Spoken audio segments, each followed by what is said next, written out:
Chapter 1. Fresh, delectable, and secret recipe sashimi. Welcome to Indulge. Delicious hamburgers crafted solely from sea king meat. Number 998, number 688. Only $3.99 an offer, too good to miss, an opportunity you cannot afford to bypass. Such is the grandeur of the great Hatchin carnival. As the name suggests, it is a city brimming with joy. Even though the hour is late, the island teems with raucous crowds. Unlike most impoverished isles, this place serves as a veritable paradise for the affluent and merchants alike.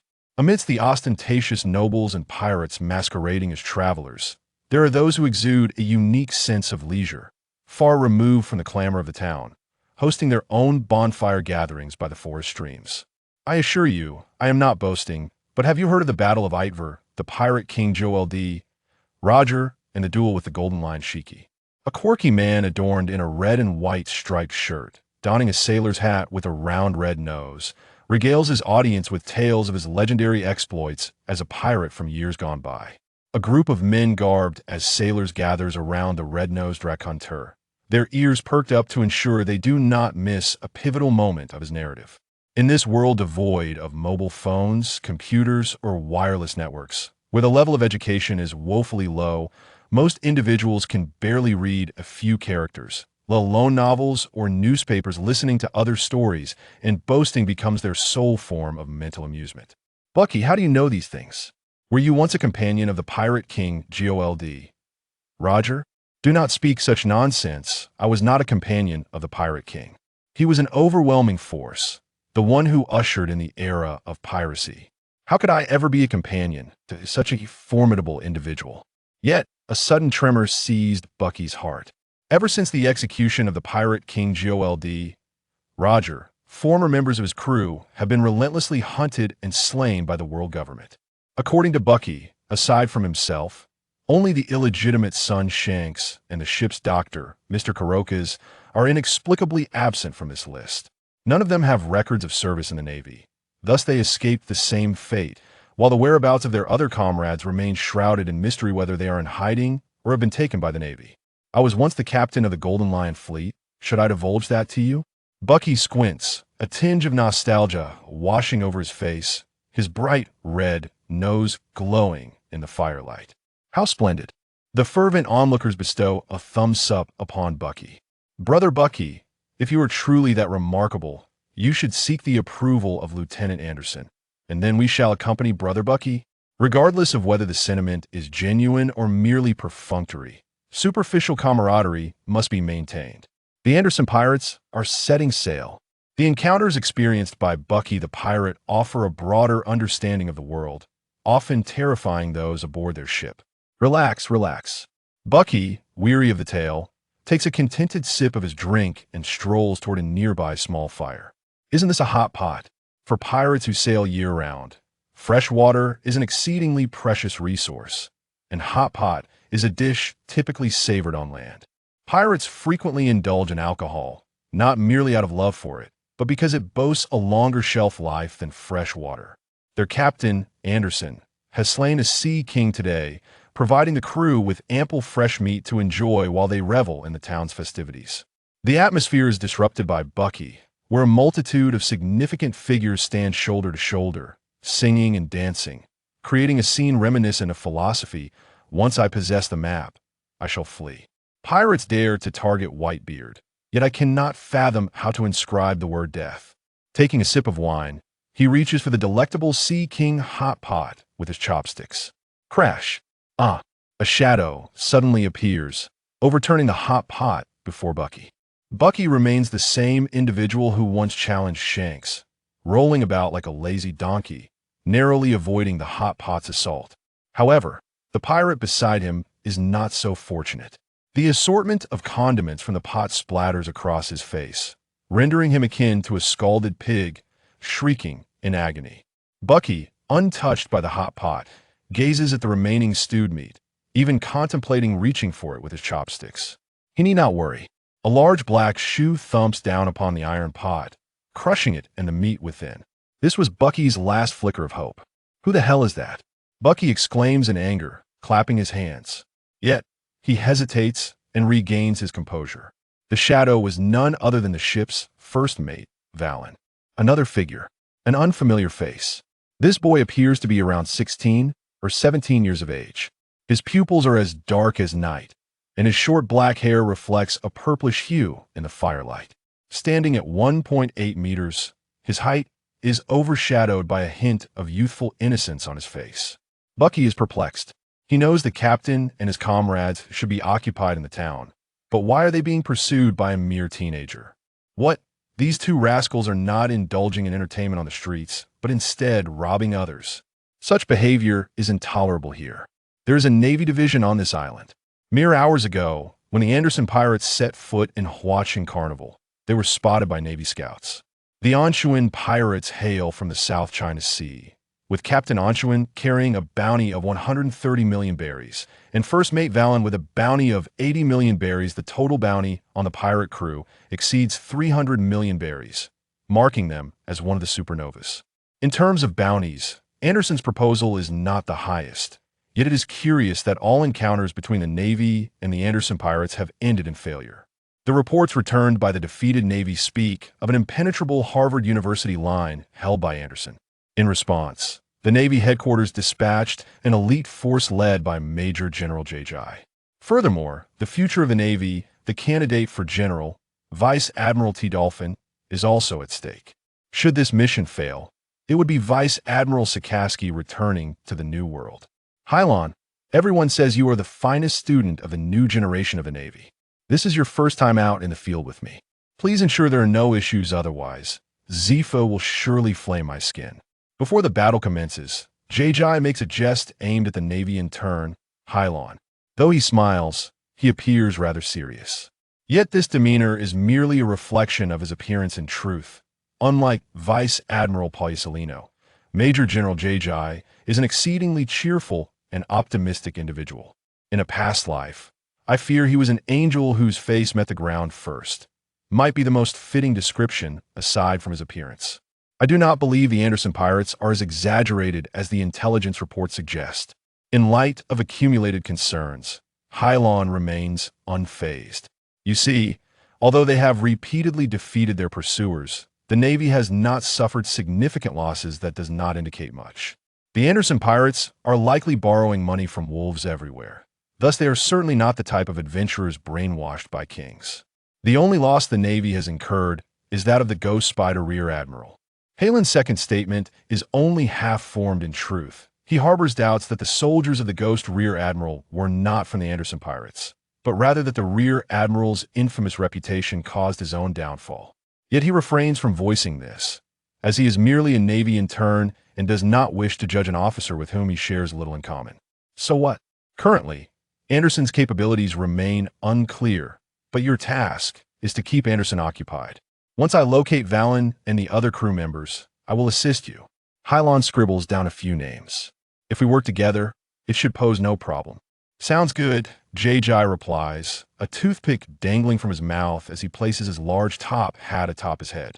Just as he intends to head out, he turns back to say, "No, I am an officer." Hilon, expressionless, gazes at J.J. "Ah, dear J.J., if you have a better plan, I am all ears. I shall follow your lead." Furthermore, adjusting his hat, J.J. departs from the Navy base. Did you hear that? Due to the absence of Major General J.J., I am the commander of this operation.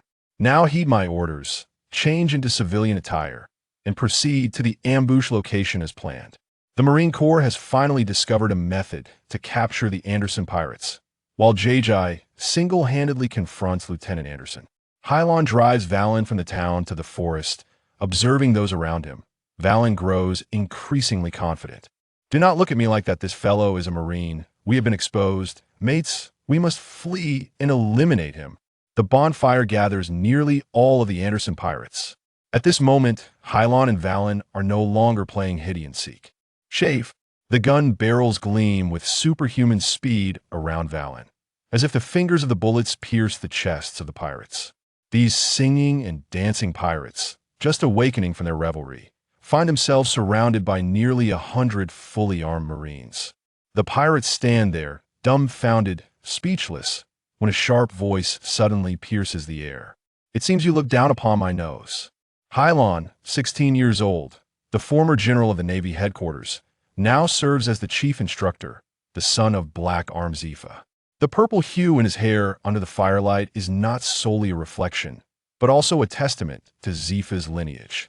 Yet, Hilon has not completely inherited his father's traits. His hair, a dark backdrop, is suffused with a purplish sheen. With Hilon's handsome visage comes an aura of distinction. Zifa, an orphan raised in the naval port, he bears no surname, only a given name, Zifas. Thus, Hilon possesses but a single name devoid of a family name. In this world, many individuals lack a surname, some simply do not have one. Zuffer remains oblivious to the fact that his son has been replaced by the Time Bureau, and that the soul inhabiting Hilon's body is that of a mortal from a distant realm. 13 years prior, Zifas, then a naval general, endured the gravest blow of his life when vengeance-seeking pirates brutally took the lives of his wife and child. In a miraculous rescue, Hilon, merely 3 years of age, was deemed beyond salvation by the naval hospital, yet defied the odds and survived. On that fateful day, Zifas, revered as a paragon of strength by countless Marines, shed tears he had never before known. From that moment onward, Hilon's bond with Zifas transformed, no longer retaining the intimacy it once held. Others attributed this shift to the tragedy, perceiving it merely as a rift between father and son, yet Hilon understood all too well that the original Zephy's son had long departed this world. Time travel or reincarnation may not strike a modern individual as peculiar, yet the conundrum lies in the fact that Hilon had never watched the animated series prior to his temporal journey. His knowledge of the Pirate King is confined to scant advertisements from various games, where he gleaned mere keywords such as 3 admirals of the Navy, for Emperors of the Pirates, Straw Hat Boy, and 3-Sword Style, with no precise names to accompany them. Furthermore, given Hilon's current standing, he has adeptly utilized his foresight to fashion himself into a general rivaling 15 to 20 of the formidable 4 emperors. Do you look down upon my nose? Upon uttering these words, Bucky felt a pang of regret. Presently, his first mate lay grievously injured, the captain was missing, and he found himself encircled by nearly 100 soldiers, unaware of why he was designated as the messenger. Such is the dichotomy of Bucky. In moments of inactivity, he often finds himself exhilarated. Yet, she indeed cast a glance at Bucky. Initially, he perceived this as a curious ornamentation, but it soon became apparent that this vibrant red nose was genuine. Having been in this world for 13 years, Hilon has encountered an array of bizarre and fantastical beings. Thus, a mere red nose hardly evokes surprise. However, observing the pirates' exaggerated reaction, it was clear that a misunderstanding had occurred. On them all, those on the bounty list should be secured with iron chains. In this world, individuals are extraordinarily robust, rendering ordinary ropes ineffectual against the might of some more powerful pirates. Indeed, the sailors acquiesced. Hilon inquired of Bucky, "What is your perspective?" Bucky, snapping back to attention, quickly donned a smile, replying, "Oh, it's nothing at all. I merely sought the esteemed soldier's opinion. Nothing more. Hand me over." Hilon had no time for nonsensical prattle before the large red nose. He must hasten to assist Canada.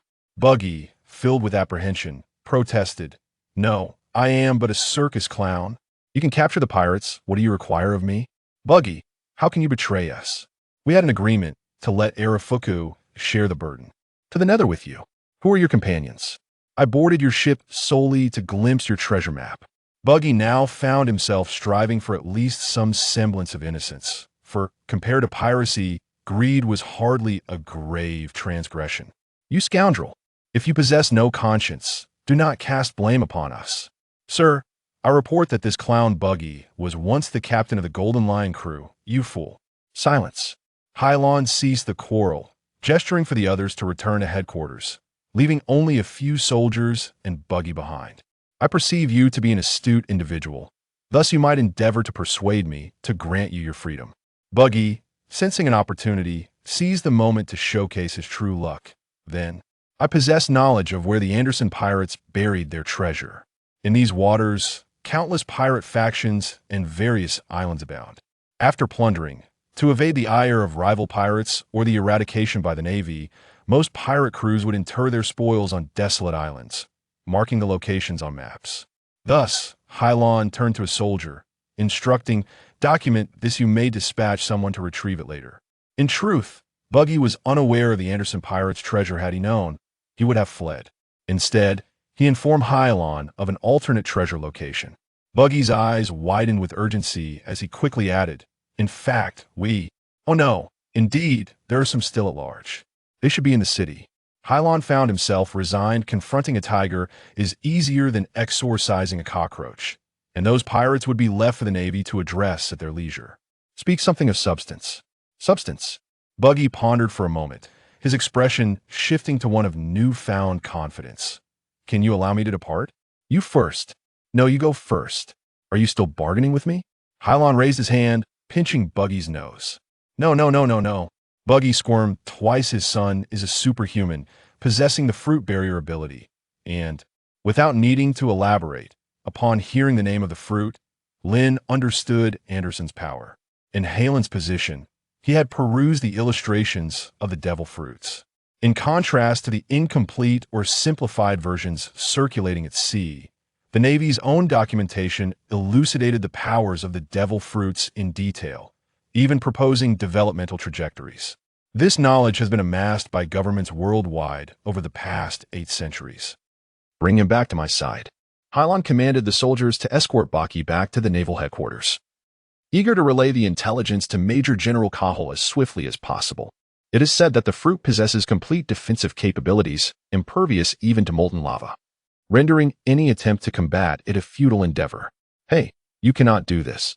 You are severing your own retreat. Let me go. I have already provided you with 3 pieces of information. What do you say to my release?" "I wish to speak with your commander." Bucky was dragged away with a roar, while Hilon had already departed the scene with razor-like precision, oblivious to Bucky's cries. Bang! A fist struck Anderson's face. Surrounded by a formidable armed force, yet Anderson effortlessly seized control of the situation.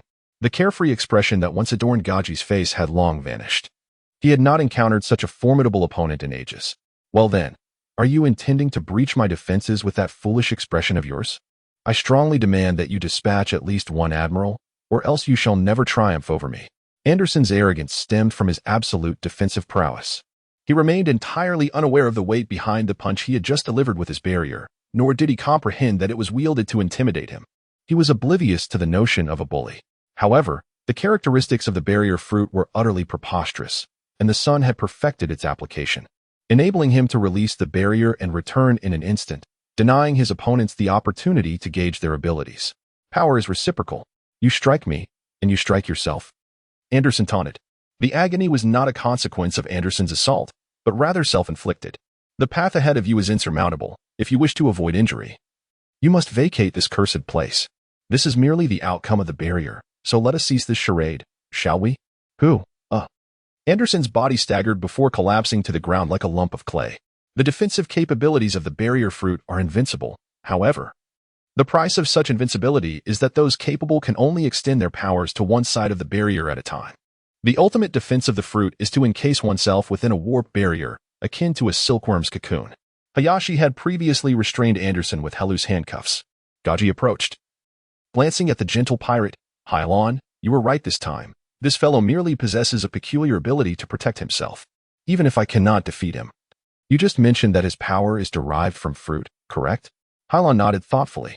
"Indeed, we have entered a blind spot. We have long believed that our forces were insufficient to pursue Anderson's pirate fleet, but in truth, we merely lack manpower, with just 2 rear admirals. Defeating the pirates should be a straightforward task. A contingent of Marines soon arrived and took Anderson away. You performed admirably.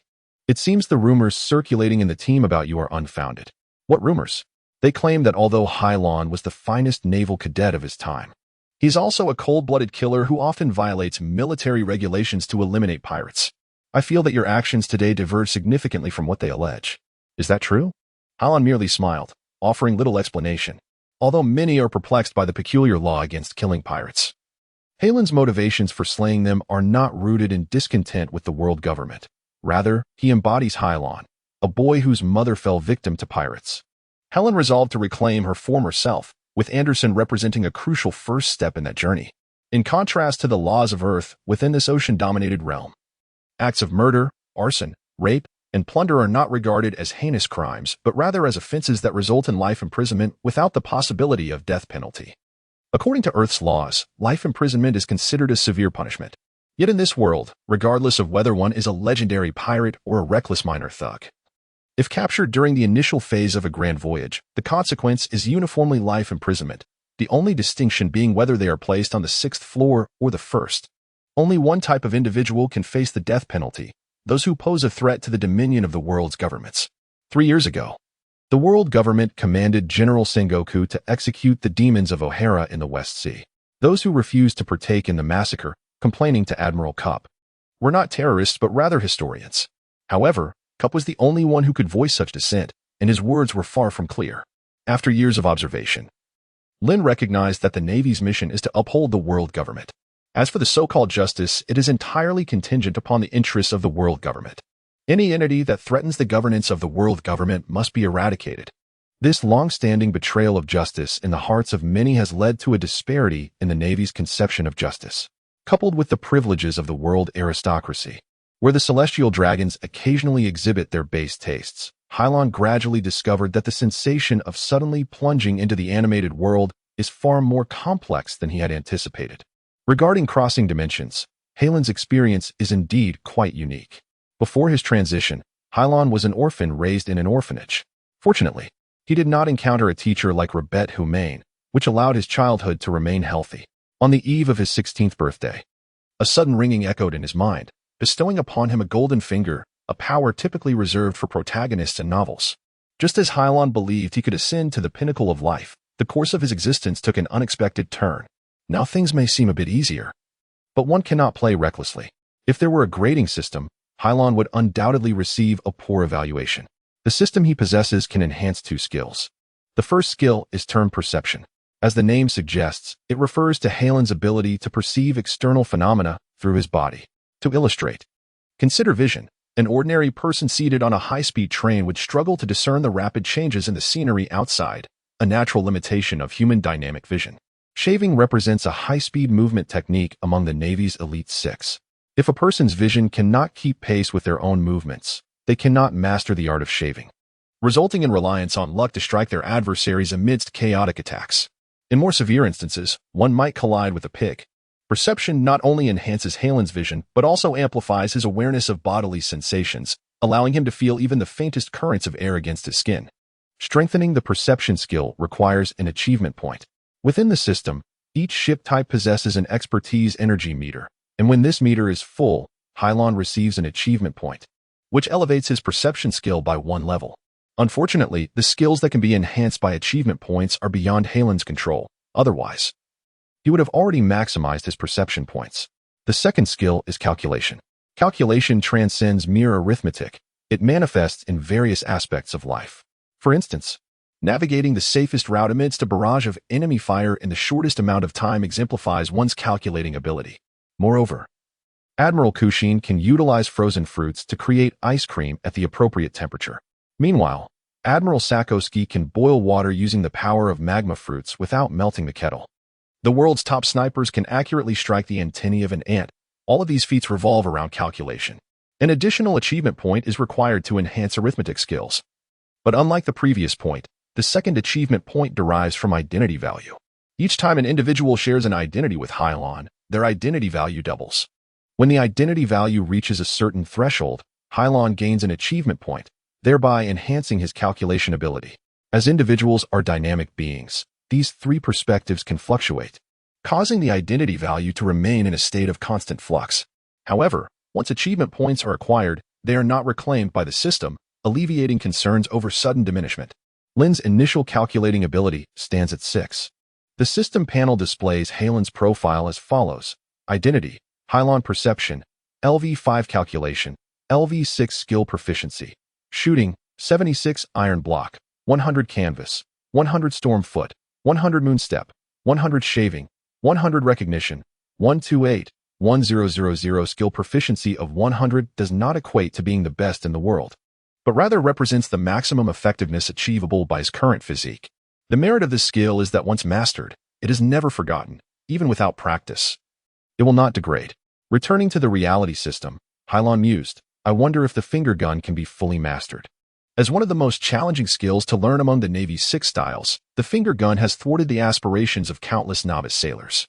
For Hilon, the dilemma lies not in whether he can wield a gun, but rather in when he can unleash its full potential. In a cell within the naval city, Bucky engaged in a brief exchange with the jailer. Brother Bucky, this is good news for you, he remarked, his hands shackled, gripping the bars of his cell with a sorrowful expression. While I was enjoying hot pot and singing, you have me in this predicament. How can I consider this good news? No, I haven't even had that hot pot yet. Upon becoming a pirate for a day and facing trial on Justice Island, he would be sentenced to life imprisonment. Calm down, and then what? This is why you ended up in a good situation. Hilon's command might be bringing you back to the Navy. The Navy? Buggy's mouth fell open in disbelief. This just had gone too far. Buggy's dream was to uncover all the treasures in the world, and while this was not a complete opposition to joining the Navy, it meant the end of his dreams. It is said that the Navy returns treasures once they are found. On Captain Rogers' ship, I never encountered such trouble. But how could I set sail with so many complications? The sea routes are too perilous. I intend to head to the weakest area of the East Sea. No, we must leave tonight. Otherwise, my reputation within this small Navy base will be ruined. Bucky disregarded the jailer's further remarks, viewing them merely as fervent pleas akin to when he served at the Navy headquarters. Do you truly wish for Bucky to accompany you back and become a member of the Navy? The naval base, coupled with concerns for Hilon's thoughts. How can one simply select anyone to join the Navy? This change has left many uneasy regarding Hilon's assurance, which seems to indicate that your son's naval command is not devoid of sanity. I ponder, since the clown has reported the pirates' achievements in this war, shouldn't he be rewarded? Or perhaps granted an opportunity for redemption, not to mention any reward? This expression has just relaxed. To make amends? Are there countless pirates at sea? And what of our own Navy's transgressions? Regardless of the nature of the criminal, our method of handling them is life imprisonment. Allow me to illustrate. Suppose an individual pilfers 10,000 pellies. We sentence him to death. What are the odds of him becoming a true murderer? His toothpick sways back and forth. Hilon, how could you entertain such thoughts? You are merely a naval intern, lazily seated in your chair. Because I am an intern, I conjure these seemingly impractical fantasies. The busy rear admiral and the interns have yet to find a moment's rest when a soldier rushed in, panicked. Report, Admiral, Clown Bucky has escaped. Gaji stood up, exclaiming, what of Anderson and his officers? They are all there, the pirates are all there, and only Clown Bucky has fled. Oh, you startled me. Gaji returned to his seat. Hilon gestured for the soldier to calm down. How did he escape? Wasn't he confined to his cell? What of his shackles? How did he manage to remove them? Yet, despite Hilon's attempts at reassurance, the Marine remained in a state of distress, sweating profusely, as if uttering something dreadful. No. The chains were not undone. Clown Bucky. He severed his own foot. Hilon and Gigi exchanged glances. Why does this narrative sound so familiar? Is it not reminiscent of the escapade of Gold Lion Shiki 3 years prior, when he fled from Impel Down? Have you underestimated that Renault's man? Led by the soldier. Hilon and Gigi swiftly arrived at the cell where Bucky was held. However, there were no severed limbs nor pools of blood. Only a pair of cold shackles lay on the floor. Did you not say he had cut off his foot? How do you explain this? No, he was just here, with those large feet, and walked away? The Marine Corps member became incoherent, confused, and wondered if he was hallucinating. Not long ago, the foot of the red-nosed pirate suddenly detached from his body. Bucky, utilizing his abilities, disassembled the fruit and made it float to the ceiling of the cell. An uncle, who once served as a guard in the Abyss prison, was so terrified that he became drenched in sweat. The last person to engage in such antics was the Golden Lion Shiki. His uncle had recounted this tale to him no less than 10 times. Haha, I take great pleasure in seeing you formidable Marines being outwitted. That red-nosed clown must be some kind of devil fruit user. I just witnessed him being blown to pieces. Hilon turned around and asked the Marines behind him. Did you see anyone laughing? The Marines stiffly nodded. Beat them until they can no longer laugh. The laws of the world government are absurd. And for good reason, especially when the Marines can beat prisoners senseless, as long as they are not shot. Hilon and Gaji departed from their cell amidst the screams and curses of the pirates. It sounds a bit like Superman's ability to split fruit in two, he remarked. But in truth, this boy is merely a devil fruit operator, which is an understatement. In fact, Bucky concealed his devil fruit power to escape after seizing Anderson the pirate's treasure map, in which Anderson played a pivotal role within the Marines branch prison. Gaji looked at Harlan and asked, "What are you planning to do?" Harlan coldly replied, "It turns out I intend to give him a chance to atone for his mistakes. For he left home at an early age and then ran away. Such a thief need not be overly concerned." Do not mistake Harlan for an inexperienced Marine admiral or Gaji for a rear admiral. When Harlan was still quite young, the two had already established a strong bond. Beyond their amiable and carefree demeanor, their relationship resembled that of peers in many respects. More precisely, aside from Lieutenant Porcelino and Lieutenant Sakazuki. Most of the admirals at headquarters maintained excellent relationships with Harlan. The former due to his poor rapport with Zephyr, and the latter simply because of his fiery temperament. "Well, Harlan, tell me the truth. Do you wish for that clown to escape? Do you want to seize this opportunity to teach these lazy kids a lesson?" The eyes of the dolphin narrowed, but he quickly guessed Harlan's intentions. When the pirate Valen overturned the hot pot, Helen noticed Buggy's agility. Although he was not on par with the elite soldiers of the headquarters, he was still commendable compared to the troops. The Marine branch, just getting underway, truly needed a blow. Harlan initially thought Buggy would flee, but did not anticipate Buggy's devil fruit ability. "Gaji, uncle, do not tell. With that, let's not discuss these matters further, and do not call me uncle, for I am not old." Gaji suddenly spat out a toothpick, resembling a mischievous child. Leaning shoulder to shoulder with Harlan, "I know you have a good relationship with Guion-san. I will see her again when I return to headquarters tomorrow. I learned a few things from that guy named Jonathan, and I need your advice." "No, you are progressing too quickly, are you not? I just finished my homework and feel quite good. I must leave a good impression on her as soon as possible. I was single for 16 years in my previous life, and you still ask me about girls?" Harlan wanted to shout alongside Gaji but restrained himself. He pondered how to approach the Navy colonel, now a rear admiral, who was said to have fallen in love at first sight. A whisper, "I suspect Guion will kill you. All personnel, conduct a thorough search of the entire city to ensure that the clown Buggy is captured before the rear admiral returns to headquarters tomorrow morning." The captured pirate escaped from prison in less than half a day, and the Marines in the hotel struggled to sleep that night. Is it convenient now? Rear Admiral Thomas appeared beside the Navy colonel, bearing a British surname. It was already quite late, and watching was immense. The pirates could have fled. Finding a needle in a haystack, not to mention the branch's soldiers, even the soldiers from the headquarters brought by Rear Admiral Gaji could not capture the clown. What now? The captain appeared worried. He knew that a small pirate would not cause much trouble, but the essence of the matter was quite serious. The guards at the cell were terrified of the pirates inside. If news got out, what would the Marines abandon? "Gather all soldiers. Sir Cobble has something to say," the adjutant remarked nonchalantly, standing straight with his hands behind his back. Under the governor's orders, all soldiers, including the guards, hurriedly assembled. Now all sailors had been replaced by soldiers brought from the Marine headquarters by the Rear Admiral. "Rear Admiral Cahal will not punish us, will he? Perhaps not. I heard that Rear Admiral Gaji is a rather easygoing officer, unlike Vice Admiral Sakazuki, who is very strict with his subordinates. Shut up and be quiet." This is objectively discriminatory, which cannot be altered through words. Aside from some important bases that must be guarded by their own deputy commanders. Most naval officers are dispatched to branches, which is tantamount to demotion. The naval colonel initially intended to make a contribution, harboring hopes of one day returning to headquarters for a promotion. His soldiers were intimidated by an unknown pirate, a situation detrimental to his political aspirations. Now, these ignorant fellows dared to whisper amongst themselves, oblivious to their transgressions. "I believe it is time to rectify their misconceptions." The colonel, inebriated, saw the soldiers on the parade ground immediately cease their chatter. However, 10 minutes elapsed, and the crowd remained utterly silent, awaiting General Calhoun's address. A half hour passed. Was there no word from General Galbraith? Discontent began to fester in everyone's minds, yet when they beheld the general standing resolutely, none dared to voice their grievances. An hour went by. 2 hours. It became increasingly challenging to maintain silence on the parade ground, which gradually transformed into a tumultuous marketplace. Initially, the captain would scold him, but soon even his heart grew heavy with resentment and lethargy. The naval detachment lacked a stringent discipline, and those soldiers feeling deceived began to grumble and snore. "Colonel of the British surname, do you believe it appropriate for our soldiers to stand idly, be it in pursuit of captives or the fleeing pirates, merely after a single night?" The adjutant, Thomas, suddenly queried, a British colonel himself, pecking at his head like a hen, leaving the latter astounded.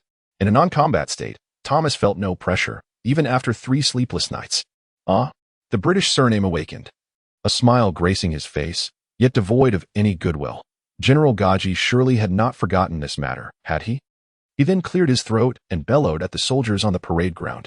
You rascals, how can you be so lackadaisical when General Gaji has yet to speak? No queuing. The British surname would not express his dissatisfaction directly, but if one soldier were impetuous, that was precisely what he wished to hear. Regardless, soldiers seldom defied their officers' commands. Despite the ongoing complaints, they rose, albeit no longer forming the same regimented ranks as the previous night. Hello? Is everyone here? A whimsical voice suddenly emerged from the rear of the crowd. Upon reflection, no trace of that person was found. Looking again, the man stood beside the British surname colonel. All the perplexed soldiers instantly regained their lucidity. Shave. Only the elites of this department could master such skills. The British surname colonel found himself momentarily speechless. Let us simply call him by his name. I find that more fitting. Address him as officer. This individual is a naval officer cadet. Ignoring the British surname, she nodded at Adjutant Thomas, gazing at the soldiers on the parade ground, whose faces were etched with astonishment and envy. I am uncertain if anyone has taught you the importance of punctuality. The soldiers became confounded by Harlan's words. You toyed with us all night. How can you instruct us on being timely? However, Harlan countered, but have you considered that if you truly were punctual, those who are not would squander much of your precious time? When you arrive at the designated location on time or even early, anxiously awaiting the other party, only to discover they may simply be wasting your time, your superior informing you of his busyness when he might just be learning a foreign language. The soldiers on the parade ground were bewildered, and even Adjutant Thomas felt that the intern might have lost his wits. Yet, because the general trusted the intern, Thomas refrained from intervening. Some individuals on the parade ground raised their hands, inquiring, "Are you suggesting we should not be punctual?" Although Harlan appeared younger than most present, none dared to underestimate the action of shaving. You may try, he remarked. At the next assembly of troops, you can attempt to arrive several hours late. If the British surname colonel breaks your leg, fear not. I shall find someone to assist in picking you up. Is that amusing? The British surname colonel pondered. He could not comprehend what Harlan aimed to convey, yet he always felt that his soldiers, regardless of their words or actions, were merely bringing shame upon themselves. If you arrive late, the British colonel may very well break your leg, she continued. I shall be late, and you will be powerless to intervene. Do you understand the crux of the matter? Only the strong possess greater privileges. In this world, it is the military known as the Marine Corps that maintains peace, not the valiant Liberation Army. To defend our nation? To serve the people? I'm afraid such sentiments are absent among these naval forces. Most who join the Navy do so for a livelihood. They do not comprehend responsibility or honor. They only know they are fighting for the justice proclaimed by their commander. They fulfill their duty as soldiers to obey orders, not out of consciousness, but out of blind obedience. Harlan would not engage them in discussions of profound principles. The most direct and effective method to empower them was to elucidate the benefits they could attain. Yes, indeed. Do you find me detestable? Wishing to slap my face? I await you at the naval headquarters. Should you manage to enter the naval headquarters, I shall welcome your challenge at any time. Harlan was not concerned that some potentially formidable soldiers might one day bring themselves low. They worked, they labored, they toiled, they entered the naval headquarters, only to realize the myriad of monsters that ordinary individuals could only look up to throughout their lives. And if truly there were individuals of great potential, such individuals would not require Harlan's stimulating methodology. They would naturally evolve into top-tier powerhouses. Enough of this nonsense. What idle chatter is this? Ultimately, the matter of last night, coupled with the tardiness of the general, emerged. Harlan, naturally, withdrew from the stage. Do not heed that man. Remember, with greater power comes greater responsibility. You speak well, yet compel us to remain together all night? Many soldiers harbored similar thoughts before speaking. Pardon me, General. Who is that soldier?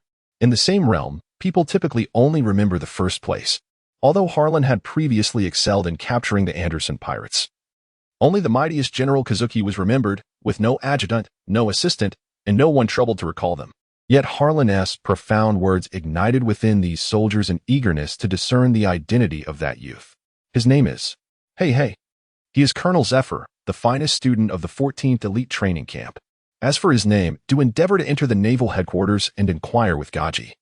With a toothpick in his mouth, he wondered if the colonel had breakfast.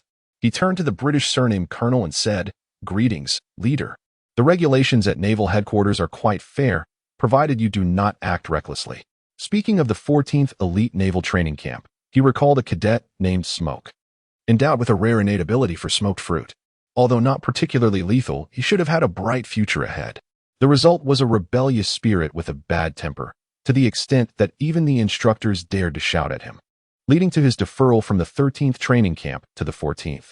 Without further ado, upon returning, General Kaharl and his subordinates escorted the pirates of the Anderson Regiment aboard a warship, equipped with a permanent compass to transport them to a deep-sea prison before bringing them into the city.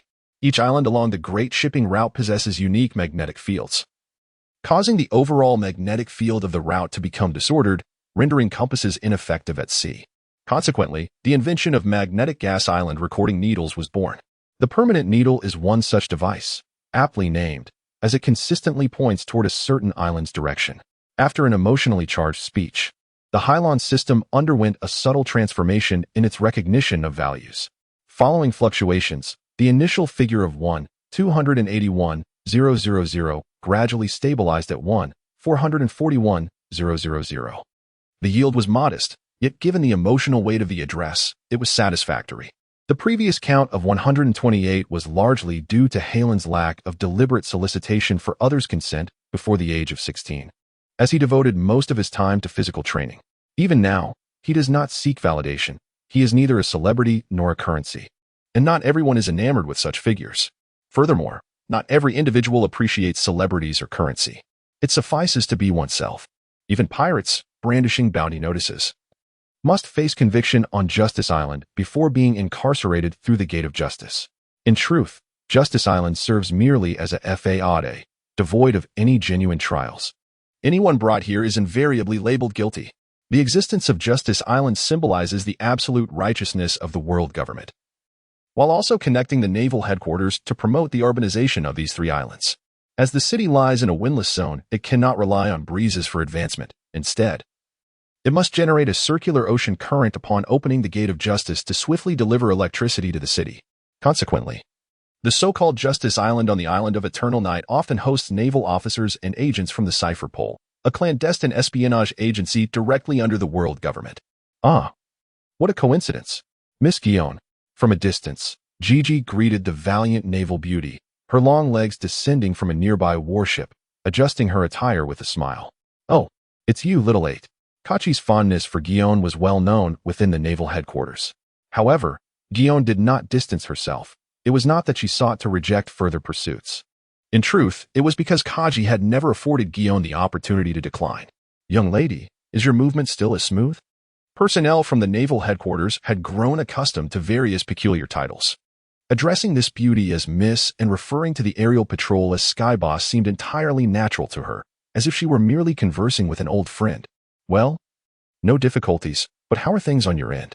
Is the impregnable defense truly that formidable? She added, there is no absolute defense. It is a barrier fruit's capability. Oh. It was Hilon who discovered it first. The golden garden appeared distant as Hilon waved at her, smiling, wondering why the young one had not approached. Gigi shamelessly cleared her throat. Miss, I heard an intriguing riddle during this voyage. Would you like to hear it? Yes. Guillaume had already anticipated Gigi's little ploy, as the circus featured two elephants. One declared, I love you, while the other countered, I do not love you. 2 years later, what remained? Jonathan, a vice admiral in the naval headquarters, possessed both high intelligence and emotional acumen, distinguishing him from most generals who ascended through sheer force. The contemporary navy can be classified into three factions: extreme hawks, moderate doves, and those lacking distinct views, merely executing neutral tasks assigned by superiors. Vice Admiral Jonathan, regarded as a member of the Doves, had long been a close ally of hawkish Representative Admiral Sakazuki, a testament to his wisdom and emotional intelligence. Not long ago, a popular vice admiral lured away Lieutenant Crane's delectable chef, Jessica, from her singlehood, rendering her an object of envy. The last individual to accomplish such a feat was equally esteemed naval hero, Vice Admiral Cup. At merely 16 years of age, Vice Admiral Cup had managed to carve out time to visit his grandson. He and Zuffer were contemporaries within the naval ranks. Jonathan's successful wooing of Jessica stirred a wave of resentment within the naval department, as he became one of many who dared to seek his counsel on the art of courtship. You might pose this question to her. They say there are two elephants in the circus. One says, I love you, while the other asserts, I do not love you. 2 years later, I no longer love you. What remains? If she responds with one elephant, you can seize the opportunity to flatter her without feeling awkward. Should she hesitate, inform her that it is indeed one elephant, showcasing your sense of humor. If she exclaims, I love you, congratulations are in order. Should I teach her? You seem like a connoisseur of romance. Yet, he remained uncertain. Well, that is how I won over Jessica. I am unsure if it will be effective for the Major General. After all, I can only offer you a suggestion. It is not that simple. Jonathan had prepared for this inquiry numerous times, yet it had solely facilitated his connection with Jessica. But can one truly articulate it? Everyone in the Navy is aware of your affection for the great hero, yet Guillaume shows no interest in you. Rather than advising him to relinquish his feelings, it would be more prudent to encourage him to take a chance. And when our esteemed Rear Admiral finally mustered the courage to pose the question, Guillaume's response left him utterly astounded. With a gentle smile and a slight tilt of her head, she parted her lips and proclaimed, What remains, of course, is not my affection for your body. A chilling gust swept through, leaving the general feeling cold to the bone. It took me a while to comprehend that it was the carcass of that elephant, aptly named I do not love you. What did Guillaume say? I could not make it out clearly. Hilon suspected he was fabricating words. He said, What remains is the corpse of my unrequited love for you. Hilon, taken aback, was momentarily speechless. This answer was so unconventional that even he had not anticipated it. Yet, it was not the correct one. In the circus, there are two elephants. One declares, I love you, while the other states, I do not love you. 2 years later, I do not love you perished. What remains? But did you not say otherwise yesterday? And then came the surprise. What did I say yesterday? Hilon was both exasperated and amused. Yesterday you said the circus had two elephants, one named I love you, and the other I do not love you. 2 years later, I do not love you died, leaving only its name. What do the rest go by? It has all come to an end. My words have run dry. The poor Rear Admiral slapped his mouth in dismay, realizing that the happiness of his remaining life had inexplicably vanished from his lips. Hilon. Yes. After this failed attempt, the cunning trickster slipped away from the garden's view like a mischievous kitten. Guillaume trailed behind, discovering the two of them engrossed in hushed whispers. You little rascal. Though not old, you possess numerous cunning tricks. Have you taught him to play such foolish riddle games? Guillaume-san, you cannot blame an innocent soul. I did not say that. Uncle Jonathan informed him. More sincerely, he added, Yes, we cannot fault Hilon. It is Jonathan's doing. Oh, no. You cannot call me uncle without addressing the beautiful sister of the Flower Street. I am not old at all. Friends remain together for a lifetime. In the face of adversity, Hilon unabashedly expressed his stance. Furthermore, with a cheerful greeting, Hi, Tina, Guillaume G, is your mission still manageable? Behind them, the lovely young naval soldier waved, while Hilon resolutely distanced himself from the peculiar atmosphere surrounding the two principal commanders.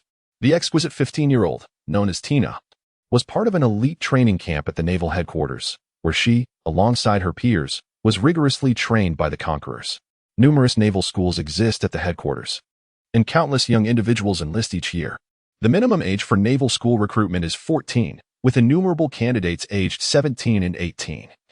30 of whom are chosen each year to join the elite training camp under the tutelage of the former naval general, Zafa. Should one find themselves in the 31st position, they must continue their regular studies and await the qualification examination for the following year.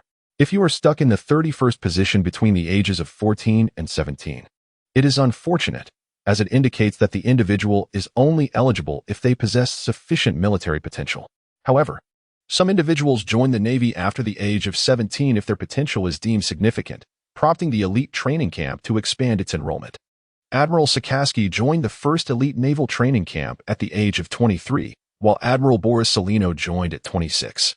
Admiral Kuzin enlisted at 19 during his third term, while Zafa instructs students for only 1 year. This implies that this year's students follow Zafa's guidance, but in reality, only the truly exceptional students, destined to become naval generals, vice admirals, or principal commanders, engage in actual combat earlier than their peers. Of course, students have the right to refuse and continue with Zafa's training. Major Guillaume chose the equally female Tyranny, while the easygoing Admiral Kuzin was unaware of his choice of the sharp-tongued spear. However, Hilon is an exceptional case. Due to his unique status, the entire naval headquarters treats him like family, granting him freedom of movement without any restrictions. This time, the choice was not made by the Rear Admiral, but by him alone. The vast majority of officers at the Naval Command were Zafa's students, and they naturally held a fondness for Hilon, a survivor, except for Borsalino, who had consistently clashed with Zafa. Hilon did not disappoint, mastering naval code No. 6 at the age of 14 and becoming accustomed to excellence by 16. A prodigy. This is the unanimous assessment of all admirals at the naval headquarters. Mastering the Navy's 6th-level tactics proves exceptionally arduous, even for a rear admiral who struggles to fully grasp its complexities. Zephyr himself, having joined the Naval Academy at the tender age of 14, became proficient in 6 naval maneuvers by the age of 28, all while still a mere private. The accomplishments of Hilon far surpass the mere legacy of Zephyr's son. Every general yearns to recruit Hilon, with the Air Marshal explicitly stating a willingness to invest any resources necessary to cultivate Hilon into a future naval commander.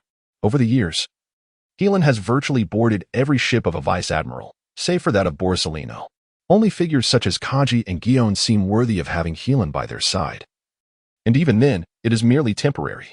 As Hilon approached, a striking girl with pink hair slowly waved, her voice tinged with a hint of innocence. Engaging in combat with a rear admiral is significant. Tina has gained much from it. Tina's rationality belies her youth, her emotions seldom fluctuating, maintaining a state of calm and reason.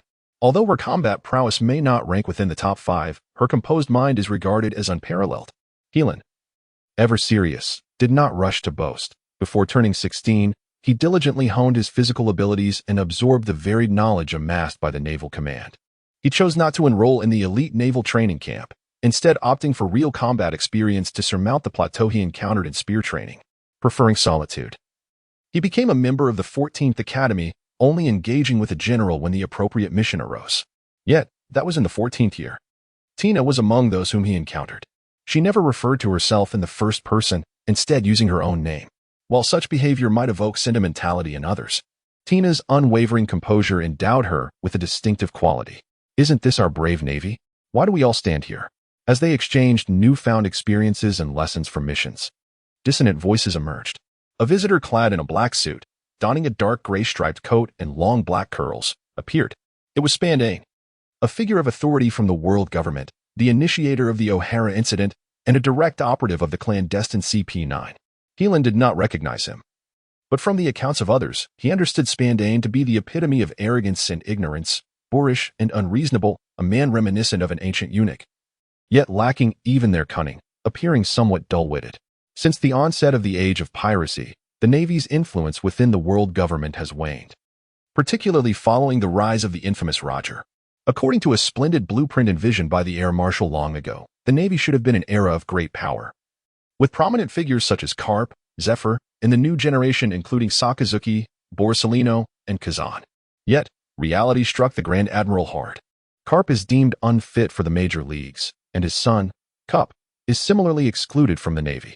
Having traversed the globe, Zephyr, disheartened by his wife's tragic demise, relinquished his generalship to spend more time with family, while his son Hilon, brimming with potential, remains too young and undisciplined.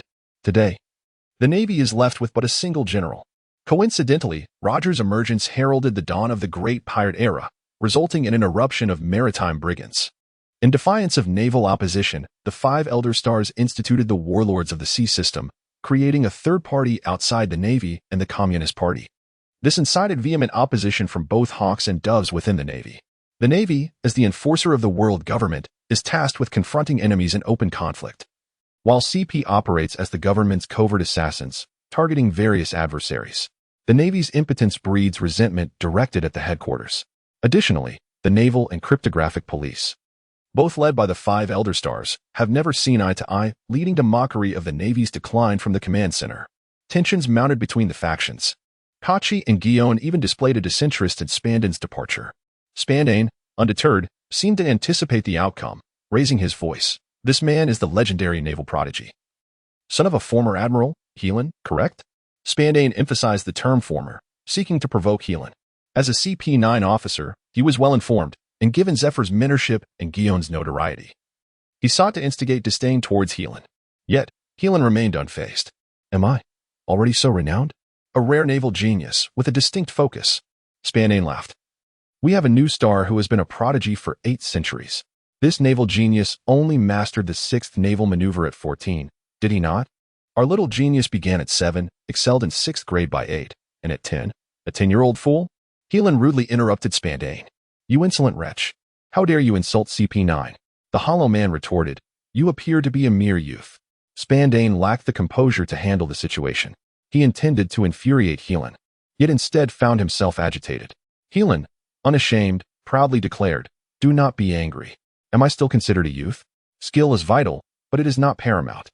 This is no mere platitude. There exist success stories, at least in this world of pirates. In this instance, it is Zephyr. He entered the Naval Academy at 14 and mastered 6 naval operations by 28, merely a private at that time. Zephyr's 14 years of success are hardly illustrious. Yet, a similar grassroots soldier could rise to the rank of admiral by 38, merely a decade later. While his rivals were supplanted by the likes of Pirate King Roger and Whitebeard in their prime, Zephyr's achievements resembled an exponential explosion, a remarkable leap attained through sheer effort by a common soldier. Lin harbored no concerns that the cryptographic police's talents could surpass his own. He would grow stronger, more formidable. Spandane, incensed by Hilon, yearned to unleash his fury, yet the prodigy named Robe Lucci, at a mere 11 years of age, was hardly a match for this naval genius. This tension surely lingered on his lips. I have heard this young prodigy has mastered the 6 naval techniques, but I wonder if there are any studies regarding these 6 naval maneuvers? Following his superior's lead, Spandane managed to regain some composure, a contemptuous smile returning to his face. The so-called advanced version of the 6th naval maneuver builds upon its foundation, further refining and evolving into more efficient combat techniques. Within the command center, numerous skilled practitioners have mastered this advanced version. Some can execute the flying spear technique, launching projectiles through the air without engaging the enemy, akin to a genuine bullet. Others combine artistic expression and the essence of life, allowing for fluid transformations of their physical form. Although these maneuvers are named the 6th naval technique, their true dissemination lies with CP. It is no wonder the command center's personnel frequently deride the Navy's ineptitude. What? For 800 years, the genius of CP has already mastered the advanced version of the Marine 6 styles? In Hilon's perspective, if an individual truly managed to grasp the 6 skills of the Marine Corps at the tender age of 11 and achieved a level of advancement, it would transcend the mere description of genius. It would be akin to a monstrosity. Fortunately, Spandane dared not respond to this inquiry. I am not asking you, am I? Spandane furrowed his brow and called out to a young man behind him. This was Gabra, the strongest member of CP9, who not only mastered the 6 weapons of the Marine Corps but was also the sole Iron Fist user in CP9 capable of moving freely in the iron block stance. Spandane remarked, gesturing towards a young man clad in a black training suit with long braids. He sported 3 whiskers and a goatee, while the other 2 extended down to his chest, resembling elongated fangs. Upon hearing Spandane's introduction, Hilon couldn't help but glance at Gabra with a sense of delight. The iron cannon of the Marine 6 styles was typically a defensive maneuver. The first step involved training one's muscles to far exceed the normal human capacity. Focusing on countering the enemy's attacks, tightening all muscles, holding one's breath, and rendering the body temporarily as hard as steel. Due to the difficulty in controlling breath while in this state, the iron block could only be employed for defense, not for offense. It seemed this individual was a master, or perhaps had another trick up his sleeve. Hilon felt a tinge of eagerness to engage. If it were the command code alert of CP0, there would be ample strength to instill fear in Hilon. However, this was merely CP9. She was indifferent. Gabra, what do you think? Spandane wore a foolish grin. Gabra, at 20 years of age, with experience in numerous assassination missions, was a candidate officer of the Marine Corps and typically would not challenge her. Yet today, Hilon demanded a duel with Gabriella, exactly what Spandane desired. You're committing suicide. This is not my fault. The thought of eliminating a prodigious student before his time was exhilarating. No, I'm not his match. What? Spandane was astonished by Gabra's response. You wretched dog. Have you not mastered the Marine 6 styles? Are you afraid of a ball? No. Sir, it is imposed upon me, Gabra replied, appearing somewhat aggrieved. He was the son of a great general, endowed with noble lineage and a marine prodigy, while he saw himself merely as an ordinary agent, incapable of matching her prowess. Spandane, growing impatient, pointed at Tina. That woman is also an elite student from this year's Marine training camp. Why not challenge her instead? How can a man strike a woman? Oh, sir, what are you doing? I will kill you, you useless fool. Spandane erupted, initiating a confrontation with Gabra. Ajun and Aba exchanged bewildered glances, unable to fathom why the CP9 troublemaker would stage such a farce. This was decidedly not Spandin style. Yet such a timid individual could not possibly be chosen for CP9. Were they acting? Tina, what do you think? Guillaume inquired of Tina, who stood beside him. Tina is not a match for that man, she replied, her voice calm, nearly devoid of emotion. Only through her adept mastery of the Marine 6 styles did Tina recognize that her devil fruit ability was insignificant compared to her opponents. She would not engage in a futile endeavor, and when it came to matters she deemed impossible, Tina unequivocally stated her limitations, unembarrassed by the refusal. However, she excelled in 99 of the tasks she undertook. Guillaume's tone was relaxed. I am not asking you about that. I am inquiring about your opinion on Gabra. You were too serious. Tina felt deceived and suggested leaving the scene. As she uttered this, her gaze fell upon Hilon, clearly conveying her intent. At that moment, the farce between Spandane and Gabriella came to an end. Useless, follow me. Yet Gabra, like a well-trained dog, smiled and approached Hilon. Hello, you must be Hilon, right? Please take good care of me during our first encounter. At the instant Hilon extended her hand to shake Gabra's, his previously crescent moon-like eyes narrowed into slits, revealing a murderous intent. Crouching low, he executed a misstep, gripping her wrist, crossing his arms, and delivering a descending strike over his shoulder. Little genius, remember my name. I am Gabra. Gabra was aware of the Marine's 6 styles. The words had barely left his lips when his movements were already rehearsed. Although his attack speed was swift, to Jiaji and Guillaume, his actions appeared to slow. Yet they refrained from intervening, for they had already witnessed Hilon's hand in motion. Tina, unable to see Gabra's actions, nevertheless anticipated the unfolding events, her expression remaining unchanged. Only Spandane appeared bewildered, still pursuing Gabra's movements. What a striking pair of braids! Hilon seized the braid. The braid of the braid, the braid of the braid, the braid of the braid, the braid of the braid. The pain siphoned away some of Gabra's strength.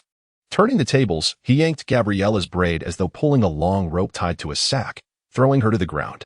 Bang! What just happened? The poor Ninth Commander was still oblivious to the unfolding events. Had it not been for Gabra's extraordinary constitution, Hilon could have dragged him beside a bald man with that single pull. Ah, it was the Zoan-type devil fruit. No wonder he had the audacity to challenge me.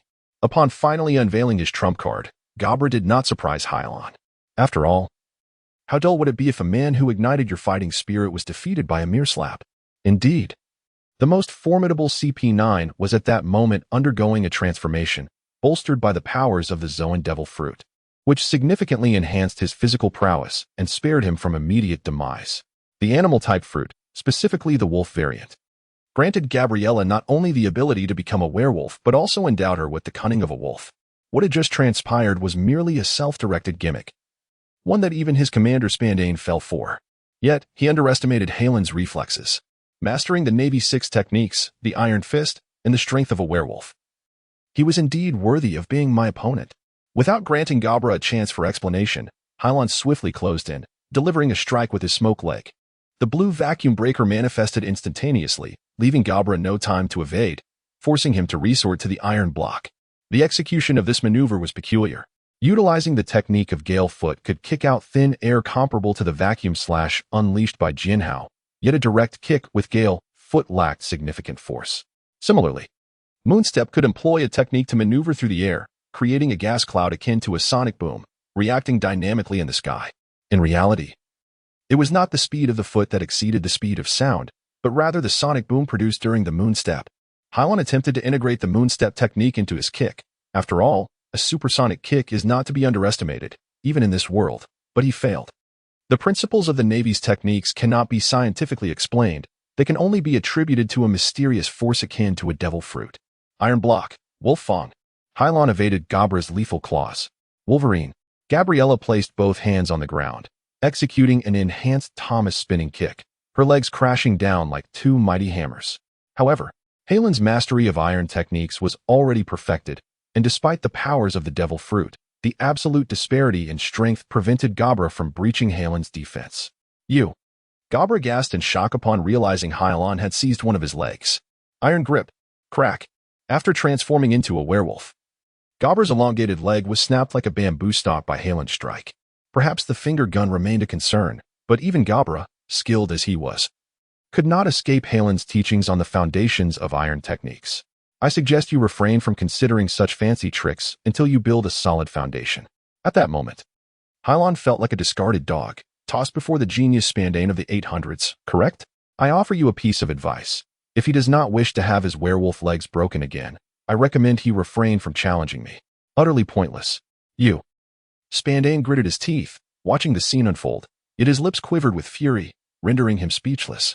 Had Gabriella directly accepted Hilon's challenge, perhaps matters could have taken a different turn. Then this fellow concocted a clever scheme, cutting corners. Winning or losing mattered not, even as the son of a former admiral. As long as he did not reduce him to a pitiful state, Spandane could entirely obscure the facts. Now my leg is broken. Isn't this akin to lifting a stone only to smash one's own foot? Should the opponent have been an ordinary marine, he would have managed to contend with Hilon. Yet his identity constrained him from taking significant action. You dog. Well, I shall remember you. Spandane summoned several individuals to assist in lifting the pillar. Wasn't that a bit excessive? The old man, Kaji, gazed at the strongest of the broken legs from afar, unable to suppress a sob. After all, we all serve the world government, and there is no need to complicate matters so. What is there to fear? Hilon, however, remained unfazed. I have someone above. A minor commotion swiftly unveiled the past. Although he felt some sympathy for Gabriella, he did not take the matter to heart. On the road to the gates of justice, Hilon observed a significant rise in his identity value within the system. The Marine Corps was not devoid of individuals with grievances against the decode machine. They were soldiers stationed aboard the Guion ship on Justice Island, rather than Gigi, Guion, Tina, or other old acquaintances. Lin knew that those he had seldom encountered were the primary sources of his recognition. People are fickle. The longer you spend time together, the more you yearn for someone. Yet these soldiers, who had only shared a superficial connection, would invariably maintain their initial good impression of Hilon. Some individuals, even as their impressions of Hilon grew increasingly vague, would engage in mental gymnastics, romanticizing Hilon in their minds, ultimately becoming a stable source of identity value. Like Karp and Zaffa, he was a hero, a legend in the hearts of many sailors. Yet, if you spent enough time with them, you would come to know that one was a mad old man, while the other was a workaholic. The calculations were still slightly off. He was merely struggling to grasp nearly all muscle memory, striving to seize time to accumulate further cognitive value as Hilon contemplated his next plan, pushing the city forward. Nestled in the mysterious calm zone of the deep-sea prison, it was called Push City. It formed a triangle with the Navy headquarters and Justice Island, separated by a massive whirlpool.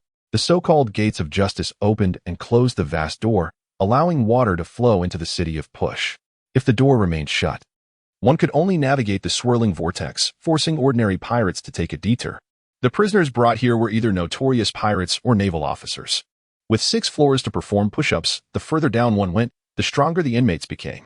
Pirates like Anderson, with bounties exceeding $100 million, were often sent to the 5th level of hell, the coldest of hells. When Kaido and Gion's warships arrived, a stranger clad in a black coat greeted them. Hello. I am Magallanes, the warden of Busan. This self-proclaimed Magallanes, adorned with 2 long horns atop his head and a pair of bat-like wings on his back, resembled a devil from Western mythology. Magallanes was the deputy warden of Propwash. Since the escape of the Golden Lion Shiki to this city, the former warden and the current warden had resigned in succession, allowing for an unannounced elevation of the city's leadership. Magallanes appeared formidable, yet the atmosphere was surprisingly cordial. Excuse me, generals, what type of prisoner have you brought this time? I am from the Anderson Pirates, and Captain Anderson has placed a bounty of 130 million berries. Others with bounties less than 100 million also stand by my side. After listening to Kachi and Gion's introductions, Magallanes swiftly made arrangements. To put it plainly, I shall personally escort them to the coldest depths of hell, with rewards exceeding 100 million. The remaining individuals may be escorted by Gannibal to the scorching inferno, the 4th layer of hell. If there are no other matters, I must return to my duties. I cannot linger here with you. Magallanes is a highly toxic fruit, notorious for inducing severe hangovers, a wave of nausea. Poor warden of the progressive city, who must endure nearly 10 hours in the restroom daily, devoid of food and rest, with only a few precious hours allocated for work. To alleviate the burden of the warden's responsibilities, the municipal government appointed another warden. However, since the return of the former warden, the new warden, Yuxilio, has transformed into a ruthless murderer, frequently taking the lives of inmates without provocation. To ensure the safety of the prisoners, Magallanes will not entrust the work to 16 unless absolutely necessary. Otherwise, new inmates may face the grim fate of being slain en route. It appears that we are no longer needed here. Let us return to headquarters. Kazuchi brazenly approached Guillaume. And just hours prior, this tale seemed to bear no relation to him whatsoever. The spirit and courage of Veronica Gelline serve as a paragon for the pursuit of women. Regrettably, the Flower Street had no intention of including it from the outset. If directed improperly, such efforts are in vain. I wish to enter the prison to ascertain whether Harlan has remained. He suddenly expressed his thoughts. Moreover, there are some exceedingly dangerous criminals. What is there to see? Hilon remarked. If the world's largest pirate gathering place is not the Four Seas or the New World, then it must be the deep-sea prison. This once-in-a-lifetime opportunity to experience the demeanor of these nefarious criminals. How can one confront those outside the cage? It sounded plausible, yet Gigi gazed at John. Reluctant to allow Hilon to disregard him in favor of his beautiful sister, I believe Hilon is right. As a child of the naval port and a student of Zafa, Hanamachi often played with Hilon. It is a woman's nature to be fond of children. To Hilon, John is akin to an older sister, albeit the relationships within are somewhat convoluted. Hilon summoned the Kirin, and the Kirin and General Crane were referred to as sisters, while General Crane and Zuffer both served as naval officers. It was as if a mother had a big brother. Fortunately, in this world, the social hierarchy is not as rigid as on Earth, and most individuals simply address each other by name. Otherwise, a common person would be unaccustomed to speaking. John had conversed extensively with Hilon and Tina, but opportunities like today were rare. You ought to accompany Hilon to the prison to meet the pirates. Be aware that on the 6th level of the Infinite Hell, numerous pirates possess formidable powers. If unprepared, do not venture to the 6th level. Hilon has only witnessed it once in her lifetime. It is said to be a phenomenon that appears only to the kingly, akin to a spirit storm. An attack that cannot be easily shaken by the strong-willed. 5 years ago, Heibai Jinshur Skit invaded the naval headquarters, and Hilon personally experienced the impact of this domineering aura. To be frank, it was not an easy ordeal. Fortunately, Hilon was stationed at the naval headquarters behind the port. Had she been near the battlefield, she might have truly been incapacitated. 5 years prior, upon the capture of the pirate King Roger, Jinshur could not bear witnessing his lifelong rival defeated by the Navy. And like a mad lion, he single-handedly stormed the naval headquarters. On that day, naval hero Kupu, wielding the famous swords Sakura-ten and Kumu, engaged in a deadly duel against Jinshur, a battle akin to a dance with spirits, allowing Hilon to gain her first profound understanding of the world's top combat prowess. Jinshur was also a superhuman with the ability to float, enabling him to soar freely through the skies and manipulate inanimate objects at will. The brilliance of swords, the heavens, and the earth-flying battleships, fearsome tornadoes. Jinshur carved his path out of the naval headquarters. Ultimately, however, he was vanquished by the combined efforts of 2 top-tier warriors. 2 years later, Skit severed his own leg, becoming the first criminal to escape the city of Push-Up.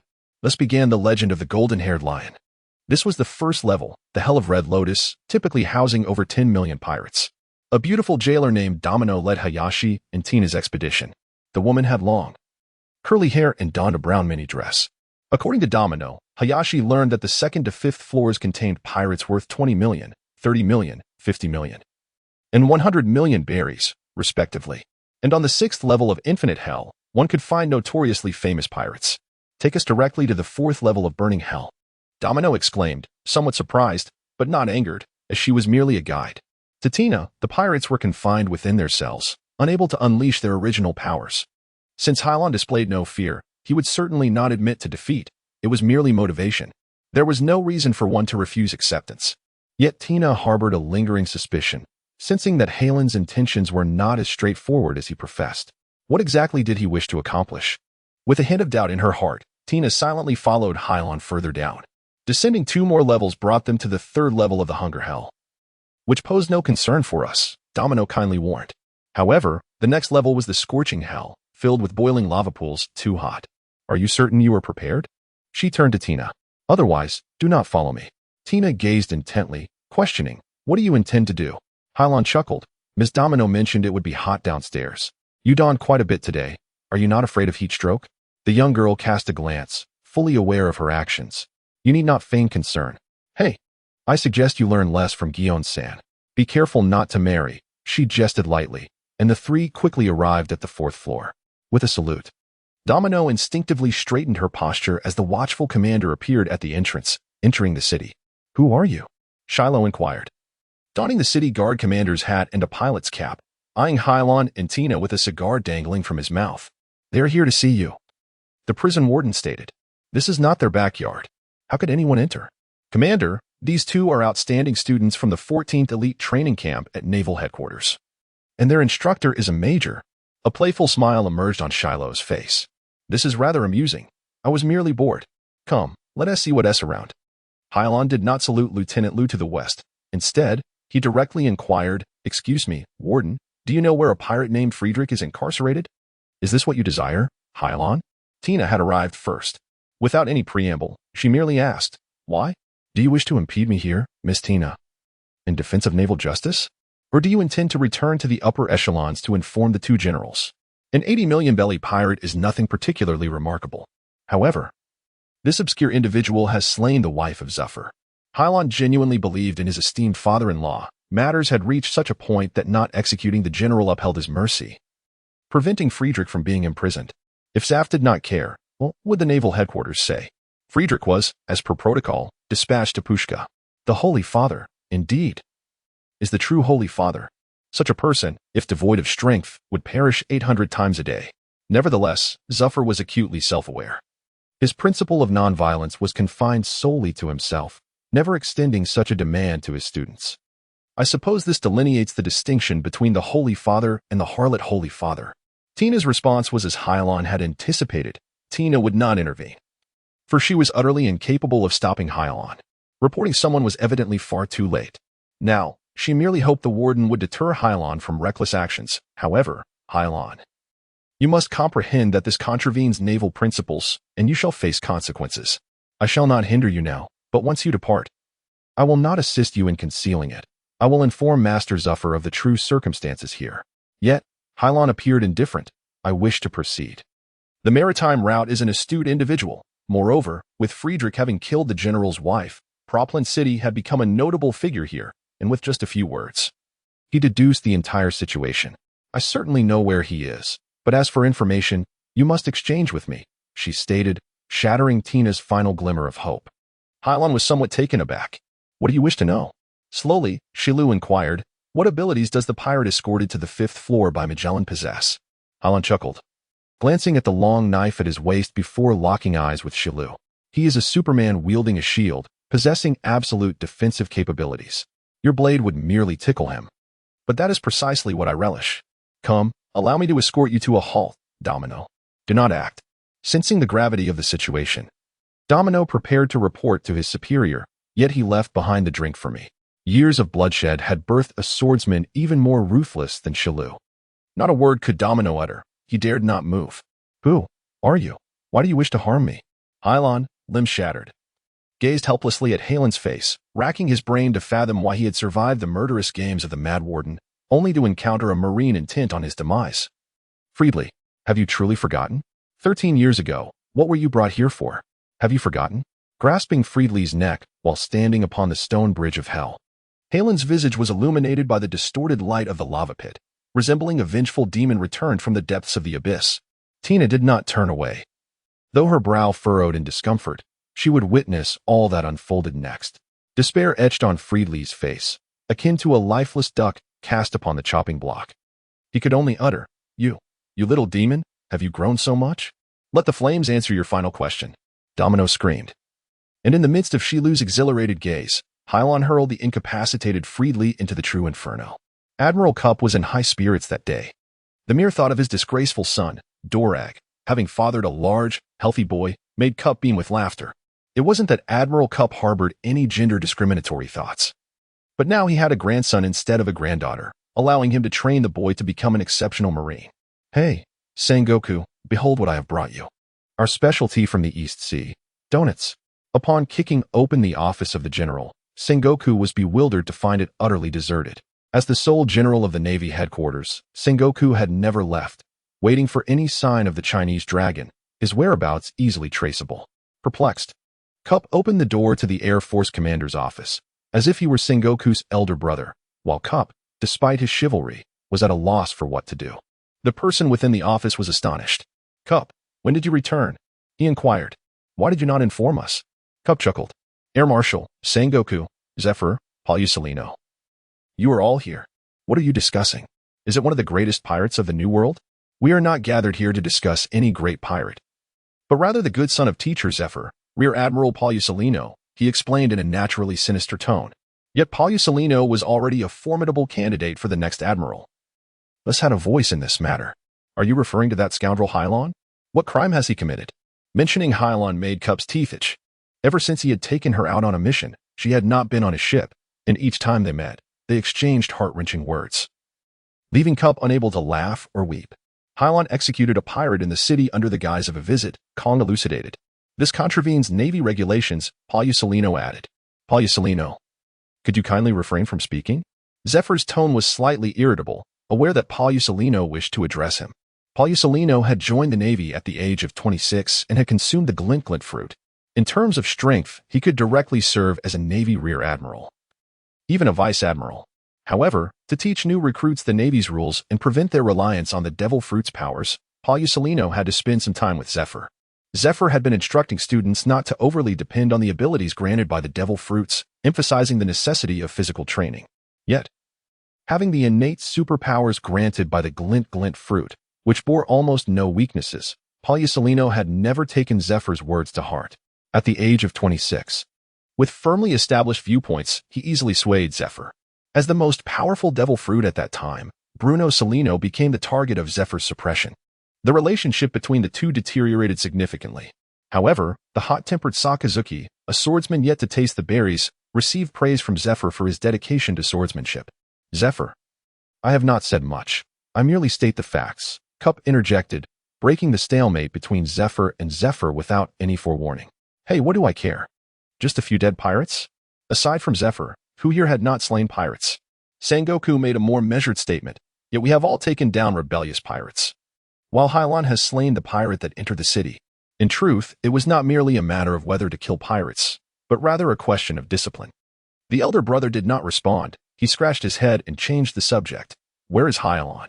Upon mentioning Hilon, Zephyr's tone softened considerably. He should be arriving shortly. He ought to return to his headquarters today as well. Were it not for the incident 13 years prior, Zephyr would have been a stern father, ensuring that his child never breached regulations after joining the Navy. Hilon's mother had perished, and Hilon had only just returned to life after a circuitous journey. The guilt in his heart, coupled with the despair of that time, made it difficult for Zephyr to be truly harsh with Hilon now. How many elders are here? What? Old Palusolino, you are here? Soon, Hilon entered the Air Force's office with a smile. To have gathered the giants of the Navy headquarters to discuss a naval officer candidate was likely unprecedented. Glory, Cup laughed, little Hilon. It has been over a month since I last saw you. I truly missed you. Come, let me see how much you've grown. No, Hilon swiftly evaded Cup, circling behind Sengoku. I cannot endure your iron-fisted affection. Leave it for your great-grandson. Hilon had heard on the way back from the military port that the admiral already had a grandson. Sengoku turned. Hilon, we have all heard that you killed a captive in the city.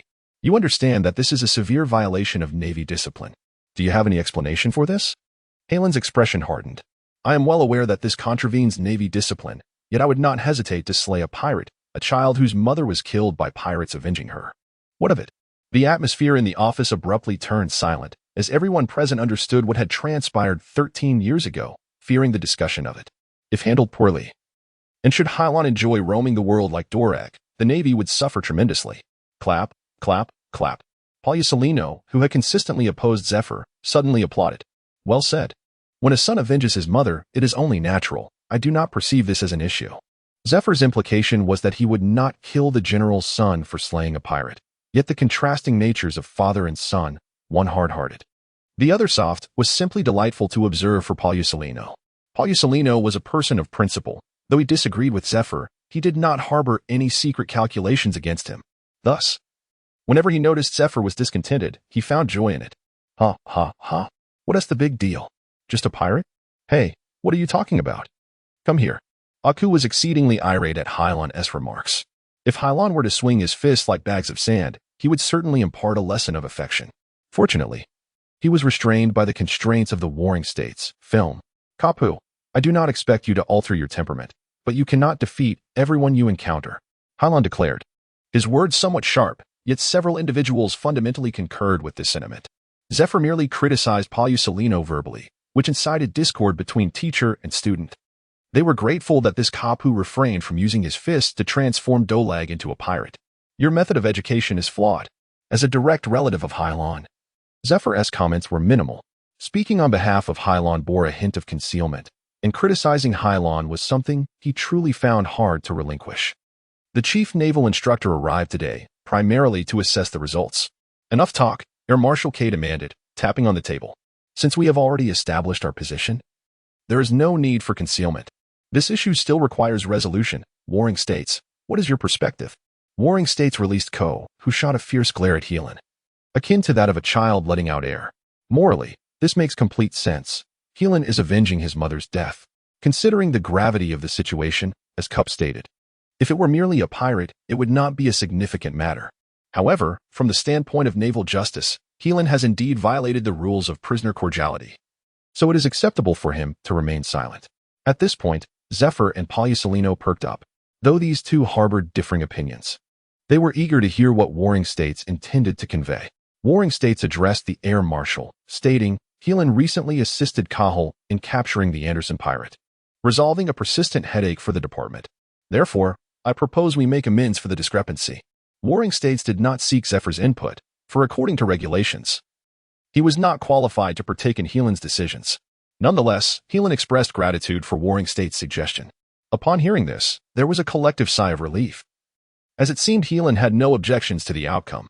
Allowing these veterans to handle pirates, even if the war lasted 10 days and nights, did not faze them. However, the Navy's ongoing struggle with problematic individuals had always been a source of frustration. The three current senior candidates for the Navy command, along with several vice commanders, had either been killed or disguised as outlaws or bikers, making the Navy appear as though it were run by gangsters. She had glimpsed photographs of Admiral Kushin from his early days. He resembled a basketball player of African descent. The latest recruits from the training camp, Smaga, was bald and indulged in heavy smoking, an appearance that alone could deter children from singing at night. Compared to these troublesome youths, Hilon, who valued his own image, was undoubtedly seen as a good kid in the eyes of the veterans. So it was decided. The meeting concluded harmoniously, and the Air Marshal made a decisive proclamation. Hilon, due to special circumstances, I will refrain from saying much more. I hope you will uphold the Navy's justice in the future once you succeed Palusalino and become a candidate for Admiral. Hilon smiled and replied, Rest assured, Uncle K, I will not bring shame upon our Navy again. You little brat, get out of here. I have much to attend to. Palusalino, you stay. The issue of human trafficking had become increasingly rampant. As Warring States exited the Air Marshal's office, he paused after allowing Hilon to take 2 steps ahead. I truly envy you two old bastards. Unlike me, I'm always burdened with work. Well, I shall take my leave. Spend more time with Hilon and Carp. And refrain from swinging your fists around. Be careful of Zephyr's retribution. Farewell, Guajan, Hilon, Carp, Zephyr, he said, strolling through the Navy headquarters square. Cup. What did you mean when you said you would take me to the New World? Carp asked with a grin. What? You wish to venture to the New World? Are you no longer afraid of my iron fist? If you strike me, I shall not depart. Ah, you little rascal. You are truly full of energy. Cup, unfazed, continued, I intend to pursue an old adversary in the New World, an official fleet from various governments whom I cannot apprehend. However, as a Marine, we cannot allow pirates to run rampant, can we? Thus, I plan to confront him. He has many children at home. I feel it inappropriate to attack them. So why not bring you along? Are you referring to the Qingjiao of the 8 Treasure Navy? A hint of concern appeared on Zephyr's face. Hilon, are you going to deliver books to him? The 14th Navy Elite Training Camp ranked 3rd in overall strength and 2nd in physical skills. As Zephyr had saved his life from a young age, fostering a paternal bond, leading him to choose to follow Zephyr rather than join any rear admiral or vice admiral. Hilon confidently declined Zephyr's kind offer, stating, in my absence, a compliant student is always needed to set an example for others and curb some troublemakers. After all, as the chief instructor, it would be inappropriate to physically reprimand students, wouldn't it? Don't worry, Dad, I'm strong, perhaps due to the vengeance for her mother's death. A knot of resentment had lingered in her heart. Over the years, Zephyr had finally heard Hilon refer to him as her father. Hilon was an orphan with little memory of her parents. After arriving in this world, Zephyr had provided her with meticulous care. Since you have taken over her son's remains, it is not unreasonable to give that old man a call. You little brat, still so arrogant. Zephyr was initially taken aback, unsure how such words had escaped him. The seasoned general, who had labored on the front lines for decades, was not adept at expressing his feelings. He turned his back to Hilon and Carp, gazing out at the sea while his eyes were filled with sand. Cup, listen to me. If he gets hurt, I shall give you a black wrist for love. What nonsense are you spouting? A similarly perplexed Carp regained his usual vigor. Let Hilon accompany me. He will never be bullied, for my iron fist will only intimidate others. Cup, let us make a deal. Do not use your iron fist against me, or I shall not go with you. Carp and Zephyr were old comrades, and Carp would take charge of Lynn. Zephyr would breathe a sigh of relief. After bidding farewell to his workaholic principles, Hilon trailed Carp at a distance of 3 meters, climbing about 3 chapters. Although 3 meters was trivial for Carp, Hilon did not maintain this distance to avoid him, but rather as a reminder for Carp not to forget his promise. All right. I promise I shall not strike you. Cup earnestly smiled. In truth, he already harbored a plan. You little rascal, once you board my ship and leave the Navy headquarters, how do you plan to avoid a beating? Cup was a staunch proponent of theoretical adherence. In his view, there was no need for any form of mental exercise, as long as one remained as strong as before. What was there to fear? Cup, Hilon roused the lovesick Carp. We have been together for so many years, Hilon has long been aware. Although Cup often appeared careless and indifferent, in reality, the old rascal was quite astute. To use an idiom, it means that a clever person may act foolishly. No. If you were foolish, then that is clever. Now what? Cup felt a vague sense of foreboding. Could Hilon have discovered his meticulous thoughts? She looked at Cup with the same sincere smile. Admiral Cup is a big deal, is he not? He certainly is, Cup replied unabashedly. Therefore, if Admiral Cup does not act as he claims, when I return, I will surely inform the Navy Department that the Navy hero, Iron Fist, is not a big deal, but rather a disingenuous old fraud.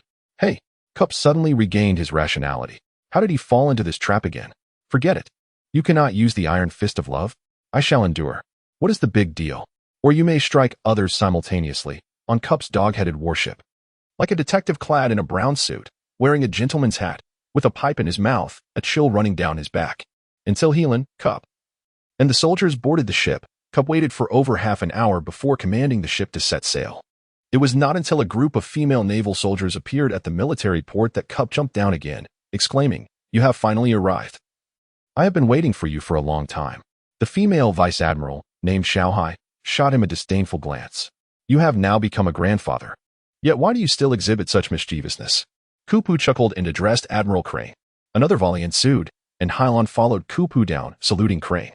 The naval customs of this world bear resemblance to the British traditions of Earth, arms parallel to the shoulders, palms near the forehead. However, while the British salute is performed with palms facing outward, here it is done with the backs of the hands facing outward. This was the first voyage for the Admiral alongside Hilon, and he turned to Kupu, inquiring, "Why have you taken Hilon with you? What are you currently up to?" Kupu shyly smiled and replied, "We are on a mission to the New World. I intend to take this little fellow for a test drive." "What sort of mission could you possibly have?" The Admiral glanced downward. Hilon was indeed on a genuine mission in the New World. But perhaps Kupu merely sought an excuse to engage her. "Of course, I am going to capture pirates. Pirates of the 500 million berries caliber." Kupu deflected. This was precisely why he had repeatedly declined the promotion to Admiral. As a naval hero, he had pursued the Rocks pirates across the globe, clashing with the pirate King Roger and Whitebeard. With such prowess and capability, no one, not even a vice admiral, could command Kupu. "You may go wherever you wish. If you desire, you may take a leave of absence. Observe that Sengoku, the general, never has a day of idleness. I am burdened with numerous chaotic matters and must await the foolish dragon's recruitment calls by the phone. I will do as I please."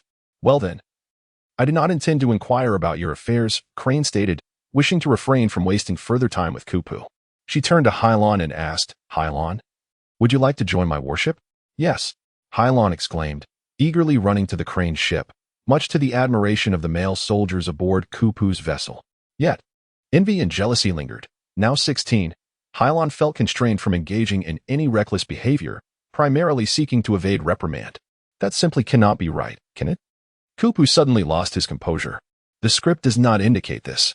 How could you have endured so much, only to end up in someone else's wedding dress? rubbing his head.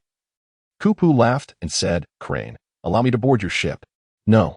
Crane firmly rejected Kupu's request. If you board this vessel, it will spell disaster. If you cannot reach the New World, you will ruin my ship, and I shall never permit you aboard. Admiral Crane's ship was already quite sizable, even so. It could not withstand Kupu's fists. If Kupu possessed such strength, he would resemble a child. To appear cooler, this fellow could demolish a wall without utilizing the front door. Who would believe that a hero of the Navy headquarters is merely a man-child? Katajiri, let me take a break. Return. Kupu laughed. After utilizing several rigging techniques on the Crane, Kupu retreated to his ship like a partridge. Only 2 individuals in the world could train Kupu. One was Sengoku, and the other was Crane. They had been the best of friends since their enlistment. Regardless of the circumstances, whenever Kupu disregarded Sengoku or Crane's words, he could expect no favorable outcome. Years passed, and when Kupu returned to his ship, listening to Sengoku and Crane had become a habit. The other soldiers laughed at Kupu's jests, save for the swordsman who had long served as a serious detective. Kupu was so easygoing and humble that all the soldiers aboard dared to jest about him and observe him. However, after Kupu threw a couple of punches, no one dared to laugh. What are you laughing at, you mutts? You won't even want to set sail for that old man. Rosa.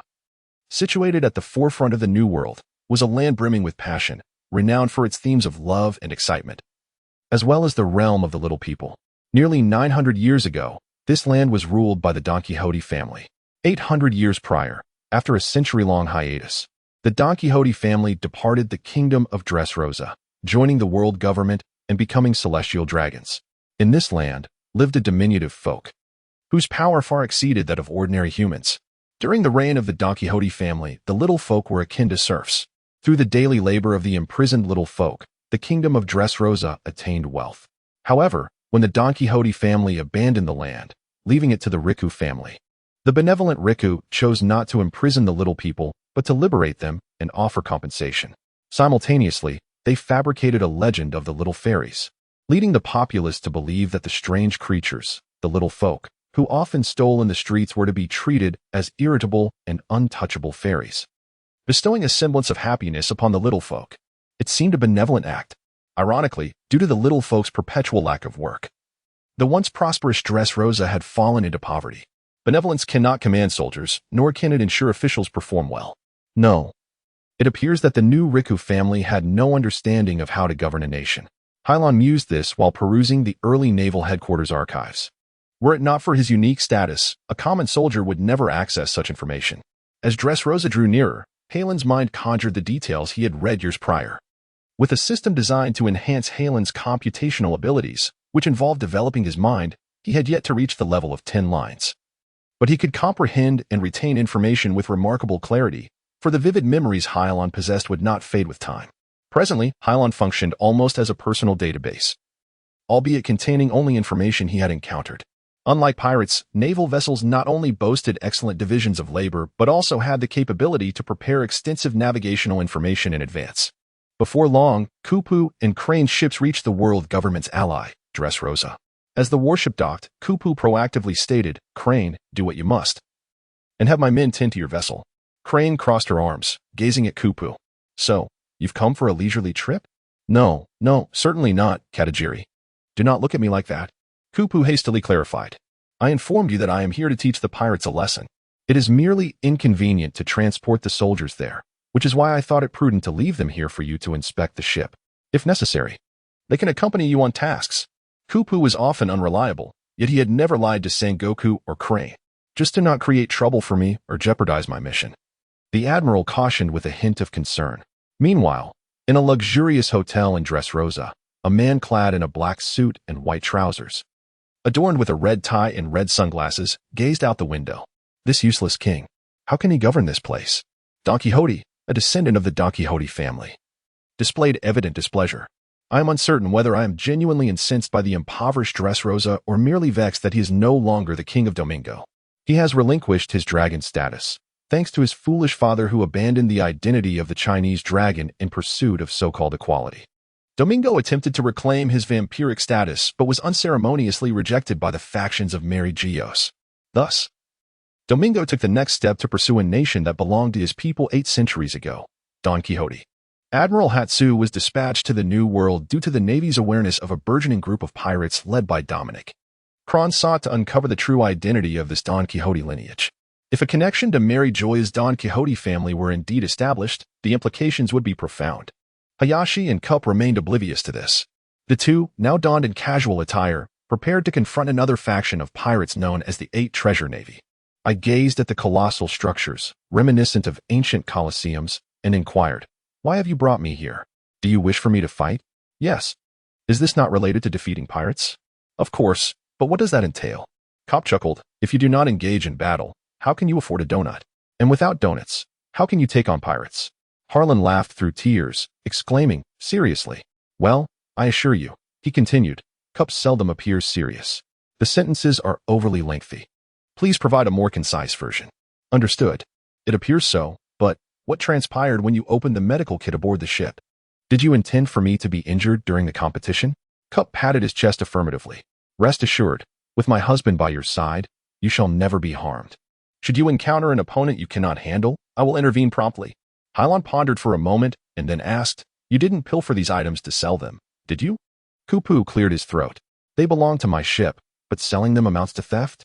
Hilon began, his idle father failing to grasp. "Aren't you afraid of being caught?" "That's impossible. But what if?"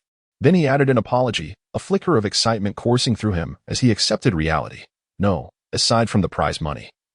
If we sell these items, you must share a portion with me." "Your portion?" His brother contemplated, realizing that the primary responsibility for the recent altercation rested with Hilon, thus reluctantly agreeing to share his earnings. "All right, when it comes time to earn, I bet you 4 coins. Hilon protested. "Why should it be 60 to 4? "No. It ought to be me and you." Kupu resigned. "You truly are a greedy little rascal. These are my ship's medical supplies, not yours." Hilon retorted, "But without me. Could you have earned this money? A naval hero cannot simply roll up his sleeves and brawl in the boxing ring, can he? Even if you lack shame. The king of this nation will certainly lodge a complaint with the command when you return, and you will be dealt with by the war uncle." This notion resonated with Kupu, thus he acquiesced, saying, "All right, we shall proceed as you suggest." However, Kupu swiftly altered the subject. "But if you win the championship, you owe me 30 of the prize." "Why?" Kupu chuckled. "That's the consequence of me being your bodyguard." At this moment, Hilon found himself bereft of any substantial argument to negotiate with Kupu.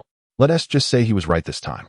An elderly man and a youth bartering in the street would not attract excessive attention, though Kupu's attire was rather conspicuous.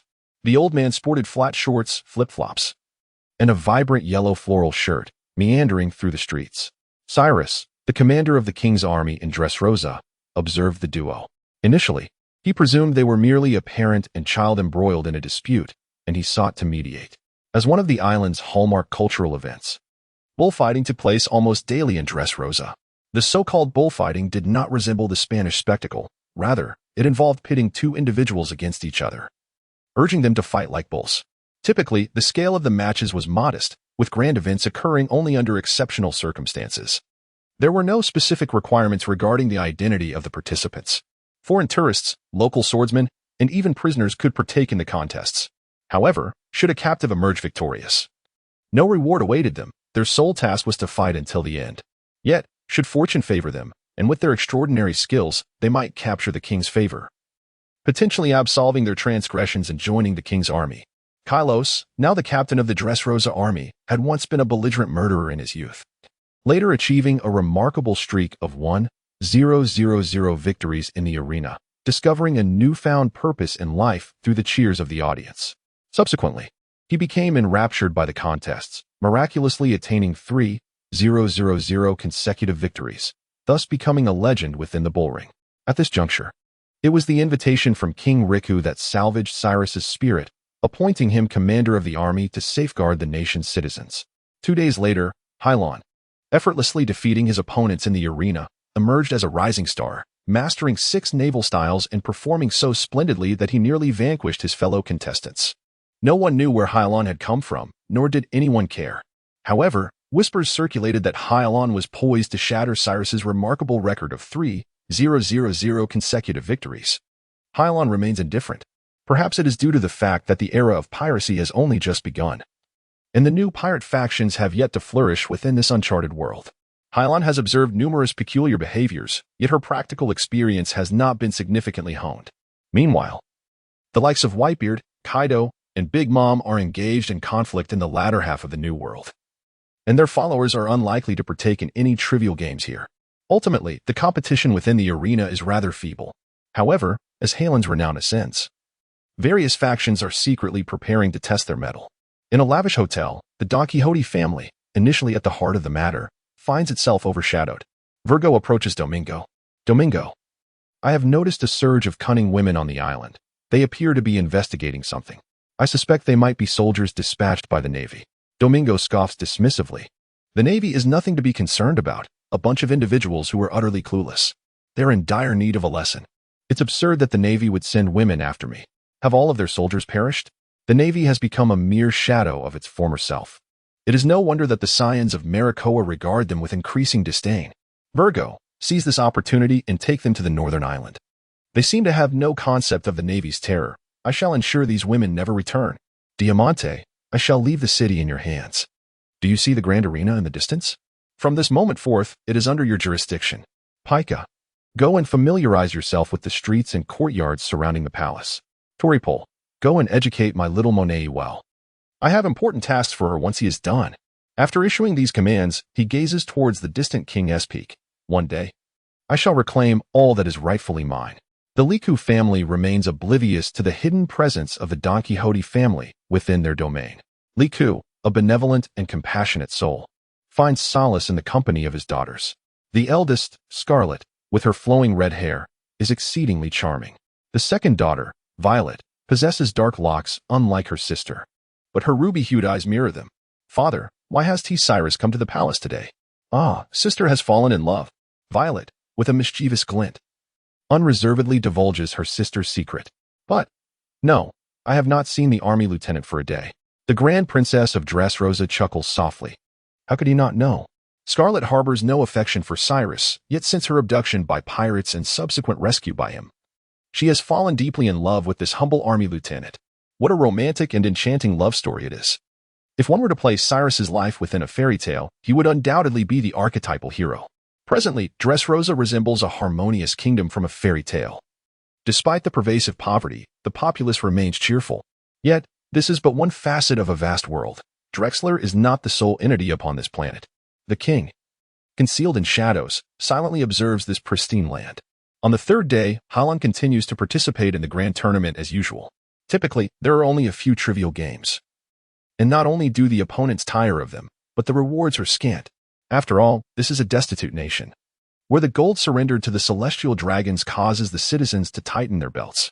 Were it not for the Don Quixote family being one of the 20 dragon clans 8 centuries ago, global governments might not have bothered to recruit from such a country. It would be more feasible to transport citizens to the East Blue to construct a bridge. With the retirement of the legendary swordsman Cyrus, the once thriving bullfighting arena has also fallen into decline. In contrast, Hilon, amidst the autumn winds, sweeps through her opponents, garnering a multitude of spectators. Amidst the near-unanimous applause of the audience, Hilon steps once more into the bullfighting arena. I hope to encounter some worthy adversaries today, perhaps due to Hilon's burgeoning fame. The participants today are no longer the weary swordsmen and prisoners of yore. They are foreign warriors come to vanquish Hilon. A brawny man awaits upon the vast stone slab. Are you the one who has been blown to the skies, Hilon? The imposing figure's temper appears fierce, and his voice booms. Ah, it is I, Hilon responds, warming up. May I inquire how to address you, my friend? Who is your friend? Enough with the idle chatter. Amidst the gasps of the audience, the towering man undergoes a peculiar transformation. In less than 3 seconds, a mottled figure wielding a steel whiptail materializes before Hilon. Is this creature a zoan fruit user? It seems to resemble a leopard. Before Hilon can fully comprehend the situation, the muscular man leaps forth towards her with astonishing speed. His nails transforming into sharp blades, soaring through the air like a fleeting shadow, covering several meters in an instant. Hilon immediately felt as though a ferocious beast had fixed its gaze upon her. This was the culmination of countless life and death struggles. Neither Captain Smoker nor the bookish lieutenant from the Naval Academy possessed such strength. One can never become a competent soldier without experiencing the true battlefield. Hilon maintained a vigilant watch for 12 minutes, mobilizing all her strength, and her iron fist shot forth with great force. the collision of their fists resonating like the strike of two heavy hammers. The shockwave caused both to recoil. This leopard man was completely unaware of Navy 6. Yet he was more formidable than the werewolf Gabriella. After all, the Navy's 6th-level pugilist merely represented a shortcut to physical conditioning. While numerous exceptional fighters existed beyond this realm, surely this individual could not grasp the concept of armament hockey, could he? Rubbing her sore hand, Hilon appeared to ponder deeply. Armament hockey serves as a source of energy for the body. Those endowed with this ability can enhance their defensive and offensive capabilities, akin to an invisible armor. Hence its nomenclature. However, such a power is deemed unsuitable for minors under the age of 17, as it significantly drains the potential of practitioners, proving detrimental rather than beneficial for young aspirants. The established standard for a 17-year-old is based on the impact force of armament hockey. Hilon was a mere year shy of that age, yet she had not been compelled to cultivate this formidable ability. Patience is paramount. Even the cipher pole agents, trained by demons from a tender age, only practiced 6 forms. Even the world government, which has never regarded living beings as equals, would not force them to arm themselves or grow stronger, for the detriment far outweighs the benefit and is ultimately futile. Nevertheless, there exists a spectrum of strength within hockey. The prowess of this individual should not be underestimated. Hilon, having roughly assessed her opponent's strength, suddenly smiled upon witnessing a flicker of disappointment in his demeanor. This is war. One must adopt a serious demeanor. What is there to smile about? With a swift motion, Hilon flickered around, leaving only a trace in the ring. Unlike the cacophony of shouts from the audience, the robust figures in the fray remained remarkably composed, the leopard's tail striking like a steel whip towards the expanse of the sea. Hilon deftly evaded, pivoting to the side. The leopard man's sharp claws lunged at Hilon. Yet she once again employed her agility to evade. With 3 consecutive flashes, she had reached the limits of the black leopard's reaction time. Hilon unleashed a flurry of 3 punches, each striking the same vulnerable spot on the back of the leopard man. The spine, one of the most fragile parts of the human body, succumbed to the assault with a sound akin to cracking bone. The leopard man collapsed, rendered incapable of further combat. Amidst the cheers of the audience, this unfortunate figure was carried away by his brother. If this had occurred on Earth, the battalion would have sustained damage, rendering those undead beings virtually useless. However, in this realm, if the leopard man possessed sufficient strength, there remained hope for recovery. Before long, another combatant descended the boxing ring. This was a tall, cold woman who, after the conclusion of the previous match, remained silent and launched a tempestuous attack against Hilon. Whether it was the power of the devil fruit or ancestral craftsmanship, her hair moved like serpents, 8 long tendrils striking fiercely, reminiscent of the 8-flagged serpent style of Wano. In the arena, Hilon found himself entranced by the woman's serpentine hair. Outside, Kupu, clad in a floral shirt and shorts, encountered the unfortunate leopard man. "Have you taken your medicine?" he inquired. "Who are you?" The defeated combatant, already in a state of despair, was taken aback by the sudden appearance of this elderly figure, who spoke not out of anger but bewilderment. "If you don't eat, you needn't worry about it," Kupu remarked, having been shooed away by the brother of a robust man while attempting to sell another item over the phone. In the field, the refreshing ambience was no longer the sole domain of the unfamiliar woman who had expelled Hilon from the ring. As he awaited his next opponent, Kupu unexpectedly appeared beside him. Who was this elder? Quite swift. It seemed the exhilarating contest was merely commencing, amidst the applause and anticipation of the spectators. Hilon and Kupu did not engage in the anticipated bout. Instead, they soared into the sky, departing the bullfighting arena in a display reminiscent of the moon steps of the Grand Pirate crew. Nonsense. This is the moon steps of the 6 marine styles. Some well-versed onlookers quarreled passionately, yet no one could persuade anyone else. Helen and Cup found themselves without time to conduct their lessons, as the 8 treasure navy had finally arrived at the shores of Dressrosa. In the bullfighting arena, the audience was captivated by the sudden spectacle, filled with a cacophony of arguments and shouts. The crew in the background struggled to hear one another, amidst a warm atmosphere as they prepared for new performers. "Master Cyrus?" The announcer stuttered in shock upon seeing a familiar face. Cyrus, a legendary swordsman who had suffered 3,000 defeats in the arena, was the appointed captain of the brave soldiers in the King's army. He had been saved from the clutches of evil pirates by the beloved Princess Scarlet. But why was he lurking in the backstage of the equestrian games today? Cyrus made a quiet gesture, signaling the staff not to panic or raise their voices. A cautious crew member inquired about his presence. Cyrus responded with a friendly smile, stating that the country had been peaceful lately, allowing the people to live in tranquility. And thus he felt no need to maintain order. His body had begun to rust, prompting him to come here for some amusement. In truth, he had come to witness the competition due to rumors of Hilon's remarkable record. He had not faced a worthy opponent in quite some time and yearned for a good match. However, as the commander of the king's army, he merely wished to enjoy the experience, deliberately leaving an opening for the new players at the last moment, for his intent was not to dampen their enthusiasm. Upon returning to the arena, Cyrus donned a headscarf, disguising himself as a new gladiator. It had been ages since he had stepped into the arena, and he observed the man in red across from him, dressed as an Indian swordsman, pondering, didn't Hilon claim not to be a swordsman? Cyrus merely mentioned wanting to stretch his limbs without specifying against whom he would fight. Then she took flight, and to preserve the captain's enjoyment, the crew quickly arranged for him to become another successful warrior, Diamante. Yet Diamante's attention was entirely elsewhere, gazing at the clouds in deep thought. The two individuals utilized the moon steps during the 6 naval operations. Why would the Navy join the Olympics? Was it true, as Davros suggested, that all the Navy had failed? The swordsman over there, don't turn around. Your opponent is on your other side. Cyrus kindly reminded Diamante. He was a man of honor, unwilling to attack anyone in the arena simultaneously, as a swordsman's code forbade him from leaving the arena until his opponent had been defeated. Regardless of whom he fought, he would see it through to the end. Meanwhile, the sea fog that Cyrus and Diamante cherished had arrived at Dressrosa's coast.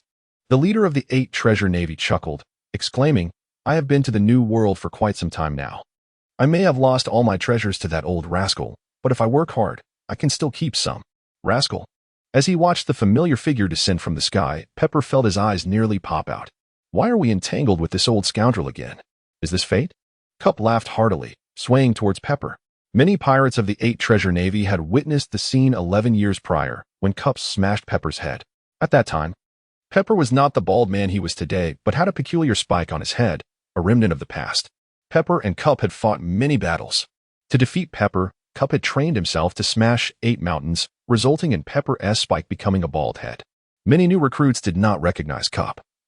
But upon seeing the older generation withdraw, they too stepped back. Cup, what are you doing here? Upon seeing Cup, Pepper felt an intense hatred, even towards Cup's son and grandson. Cup crossed his arms, retorting, and what are you doing here, Pepper? Do you care? Cup chuckled. If you were an honest sailor, I wouldn't mind. But you're a pirate, and I can control you. Green Pepper bared his teeth in a grin. The Flower Country is a part of the world government. We are the official fleet of the Flower Country, and you have no right to interfere with our actions. If it weren't for Cup's blow that had shaken his confidence, Pepper's temperament would have led him to be in a much higher position by now. Faced with Carp's iron fist, he could only feign the identity of an official ally of the world government. Stop talking nonsense. I'm not here to arrest you. I'm here to fight you, Pepper exclaimed, startled. More fighting?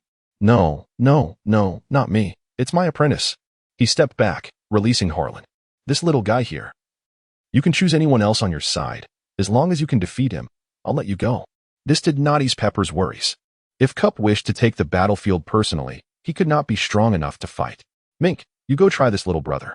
In the Flower Country, many only go by one name, which is characteristic of this nation. Following Pepper's orders, a burly man with dark skin, wearing iron gloves, stepped forward. You're quite the friend, huh? The pirate's temper was rather large, and even Beck was too lazy to lift a finger. After Hilon and Mink exchanged nods, a resounding thud echoed, and Mink swiftly flew out, landing unconscious. Ha. Little Pepper, are you looking down on me? You can't just send any apprentice to fight me. Let me see what you're truly made of, Cup said mockingly. You taught him nothing worthwhile. This department has so many ancestors who never seriously taught you about fighting. This, Pepper's grandson, old Kai, or rather, little Kai, was taken aback. Is this the power of the New World? The 9-year-old Kai knew that Uncle Mink was no nameless fighter but an elite warrior aboard the ship. How could he be defeated by Cup's apprentice? That child shouldn't look so old. Kai, who had followed Pepper to the New World, initially aimed to explore and understand the vastness of the ocean. Little did he know that upon arriving in the New World, he would find himself trapped at its gates by 2 old men. This was a significant blow to him. Damn Carp. He truly came looking for trouble. Observing Cup's excited expression, Pepper realized that today's events might not unfold as simply as he had hoped. Pepper gazed at the gentle breeze and clouds, as if the warm-up effects had yet to reach the sea fog. Then he turned to Carp, his eyes ablaze. Suppressing the urge to strike the boy with his own hands, he called out another name. Lin, you go. No playing with any boost tactics. Pepper dispatched the 13th generation pillar of the 8 Treasure Navy, Kai's father, Lin. The so-called pillar referred to the next candidate for the leader of the 8 Treasure Navy. Pepper was the 12th generation, and if not for unforeseen circumstances, Lin would be the 13th, while Kai would be the 14th. The term unforeseen circumstances referred to those who died in battle or voluntarily relinquished their status. Should an accident occur, the next pillar would be promoted, and if that pillar encountered an accident without a suitable successor, the lower pillar would ascend. Lin stepped forward, saluting Harlan with a raised fist. I am Lin, the 13th leader of the 8 Treasure Navy. Dare to ask for my friend S' name. Harlan reciprocated the fist salute, stating, I am the first student of the 14th Elite Navy training camp. Did you lose your position due to a duel with me? Lin Chong laughed heartily and said, My friend is just joking. Let us begin. In truth, Lin was a man of greater courtesy, yet he bore the spirit of a pirate. And no matter how polite he might be, that essence remained. The 8 Treasures Navy, under the guise of a naval force, conducted piratical endeavors, plundering gold and silver treasures far and wide. The Navy could not simply declare their innocence based on their charming words.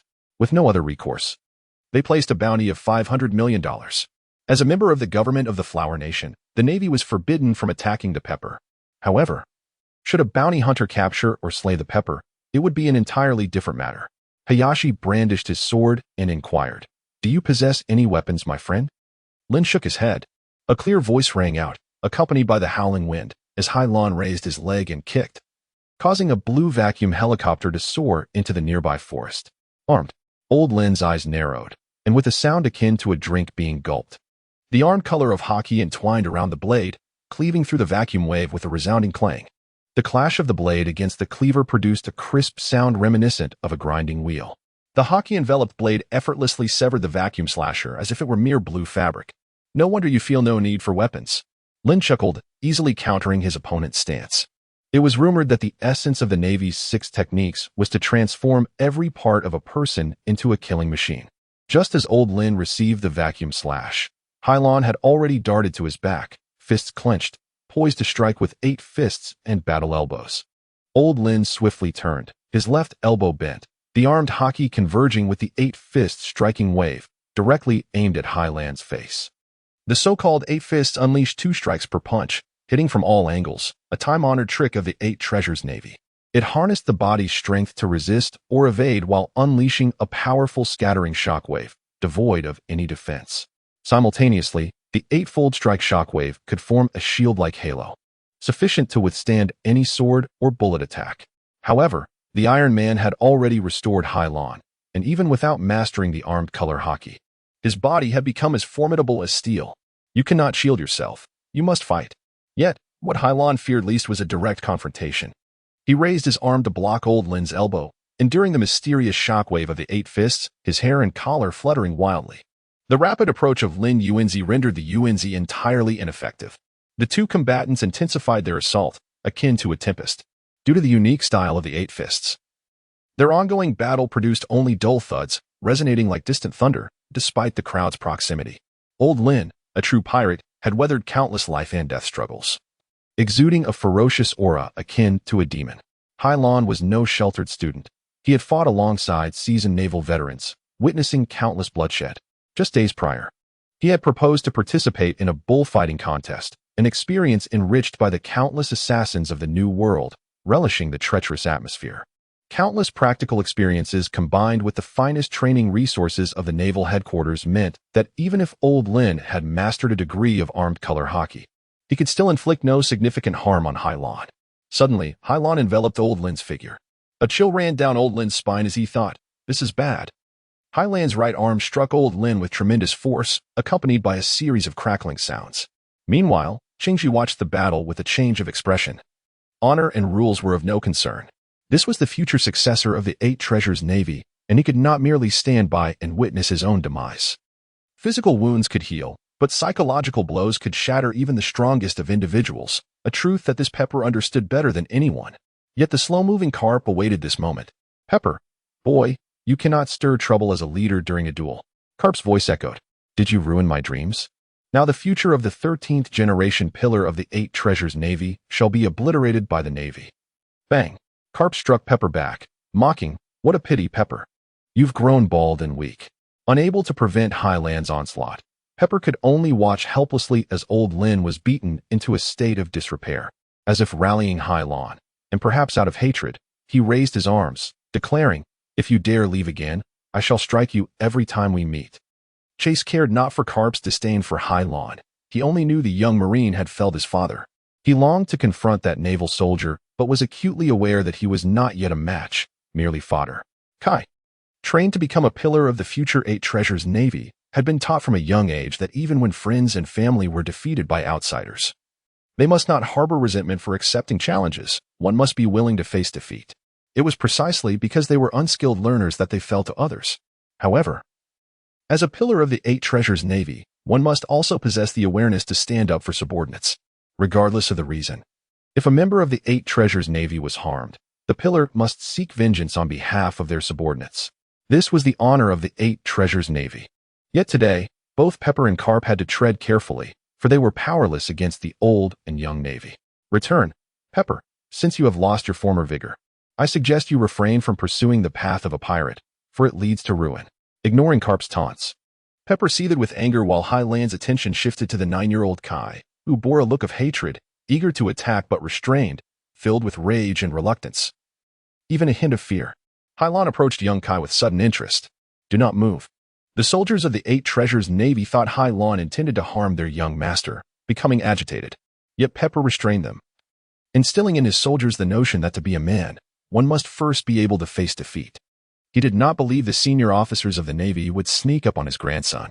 Young Kai looked up at Hilon, instinctively stepping back. However, soon he gathered his courage, attempting to confront Highland's gaze. After a moment of stalemate, it was the under-10 Kai who faltered first, speaking in a youthful voice. "I admit I am not your match now, but do not be arrogant. When I grow up, I shall defeat you." Hilon laughed, the sudden movement causing young Kai to take a step back. "You wish to surpass me? Very well." Hilon locked eyes with Kai, his tone never softening merely because Kai was a child. "Remember my name. I am Hilon.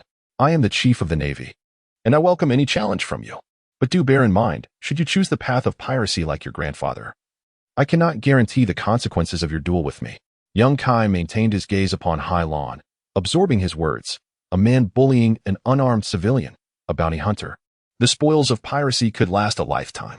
As Hilon departed from his side, young Kai felt a dampness across his back, his mind in turmoil. Though merely a teenager, he bore the weight of mountains, compelling him to glance back at Hilon.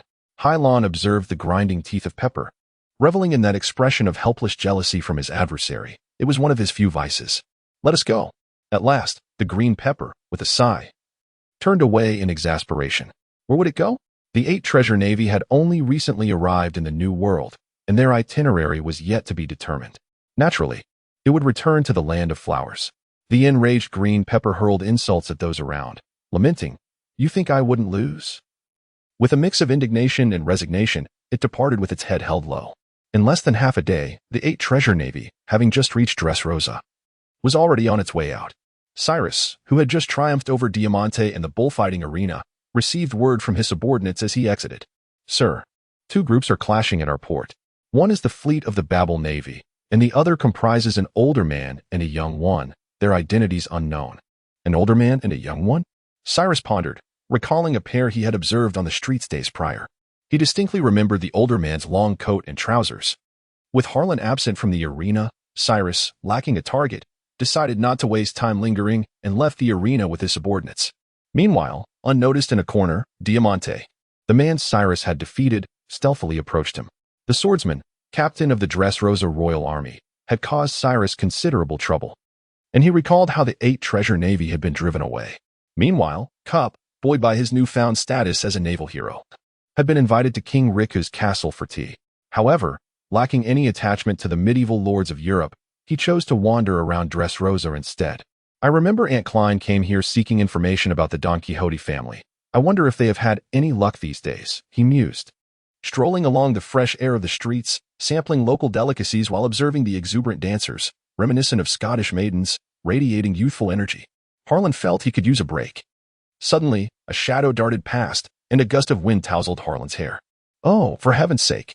Are we out of specialties? What sort of person steals food right under my nose?" he exclaimed, recalling the tales of the Don Quixote family's pirates. "You have encountered a fairy, young man. Do not take it to heart. Consider it a good omen for our country. Fairies are sacred symbols. No one will mind what they take." A kind-hearted citizen, noticing Harlan's confusion, offered him some friendly advice. "What fairy? That is no fairy." Harlan, unable to tolerate the ignorance of the locals, felt provoked. Even if it were a true fairy, it wouldn't warrant such disregard. Ignoring the well-meaning bystander, Harlan held his breath, sensing the wind-s direction, and began searching for the imp. Soon, he spotted a small, inconspicuous figure in the corner. The so-called imp, a diminutive creature living amongst the people of Rosa, belonged to a race known as Dong Ta Ta Ta. These little beings possessed extraordinary speed and strength in terms of raw power. Dong Ta Ta was even stronger than mermaids, whose strength was tenfold that of humans at birth. Their speed was astonishing, and they had reached a level of agility akin to that of skilled fighters. Yet, in comparison to Harlan, this imp's speed fell slightly short, were it not for its naturally diminutive stature, granting it an advantage in urban pursuits. It would have been caught by Harlan long ago. To be honest, the food in question was trivial. Harlan had earned a considerable sum at the bullfighting arena lately.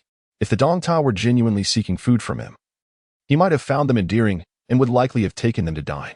However, this was a blatant act of robbery, an entirely different matter. A provocation of the highest order. Otherwise, why would martial artists be performing in a new land? As Harlan pursued the imp, he felt as though he were in a slow-motion chase through the city, where the citizens of Rosa witnessed something new. They were accustomed to little imps stealing, but a larger one like today was a rare sight. The ordinary eye could not capture Harlan's swift movements as he chased the creature. They only noted that the shadow left behind was larger than the typical imp. Thus, they presumed him to be a giant fairy. After a series of twists and turns, much of Rosa, even the surrounding waters, became filled with the ferocious piranha bridges leading to the northern part of Rosa on Greenbit Island. Just as the Dong Ta Ta successfully entered the forest and prepared for battle, Harlan lunged forward, finally catching up with the imp. A dull thud echoed as Harlan lost control and collided with a man emerging from the forest. Had he killed him? Harlan's body, fortified with the speed of a razor, could inflict damage comparable to that of a speeding vehicle upon a mere mortal. "Are you all right?" Harlan inquired instinctively as the man, surprisingly agile, climbed back to his feet with a speed rivaling Harlan's. The man waved to indicate he was unhurt, and Harlan felt relief. Assuming he must be a hunter from Rosa, appearing to be in good condition. "You little devil, you've wasted too much of my energy. How can you not apologize? Didn't anyone teach you that stealing from others is wrong?" Seeing himself caught, and with tears welling in the eyes of Dong Ta Ta, Harlan felt a pang of sympathy, wishing to return to headquarters. But strictly speaking, the little imp was still a person, not merely a pet. "Run, run!" Dong Ta Ta, flustered like a candle, pointed frantically behind Harlan. "Run?" Harlan echoed, confused. Who was running? He turned around only to discover that the hunter he had just struck had actually fled back into the forest, leaving behind only a vague silhouette. What sort of folklore is this? Is it akin to lying on the floor begging me for money? Harlan was astonished, but quickly reasoned, no, if something went wrong, a devil would emerge. This is clearly a matter of conscience. He promptly threw the imp down, disregarding both the delicious food and the profound truths of life, redirecting all his energy towards the mysterious figure. Vigo, meanwhile, was in agony, following the young lord's orders. He had successfully led the navy from the city to this isolated island. He should have retired and awaited the lord and other officers to join in the effort to destroy the navy. Did you hear that? It sounds strange. One of the female marines remarked. Did you mishear it? Perhaps it's just the wind rustling through the leaves. Several female marines were meticulously searching the forest. No, this is not an illusion. I suspect we've stumbled into an ambush. We should return quickly. Find the captain. The woman used the captain's euphemistic language. From the outset, Crane had suspected the soldiers had uncovered clues left behind by the enemy. But to ascertain the truth, the Crane squad disguised themselves as ordinary soldiers and came to this island known as Greenit. Meanwhile, Hilon, like a keen-nosed wolf, firmly clung to the tail of Vigo, the second most powerful member of the Don Quixote family after Domingo, was a pure practitioner of the arts, capable of advancing with astonishing speed even without studying the Navy's six. Nevertheless, he found himself unable to shake off Hilon, which intensified his inner turmoil. Suddenly, the ground beneath them began to tremble, akin to an unanticipated earthquake. Such was the prowess of the paramecia. An unsuspecting Hilon staggered, yet regained his balance in less than a second. As he prepared to continue his pursuit of the enigmatic figure ahead, a web, reminiscent of a spider's, abruptly descended from above, halting right before him. With a swift motion, Hilon evaded the web, narrowly escaping its grasp. A blond man clad in a black suit, adorned with a flamingo feather coat and donning red sunglasses, appeared from the sky, chuckling coldly. "You are that Hilon, are you not? Why forego the bullfighting arena to pursue my family?" Upon his initial encounter with Vig, Hilon felt the weight of the expectations that accompanied his ordinary lineage. He had only sensed such pressure in the presence of the Air Marshal and Admiral Sokovsky at headquarters. To uphold the dignity of the Admiral, Sokovsky had always been exceedingly serious, while Domingo represented the purest form of opposition. "You have a fondness for flamingos?" Hilon adjusted his demeanor, observing the flamingo that slowly descended before him. As they traveled with the Admiral, they had garnered some understanding of his mission. Was a man of such imposing stature, clad in his social attire, merely a performer of the flamingo dance? Domingo smiled faintly, his voice tinged with exaggerated surprise. "It seems you are not merely a swordsman. You are aware of my identity. Are you a bounty hunter or a marine?" Domingo, a clever individual, had deduced from Hilon's prior pursuit of Virgo in their brief exchange that this person was undoubtedly his own. Born in the North Sea, Domingo Flamingo bore a bounty of 190 million berries, a notorious pirate supernova. Originally, Domingo hailed from the Don Quixote family's lineage, but his father abandoned their heritage to become a commoner. He met a fate unkind, choosing instead the tumultuous North Sea. After enduring countless torments at the hands of the despised dragons of the North Sea, Domingo's mother succumbed to illness, and he killed his father to reclaim his right to return to marry Hoa, seeking to recover the identity chip of the dragon lineage. Regrettably, the nobles rejected Domingo's plea, casting him back to the North Sea like a dog. His brother, Don Quixote, fled in terror after Domingo killed their father. During Domingo's moment of vulnerability, four miscreants approached him, witnessing him unleash his tyrannical, regal essence. They crowned him as king, bestowing upon him the fruits of a devilish lineage. Don Flamingo was a noble lad, yet he harbored many vices. Under the foolish reverence of these four rascals, he even incited the dark emotions dwelling within, transforming him into an ambitious dark overlord. Now, the Don Quixote pirates reigned invincible in the North Sea. They ventured to the New World, reclaiming the ancestral home of Don Quixote from 800 years prior, competing with legendary pirates of the New World to become true pirate kings. She offered no response to Domingo's inquiry, directing all her attention to her surroundings. The lines of the fruit were nearly indistinguishable to the naked eye, rough and intricate in their angles. The bounty was not a mere reflection of a pirate's individual prowess. She understood that Domingo was vastly different from Anderson, who had earlier conflated a bounty of 130 million berries with the absolute defense of the fruit. "Nobody is answering, are they?" Domingo chuckled sympathetically. "Yes. You will perish regardless of your words." 5 colored lines. He held it in his right hand, aligning it like a claw, 5 threads as fine as piano wires, akin to sharp blades, swiftly slicing through the sea surface 10 meters away. The speed was remarkable. Hilon, fully committed, abandoned any thought of retaliating with the gale foot and immediately began to decelerate, striving to evade Domingo's assault, swiftly widening the distance by nearly 100 meters. Between Hilon and Domingo Flamingo, whether rock or tree, could be effortlessly severed by the 5 colored lines, the cut smooth and pristine, as if water had sliced through tofu. Was this truly the power of the line fruit? Hilon's astonishment grew. The Navy's devil fruit manual had not indicated that the string fruit could also serve as a weapon. The potency of a devil fruit and its wielder was paramount. For instance, the magma fruit, embodying the essence of magma, emanated temperatures in the thousands of degrees. Generally, only those of vice admiral rank could wield it with armed hockey to withstand such heat. However, just as weapons vary from the supreme great blade to the fine blade, it is the man wielding the sword who dictates the development of the devil fruit's power. The strength of a devil fruit ultimately hinges on the one who consumes it.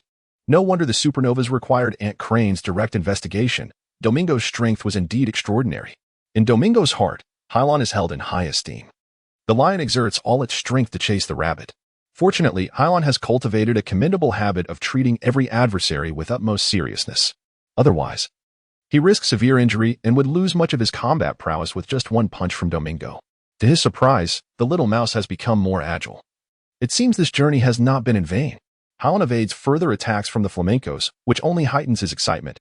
Domingo, exceptionally gifted, astute, and worldly, possesses a certain arrogance that most noble scions lack. He relishes the role of the hunter in battle, persistently employing his gradually constructed traps to extinguish his opponent's will, indulging his perverse taste for the cat-and-mouse chase. His tragic experiences in the North Sea instilled in him a profound skepticism towards life. But it was only then that he encountered the notorious quartet, Virgo, Pica, Diamante, and Toripole, who revered him like a king. "Why did you fail, Dover?" he lamented. "Because those damned gears made the path treacherous. Let us now slay everyone in this city." Surrounded by these four grotesque youths, Domingo evolved into the figure he is today, even without suffering the same fate he endured in his childhood. "Team," Domingo declared, raising his finger as countless fine threads shot forth like bullets, each bearing the destructive power equivalent to a Gatling gun. In Domingo's hands, the slender strands were as formidable as steel. Hilon summoned his utmost strength, the bullet threads leaving a series of dense craters on his back. Domingo shifted his focus from aiming at Hilon to pushing him forward. Boom! The bullet threads, propelled by a howling gust, struck the land before the sea, prompting Hilon to swiftly halt his advance. "If I were merely a nimble little mouse, what would you be? A sickly cat that can only catch mice?" The tempest surged. A cerulean vacuum swept through branches and leaves, advancing towards Domingo's head. Domingo extended his left hand, fingers outstretched. Spider web wall. Before him, a vast white net of fine threads emerged to intercept the vacuum wave, akin to a spider's web designed for hunting. The energy of the tempest was swiftly absorbed by the web, dissipating into a mere spark in the air. Meanwhile, Hilon vanished from Domingo's sight. "How cunning," Domingo warned, turning to expel him. Blade threads. 8 nearly transparent strands emerged from Domingo's toes, enhanced extensions of his previous techniques, exhibiting immense destructive potential. Initially, Hilon intended to block this move with an iron block, but his instincts cautioned him that it would only inflict harm upon himself. Clap. Moonlight step. In the astonished eyes of not only the flamencos but also the onlookers, Hilon's palm radiated a rush of air from the clouds.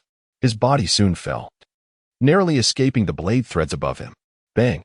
Hilon unleashed another burst of air, his descending form spinning like a top, with a swift kick powered by his rotation. Hilon's compact strike resembled a steel whip. Knock! Domingo was compelled to raise his arm to block Hilon's sweeping leg aimed at his face. The collision of flesh produced a dull thud, even causing discomfort to the usually smiling Domingo. "The air is my domain. Your body has lost its balance?" Domingo felt the thrill of victory and pointed a finger at Hilon. Using the power of the ropes, Domingo tethered them to trees in the forest, towering buildings in the city, and even the clouds in the sky. These invisible strands formed a web known as the aerial passage, a realm accessible only to Domingo. His sky was flat. Jump. Aim at the muzzle. Domingo was not the only one capable of long-range attacks. Hilon, adept in the art of the 6 Cs, developed a technique using his palm, month step, and leg handgun. No longer a secret. How could Hilon not seize the opportunity? Whoosh. Whoosh. The air, once loose and commonplace, morphed into deadly bullets propelled by Hilon's fingertip skills, striking between Domingo's brows, at his waist, and towards his heart. Domingo's bullet threads converged with the destructive power of a Gatling gun, while Hilon's flying finger strikes embodied silent lethality, akin to a deadly sniper bullet. With the initiative lost, the flamencos had no choice but to evade Hilon's assault. The finger strikes, back-to-back, now relied on Hilon's strength. Yet the cat-and-mouse dynamic transformed him into a playful Tom, inadvertently becoming Hilon's toy. Pica and Toripole sensed that their master had commenced battle and proceeded to execute their plan to ambush the Marines in the jungle. Pica, a superhero known as Stonefruit, commanded the rocks he touched, instigating earthquakes and even enveloping himself in stone to become a giant. Toripole, endowed with a superhuman sticky fruit ability, secreted a volatile substance. One of his weaknesses. What is that? Ugh, what is an earthquake? So sticky and gooey. Disgusting. The naval soldiers in search of Virgo were caught off guard by the ambush. Pica's control over the subterranean rock layers triggered a quake, destabilizing the soldiers in the jungle. Toripole utilized his power to ensnare most of the female soldiers, his limbs wrapping around their throats. The piercing cries of the disoriented female soldiers echoed through the forest, causing the hidden Danta people to tremble, lacking the courage to seek answers. Except for one soldier. Crane, disguised as a soldier, stood resolute, seemingly unaffected by the fruit powers. Was this merely a trap? Little did they expect the Don Quixote family to harbor such peculiar and underestimated devil fruit powers. Bang! Bang! Towering trees fell one after another, each as high as 5 stories, easily toppling into boulders, snapping like twigs before the Marines. Some timid members of the Eastern family observed the super monster from a distance, even fainting in fear. The general cast a glance at Pika, who stood atop the giant's shoulder, sighing, "Well, it seems we have no choice but to proceed." Meanwhile, Hilon maintained a rhythm that Flamenco could not grasp, his original entertainment mindset eluding him. Playing with the hunter was amusing, but being toyed with was far less enjoyable. Defeat the rogue route. Domingo raised his right arm above his head in midair, and as he swung his hand, 5 invisible threads formed from his fingers.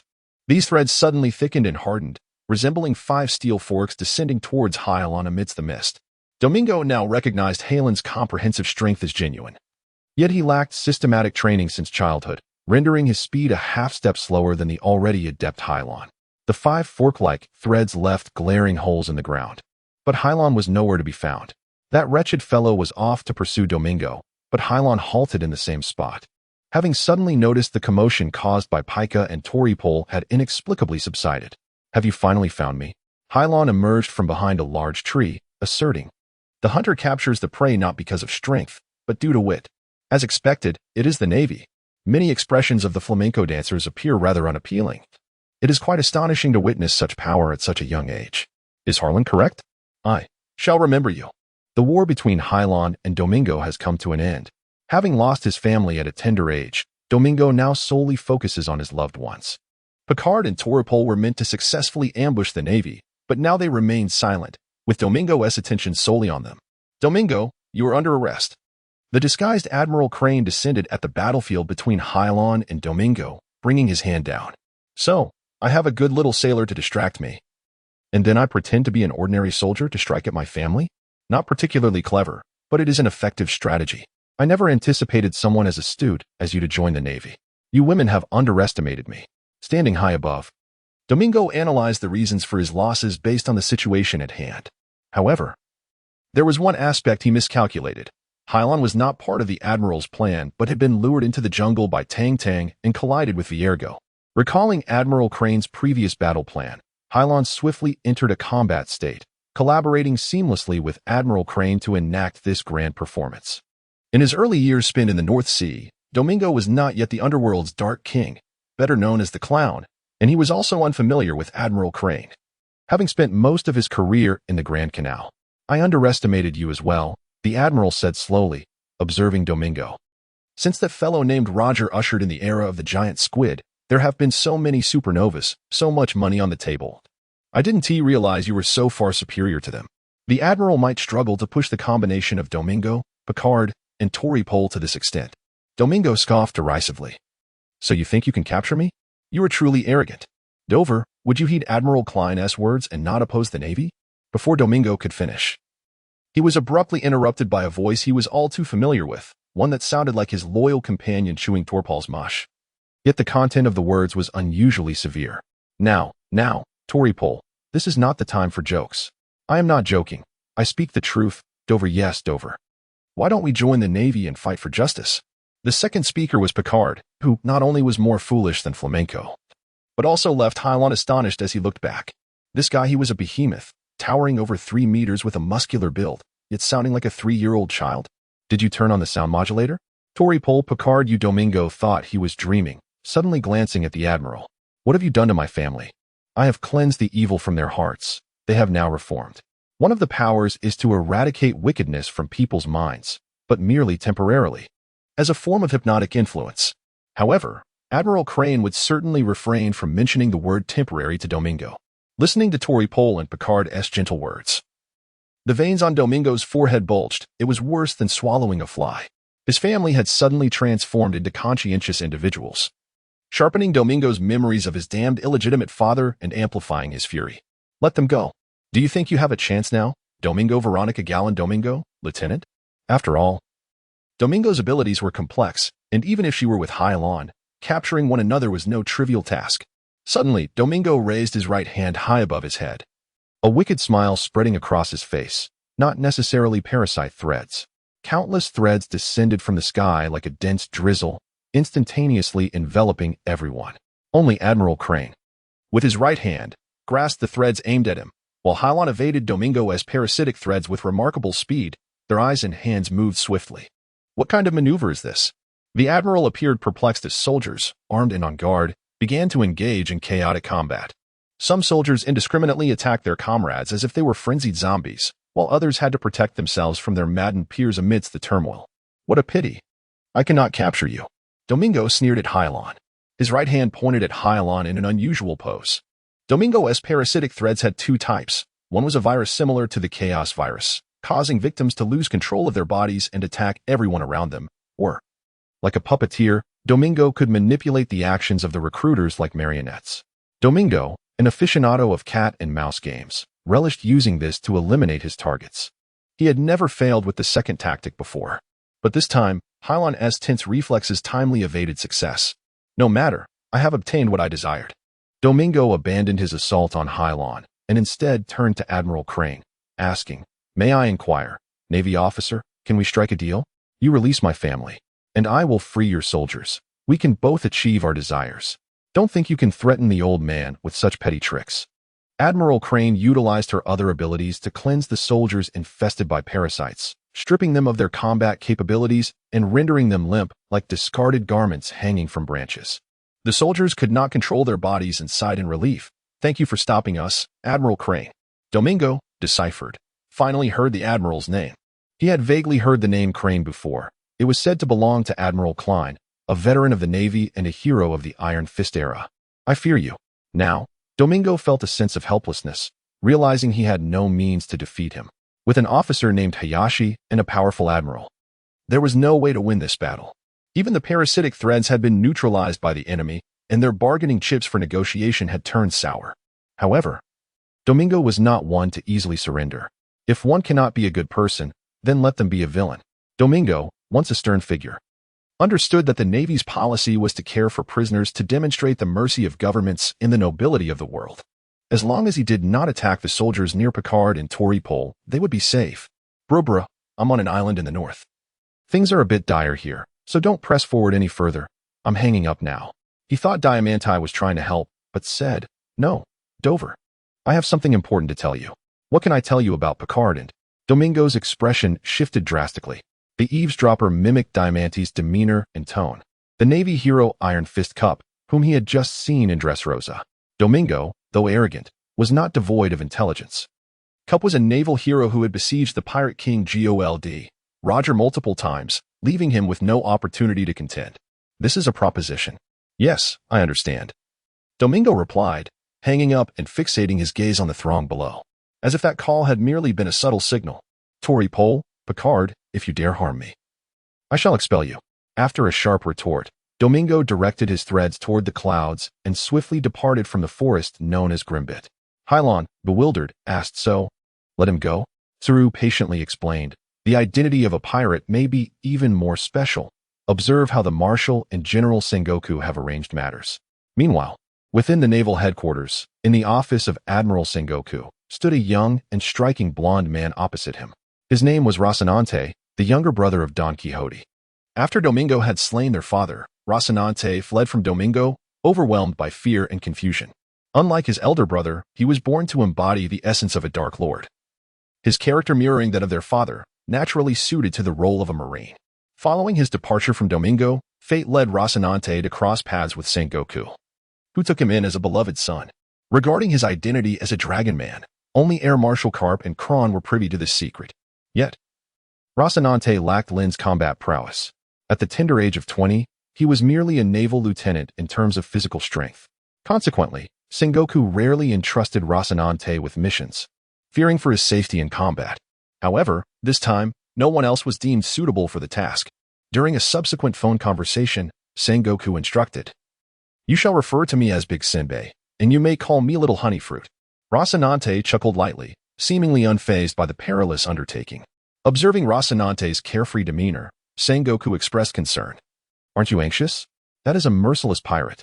"But he is also my brother," Rocinante countered, shaking his head in an attempt to dispel Domingo's ominous reputation. "I am his only sibling. He would never harm me." I am steadfast in my role as a Marine and will never betray my principles. Domingo poses no threat to Rocinante, nor does Rocinante wish to harm Domingo. He merely seeks to prevent Domingo from descending further into darkness, striving to keep him from becoming a monster. The plan was to reintegrate Rocinante into the Don Quixote family, utilizing Pica and Diamante, who had been captured by the Admiral, as pawns in his guise as a naval spy among the pirates of Don Quixote. Although Domingo may be a Chinese dragon stripped of power, he ultimately remained a dragon. To capture Domingo, the Navy needed to amass sufficient evidence against the world government, such as attacks on naval bases or allies of the world government. If the Navy merely assassinated citizens of non-world government allies, they would be unable to confront Domingo under the pressure from the Draguonian forces. Thus, Rocinante set out to gather incriminating evidence against Domingo. Furthermore, the most troublesome aspect of pirates was their nimble guerrilla tactics. To monitor the movements of Don Quixote's pirates, Rocinante's undercover identity was essential. I must prepare, he stated, turning to leave. Rocinante. Sengoku suddenly called out to him, fully aware that once they parted ways, their next encounter might be months or even years away. Sengoku's voice softened, etched with concern. Do not perish. Rocinante did not look back. Fear not, I am still young, he replied jovially. Suddenly, with a gentle thud, Rocinante exited Sengoku's office. Sengoku gazed at the empty doorway, sighing, that fellow, as disheveled as ever. I hope he does not make rookie mistakes in his undercover work. Meanwhile, in the distant New World, Domingo regarded his two senior officials, Viejo and Diamante, with discontent. It seems we ought to recruit more allies. Otherwise, we will be too passive when facing our enemies. Let us return to the North Sea and develop a strategy with an admiral and a marine, Hilon, who have endured significant losses. Domingo could not fathom what it felt like to become a new world power alongside the naval hero Carp. You were once pursued by Lin, yet you relinquished nothing, correct? Otherwise, you would not have infiltrated the Navy. Virgo pressed a lemon against his left cheek, assuring, I am absolutely fine. That marine is quite distant from me. Nearly 100 meters away. I merely need to change clothes and tidy my hair. Domingo nodded, beginning to contemplate a plan to rescue Pica and Toripol. At that moment, Hilon returned to Virgo's original position, having struck what should have left some clues, right? Hilon focused intently on the nearby grass, his heightened perception and cognitive abilities revealing marked advantages, exhibiting almost no fatigue. A cookie? Hilon discovered a half-eaten biscuit. I do not recall purchasing this snack. A solitary biscuit could not prove anything, yet it might one day become a crucial clue. Upon returning to Rosa, to avoid alarming the enemy, Lin refrained from informing Admiral Tsuruk and Karp about the biscuit incident and instead conducted a covert investigation of his own, based on a series of previous leads. The ultimate target pointed to an upscale hotel. According to the hotel proprietor, a rather fearsome group had once resided there. From her descriptions of their appearance and attire, she could identify three: Domenico, Pica, and Toripol. The fourth, clad in red, remained unseen by Hilon. However, that individual had attended a bullfight, only to be defeated in the finals by a fencing enthusiast. This, too, was a decision made by the arena staff. In this scenario, the pirates of Don Quixote must be individuals who had never been seen before. Pirates within Don Quixote were perceived as superhumans. They sought to conceal their tracks, ensuring that no one would take notice of them, leaving the trail here at an end. Aunt Crane, what will you do next? Upon returning to the warship, Hilon casually inquired. After departing from Rosa, I shall escort the pirates to the Marine G1 headquarters in the New World for interrogation. You and Karp should return to the Navy headquarters. Why not bring them back? Hearing Harlan's confusion, Crane regarded him deeply. Hilon, there are some matters you ought not to inquire about just yet. Hilon nodded, refraining from causing discomfort to Crane. After all, he could directly ask Admiral Sengoku about it in his office at the naval headquarters, where Karp was indulging in donuts, boasting about his valiant moments with Hilon while teaching the Babel Navy at Rosa. Sengoku had always tacitly approved of Karp's provocations. As the official pirate allies of the world government, imparting lessons in this manner for reasons unbeknownst to him. On this day, Sengoku, usually preoccupied, did not expel Karp but rather leaned back in his seat, listening to Karp's enthusiastic bragging while his eyes occasionally flickered towards Hilon, filled with warmth and approval, tinged with a hint of envy. If only Rocinante possessed Lin's combat talents, his undercover work would be far less arduous, Sengoku mused. The last thing I need is sudden silence, Karp remarked, the office devoid of life apart from the sound of his munching on donuts. Uncle Sengoku, why hasn't Rocinante come to see me? Harlan suddenly asked. Sengoku was 5 years older than Zephyr, and Rocinante was older than Harlan.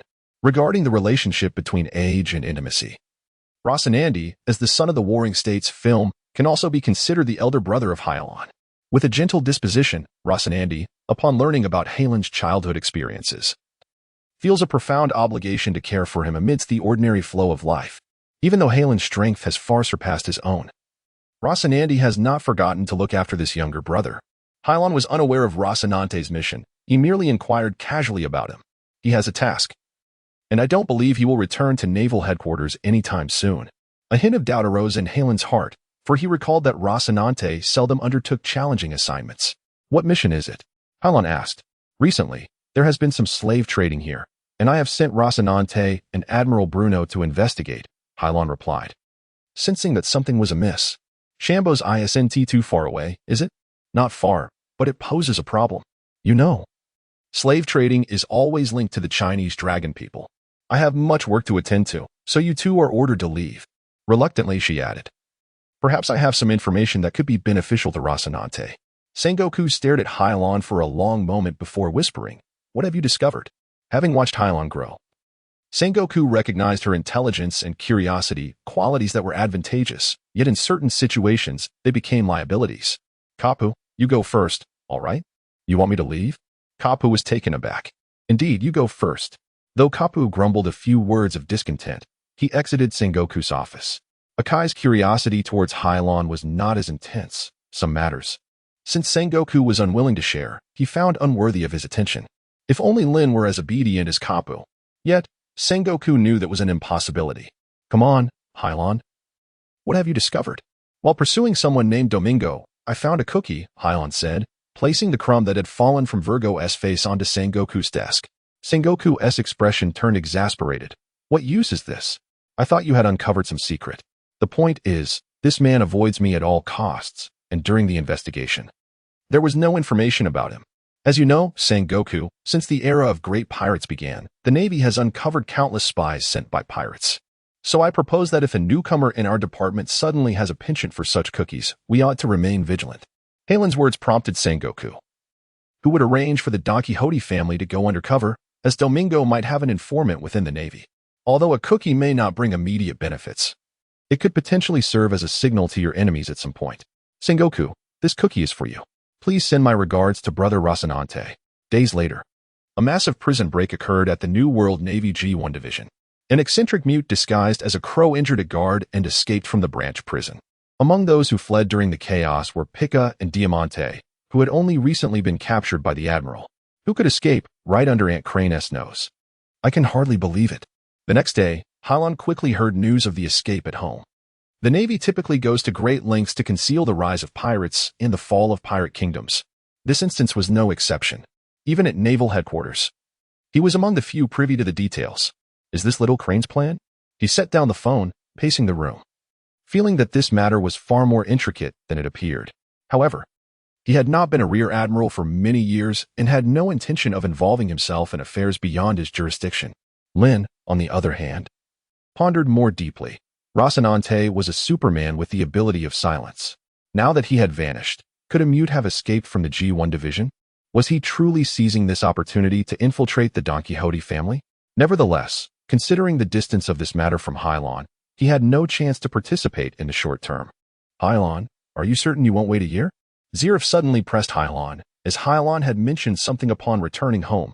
I am officially starting my independent mission. Within the Navy, promotion requires not only the strength necessary for the position but also a certain military acumen.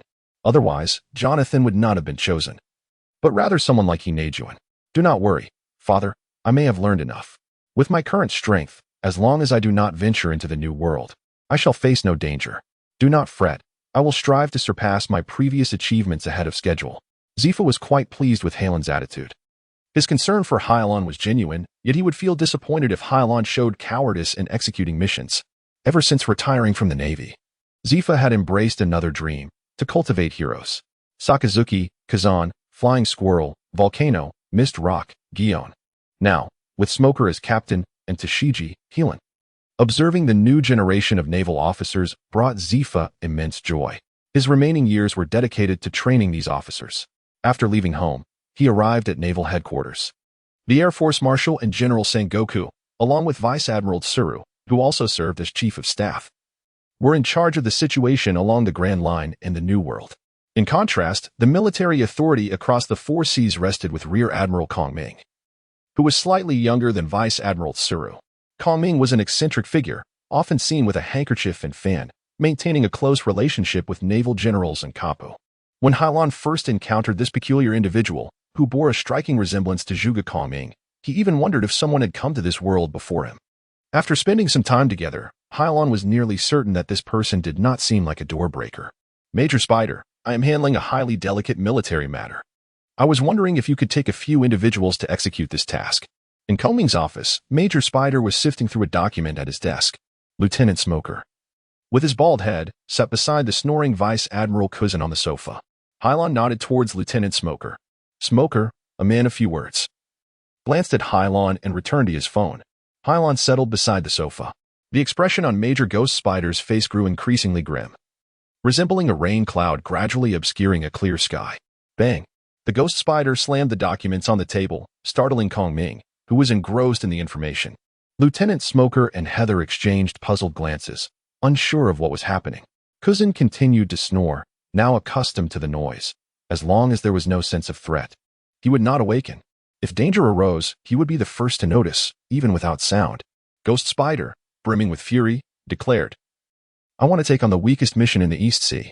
Kong Ming, do you dare to underestimate me, Ghost Spider? It was evident that Ghost Spider's anger stemmed from within, not intentionally directed at Kong Ming. What do you mean, Major Spider? Mind your words, Kong Ming replied in simple English, which sounded somewhat uncomfortable. It was said that the people of the New World and the Kingdom were equally peculiar in their tastes. Humph. Ghost Spider turned away, refusing to speak further. The sentences are too lengthy. Could you shorten them? Can you bear the responsibility of bringing the shameful Robe to justice? Kong Ming erupted in anger. A pirate in the East Sea is still a pirate, isn't he? A mere colonel suffices for a small pirate like you. Kong Ming felt he had lost all his words. Fine, I will find another Rear Admiral. Why won't you let me leave? Lieutenant Smoker's voice suddenly rang out. Kong Ming, Major Ghost Spider. Lieutenant Smoker stood at attention. Though I am merely a second-class soldier now, I am a born result magician. I should be able to handle the East Seas situation with ease. Impossible. Cousin suddenly woke up. If you leave, who will assist me? Then, Lieutenant Kushin, why do you not get some rest? Is this how you converse with an officer? Yet, deep within, Kushin felt no anger. Gentlemen, if you will excuse me, I must seek others, he said, gently massaging his temples. The issues plaguing headquarters were a significant source of frustration for the Navy, a band of reckless individuals prone to mishaps. It was as if they were urging me to leave before I could articulate my thoughts. Hilon stood up. You. Kong Ming recognized Hilon. Aware of his power and status, the former of Zephyr, I have already informed him not to worry. He will come to seek you. In that case, I shall begin making arrangements for you. The cold gaze of the Ghost Spider shifted from the busy Jing Gaming to Lin. Hilon remained indifferent, knowing that the Rear Admiral had observed the expressions on everyone's faces, save for Rear Admiral Sakaski. Hilon cast a deep glance at the Phantom Spider before picking up the documents on the table, briefly scanning them. The Naval Division in Roga Town, East Sea, requests special assistance from headquarters. Captain Burmel. Kong Ming has conferred the rank of Major on Hilon. After all, he is also a special agent appointed by headquarters, responsible for all tasks of the branch. It would be illogical if he were still merely a soldier. At that moment, the personnel in the branch would undoubtedly wonder, we have made tremendous efforts to combat piracy, so why has a high-ranking soldier been dispatched here? Generally speaking, the personnel of this agency hold ranks approximately 3 levels higher than those of the branch. Thus, from the perspective of the division, this individual is akin to a brigadier general. In the homeland, only officers of colonel rank are entitled to possess their own vessels. Given the special circumstances, Kong Ming could indeed have allocated a small warship and several soldiers for Hilon, but he declined. In Hilon's words, a single soldier, neither more nor less, is simply more convenient for executing tasks.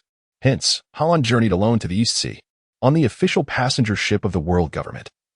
He employed the same technology as naval vessels to traverse the equatorial doldrums, which is the sole means for ordinary individuals to navigate the vast oceans.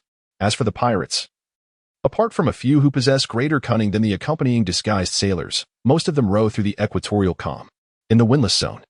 Besides the absence of wind throughout the year due to some peculiar force, there also dwell many enormous sea kings, naval vessels and official government passenger ships from various nations. Equipped with their unique bottom-embedded seawall technology, radiate energy identical to that of the ocean, thus evading the assaults of sea kings. However, the pirates have no choice but to enter.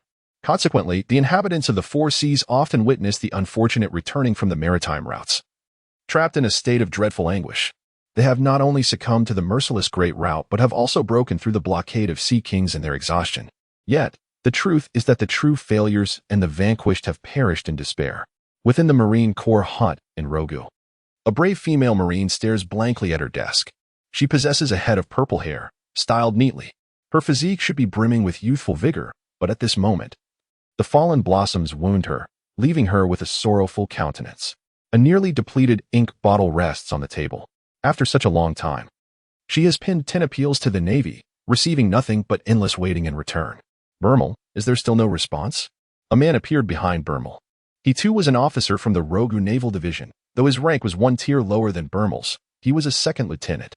Observing Bermel's disappointed expression, the second lieutenant sighed. Does the Navy truly care nothing for our lives in the East Sea? Do not speak so, Wagner. Compared to the utter disappointment in the Navy, the sentence is far too long. A shorter term would suffice. Had we not persisted in remaining in the East Sea, perhaps Roga would be more lively than it is now. Wagner, do not let the soldiers witness their officers in such a disheartened state. Bermel offered a radiant smile. Yet Wagner's face remained unchanged, though her heart raced. Suddenly, the faint scent in the air was interrupted by a soldier's report. As an irritable soldier burst in, report. Lieutenant Bermel, Second Lieutenant Wagner, are you present? What? Wagner made no move toward Bermel, nor did he hesitate to inquire of the soldier, his countenance betraying an excited expression. Headquarters just called, saying they received our assistance letter and have sent a major over. See, all our efforts have not been in vain. Bermel inadvertently slapped Wagner, having grown up in Kokia's village, where her unique personality branded her as the bad girl among the villagers. Yet, no one could have anticipated that this bad girl would become a champion of justice in the Navy upon leaving the village, and to this day, Bermel has never returned. Nor has she disclosed her transformation into a sailor to the villagers. Perhaps it was the inherent allure of bad boys that drew attention. After joining the Navy, Wagner became a secret admirer of Bermel. Unlike the General Wagner, who concealed himself in plain sight, Wagner was shy, and few in the base were aware of her infatuation with Bermel. Bermel, with her vibrant personality and good relations with many, made it seem entirely normal for Second Lieutenant Wagner to be present. However, as the two officers approached the colonel, they overheard the colonel's furious roar emanating from the room. Who are these paratroopers? A mere child who hasn't even graduated from naval school has just arrived in the East Sea, yet he assumes command over me? Just because he is Zephas' son? Calm down, sir. Zephas was once the leader of the Navy, came the retort. Do you think I am unaware of that? He is not here now, am I right? Colonel Shire, known for his foul temper, was well known throughout the Roga base. Yet, if it were merely a matter of temperament, he was still a weak man seeking to save face. Bermel sought assistance from the Navy command, circumventing Colonel Shire's orders, as the colonel wished to use his authority to eradicate the pirates. However, both Bermel and Wagner were acutely aware that this was nearly a daydream. The colonel wished to preserve his reputation. Yet, had Bermel not offended the colonel, she would not have dared to take such a risk. Every failure, at the very least, would be in vain. In the worst case, it would cost the lives of several comrades. We cannot jeopardize the lives of everyone in the base for the sake of the colonel. Bermel's rebellious nature resurfaced at this moment, after enduring a dozen unanswered appeals. She finally secured assistance from the family office. Meanwhile, she braced herself to face Colonel Shire's wrath. The colonel glared at the lieutenant. Bermel, was that letter written by you? Yes, it was. Bermel stood before her colonel, her voice devoid of any trace of timidity. Colonel Shire had once been an officer at another branch in the East Sea. Since the Navy headquarters had initiated large-scale conscription, the former colonel of Rogu had moved to headquarters, successfully taking command of Rogu and being promoted to colonel at headquarters. In truth, he possessed neither combat capability nor military value. Bermel was unafraid of him, being one of the best in the base. She understood that Colonel Shire would only impose a minor punishment on her, for he required her capabilities. More importantly, Colonel Shire was a taciturn individual, Despite his somewhat fiery temperament, he did not impose strict demands on his subordinates. What she did not realize was that since Shire had become colonel, he had received a manual with 6 forms. Now, only Shire knew what his true power entailed. Shire's expression was grave. Have you considered how this office might react? What do you mean, sir? We only dispatched a major. Is this what you hoped to see? Bermel exclaimed in frustration. Why is everything like this? Has headquarters truly abandoned the East Sea? Shire cast a sidelong glance. Lieutenant Bermel, you have escalated your appeal, violating Navy regulations. Do you understand? I certainly understand, sir. Bermel has also been called back. Very well. I will have you run around the field until you can no longer move, and you shall not have dinner. Do you have any objections? Execute your orders, sir.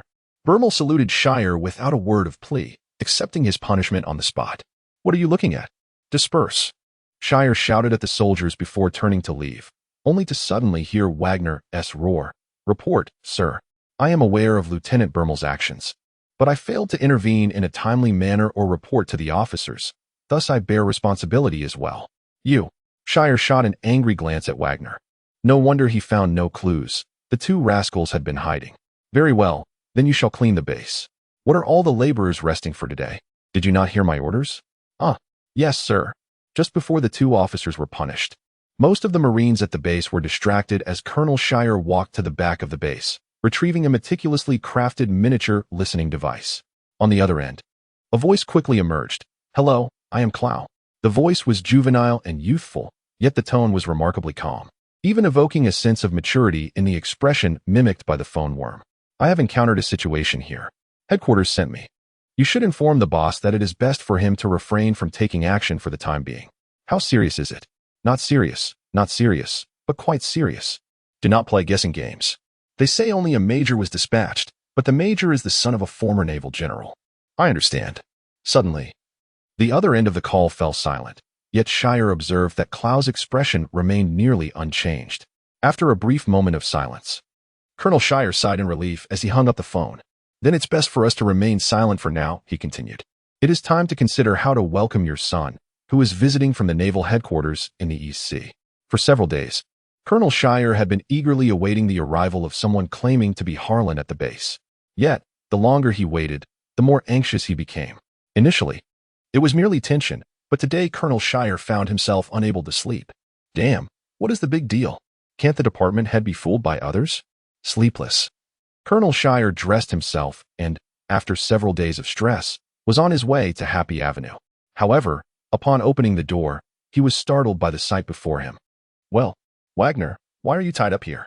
He almost dared not escape with a razor, but fortunately, his quick reaction did not betray his own style. As he removed the rag from Wagner's mouth, Wagner exclaimed, Oh no, Colonel Shire, the base has been invaded by pirates. Pirates? Shire's mind raced. Is it because the boss heard Clow's report and wanted to kill him?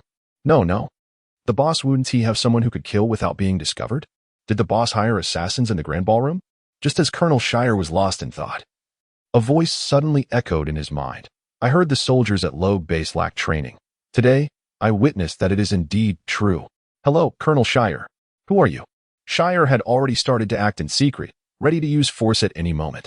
Wagner, did this person tie you up here? I didn't TC. Wagner replied honestly, then somehow mustered the courage to ask, Where is Lieutenant Bermel? Do not be so nervous. They're all tied up by me. Harlan jumped down from the roof. I am a major from the headquarters, Harlan. But to be honest, I have not yet used the sixfold. You are all captivated by it. The key is that it cannot be found. Colonel Shire, as the guardian of the city that begins and ends. Your words hold no meaning. The city that begins and ends is another name for Logue Town, where the pirate king Roger was born and executed. The world government uses this moniker to tell the world, do not look at your pirates. Even the pirate king can fall into the hands of the world government. This may be similar to why nations sometimes produce films portraying police and robbers. The villains are fierce, and the government does not care whether your friends are mature. They break the law and ultimately end up in prison. As the last island leading to the Grand Line in the East Sea, Logue is a crucial route for most pirates. The navy that can establish a foothold here is either exceptionally outstanding or, like Colonel Shire, colluding with the underground organizations of the East Sea, outwardly posing as an overly enthusiastic yet incompetent colonel. As long as there is enough money, he, Colonel Shire, is merely a field cleaner. However, Colonel Shire is not a short-sighted individual. He understands that everything he currently possesses has been given to him by others. One must rely on oneself. This is why Colonel Elishan Il, an affable person, fought his way to the rank of colonel in Logue Town. Only by becoming a colonel could he obtain the manual for the sixfold. Only by enhancing his own strength could he earn more rights to speak for himself. Colonel Shire has served as a colonel in Logue for nearly 3 years, secretly practicing the sixfold. Yet today, after witnessing the monsters from the original work, he had to realize that some chasms between people cannot simply be bridged by effort. This Major Harlan claimed he would not be using the Navy Six tonight. Yet, he had tied Wagner Lieutenant to the door, unaware of it himself. If he had not boasted, the Major cannot offend himself. What to do? Afraid I might deceive you? Harlan pulled out a freshly minted search warrant from his pocket, finally turning the hearts of Shire and Wagner into heavy stones. Saluting, Shire untied the ropes from Wagner and led the way in saluting Harlan. Though he held a higher rank as a colonel from the headquarters, 2 ranks above Harlan, he dared not put on airs before the master. This time, it was better to feign humility. Hilon saluted the 2 of them and then instructed them to untie the other soldiers and assemble on the playground. Wagner was taken aback. It's already 1 in the morning, isn't it? She remarked. If they can sleep so soundly, I suggest you re-enlist. Wagner was not the least bit disheartened. On the contrary, he felt invigorated, for the command had dispatched a master and some stimulating individuals. Colonel Hill was not slower than Wagner in physical prowess. Yet his mind was busy trying to decipher Lin's character from those few words. Just in case something went awry, it would hinder the Major. No, Wagner. We have been attacked, Bermel hastily stated, barely having time to wipe his mouth after the tape was torn off. Wagner freed Bermel's hands, which had been bound behind him, and casually explained, Well, must you say it? Of course, I can see we've been attacked. Bermel, rubbing his sore wrists, questioned. Then why aren't you in a hurry? Wagner reiterated, The ones attacking us are not the enemy, it is Major Kieran from headquarters. Kieran? The tone of Wagner's voice was tinged with admiration. Yes, he came alone, but he is truly remarkable. He single-handedly took control of us. So I believe there was a slight misunderstanding from the start. Major Hilon is equivalent to every soldier at the base. Bermel continued, This was merely a surprise raid. I could take out the soldiers at this base. Wagner did not argue with Bermel. You will find out soon enough. Major Hilon is assembling the troops by 1. Get 1 free. By 2, get 4 before long. The soldiers from Rogue Navy base gathered on the playground. Major Hilon, soldiers are assembled. Please give instructions, announced Lieutenant Wagner. Colonel Shire, although not as powerful or capable as Hilon, was still an officer from headquarters, and it was inappropriate for him to relay the message. Lieutenant, fall in. Yes. Hilon smiled as he approached Shire. Colonel Shire, I brought your men today. I hope you don't mind? Of course not. Headquarters appointed you as the supreme commander for this operation. I have no objections, Shire replied solemnly. Hilon, feeling a knot in his stomach, thought, Do you think I would dare question it? He turned to observe the soldiers on the playground. The night was too dark for them to see each other's faces. Yet they could discern one another's movements. The soldiers from Rogue were not Marines but sailors, and water was deadly. Among them, only 2 had a good reputation. One was Lieutenant Wagner, whose enthusiasm was ignited by Hilon's performance that day, and the other was Lieutenant Bermel, a rebellious youth, who showed no mercy to paratroopers at such times. However, Hilon would not be as easygoing as he had been at the Naval Academy. This time, he intended to play the role of a villain, a hard-nosed officer. There is a saying, men are not loved unless they are bad. The same applies to men. In criminal psychology, there is a term known as Stockholm Syndrome, also referred to as hostage syndrome. This describes how a hostage, after being abducted by a criminal, can develop a psychological dependence on the criminal if the latter shows even a modicum of concern, perceiving them as a good person and even assisting them. Not only in emotional science and criminal psychology, but also in marketing science, this inherent psychology of humanity is fully exploited. This is termed hunger marketing. Even if Hilon were to one day grow into a naval commander, possessing strength alone would render him merely a soldier in the end. If only the celestial dragons did not run rampant, how splendid it would be to learn to fight like General Bruno. At least one could lead a good life. However, if one wishes to overthrow the celestial dragons, the mountains above the people, one cannot solely rely on personal strength, it also requires power. Compared to the naval headquarters, the East China Sea is more suitable for Hilon to cultivate his first loyal supporters. Does anyone here disobey me? He asked, weaving through the soldiers. At that moment, Hilon, relying on his father's status, grasped the supreme command authority of 2 generations of officials. Arrogance was unwise. If a handsome soldier, should he emerge, bellowed, "I do not accept," and then defeated Hilon, only to proclaim, "A soldier does not question identity but acknowledges strength," it would create a nearly perfect narrative. Yet, the soldiers of Robe seemed disinterested. "If no one opposes me, then why do you not stand properly? Do you think you are spectators at a Robe cooking competition?" The soldiers quickly adjusted their posture to align with Hilon's command, particularly Wagner and Bermel, who exhibited their standard military stances. This is the beginning and the end of the town, the only route for pirates to navigate from the East China Sea to the open sea. And what of you? If you were a pirate or a killer, would you still wish to live on this playground? The crowd murmured, "They bully us, ha ha ha. What skills do the soldiers of the division possess to train us with our own resources?" The soldiers were correct. Branches had no capability to train them, nor should they bully them. But what if one encountered pirates and had to flee back to the East China Sea? What if someone hired a route killer to eliminate you? Amidst the terrified gazes of the soldiers, Hilon approached one of them and pulled him out. He was evidently in the back row, remarkably quiet. How had he managed to find himself there that night? Hilon gazed at the soldier and inquired, "So, how do you intend to persuade them to lay down their arms in a reasonable manner?" The chilling aura that enveloped Hilon nearly caused the soldier to collapse. Yet he held firm. "Do you not agree? Would you care to compare?" "Fear not. I shall refrain from employing those 6 forms." The soldier, visibly intimidated by Hilon, stammered, "Sir, I dare not." "Then let us commence. Lieutenant, procure some rifles." Wagner complied, handing one to Hilon while keeping one for himself. "From 50 paces, if you manage to strike me before you empty your magazine, you shall be victorious," Wagner stated, a hint of apprehension in his voice. "Silence," Hilon retorted, resembling a madman relishing the capture of those who bite. "Lieutenant, has no one taught you not to interrupt an officer while he speaks? You are to run 5 laps around the field, then return to formation." Wagner's heart raced as if in competition with 1,000 alpacas. "Why did you not allow me to run laps earlier?" The soldier questioned, uncertain of Hilon's intentions, daring to fire at an officer. "What? Do you scorn the authority of the Navy?" "No, I do not." "Then fire." With Hilon's thunderous command, the terrified soldier's finger trembled, causing the rifle to misfire. A sharp sound echoed as the bullet sparked midair, while the major stood resolutely, unmoved. None could clearly discern what transpired. Yet the soldier wielding the weapon felt emboldened. Perhaps there was indeed a means to shield oneself from bullets. Another attempt ensued. This time, as all eyes fixated on Hilon, they finally witnessed the unfolding events. My God, the shots were fired, intercepting the incoming bullets. Even those on the playground expressed astonishment. Even Lieutenant Wagner, who had been running, halted to observe the spectacle. Perception and calculation, these were Hilon's 2 primary abilities bestowed by the system. Her superhuman vision allowed her to detect the instant a bullet was discharged, while her computational prowess enabled her to determine the bullet's trajectory based on wind speed, gravity, and angle. Coupled with her honed physical skills, she effortlessly intercepted bullets. Indeed, while Hilon's physique was that of Zephyr's offspring, her soul remained merely mortal.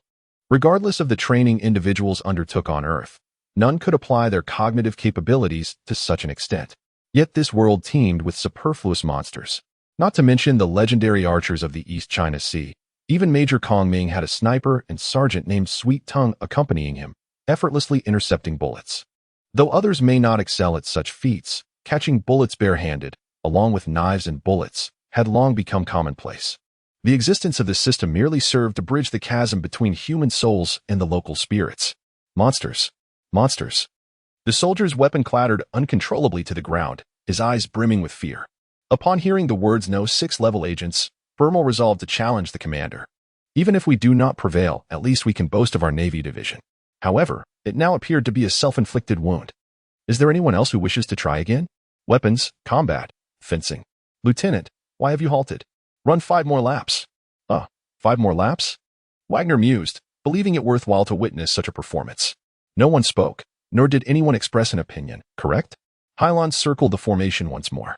This time, not only did silence prevail, but the soldiers also stood more erect, quite commendable. Hilon smiled, proclaiming, "Now, return to your quarters and disperse." Just as the soldiers thought all had concluded, Hilon's voice resonated from behind. "Tomorrow."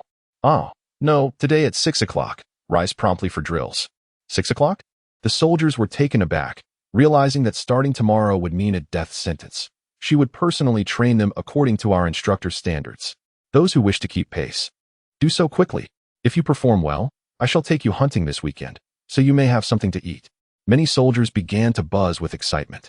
The method of confirming appointments was never fresh, yet it proved effective. Complaints transformed into fervent discussions. Even the messenger, Lieutenant Wagner, hastened his pace. Ippenmatsu, the proprietor of a weapon shop in Rogue Town, even questioned whether he had witnessed something extraordinary. What a peculiar day it has been, has it not? The Navy has been training fervently. Oh dear, oh dear, oh dear. A woman appeared behind Ippenmatsu, whispering into his ear. If the sun rises in the north today, you must return to attend to it. Yes, madam. Soldiers have appeared in Rogue today, Ippenmatsu responded, astonished. Yet the trained soldiers lacked the energy to concern themselves with others' opinions after a full day of training. Although Hilon had the training burden, those unaccustomed to daily drills were left crimson-faced and exhausted. Had it not been for the new officer accompanying them throughout today's training, they might have doubted the new officer's resolve. Even more so than the two lieutenants and the sergeant, they lay on the ground, gasping for air, their uniforms drenched in sweat. These two officers were the only ones unflustered, undoubtedly accustomed to such exertions. Conversely, Colonel Shire remarked, I had no idea our troops trained so rigorously that I could scarcely endure it. Colonel Shire, secretly mastering 6 forms, was not as feeble as he appeared. Such training posed no challenge for him. Yet, if he remained unperturbed alongside Hilon, his true strength would be revealed. Theoretically, disguise could be wielded to deceive. But Colonel Shire feared that the major at headquarters might easily unveil his ruse, thus he sought an excuse to abstain from the training organized by Hilon. Very well. You may rest here today, Colonel Shire. Please share your current difficulties with me. Shire nodded, leading Hilon into his office. Lieutenant, follow me. Wagner asked hoarsely. Bermel, can you move? Bermel struggled to rise. Even if we cannot move, we must not allow headquarters to look down upon us. I can still manage. In Colonel Shire's office, Hilon regarded the sweat-drenched Bermel and Wagner. Sit down, gentlemen. No need to stand on ceremony. What? Do you wish to run laps again? Well, I believe I can run no longer. Bermel and Wagner finally sank into their seats. The matter is as follows. Thanks to our efforts, Rogue has become relatively peaceful, Shire stated, finally capturing Hilon's attention. However, the passenger ships and fishing vessels in the surrounding waters are perpetually under attack, and we lack the time to rescue them. Other branches can assist, yet the East China Sea is vast, and our forces have reached their limit. Hilon sensed something amiss. Does this native land of the East China Sea lack the capacity to fend off pirates? Without the Chinese dragon, the world government would devolve into a coalition government, and the Navy would become a peacekeeping force, a transnational support unit. Every nation ought to possess its own military forces, capable of confining individuals within their own prisons, and even executing capital punishment in accordance with their national laws. Would it not be absurd if the Navy were tasked with capturing all pirates? Wagner opened her mouth to speak, but the excitement she felt last night dissipated at the thought of recent events. Colonel Hill reiterated the dilemma. According to our investigation, there must be a king ruling over these pirates. However, we cannot ascertain the identity of this sovereign, which poses our greatest challenge, unbeknownst to the outside world, indicating that this tyrant must be a person of great caution. Those audacious enough to take the stage are either sufficiently robust to accomplish tasks independently or merely fools in the wrestling ring. This query is indeed a complex one. A hidden enemy, regardless of their might, is not easily dealt with. The officer dispatched to the East China Sea, regardless of the number of allies at his side, remains a formidable opponent. In the East China Sea, within the Victoria Navy's 8th Division, a faceless man clad in golden armor and a helmet sat on a sofa, conversing with the naval officer behind his desk. Typically, the Navy refrains from establishing bases on the territory of official allies, but the Kingdom of Victoria is an exception. This is due to the 8th Division's governor, Admiral Nelson Roy, being the most significant patron of the nation. The governor's position is essentially equivalent to that of a general. Of course, the Navy did not appoint Roy as governor. In reality, he holds only the rank of colonel. Throughout the seas, kings are not bound by their own wills. Warlord divisions result in governors, generals, and schools being appointed by these individuals themselves. This so-called brigadier is merely cannon fodder on the battlefield of maritime trade routes. Colonel Roy, if you wish to confront this adversary, even I must seek assistance from the outside. I cannot foresee how many lives I might lose. The man in armor began to negotiate. Thus, I propose that in the future, half of Victoria's shipping business be allocated to me. You have quite the appetite. My corpulent friend, Colonel Roy remarked with a small fan in hand, a smile gracing his face. Are you not afraid of choking on so much? Even if I cannot partake, my brethren still exist, retorted the armored figure, as 3 tall and muscular men emerged from behind him. One possessed short purple-white hair and a headscarf, 3 white eyes rendering his expression cold and merciless. Click, do not draw too close. Be wary of misunderstandings, warned Roy's bodyguard. A mercenary named Eric the Whirlwind. This individual wielded the power of a superhuman fruit. Capable of raising wind blades for slashing attacks, the only thing the armored soldiers feared before Colonel Roy. In the East China Sea, possessing a devil fruit ability in fish is exceedingly rare. Indeed, Brother Sam. Click stepped back. Colonel Roy, who had always opposed pirates, seemed never to have lost his courage. Roy was as corpulent as a pig. Viewing an 800-pound image could help one envision his current state. He had nearly lost mobility. Yet his audacity appeared to be bolstered by the mercenary Alex. Ha ha ha, Sam suddenly erupted in laughter. My dear Colonel Roy, should you allow Eric to accompany us? We shall assist you in ridding yourself of this native. Colonel Hallam had been dispatched from the naval headquarters, and he was the true concern for Sam. Well aware that the Major's purpose here was to eradicate him and his fleet. If this whirlwind Eric were to lead, it would be a guaranteed business for Sam. But I must confer with Eric on this matter. You may either return home or remain in the city for a few days. I shall treat you. As a naval warlord and emperor of the East China Sea, Colonel Roy had wealth to spare, commanding 20 ships and 3,000 men. Opposing him were the pirates led by Sam, equally powerful, with 30 pirate ships and over 3,000 crew members. Colonel Roy, do not keep us waiting too long. You know how impatient we pirates can be, Sam remarked, leading Click and others away. Shortly after their departure, 2 more Marines emerged from a secret compartment in Colonel Roy's living room. Well, Colonel Hoffman, are you not feeling warm inside? Hoffman openly displayed his disdain for Governor Sam, stating, just like magic, Colonel Roy has donned a fawning demeanor. They are merely a rabble, and should it not serve their interests, their heads could be severed at any moment. Unlike Admiral Nelson Roy, who was as corpulent as a pig, Hoffman had been transferred from the naval headquarters to the 16th Marine Corps in the East China Sea. Headquarters officers were often assigned to the least promising regions of the East China Sea, which was tantamount to a demotion. Especially since Hoffman frequently abused his power at headquarters for personal gain, irritating the leadership. Had it not been for his strength and talent, the police would have long imprisoned him, granting him a chance for reform. However, he did not reflect on his actions but rather allied himself with Colonel Roy in the East China Sea, becoming an emperor in his own right.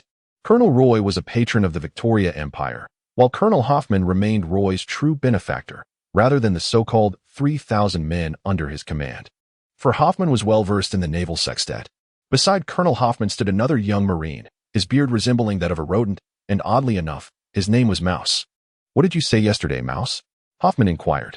The best way to make money is to join the Navy. Being a pirate is akin to running with wild dogs. Did you hear that, Colonel Roy? Even my nephew is aware of these matters. Indeed, Colonel Roy responded, nodding and smiling, attempting to appease Hoffman's vanity. But what of the Major dispatched by the Interior Ministry? If we provide him with sufficient funds, the pirates will scatter like wild dogs fleeing from meat buns, waiting for those unaware of the heights of the mountains to confront the Interior Ministry's Major, fearing they might seize our business? As for those pirates who once made our Navy proud, we can have as many as we desire, all thanks to the Pirate King, Roger. Did shall not inform you?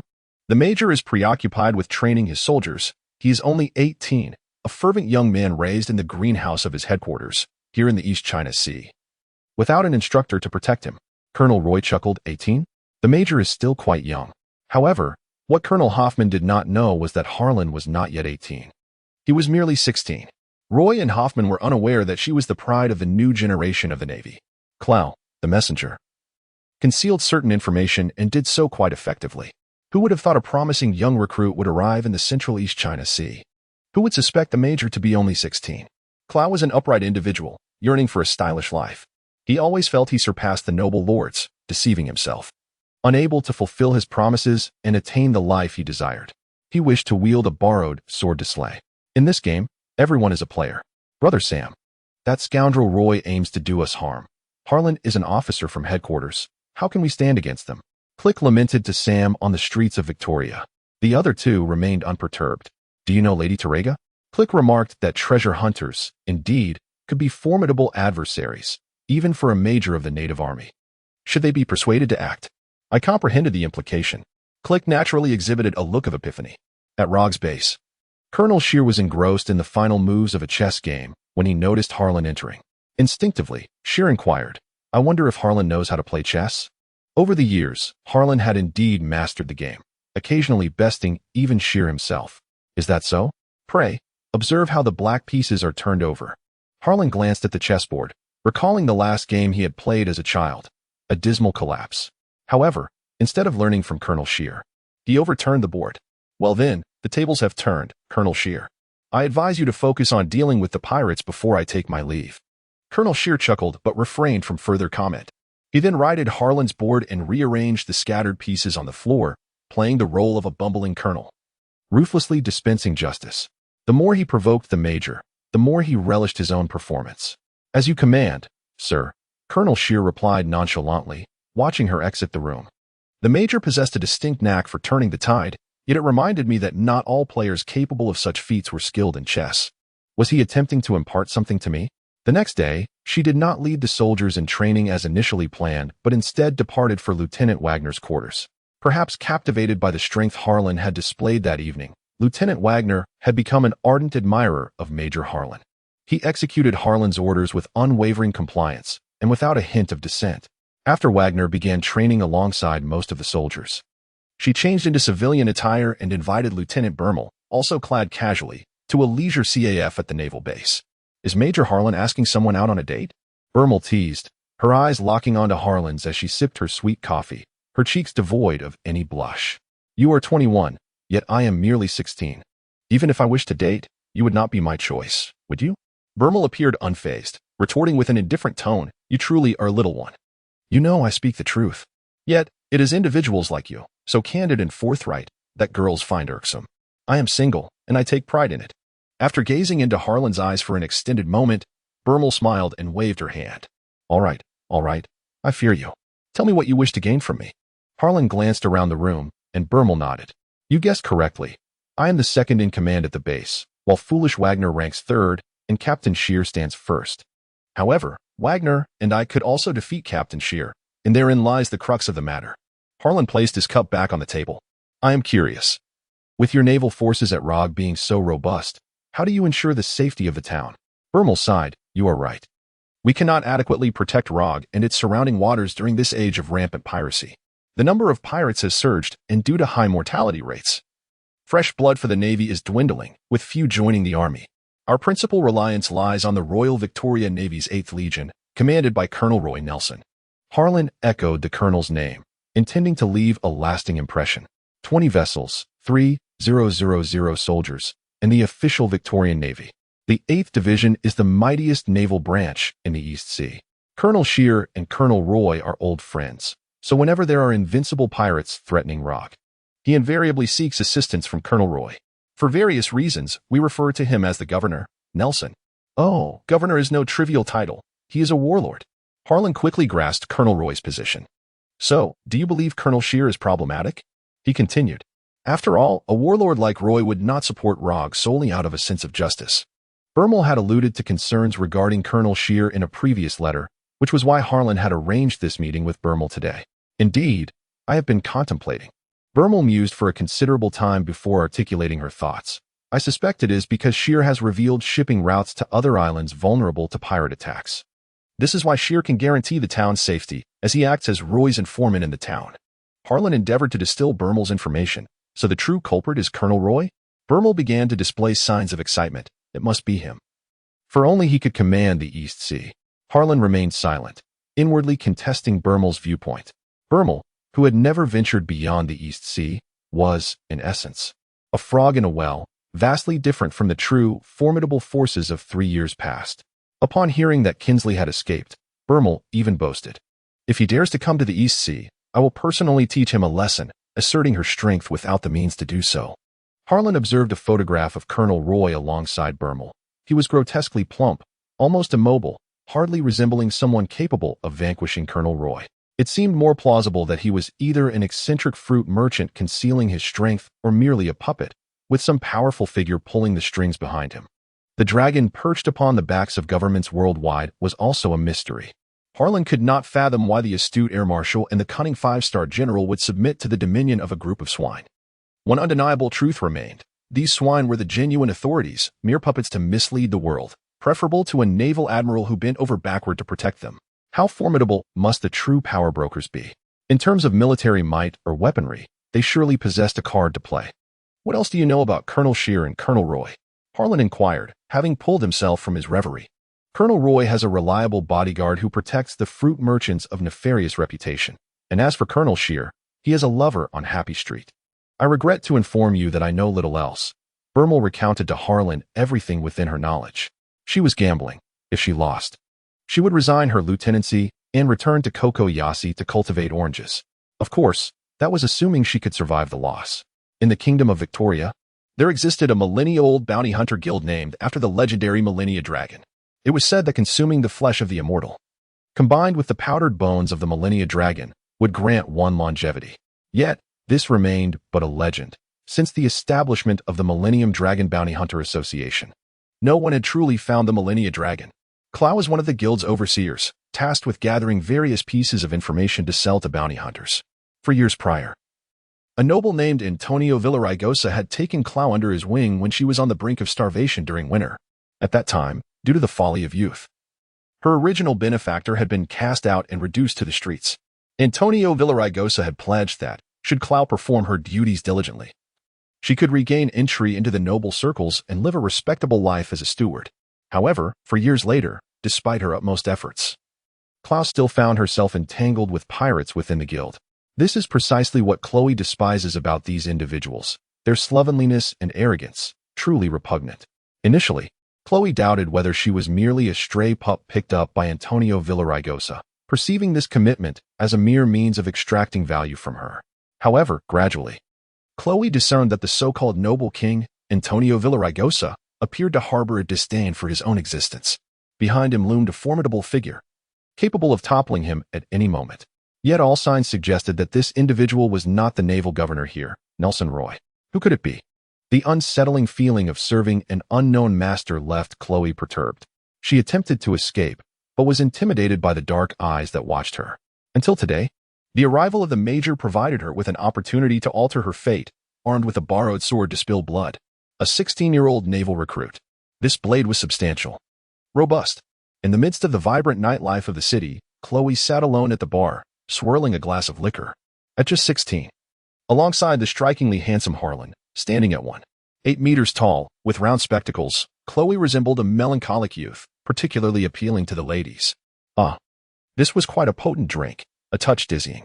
An alluringly clad woman slid beside Chloe, drunkenly leaning against her. Silence enveloped them. The mournful cry of a yellow-breasted chap pierced the air.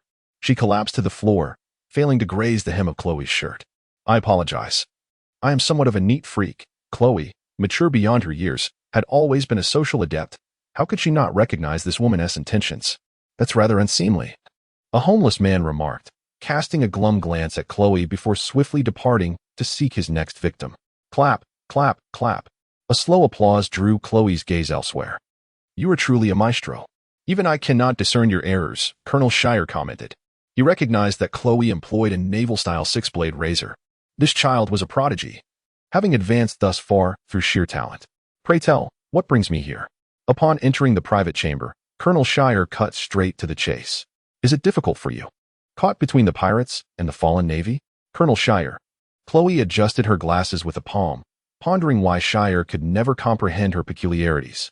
Chloe, what do you wish to convey? Is there no special major at headquarters this time? I believe we should seize this opportunity to vanquish Colonel Roy and the Sam fleet. Scheer shot a sidelong glance. Are you not apprehensive that I might betray you if you speak thus?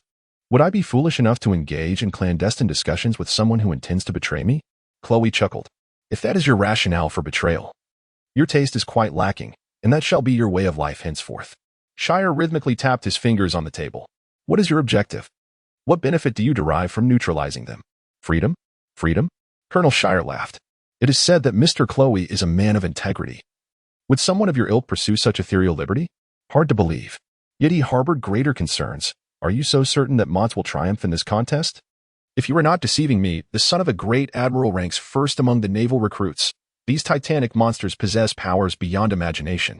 Chloe had once sailed alongside the fleet on a grand voyage, where he witnessed the capabilities of these behemoths.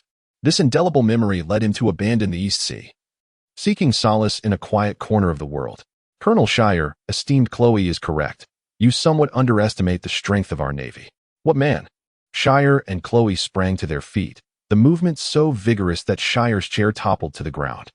They scanned their surroundings and glimpsed a figure perched on the arched windowsill, not far from the ceiling. Harlan chuckled softly, leaping down from the sill. You are utterly oblivious to the fact that you are being followed. Colonel Shire, I previously informed you that I did not utilize Navy 6.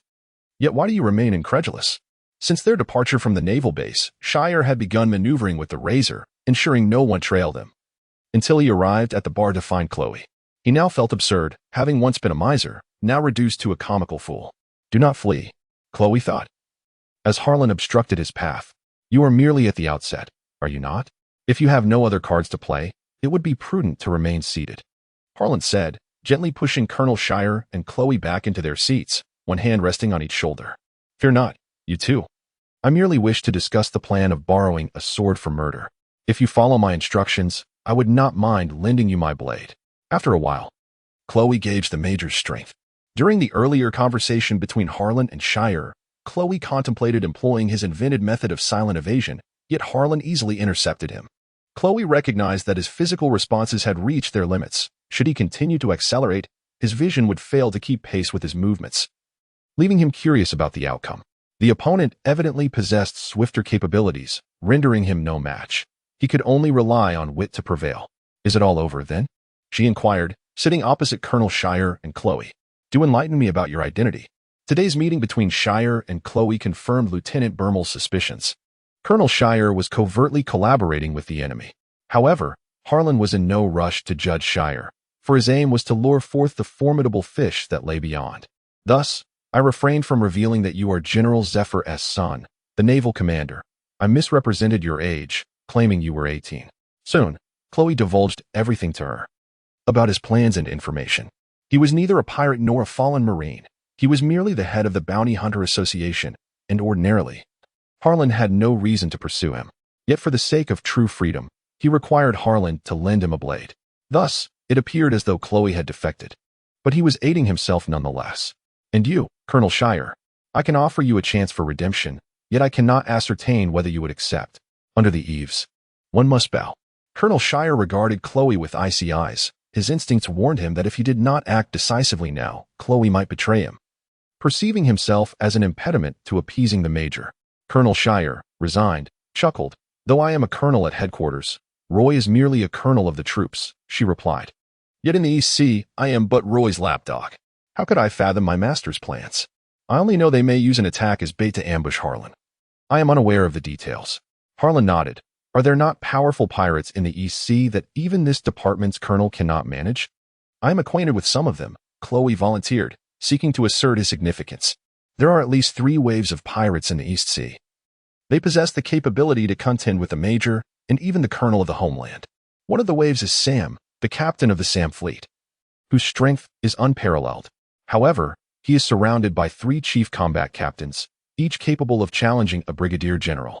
It is said that only Sam alone could defeat the 3 captains. The second wave is led by Chef Cheap and his culinary crew. They possess but a single pirate ship, yet Captain Cheap is so formidable that he can effortlessly leave his mark upon rock and steel. The third surge consists of M.N.D. Taraja and his band of treasure hunters who deny being pirates, instead calling themselves treasure seekers, though they are indistinguishable from pirates. Taraja is reputed to be as strong as a naval rear admiral. M.N.D. Taraja, Mad Treasure, a rather rough name indeed. A month later, under the command of Sam's Grand Fleet, a steel warship adorned with jewels docked near the harbor. Governor Sam led a fleet of 2,000 pirates to the port, welcoming the treasure hunters disembarking from the luxurious warship. My Lord Taraja, follow me. Arrogant and unyielding, Sam stood before him.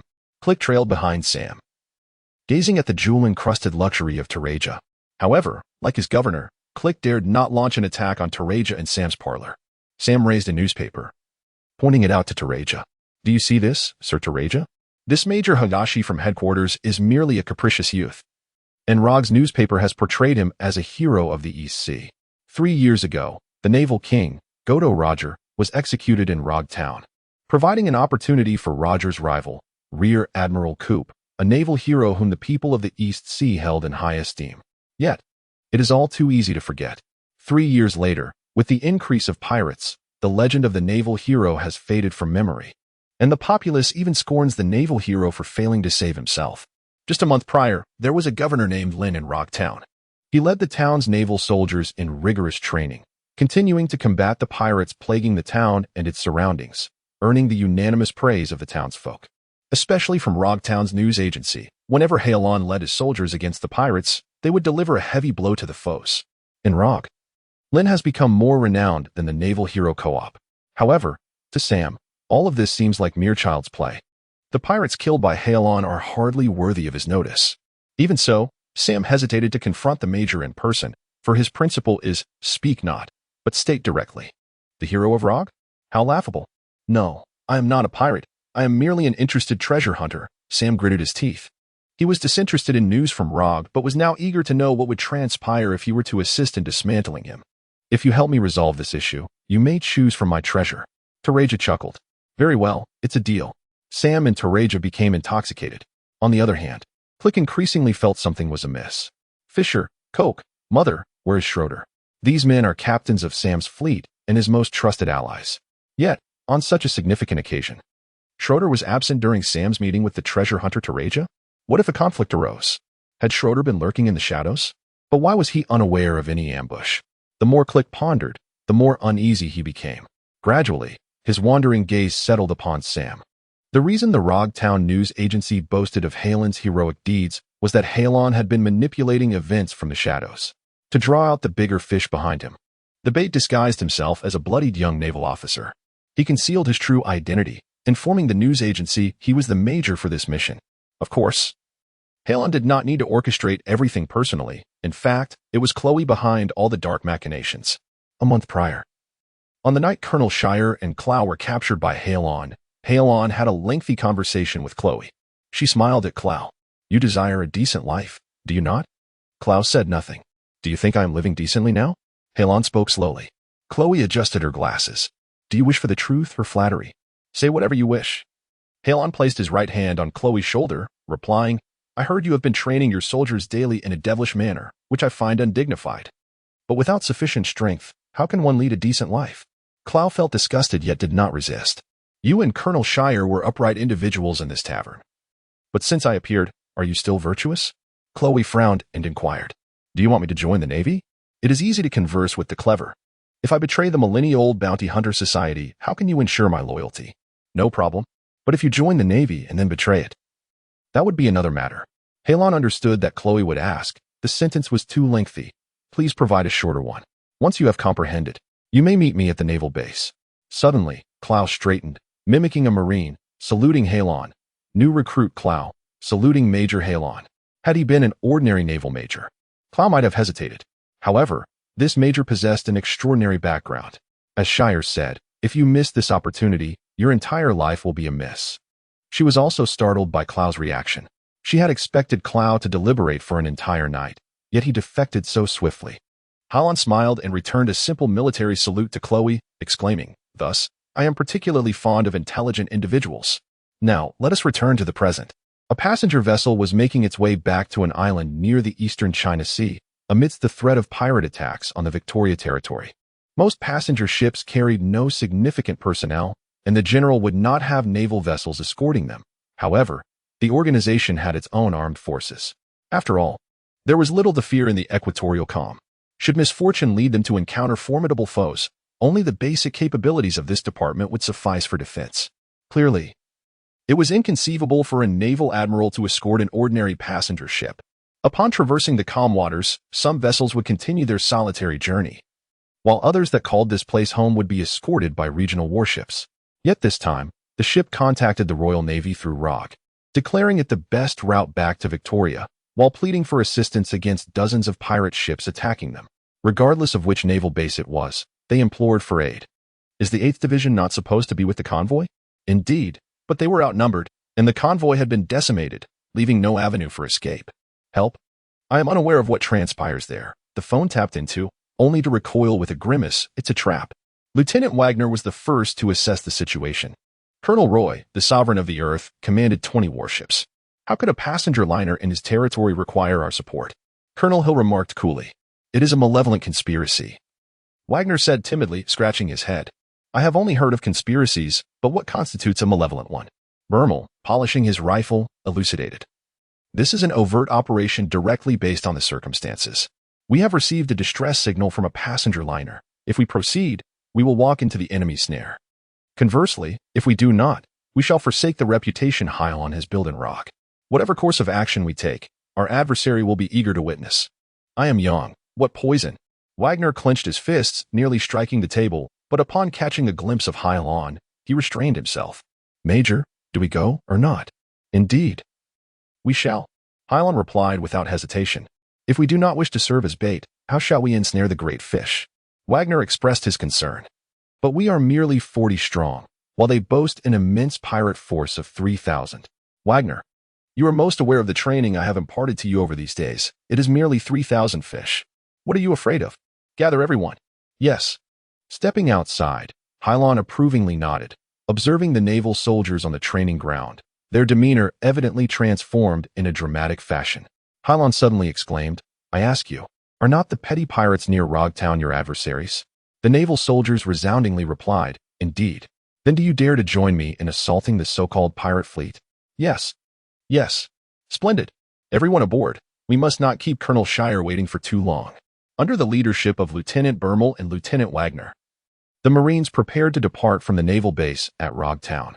Hilon assigned a small contingent of soldiers to Colonel Hill, who was then stationed in Rogtown. He transported the majority of personnel from the Rog naval base to the island where the passenger ship had met with disaster in Victoria. Seated in the captain's cabin, Hilon closed his eyes, and his personal data surfaced in his mind. Identity, Hilon cognition, level 5 calculation, level 6 skill proficiency, pistol, 86 iron block, 100 drawing paper, 100 storm foot, 100 moon steps, 100 shaving, 100 recognition value, 103. 100 achievement. As the leader of the Rogtown Naval Base, you have garnered the recognition of the vast majority of soldiers and civilians, and have initially showcased exceptional leadership skills. Achievement unlocked, +1 achievement point, usable to enhance calculation ability. Due to the Rogtown News Agency's relentless promotion of Major Hilon, who had been dispatched from naval headquarters for a month, Lynn's approval rating swiftly surpassed 1,000. Should you expend an achievement point to augment your calculation ability, you would elevate it to level 7, thereby acquiring the remarkable skill of photographic memory. Photographic memory. The information you acquire through diligent observation and reading will first become a permanent memory. Hilon returned to reality from the depths of her mind-S system.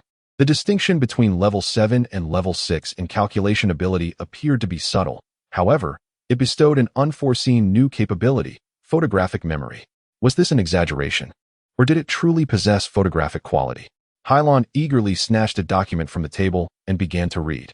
The realm known as Werewolf was established from scratch by the world government, primarily populated by citizens who refused to join the world government and by criminals. Each day, the inhabitants toil tirelessly in unending labor. Werewolf boasts a history of 7 centuries. As the information from the document resonated within her mind, Hilon set it back on the table, closed her eyes, and began to reflect. It is indeed true. With a heart full of joy, Hilon found himself quite content with his newfound abilities. The challenge of acquiring new knowledge lies not in the complexity of the principles and methods, but rather in the tendency to forget. If one could retain information, the number of errors in practice would be significantly diminished. In the absence of mistakes, through relentless repetition, one could swiftly attain a level of proficiency. Within the naval domain, beyond the 6 forms, there exists a plethora of valuable techniques. Hilon, wary of overextending himself, opted not to learn them all at once, but rather focused on the Navy's 6-man group. Consequently, many of his previously untapped abilities, such as the return of life, have now ascended to prominence on the agenda. Hold on. Report to Major Gao. We are approaching the Victoria Sea region. Please advise on the next steps, Lieutenant Wagner announced, sprinting back from the deck to relay the ship's progress. Lieutenant Bermel remained on deck, directing the bustling crew. Hilon returned the information in his hand to its original place, and Lieutenant Wagner stepped out of the cabin. Lieutenant Wagner, upon our arrival at the destination, you shall lead the first squad to rescue the stricken passenger ship. Lieutenant, you will don civilian attire with the second team and lie in ambush, ready to respond to any sudden enemy assault. Now, heed my command and proceed at full speed. Affirmative. The soldiers already in position heard Hilon's orders, and shortly thereafter, the ship set sail towards its destination. Unlike the overstaffed pirate crews, the soldiers aboard the warship had clearly defined roles: sailors, lookouts, helmsmen, and deckhands. The warship functioned as a cohesive unit, without a formidable group of fighters. Pirates could only flee when confronted by a warship or attempt to close in and engage in a jumping gang fight. Sir, there are 3 pirate ships nearby, but the flags they fly are merely standard skull and crossbones, with no signs of anything else, shouted the lookout from the tower. Do not reduce speed, continue forward. Soldiers, prepare the cannons. Hilon commanded. The cannons were not the standard artillery fixed to the ship, but special guns designed to launch chain bombs. A chain bomb consists of 2 bombs connected by a chain, smaller in inner diameter than the shell casing. Upon firing, one bomb would drag along the other, easily tearing the sails of enemy vessels, and if fortune favored them, even snapping masts. This weapon was notoriously unpredictable, reliant almost entirely on chance. However, for Hilon, this posed little challenge, as his calculation abilities had ascended to level 7. In the distance, the lookout aboard the pirate ship also spotted the warship approaching at full speed. "Look, brother, Captain Rog's fleet is here," exclaimed Coke, a captain from the mighty Sam fleet. "Listen closely, everyone. I believe you have heard that Rog's rabble has transformed into fierce warriors, thanks to the arrival of a major from the homeland forces. But who are we? We are pirates of the Sam fleet, led by Governor Sam, our lives steeped in blood. We are untrained. We are slaughtered. Young ones, let them witness the terror of the Sam fleet. I will call upon Lord Sam to send reinforcements. You need not kill the major. Simply hold out until Lord Sam arrives to rescue you, and from that moment, you may board Lord Sam's own ship. Kill. Kill." The pirates, ignited by Coke's fervor, charged forward with all their might. A beast flickered in his eyes, yet he cunningly seized this so-called opportunity to contact Governor Sam, stealthily retreating from the battlefield. These pirates were mere cannon fodder, castaways of Governor Sam. She risked countless lives as bait for Sam. Boom. The cannons aboard the warship were the first to sound the war alarm. Under normal circumstances, cannon fire served merely as a display of force. However, today, the artillery aboard proved unexpectedly precise. The spinning chain bombs gleamed brilliantly in the sunlight, severing 2 evasive pirates in an instant, like a chainsaw slicing through flesh. Boom. The chain bomb had decimated 2 pirates, their bodies crashing onto the deck, only to tumble into the sea moments later. Blood stained the deck. His comrades had just raised their weapons beside him, shouting frantically, when suddenly they became 4 lifeless corpses. The initial thrill, coupled with the agony of death, distorted the expressions of the 2 pirates grotesquely. In Sam's fleet, no one was unafraid of death. It was as if a bucket of cold water had been poured over the pirates, instantly extinguishing their former arrogance. Instead, dread lurked in the hearts of all. Boom. Crack. The second shot rang out from the approaching warship. The whirling chain bombs emitted a piercing sound as they zipped over the heads of the pirates, like colossal darts. This time, the mast of the largest pirate vessel was cleaved in 2. This was no sniper-esque bullet. If the first shot could be attributed to luck, the second was undoubtedly a testament to the gunner's skill. Retaliate. Vessels 2 and 3 must close in on the warship. We must engage in a jumping gang fight. Vessel 1 provided cover for Vessels 2 and 3 with fixed and moving gunfire, driving them forward. "Captain, the ship is approaching. What did you say?" "Ha ha ha, splendid. Face us bravely. The major is indeed bold. Come, kill me." Boom. Another shot rang out, easily demolishing the mast of Vessel 2 with a chain bomb. Meanwhile, the warship advanced towards the 3rd pirate ship. "Soldiers, follow me." Wagner was the first lieutenant, steel blade in hand, to leap onto the pirate vessel. Over the course of a month, his prowess had reached a silent crescendo akin to Chloe's. Simultaneously, his iron training had begun to yield results. Though he could not yet withstand bullets and blades, Wagner's muscles had grown several times stronger than they had been a month prior. This was not solely due to Hilon's devilish training. The nutritional supplements derived from the flesh of the Sea King played a vital role. Lieutenant Bermel, dressed in civilian attire, let out a low growl before vanishing onto the pirate ship's deck. A pirate concealed in a corner prepared to ambush a marine, only to be felled instantly by Bermel. Bermel turned to the pirate and thrust a gun into his mouth. Boom. Without hesitation, the lieutenant pulled the trigger. And the wretched pirate left this world without uttering a plea for mercy. Unlike Lieutenant Wagner, who practiced duel skills, Bermel had devoted all his energies this past month to mastering his shooting technique. Though Hilon perceived it as merely running faster than before, to these ordinary pirates, Bermel's swift movements left only a blur in their wake. Die! Wagner scorned the pirates, leaving only Marines on the deck. Ignoring the thunderous explosions of cannonballs plunging into the sea, he stood at attention before Hilon. Sir, the pirate ship has been cleared. Please advise. Lieutenant, you and the second squad are to take charge. Lieutenant, you and the first squad shall continue with me to dispatch the remaining pirates. Yes, the second squad, now dressed in civilian attire, departed from the third pirate ship, as Wagner and his first squad eliminated the remaining pirates aboard the two ships. During the skirmish, several pirates attempted to turn and flee, only to be methodically dispatched by Hilon. In the upper echelons of an exclusive club, Governor Sam slammed his hand on the table in front of Colonel Roy. Colonel Roy, my men are dead. When did Rog's Marines become so formidable? Are you concealing something from me? Sam, my brother, do not act rashly. Colonel Roy leisurely sipped his tea, handing a cup to a maid nearby. If they were not so formidable, would I need to involve you, Sam the cleric? Furious, Sam pointed at the whirlwind beside Colonel Roy. But you said this man was to accompany us to ambush the major. Why did you not uphold your promise? Colonel Roy opened his small fan. Have you not already made contact with treasure hunter Terega? Are you afraid you cannot bring a minor commander back home? Sam's emotions tempered. How do you know these things? Do you think I became a naval lieutenant by chance? Do you believe I have arrived at this point without effort? I can achieve far more than you imagine. Do not worry, Sam, old friend. Let us commence. Colonel Roy commanded his subordinates to produce 5 briefcases. Here lies 500 million Baileys to compensate for your men and ship's losses. Now I can send Eric to support you. If you can eliminate the headquarters major, I can grant you half of the Victoria Kingdom's transport business, and the money inside is genuine. Are you serious? When did I ever allow Nelson to cheat? Very well. It's settled. Inform Sam to leave this luxurious club with his entourage and $500 million. Soon, Colonel Hoffman emerged from the shadows. Governor Nelson never deceives, for he exterminates those who deceive him. Haha. The Hoffman brothers are acquainted with me. Eric followed Sam, his mind preoccupied with Colonel Roy. After Sam's fleet assaults Major Highland, you shall have the opportunity to eliminate Sam and his subordinates. Once all is concluded, the $500 million will be yours. Eric is a mercenary driven solely by profit. However, if we are to seize the $500 million, we must await Sam's fleet to engage with Rog and his forces, for he lacks the confidence to defeat Sam and the others. Meanwhile, Bermel and his men ventured to another location on the island. A small village here had been ravaged by pirates, with homes ablaze and corpses strewn about, including those of children.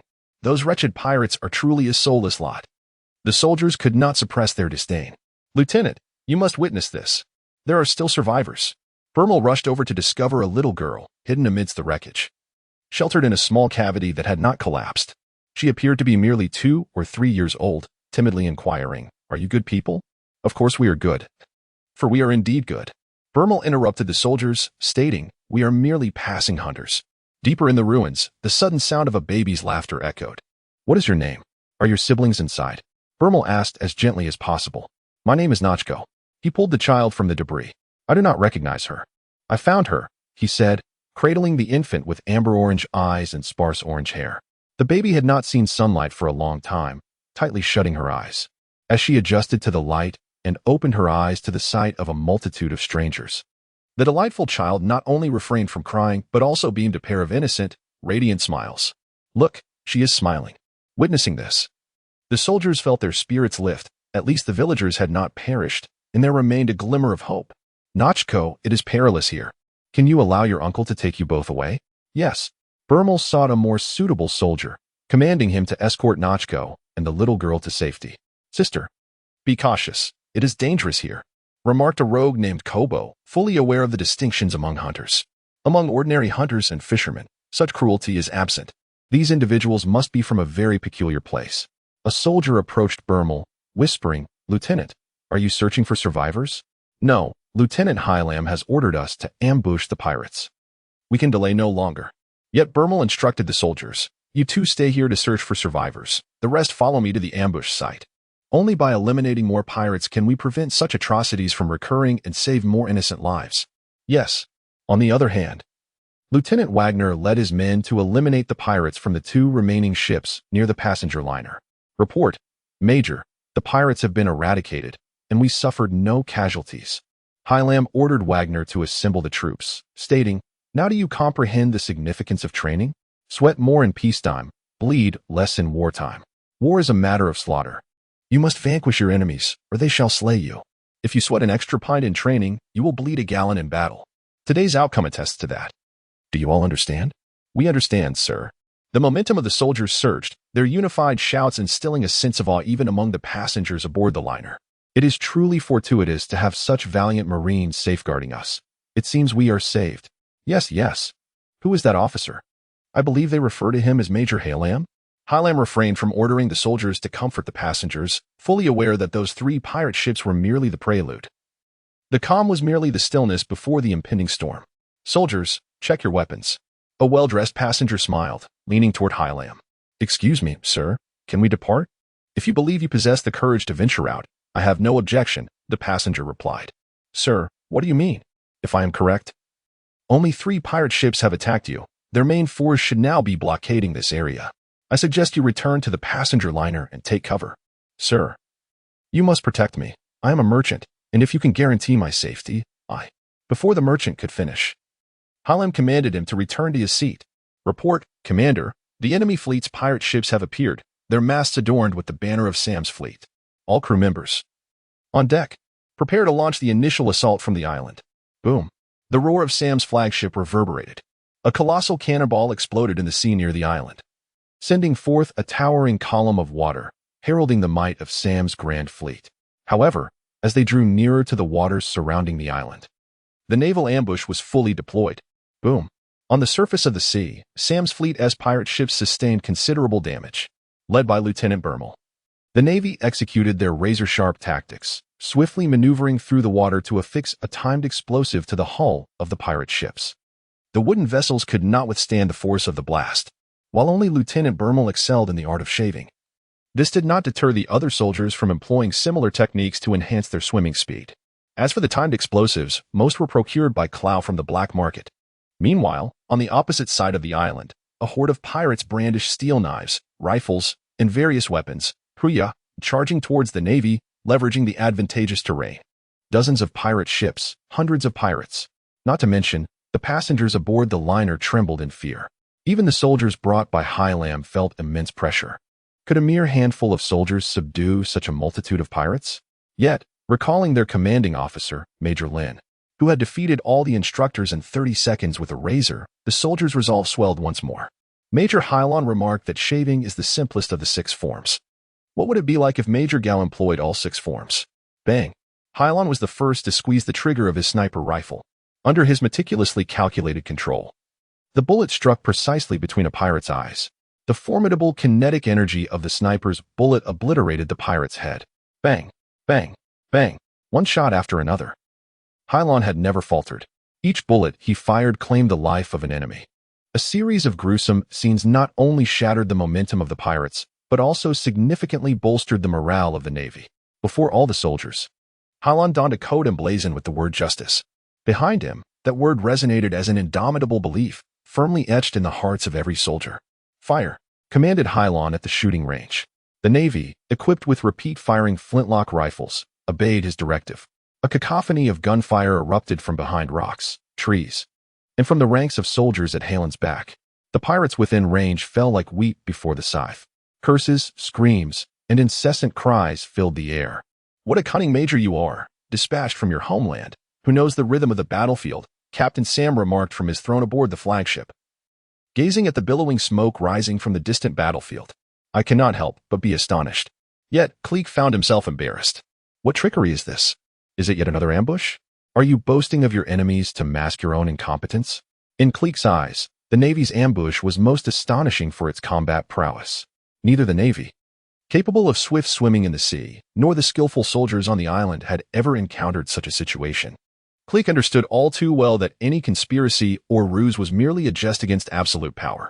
Likewise, if the magician possessed sufficient strength, The success of his illusions would be greatly enhanced. Sam's fleet was caught off guard by the Navy. Their repeated failures stemmed more from the pirates' disarray than from the success of any stratagem. Clique, why not take your elite team and play with the shrimp of the sea? Let them know why we, the Sam fleet, are the true masters of the East Sea. Clique, stripped to the waist, revealed a physique reminiscent of a bodybuilder. Come, lads. Follow me to slay the Navy. On the other side, the pirates surged forth like a tide, only to crash against an impenetrable dam, unable to advance. Before the Navy stood Hilon, his feet littered with pirate corpses, his steel blade thoroughly stained crimson, resembling a god of slaughter. As he approached, some pirates who attempted to circumvent Hilon were swiftly dispatched by soldiers at his back. Thus far, none had succeeded in breaching the Navy's defenses. Behind the pirates, treasure hunter Taraja watched as more bodies piled up before the Navy's position, yet his excitement only grew. Taraja was immensely powerful, a prominent figure on the East Sea's most wanted pirate list. However, as he claimed, he was merely a treasure hunter seeking the thrill of discovery rather than the treasure itself. He was a mad and willing to risk his life for the sake of adventure. In Taraja's eyes, vanquishing Hilon, annihilating the Navy, and seizing the treasure from a passenger ship was but another treasure hunt. Are you not ready to fight, my Lord Sam? Fisher, one of the captains of the Great Fleet, observed as more and more pirates fell to the might of the Grand Fleet, sweat pouring down his face. When the Major's eyes were stained with blood, I engaged him in battle again. Under Clique's resistance, I thwarted Lieutenant Bermel's assault, which faced considerable opposition. Gradually, the other fleets of the Sam fleet approached the harbor, more ships desperately swimming toward the coast.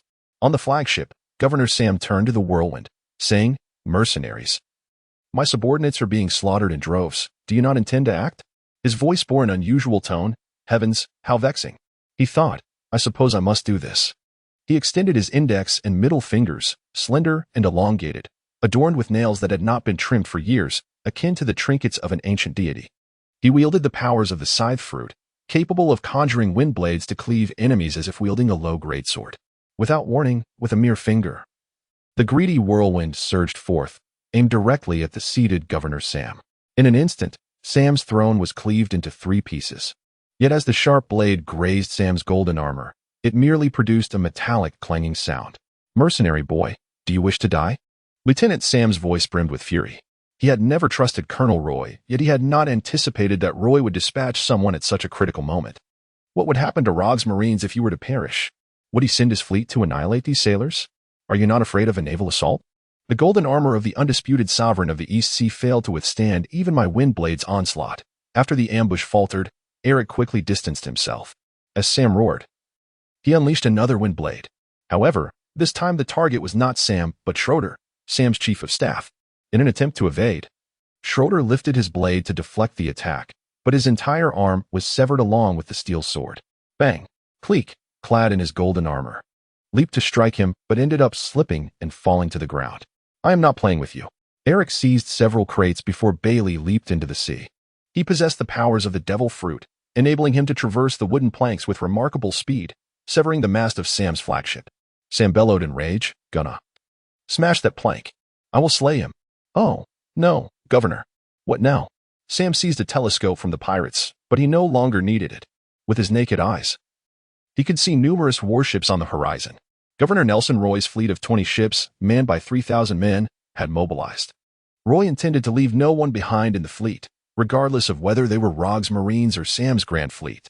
Meanwhile, on the island, facing Hilon stood not a rabble of pirates, but the most formidable pirate in the East Sea, treasure seeker Med Taraja, seeing the same face as on the bounty poster. "MND, if a pirate like you does not come to find me, even I cannot capture you," she inquired. "Have you given up on life?" Taraja suddenly erupted in a peculiar laugh. "Wealth? Fame? Power?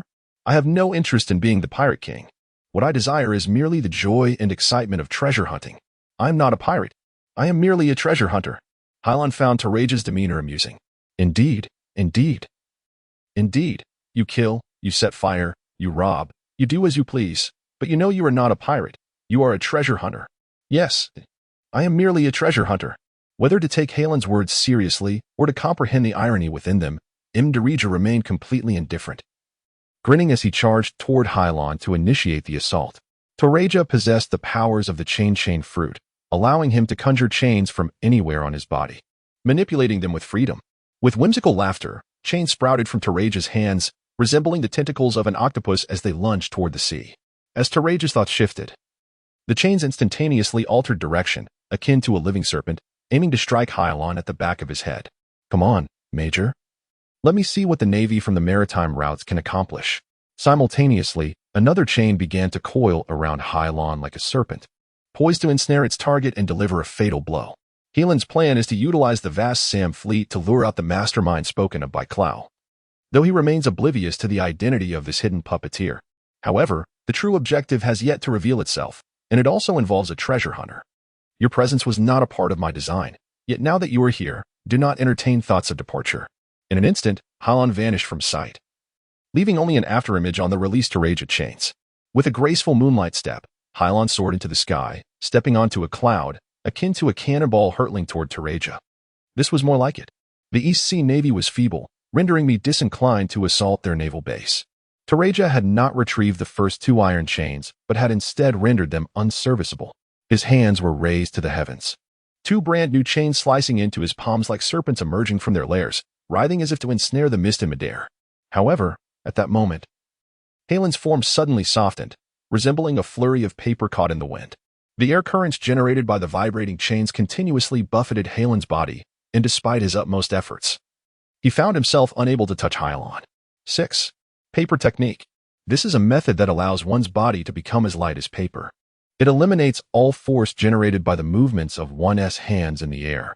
In Gedjia, any attack can be evaded. Hilon possessed a profound understanding of blessings and an astute calculative capability, fully exhibiting the finesse of the technique. His heightened perception enabled him to capture the air currents with ease. Through his strategic calculations, he could subtly adjust his movements to stealthily approach his adversaries by utilizing the air currents generated by their attacks. Ding! A blade was perilously close to Taraja's neck, only to be thwarted by the chains of Taraja's fist. Taraja grasped the chain with his other hand, preparing to strike Hilon. But in his pupils reflected Hilon's fingers drawing ever closer. There remained a distance yet to traverse, but suddenly Taraja's vision darkened, followed by a searing pain as though a dagger had pierced his brain. Fly. Aim. A bomb, more potent than a bullet, was hurled into Taraja's left eye by the most formidable pirate of the East Sea, Hilon. With a mere glance, Hilon was rendered incapacitated by a major from the base. The only gratitude he felt was toward the fly. The handgun did not contain real bullets, nor was there anything in his eye socket. In agony, Taraja desperately urged himself to unleash the full extent of his malevolent fruit powers. Countless chains erupted from his body, igniting a tempest of iron chains around him, thwarting Hilon's attempts to launch a second attack. The soldiers behind him, lethargic, inquired, "Lieutenant, did you see it clearly? What was the main action?" For them, the battle between Hilon and Taraja was like lightning flashing between them, unseen, as the pirate had lost sight in one eye. Wagner's eyes sparkled with excitement. "I did not see it either, but I can't surmise that the Major just employed shaving, moonwalking, and the paper technique. I did not anticipate that mastering 6 forms would grant such power. I must follow Major Hilon to the command post for further study." On the pirate's side, Fisher, one of the battleship captains, gazed at the shattered mist, panting. "Taraja, will the weather turn cold? Can this battle continue? Wait, what is that?" Fisher spotted a fleet on the water. "So, that dog Roy desires a black-on-black encounter? Everyone, heed my command, proceed to assist Lord Sam." The silver serpent danced near Taraja, and even Hayashi could not approach the tempest of chains. Not even a volley from a marine could breach his defenses. Yet Taraja gasped, not from fatigue, but from the excruciating pain in his eye sockets. "Damn the Navy, do you possess no morals? Are you merely a band of despicable rogues, stealthily exposing others' vulnerabilities? What do you deem justice?" Taraja was a madman, unwilling to engage a formidable opponent, yet in a match where his adversary was so vile, he found himself weakened, seething with anger. The verdict is too prolonged. Grant him a shorter sentence. Boom. The battleship's hull ultimately descended upon the island, unleashing a deluge of volcanic ash. Due to the division's constraints, the other forces of Sam's fleet were far from the might of Colonel Roy. Coupled with the destruction of Burmel's forces, fewer than 10 pirate ships remained, while 20 trained and coordinated vessels lay ahead. Seizing the opportunity, Sam's flagship fled. Colonel Roy, peering through binoculars at the incessant cannon fire from the distant island, grinned widely. "Hoffman, together with your brethren, we can commence the massacre at any moment." The Demon Slayer was an extraordinary military operation authorized by the world government and orchestrated by the Navy headquarters. The Navy Department would dispatch 5 vice admirals and 10 warships to indiscriminately obliterate the target area, eradicating all personnel and resources that posed a threat to the world government's rule. Colonel Roy, a local warlord of the East Sea, was unaware of this decree, whereas Colonel Hoffman had been demoted to the East Sea by the Navy headquarters. So now, Hoffman brother, are my 20 ships still as formidable at home? Yet Colonel Roy felt a twinge of embarrassment, for he knew no mother ship could compare. But Colonel Hoffman smiled, saying nothing. For he was aware that the true threat to the Phoenix Society did not lie in those 10 ships, but in the 5 accompanying lieutenants. Any vice admiral could arrive in the East Sea and decimate an entire kingdom. Ding! Suddenly, the monocular in Colonel Hoffman's hand clattered to the ground. What's wrong? Hoffman brother? Oh, nothing, just startled by the power of the demon hunter. Ha ha ha. Hoffman brother, you must be jesting. Colonel Roy remained oblivious as Hoffman's gaze shifted from relief to a chilling shadow, for he was not intimidated by a demon but had seen the feat of Erasure, the special commander of the group, that Azure vacuum helicopter, which appeared somewhat large. Colonel Hoffman, being well-versed in 6th-level operatives, understood their might. As long as he soared into the skies aboard the vacuum helicopter, he could ascertain that Hilon's power was not something he could easily vanquish. If he could not achieve victory, defeating them would be futile. Once detected, he could return to headquarters and request the general's support. When the time was ripe, he would escape. I will kill you. Boss, we must depart. We are ensnared, surrounded by warships. To hell with it. One of the treasure hunters attempted to converse with Tereja, only to be struck in the face by a chain, losing several teeth and collapsing unconscious. Mandaraja was a merciless lunatic, as his name suggested.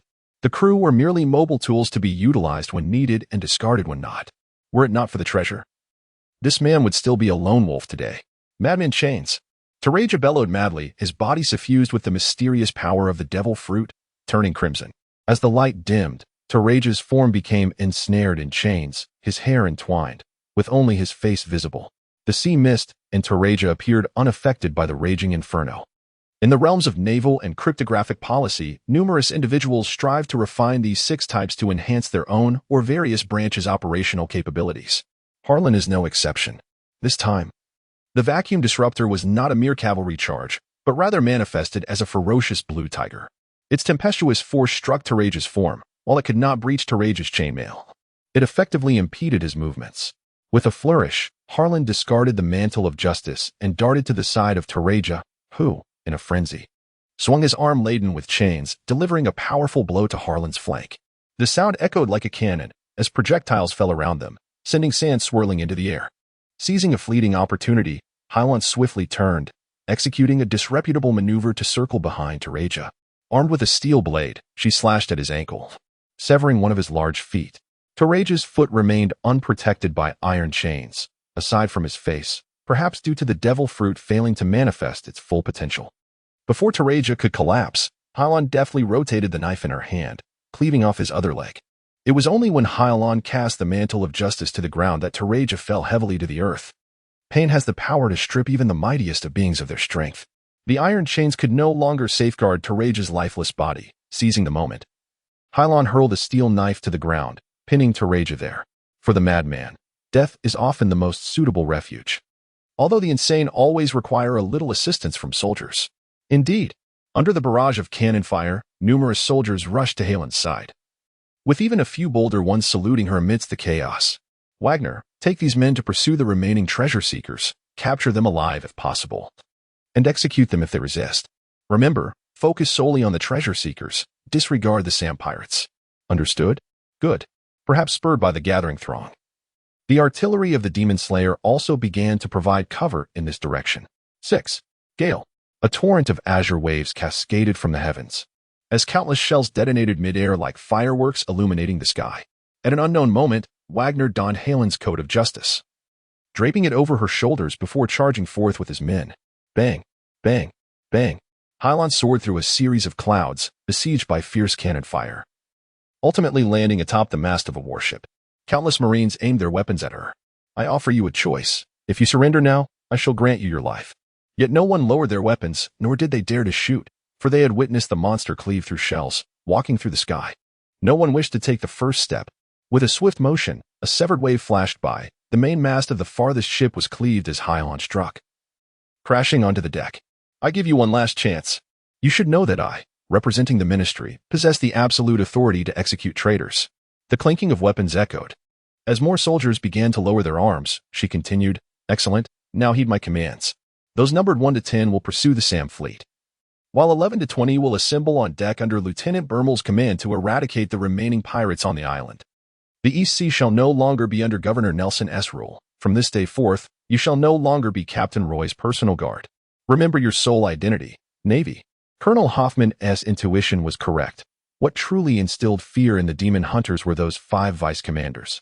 Without a competent leader at the helm, even a fleet of 20 warships would find themselves ensnared by Hilon, as they could not simply kick a warship away from a distance of mere hundreds of meters. We are but ordinary soldiers. How many among us are unafraid of death? With the command from headquarters stating they would not be held accountable. The vast fleet dispatched by Colonel Roy had transformed into her own. Governor Nelson was now utterly isolated. Alec, the mercenary, had long since fled. Although he had lost 300 million belly, he did not wish to be part of this. 10 warships shifted course under her command, pursuing the fleeing SAM fleet. Returning to the island where Colonel Roy had once ventured, a dapper young man in a suit awaited her arrival. Chloe, appearing somewhat scholarly, pushed up his glasses and remarked, Sir, you are late. Colonel Roy has been killed, he said with a furrowed brow. I did not anticipate the mastermind's decisiveness. What else have you discovered? Antonio Villaraigosa and his butler were murdered at home. The Victoria Kingdom is now on the hunt for the criminals. Additionally, Antonio Villaraigosa raised a dozen women in his mansion, all of whom were slaughtered. None survived. Hilon's confusion deepened. Regardless of who the puppet master was behind the murders of Colonel Roy and Antonio Villaraigosa, they were the heads of a bounty hunter association that had existed for a millennium, which was easily explicable. Yet, why would they orchestrate the demise of Antonio Villaraigosa's women? The sentence is too lengthy. Please provide a shorter one. 10 warships pursued the SAM pirates, who had already fled the Victoria waters, heading towards an unknown island. Damn the Navy for attempting to swallow me along with Sam's fleet. Does that fat bastard Roy not fear the consequences of his obstinacy? As the sailboats drew near, Sam spat defiantly. Beside him stood Fisher, nursing a minor injury, and Schroeder, who was missing an arm. Where is Lieutenant Koch? Click asked suddenly, his wet clothes still clinging to him. I don't believe he escaped the fire net, but he should be fine, Sam replied to Click before turning his attention to Schroeder. Can you hold on? Schroeder gritted his teeth and responded, not in a naval battle. If we can ambush an island, I could take down dozens of Marines. His blood and pained expression rendered him a figure of hatred. Then let us lie in wait on the island, for the current circumstances are ill-suited for naval combat. Not only have countless lives been lost, but even the warships have suffered severe damage from Nelson's fleet's inferno. Sam, the fleet has no alternative. Oh, who do I think I am? Is this not Sam's fleet? What happened to you? Why have you fallen to such a fate? The Samoa pirates, about to set foot upon the island, halted in their tracks as a group of armed pirates departed from the shore. Sam instantly recognized the pirate, as the man in front bore short golden hair, most notably adorned with a small mustache that resembled braids. Redfoot Zepp, cook pirate, what brings you here? Sam grimaced. In the East Sea, the pirate chef brigade posed the most significant threat to Sam's fleet. Determined to consolidate East Sea pirates, Sam knew he must secure his throne. Yet, when he extended an invitation to Zepp to lead the chef pirates, he encountered unprecedented resistance. Zepp may be a pirate, but he too had his limits. He only plundered gold and silver treasures, never raiding others' food, and seldom resorted to killing. Not to mention, Zepp's philosophy was entirely at odds with Sam's. Zepp harbored a dream. After traversing the entire East Sea and mastering all its culinary wonders, he would embark on a grand maritime journey. With Zepp's pride, he could never bow to another. A mysterious figure informed me that if I could wait here for 3 days, I would receive the surprise I most desire. Now, reflecting upon it, this would be the perfect gift for my upcoming 30th birthday. Sam exclaimed, Oh no, Governor Sam, this is where you draw the line. Zepp referred to this enigmatic individual, while Chloe, under Hilon's orders, took on the task of orchestrating connections. Hilon, lacking sufficient manpower, harbored a degree of animosity towards the 3 warships, and Zepp became her most advantageous accomplice. This was all part of Lynn's grand scheme. Furious, Sam roared, Zepp, do not think that I am in disarray today. You are my rival, and your red feet shall leave no mark upon my golden armor. How can I know I will not succeed if I do not attempt? If I am uncertain, how can I wait here for you? Governor Sam? Demon Windfoot. Ignite. Is it burning? Click gasped in shock at the sudden transformation of Yeppy's foot. Yeppy spun like a top, utilizing his right foot as a pivot, and in an instant, it ignited into a brilliant red. This time, it was not the blood of an enemy that stained his foot, but flames that blazed fiercely. The devil's foot. The right foot of Yeppy was ablaze like a torch before the astonished eyes of the crowd. Even the pirate crew, who had followed Cheap, recoiled several steps from the heat emanating from him. After donning a mask, the lieutenant's face darkened. So, you two have consumed the devil's fruit? Inquired the East China Sea. Few possess such supernatural abilities. They can only imagine the essence of the devil's fruit by igniting flames from their own bodies. The frog in the well shall never become the frog of the well. Cheap erupted, his entire form soaring like a missile from the ground to the deck of Governor Sam. Zanjo. His fiery right foot came crashing down on Sam's golden mask, producing a sharp, metallic crack. Sam was sent sprawling backward. Fisher was too slow, and by the time he arrived to rescue Sam, he had already hit the ground. His legs were no longer red but enveloped in gray smoke. Even his leather boots had burned halfway, revealing Yeppy's large foot beneath. Yet, all of Cheap's strength came to bear. He not only expelled Sam from the room, but shattered his golden mask and even broke his teeth. Governor Sam, do not come any closer. The pirates on the deck surrounded them, but Sam shouted angrily, covering his face. Perhaps fearing his crew would witness his humiliation. Sam tore off his garments and wrapped them around his face. What now, Sam? Yeppy grinned at Sam, whose right foot trembled involuntarily from the intense heat. It appeared that the devil's foot had a certain effect on Yeppy himself. Nevertheless, this did not deter Yeppy. He returned to Sam's ship, only to confront Fisher and Schroeder. If it were the three of you, minus an arm, perhaps I would not be your match, at least with the two of you together. But now, it is merely one man and a cripple. Sam, will you weaken after a single kick? Sam was not deceived by Yeppy's taunts. I have seen the recent streams. Click. I was injured by that dog-ass ambush. If you, Fisher, and Schroeder join forces to eliminate that cur, I shall appoint you as the commander of the 4th Corps. Indeed, Governor. Click's eyes turned cold, but his target was not Yeppy, it was Sam, who was not far off. Click, you harmed Sam. He did not foresee Click's sudden betrayal. Could this man be an undercover agent of the Yeppy pirates? In truth, Click was both mad and ambitious, treacherous and disloyal. He had joined Sam's fleet to usurp Sam and become the king of the East Sea. However, due to Sam's strength and armor, Click had never sullied his hands. Most importantly, Click sought to understand why Fisher and Schroeder, Sam's subordinates, had never appeared together before him. There was always one missing for one reason or another.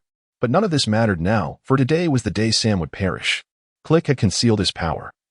And now he seized Sam by the throat with his massive hand. Click laughed heartily. My dear Governor, although you may be disfigured now, I still wonder what your face looks like. The three jeeps were engaged in a scuffle, momentarily distracted by the commotion. The confusion on Yeppy's face surpassed that of Fisher and Schroeder. Capture this traitor. Help me. They cried in vain, their pleas falling on deaf ears. Click ripped the rags from Sam's face, shocking everyone present not because of the visage of the former king of the East Sea, but because this face belonged to one of our familiar chief battle captains. What is happening? Everyone in the room was baffled. If this imposter was Lieutenant Coke, then where was the real Captain Sam? It became clear. No wonder I always felt Sam bore a resemblance to his captain. There was no Sam at all. It was the two brothers, Sam and Yeppy, who had fought the most, had gleaned certain clues from the details of the battle. In truth, the so-called Governor Sam was merely a fabrication of the Coke brothers.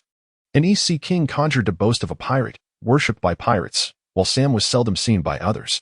The three brothers took turns playing this game. A band of ruffians requires a figurehead to idolize. This tyrant could not be one of the three brothers, as none could persuade the people. Thus, Governor Sam should create a figure whom even the three chief battle captains would not dare oppose. It was a splendid performance for me. But it seemed the East Sea would not have a fleet of Sam, Yeppy mused, delighting in the realization. He no longer entangled himself with Fisher and Schroeder. Casting his gaze afar, seemingly slowing the vessel's pace deliberately, shaking the captain's coat with a smile before departing.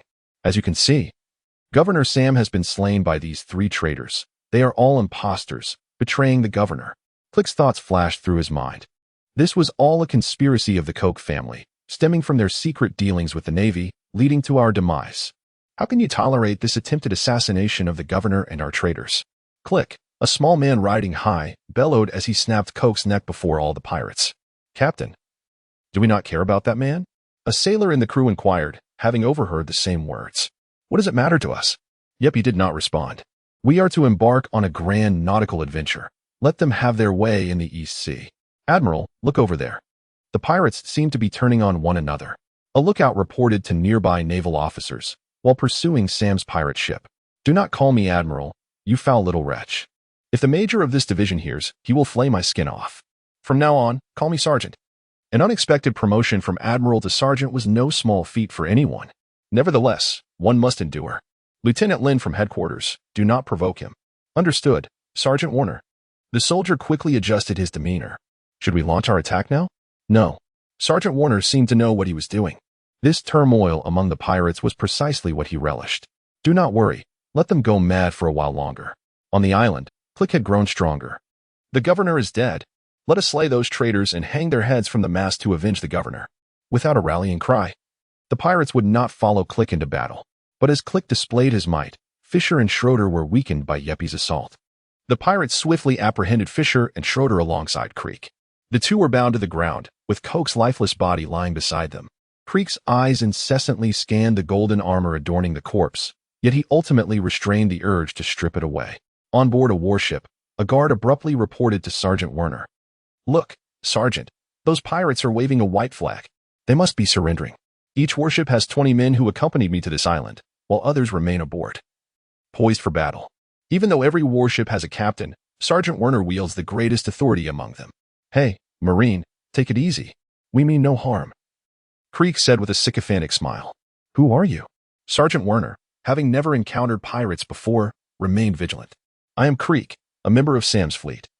But it is only today that we realize the governor of Sam. No, the pirate has already been assassinated by his followers. There lies Fisher, Coke, and the Schroeder brothers. If you can spare us from the ravages of war, we would be willing to surrender them to you. Sergeant Werner verified their identities. Discovering that Creek was not deceiving him, he turned to Creek, saying Commander Hilon has ordered the annihilation of Sam's fleet, and suddenly smiled. This poses a challenge for me.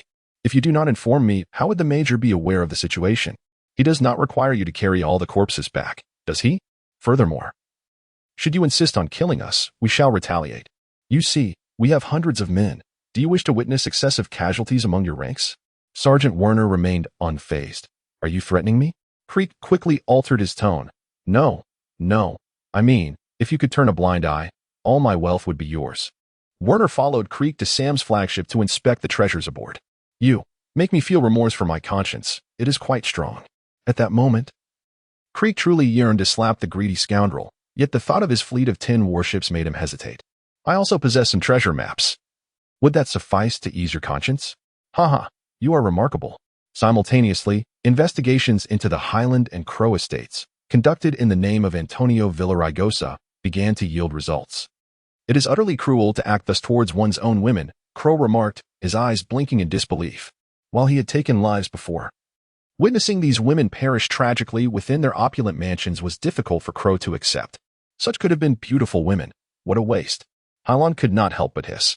According to Chloe, these women were all lowly individuals adopted by Antonio Villaraigosa through various channels. Some were orphans, others were goldfinches, and some simply hailed from impoverished families. From hot mothers to alluring vixens to innocent Lolas, these women shared two common traits, beauty and willingness. After being adopted by Antonio Villaraigosa, they indeed enjoyed a few years of comfortable living.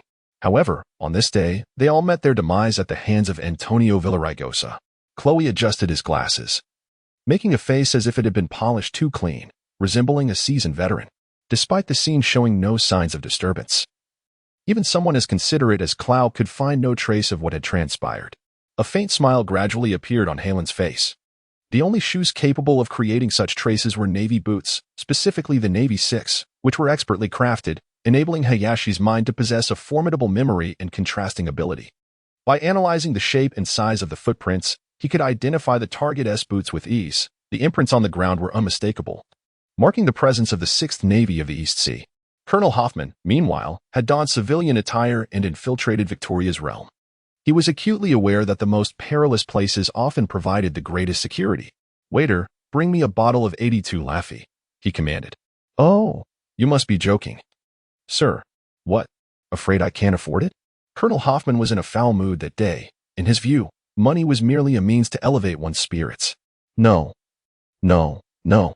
We do not carry the Laffy from the 1482 calendar, Colonel Hoffman replied, his voice laden with sarcasm. Isn't this the grandest hotel in Victoria? Not even a decent bottle of wine? Suddenly, the sound of a shattered bottle echoed from the floor. Who dares to belittle my red nose? A few moments prior, Bucky, returning from a voyage across the seas, was regaling several new recruits with tales of their maritime experiences. I'm not boasting. I've been there twice, good fellows. The last time I encountered an admiral, he imprisoned me for singing and enjoying hot pot. How do you think I escaped? The recruits Kabaji and Mooch gazed at him with eager anticipation, much like children awaiting their grandmother's storytelling. How did you get out? As Bucky nodded with satisfaction.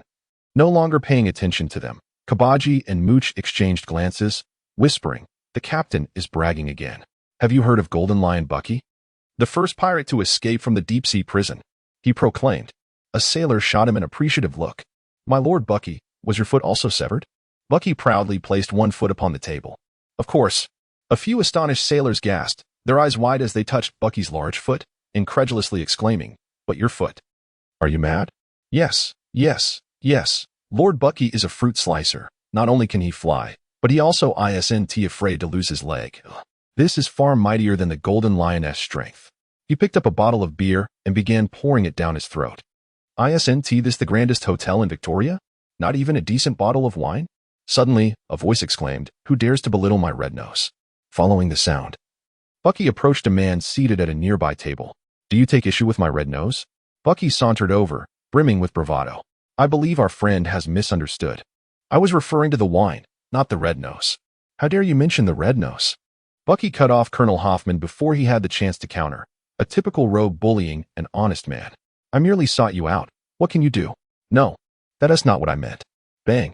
Bucky slammed a dagger onto the table, my old oak table and its inhabitants, ignoring his pampered subordinates. Bucky's eyes suddenly fell upon a line of tables. The paranoid Colonel Hoffman struck Bucky with a single punch, sending him flying. Clown Bucky, you are under arrest. As Kabuki and Mooch rushed to assist, Hoffman commanded, stay put. This is the East Sea, Colonel of the 16th Division. I have been observing you Pakistan pirates for a long time, and I suggest you back down, or else. Put that mud down, kids. Bucky roared. Igniting the fruit in his hand, his motion swift as a live albatross flying towards Hoffman, 3 sharp knives nestled between his 4 fingers, regardless of the consequences. Storm S-foot. He was indifferent. In a hotel, Hoffman ignited the Navy S-sixfold. The Azure helicopter whirred across the floor, severing tables and chairs in its wake, cleaving Bucky in 2.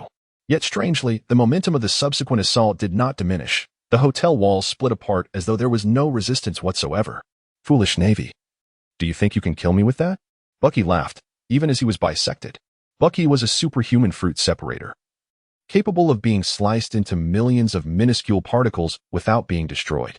The devil's fruit. No wonder the Bucky pirates ascended so swiftly. Hoffman's demeanor turned icy as he prepared to use his handgun against Bucky. But Bucky produced a small red ball, the size of a marble, from his pocket. Taste my. Get away. Hoffman swatted the seemingly innocuous red orb. However, upon contact, the ball emitted a blinding light. Boom. A colossal explosion erupted between Bucky and Hoffman, obliterating half of the luxurious dining room.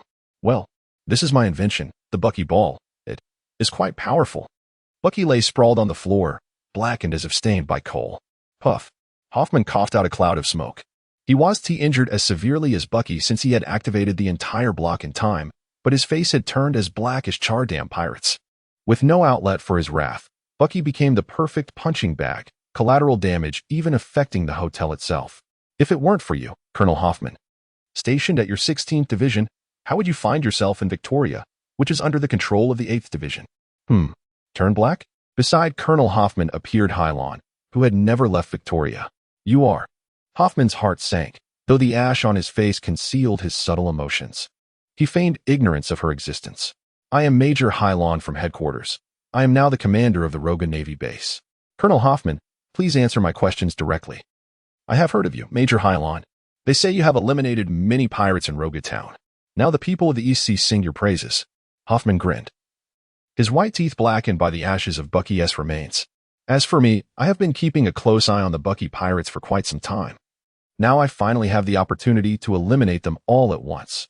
But his special bomb is immensely powerful, and I seem to have sustained some injuries. So I will leave the pirates to you now. This time, I entrust Major Hilon to you. Bachi, you are one of my fortunate generals. Hilon approached Bachi and stood before him, lifting his collar. Expel this fellow. Clow, take a squad of soldiers and arrest the remaining Bucky pirates. Clow? Is that a newcomer? Hoffman cast a sideways glance at Chloe, as if he had never heard that name before. In truth, every time Clow reported to Antonio Villaraigosa, the real superior was Hoffman. She did not respond to Hoffman's query but stepped closer, asking, Colonel Hoffman, may I borrow your boots? My boots? What is wrong with them? Of course. There is nothing wrong with the boots, but I found some footprints at the crime scene, and I must examine every soldier's prints to ascertain if there is a traitor among the Navy. Colonel Hoffman, what do you think? Hilon did not withhold information from Hoffman. I'm telling you what you want to know. So, can you solve the case by examining the boots? Hoffman's mind was filled with intense skepticism. Certainly. Hilon's response was resolute. Now, what shall we do? Hoffman's thoughts were in turmoil. You can deduce the culprit from the boots and footprints. Haven't you heard of this before? No. He was merely deceiving himself, claiming he had found a clue, yet in reality, he had discovered nothing. He was only doubting himself. If he fell into a trap and resisted rather than cooperating with the inspection, his accusations of treachery could be substantiated. So what? Then, why don't you proceed? Who is afraid of whom? Since this is Major Hilon's task, I should fully cooperate, Hoffman remarked, removing his boots and presenting them to Hilon. They may have a strong odor. I hope Major Hilon doesn't mind. Hilon couldn't help but wrinkle her brow. Indeed. This system enhanced his perceptual abilities, including his 5 senses. Hoffman's repulsive behavior inadvertently reminded her of this. It seemed she would need to strengthen her olfactory endurance or perhaps develop a tolerance for the capabilities of the flatulence demon that would certainly be entertaining. She took Hoffman's boots and examined them meticulously. Her extraordinary vision allowed her to discern every detail of the boots, akin to a computer comparing 2 photographs. Hilon quickly arrived at a conclusion. Colonel Hoffman, you are under arrest. Colonel Hoffman gasped and then burst into laughter. Major Hilon, you can't be serious. What have I done? I'm being arrested? Hilon waved her hand, signaling the soldiers to lower their weapons, and explained to Hoffman. Your boots have a 95 match with the footprints at the crime scene. The name of the perpetrator has been identified, coupled with prior intelligence. You could be Antonio Villaraigosa. Why? On the other hand, Colonel Hoffman, from the outset, was far less anxious. The Navy requires evidence for arrests, especially of naval officers. I want to discuss other details with you for now. I only hope you can provide useful evidence. Well, Hoffman replied, while other soldiers exchanged glances. Yeah, where's the evidence? Without evidence, how can we convict Colonel Hoffman? Hilon pondered for a moment and suddenly said, Colonel Hoffman, have you heard of the presumption of guilt? What is the presumption of guilt? In short, the presumption of guilt posits that you would rather kill 1,000 good men than allow one bad man to live. In contrast, the principle of presumption of innocence states that you would rather let 1,000 bad men live than falsely accuse one good man. A group of Marines listened in confusion. What is the Major talking about? On the other hand, Colonel Hoffman suddenly changed his mind. He had not heard of the terms presumption of guilt and presumption of innocence, but having worked in the Justice Department, he understood what the presumption of guilt entailed. The Justice Island established by the world government was synonymous with a conviction. In fact, the courts on Justice Island were more terrifying than the presumption of guilt, as they at least afforded the suspect a chance to prove their innocence. However, once Justice Island was occupied, individuals were sent to Push City with a 100% certainty. Hoffman was contemplating how to extricate himself, yet he remained outwardly resolute. So, what presumption of guilt do you wish to impose upon me? Hilon tossed Hoffman's boots into the hands of a Marine. Before I answer that question, I would like Colonel Hoffman to answer one question. What question? Bad people disregard the law. They can do as they please, but when good people catch bad individuals, they act according to legal provisions. Do you think that is fair? Colonel Hoffman did not respond. Let me pose another question. Do you believe I am a good person or a bad person? In an instant, she and Hoffman simultaneously flashed several meters apart, the same dazzling light occurring repeatedly. Hoffman, realizing he could not do good, ultimately abandoned his disguise and said, You little man from headquarters, why are you pursuing me? The Victorian passenger ship has been rescued. Sam's fleet has been destroyed. Colonel Roy committed suicide. Isn't that splendid? What does it matter if one more or one less is added to your military achievements? Hilon and Hoffman both initiated a chase, utilizing their agility. On rooftops, in alleys, In the skies, the silhouettes of the two men faintly appeared above Victorian City, creating a spectacular sight, with many passers-by stopping to watch. Don't you know? With great power comes great responsibility. Hilon and Hoffman were 6 levels apart. Hoffman could not escape from Hilon. However, Hilon, employing her computational abilities, had already envisioned Hoffman's trajectory of movement based on his actions. After numerous attempts, she finally succeeded. Yet correspondingly, more power must flourish. Hoffman was struck in the head by Hilon's iron fist mid-air, plummeting to the ground like a meteor. Emerging from the thin air within a 3 to 4 meter radius, she executed a swift strike. Raging wind. Falcon. Hoffman fought valiantly against the final blow. However, after several meters, the Azure vacuum helicopter could hardly reach the coast. She drew her saber from her waist, accurately piercing Hoffman's heart. With a gentle flick of her right hand, she tilted the saber upward. Hoffman's entire left arm was severed. Colonel Hoffman of the 16th Marine Division in the East China Sea attempted to violently resist arrest but was brought to justice. Soldiers, gather the bodies of the prisoners, Hilon commanded. Until Hilon issued the order, the startled Marines finally regained their composure. Clow, having captured the Bucky pirates, including Kabaji and Machi, witnessed Hilon slay Hoffman. To Clow, this officer was vaguely labeled as terrifying. Clow saluted Hilon. Sir, the remaining Bucky pirates have been captured. Hilon nodded. Take them all back. I will leave the negotiations with the Victorians to you. Clow replied from behind Hilon. Rest assured, sir, the mission has been accomplished. As time passed, Bermel returned. Major Hilon reports that we have eliminated the remnants of the Samoan pirates. Hilon gestured for Bermel and the others to rest on the spot, then approached Bermel. Crouching down to inquire, what is our casualty count? 98 dead, 261 injured. What about the ones we brought? They're alive and well. Hilon finally noticed the children who had returned with Bermel, and only then did she proactively ask, where did those 2 little rascals come from? A relieved smile appeared on Bermel's weary face. In a village utterly ravaged by pirates, we discovered 2 girls, the elder named Nachko and the younger, without a name, whom I wish to adopt as my daughters. You wouldn't refuse me, would you?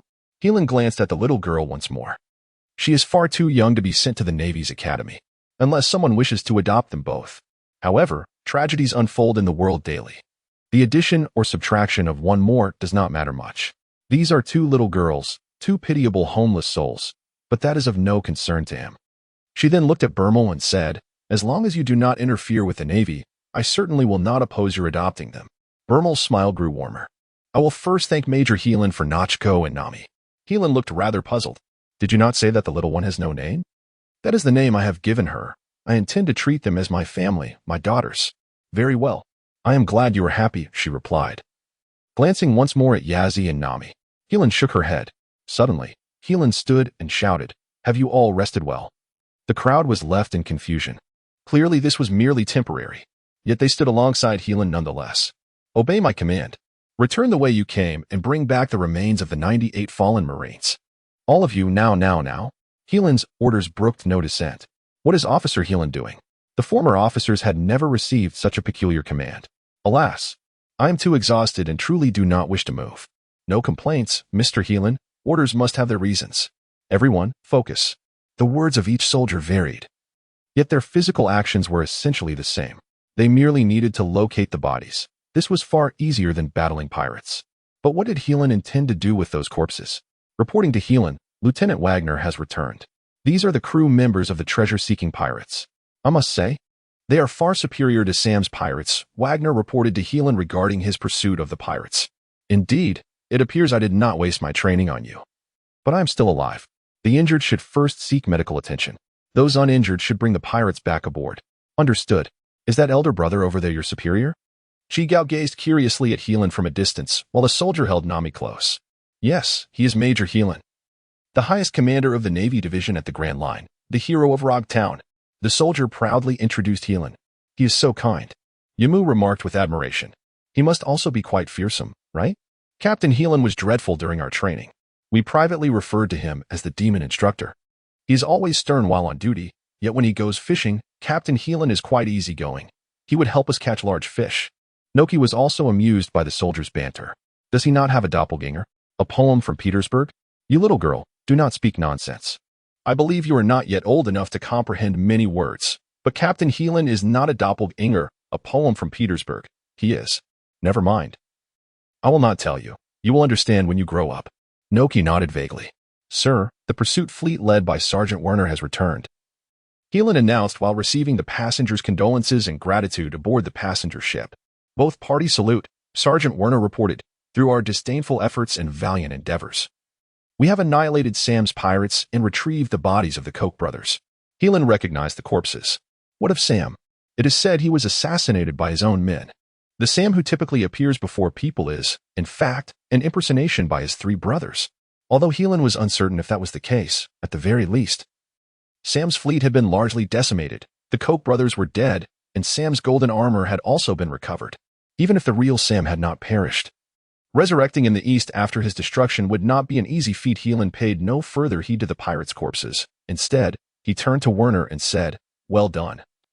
Sergeant Werner. Standing at attention, Werner replied, There was a mission. Well done. All right. Sir, please do not praise me like that. I will feel proud. No. You performed admirably. It wasn't that impressive, was it? Why not? You see, these 10 ships brought a navy, with none dead and none injured. Successfully exterminating Sam's pirates and even returning the corpses of Sam's 3 combat commanders. Your ability to lead troops, not to mention Lieutenant Bermel and Lieutenant Wagner. Even I am of a lower rank. Sergeant Werner, do you possess any special skills? Sergeant Werner's heart began to race with a hint of panic. How to forget such details? Yes, it is a defeated pirate, but after all, it is an elite pirate, with a supreme commander of combat. This rabbit is impatient and even bites, not to mention hundreds of desperate pirates. Major, Sergeant Werner, you are a villain, Hilon interrupted. But what is the prerequisite for being a villain? Is it bad enough? A wicked witch? The city of God? No, none of that is necessary. When you are a villain, you must first be ruthless. You see, if I were you, I would kill 102 soldiers and sacrifice them to the heavens after releasing the pirates. If others wish to retaliate, kill them until they submit. Sergeant Werner had not anticipated that the headquarters major would speak in such a manner. He looked at Hilon as if gazing upon a madman. However, Hilon's words were only audible to Sergeant Werner. The other soldiers could only see the major and sergeant secretly discussing some confidential matter. You are not strong enough. You are not robust enough, yet you choose to be a villain. Do you think being a bit clever can resolve matters? Thoughts may be beautiful, but they are not everything. Otherwise, Mr. Kongming would not be merely a lieutenant general by now. Werner calmed himself down. The sentences were too lengthy. Please shorten them. Hilon was not surprised. He continued, The Navy accepted bribes from the pirates and let them go. That is a death sentence. Collaboration, that is a death sentence. Yet, because of his report, Officer Werner has been sentenced to death. And you? It is hard to say, he replied. The nearly 1,000 soldiers brought back by Werner were in disarray. The original leaders had accepted bribes, and holding power had not benefited them. Now his own life was in jeopardy, and the leadership proved to be correct. No one could commit such an outrageous act. That bastard Werner was searching for the pirates' treasure. We were merely executing the commander's orders. We are innocent. Even if we were guilty, it is Werner's greatest crime. Soldiers, you have spoken, and so have I. It was not that the soldiers were too naive, but rather that Hayashi's view of Sergeant Werner was accurate. Ultimately, it was Officer Werner who was blinded by greed. Any experienced Navy officer would have seen through the claws of the cat in the pursuit of pirates. Sergeant Werner should have never accepted a bribe. The most prudent course of action would be to eradicate the pirates and subsequently conceal a portion of the treasure. However, when Sergeant Werner beheld the treasure and the map, he committed a blunder characteristic of a novice. The corrupting influence of wealth primarily arises from its ability to envelop individuals in an aura of health and wisdom. Werner's insatiable greed led him astray. Do not heed his words. They are mere fabrications. I have not betrayed you, Officer Werner exclaimed. Oh. She cast a meaningful glance in my direction, insinuating that one does not betray their soldiers. What then? Drives a naval officer to wield the term betray against his own men? Werner, did you not claim you had no collusion with the enemy? He rolled his eyes. Do you think my mother jesting? Werner seethed through clenched teeth. Highland added with a knife's edge, to insult the chieftain is a far graver offense. Werner realized he was no match for the major and indeed lacked the courage to resist. Yet, with no options left, he clung to a final flicker of hope, yearning for a stroke of luck. But before he could take even 2 steps, he abruptly halted. A shadow loomed behind him, tall and slender, with glasses reflecting the sunlight, obscuring his eyes entirely. Most striking was the weapon of choice, a black glove brimming with blades. Each finger bore a half-meter-long blade, resembling the claws of a fierce beast. "What manner of death do you desire, Sergeant Werner?" Clow whispered in Werner's ear, warm breath brushing against him, yet Werner trembled as if amidst the Arctic snow. "Clow." "Bring him forth," commanded Hilon, and Clow seized Werner, forcing him to kneel. Yet she did nothing more than compel Werner to the ground. As the day drew to a close, the sea painted crimson by the setting sun, Lieutenant Bermel and his subordinates had discovered the bodies of all the martyrs. Before she reached Werner's side, the soldiers were paralyzed by their unfamiliarity with Hilon. Soldiers, due to the ignorance of the troops originally belonging to Governor Nelson regarding Hilon. They dared not utter a word. The 8th Marine Division, under Sergeant Werner in the Eastern Sea, for conspiring with pirates, deceiving officers, betraying the Navy, and violating the law. In the name of the law, I hereby sentence Sergeant Werner to death. In the name of the Special Major of the Naval Command. In the name of the Commander of the Rogtown Naval Base in the Eastern Sea. In the name of the law. Werner was already bound, pressed to his knees by Clow. Under Clow's formidable strength, he was dragged back to the side of Bermel's corpse, despite his struggles leaving him powerless. Justice? This concept was truly a farce. Ha ha ha ha. The knife gleamed momentarily, and blood gushed forth. Werner's head was severed instantaneously. It rolled across the ground before finally coming to rest. The crowd remained silent for an extended period. Here stood over 1,000 soldiers from Colonel Roy's private army. They understood that Colonel Roy frequently executed those who offended or defied him for various reasons. Yet, his actions resembled those of a brutal captain, deemed both cruel and terrifying. This time was different. For the first time, the soldiers experienced something entirely distinct from before. They were as horrified as when they witnessed Colonel Roy's demise. Some even felt the urge to flee. However, upon seeing the man in black beside Major Motts, wielding 5 sharp knives in his right hand, they abandoned the notion of escape. Individual soldiers, upon witnessing Sergeant Werner's decapitation, became utterly weak. Given the chance to flee, they might not have possessed the strength to do so. Yet, in the soldiers' minds, the distinction between the major executing the sergeant and the arbitrary murder of Colonel Roy lay in the profound shock it evoked. The setting sun stained the ocean a deep crimson. The bodies of 98 soldiers were neatly arranged before all, marking the first encounter of the Eastern Navy with the corpses of comrades. Particularly for the hundreds of injured soldiers, the empathy was palpable. For had I erred further, had my comrades not come to my aid in time, perhaps I too would now lie among them. Hilon thrust his cursed sword into the ground, gazing at the soldiers lined up before him. After a moment, he shifted the topic, declaring, "No, not a single one. The true heroes are the 98 who lie here. Our former comrades who sacrificed their lives for justice. And all of you, true heroes, heed my command and pay homage to the brave." Under the leadership of the well-trained soldiers, efficiency surged among the ranks, as over 1,000, nearly 2,000 soldiers, stood in solemn witness to the 98 martyrs resting peacefully on the ground, though many struggled to comprehend the incoherent words of Major Hilon. The scene before them imparted a profound and unsettling shock. At this moment, an indistinct and unfamiliar sensation enveloped the hearts of many. It was as if a breath of air were trapped within their chests, yearning to be released. At a distance from the troops, several nobles, merchants, and a multitude of civilians from Victoria stood in attendance. Ordinarily, after Colonel Roy's successful expulsion of pirates, he would levy military fees upon them to replenish ammunition and recruit new soldiers for the next assault. Prepared to offer supplies to the major, they were taken aback by the unprecedented sight that unfolded along the coast. Earlier, when Nachiko witnessed Hayashi execute Sergeant Werner, she was rendered motionless. Her elder brother, clutching Naimi, endeavored to instill in her young heart a sense of goodwill towards naval officers. The wound ran too deep, casting a shadow over her spirit. Yet, upon witnessing the shocking scene, Nachiko felt as though she began to grasp the officer's actions, albeit with limited understanding. Children are often subject to emotional fluctuations. Perhaps it was the loss of someone among the villagers linked to the 98 martyrs, or perhaps the sorrow of the Navy. But 3-year-old Yako struggled to contain the tears that streamed from her eyes. In the stillness of the moment, time stretched interminably. Wagner was uncertain how long Major Hilon would take to issue another command. "Lieutenant, take 2 platoons to identify the bodies of these heroes. Those with families will each receive a compensation of 1 million belly. As for those without families, escort them back to Rog for burial in the Martyrs' Cemetery." It was Hilon's decree to establish the town of Rog within a month. Although not yet completed, it was sufficient to provide a resting place for the sailors. What good is money now that the people are gone? An unpleasant voice suddenly pierced through the crowd. Though soft, it was audible enough for the soldiers surrounding him. Did I hear someone express dissent? Under the scrutiny of the soldiers, Hilon quickly identified the source. What did you just say? Nothing. Nothing much. Answer me, soldier. Sir, I was wrong. I demand you repeat what you just said. Do you wish to face a military tribunal like Sergeant Werner? Sir, I said. What uses money for the dead? Very well. Hilon turned to address his soldiers, and as he did, the soldier fell to the ground in fear. Did you hear that? He claims it is futile. Revoke that soldier's benefits. Clo, ensure I have his name. Clo adjusted his glasses, finally understanding why Hilon had placed his hand over his own, as if to shield it from the sharp edges of a cat's claw. Assessing the soldier's well-being is a matter of proportion. It serves as the measure of happiness.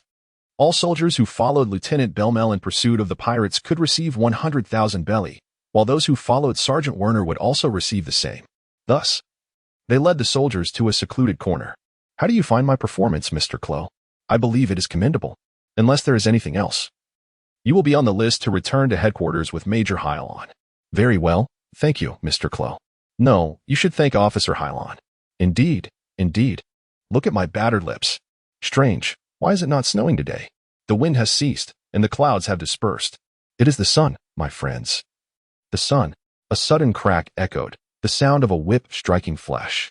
A group of overseers, clad in cotton garments, wielded long leather whips mercilessly against one another, while those on the receiving end wore but a few thin garments, insufficient to shield them from the cold. When the whip struck, their clothing would tear away, exposing their skin to the harsh elements. This is the Bridge Kingdom, Wolf, a nation constructed upon a bridge hundreds of meters wide and unfathomably long. The Dragon people of China sought to connect all the islands over the sea with a bridge, initiating this policy 700 years ago. Due to the protracted construction period and distant completion date, workers ate, slept, and lived upon the bridge, thus giving rise to the Bridge Kingdom.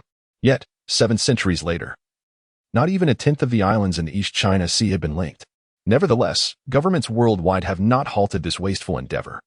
As the majority of the workforce comprises citizens from nations that refuse to join the world government, it serves as a warning: oppose the world government, and you will inevitably become enslaved. Cold, hunger, exhaustion, and suffering. A diminutive figure could endure the torment no longer and collapsed helplessly to the ground. Sister. A boy of about 15 or 16 leaped onto the small girl, crying out in anguish. Today, there was no white snow, no biting cold wind. His voice rang clear, filled with pain and despair. Father. A black whip descended upon the boy's back, tearing his clothing in two. A vivid crimson mark formed across his skin. Yet he stood frozen, as if oblivious to the pain, for the torment in his heart surpassed that of his back. Following the departure of his adoptive parents, his only sister had now left him as well. Oh, does the pain not frighten you? It seems I have not struck hard enough. With a swift motion, the long black whip cracked through the air, aimed at the boy's back once more. Other slaves closed their eyes, fearing the horrific scene that would undoubtedly follow. Enough. A commanding voice suddenly resonated through the thin air.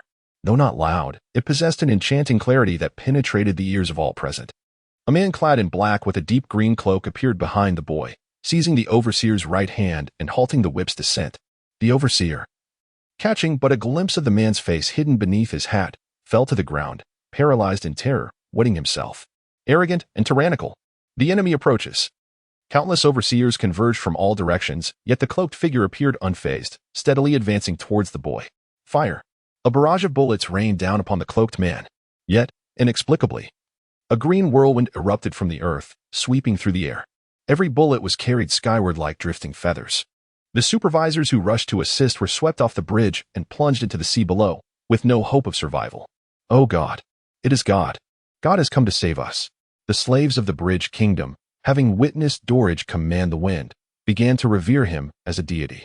He knelt beside the boy and gently inquired, "What is your name, child?" "I am called Gerald. Let us together lay your sister to rest, shall we?" "Thank you. Thank you." No one dared approach Dorag. No one dared flee. For this was the kingdom of bridges, and escape was futile.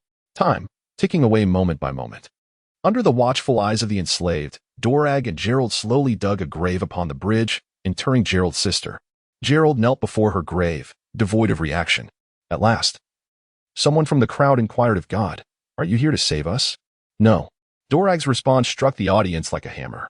Yet he swiftly continued, It is not God who will save you, but you yourselves. Grant me 30 years. No, at most 20. I shall eradicate the Dragonians who rule this world. And we shall live in freedom. Each of you, hold on. In 20 years, the Dragonians shall cease to exist. No more oppression. Long live the gods. The excited slaves erupted in cheers.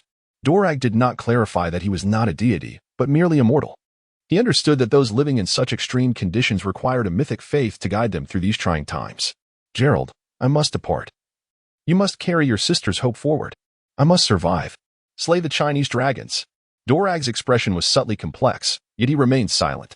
A gust of wind whistled like a true god, and amid the slaves kneeling and yearning, Dorag drove away from Chilowufu. He did not take Gerald nor anyone else, for he knew that the only true salvation for the world lay in overthrowing the Dragonians. Bang! The door was forcefully flung open by Bermel. Little Harlan. Harlan rudely interrupted Bermel. Get out. Bermel was perplexed. Aha. Did you call the police? Did you knock? Lieutenant, do you remember who you are? You are a warrior, not a rogue. Yes, my apologies. Bermel seized the perfect moment to exit the Sea Fog Company. Knock, knock, knock. Reporting. This is Lieutenant Bermel. Enter. Bermel strode in, directly slamming her down onto the table. Harlan frowned this time, saying nothing further. After all, the Navy's rogues were being corrected little by little. Bermel's face, busy and anxious. Sir, you requested I provide soldiers with pensions and bonuses, yet there is no money left. Colonel Shire is out of funds? Did you not exhaust it while constructing the Martyrs' Cemetery? Well, it matters not. We do not require funds. Go fetch Clow for me. Yes. Soon, Clow appeared in Harlan's office. Private Clow reporting, sir. Clow was a sharp-minded individual. Although he had only served in the Navy for a few days, he exhibited more warrior-like qualities than most, though slightly less than Second Lieutenant Wagner. She nodded at Clow with satisfaction.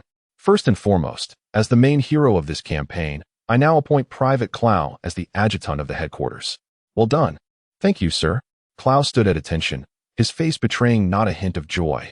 It was unclear whether his demeanor stemmed from his seasoned nature or a genuine indifference towards the Navy. Isn't this a bit premature? Bermel remarked. He is nearby. Soldier, soldier. Corporal, sergeant, staff sergeant, adjutant. I am a major of this department. I possess the authority to appoint an adjutant. Do I not? Harlan glanced at Bermel. Fear not. You two may be promoted.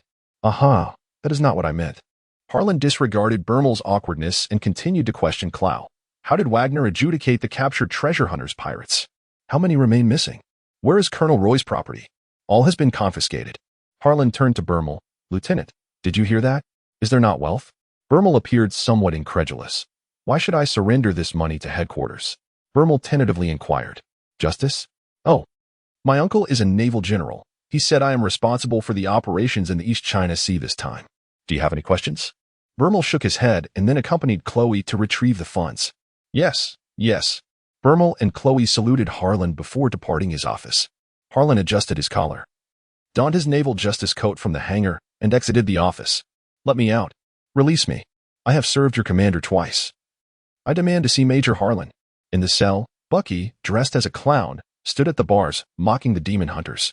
The Sea Tower stone handcuffs he wore completely inhibited his ability to slice fruit. Behave yourself.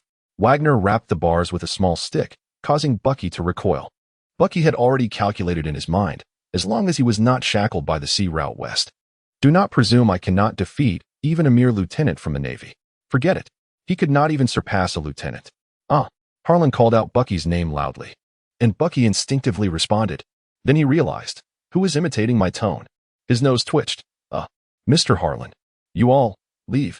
Harlan gestured, pulling a chair over to sit across from Bucky. Tell me, what do you wish to gain from me? Well, Bucky rubbed his hands together, a radiant smile on his face, resembling a circus clown amusing himself. Release me. I have assisted you twice. But you are a pirate. I swear to God. My lord Bucky, I have never robbed civilians. This time, Bucky did not lie. A band of pirates, eager to swiftly amass bounties, would find slaughtering civilians the most efficient means if they could not challenge other pirates. However, if one sought fame, challenging other pirates was the only path. For even in the world of pirates, those willing to massacre civilians would be scorned by their peers. This is not to imply that pirates possess any moral compass. Rather, they seek to slay the weak civilians. Shameful. Returning to the East China Sea. Bucky could only attract a few loyal followers through his words. This ultimately led to his capture by Hilon after defeating a pirate captain with a bounty below 500,000 berries. There was no time to rob civilians. What was there to dispute? Well, I have checked. You did not lie. Hayashi did not come for Bucky because he is investigating Bucky's activities in the East China Sea. Bucky was delighted to hear this. Hey, sir, can you let me go? Let you go? No, no, no. Bucky, you are one of my best warriors. Just as you said. I have been able to swiftly defeat the enemy on these 2 occasions. I must commend you. When I first engaged in battle with Maj, it was Bucky who revealed the weaknesses of Hilon and Anderson. The second time, Hilon merely directed suspicion toward Colonel Hoffman. It was Bucky who first exposed Hoffman. And you invented this black technology bomb, called the Bucky bomb. A talent. Somehow, Bucky suddenly felt a wave of panic. So, what do you want? Hilon's expression turned serious. Bucky, join the Navy. What? Bucky leaped back, performing an exceedingly exaggerated gesture and expression. Do not just about this. Bucky's heart quivered in the wind. Not to mention, he was once a crew member of the infamous Pirate King, Gold. Roger. If he were truly to become a Marine, that scoundrel Shanks would be laughing himself to death. No, no, no. Bucky shook his head vehemently. Hilon calmly remarked, since you have no desire to become a Marine, I shall not press you further. Is that true? The clown Bucky snorted, sensing that matters were not as simple as they seemed. Are you familiar with Vegapunk? The genius scientist of the world government. I believe you possess the potential to invent the Bucky bomb, so why not become his assistant? What else? What else? What more can you do? If I could hand you over to the world government's research department, I would surmise that their advancements in human biology would skyrocket. Under Hilon's threat and temptation, Bucky ultimately joined the Marines. Following closely were Kabaji, a juggler, and Muki, a beast tamer, who also enlisted. Forming a special operations team led by Bucky, Kabaji whispered in Buggy's ear, Captain, silence. Call me Sergeant Bucky. Although Bucky had joined the Marines, it was far from his initial expectations. His emotions might take a long while to recover. Yes, yes, yes, Sergeant Bucky. Kabaji hastily altered his tone. What is the matter? Bucky barked. Do you have an escape plan? No. Really? Muki, the beast tamer, widened his eyes. Do you genuinely wish to become a Marine? What did you say? Can I escape? Bucky recalled his days there. It was always a stroke of luck, but meeting those 2 was surely unfortunate. One was Shanks, that rascal, who had interned aboard Captain Rogers' ship at the same time, and the other was Marine Lieutenant Lin. What of your wealth plan? Who said one cannot amass wealth within the Marines? Bucky remarked about money. Did you not see Governor Nelson? Goodness, that man is incredibly wealthy. 20 ships, 3,000 men. Untold riches. Want money? Being a Marine is far easier than being a pirate. Bucky seemed to have accepted his role in the Marines. However, if we do this, our heads will be chopped off. Kabaji mimicked slicing his throat with his hand. You fool, why learn from that foolish Marine? If we can defeat the pirates, we could earn a trophy, and you could pay less. Do you not see? As long as we defeat the pirates for the business tycoons, they will surely reward us with enough treasure. There are many ways if you can seize them. You truly are Captain Bucky, you are right. Indeed. As thoughts of his wealth plan filled his mind, Buggy's heart began to race. He suddenly realized that serving in the Marines might not be so bad after all. East Blue, the kingdom of Werewolf. Today marks the 6th day since the deities departed. The island had long since returned to bone-chilling winds and the cold weather devoid of sunlight year-round. With the changing weather, the foreman also faced relentless lashes. Crack. The whip struck the workers, their skin as coarse as ever. Yet, because the gods had brought hope, this time, more individuals persevered and would continue to endure. Gerald, hold on. I will wait for that person to return. Gerald's gaze was resolute. He toiled diligently, ensuring the foreman's whip did not fall upon him. But suddenly, a figure halted before him. The foreman. Slaves, cease your work. All personnel halt. Countless workers, bewildered, gathered together, unaware of the foreman's intentions, nor did they care. They merely numbly obeyed his commands. Mr. Clow, this way please. Dressed in a warm coat over a black suit, Clow, with a hint of disdain on his face, was ushered toward the slaves by the foreman. Listen, all of you. I am Lord Clow from the Rogue Marine Base. He has come here today to take 50 slaves into the Marines. Yes, you can imagine. If you are selected by Lord Clow, you will be freed from servitude. Why not express your gratitude to Lord Clow right away? Most of the slaves who had lived here for so long had nearly lost their ability to think. Yet, they understood one phrase, If you were chosen by Lord Clow, he could escape servitude. Thank you, Lord Clow. Choose me, choose me. I am strong. I can work. I do not eat much. Clow's face displayed a look of boredom. Everyone quiet down. No one spoke to him. Clow glanced at the foreman again. Silence them. Crack. The sound of the whip striking the ground was undoubtedly more powerful than words. The restless crowd quickly calmed down. Clow stepped forward, raising his voice. You should thank not me, but Lieutenant Harlan, or Lord Harlan. A question surfaced in everyone's mind. Who is Harlan? It was Lord Harlan who decided to develop the Marines to help people lead better lives, you know? In order to free you from here, Lieutenant Harlan would have to pay 200,000 berries for each of you. The supervisor's expression turned tense. Lord Clow, why do you say that? Why do I say that? Do you have an objection? Can I reduce your welfare fee? The foreman shrank back. No, it's fine. In the slave market of Sabaody, the average cost for an adult male slave is around 500,000 berries, but those are robust pirates or others. These are the Tejla wolves here, due to malnutrition. They do not meet the standards required for Sabaody slaves, so they surely are not worth 500,000. Clow moved through the crowd, selecting suitable slaves one by one. When it was Gerald's turn, there were just enough candidates.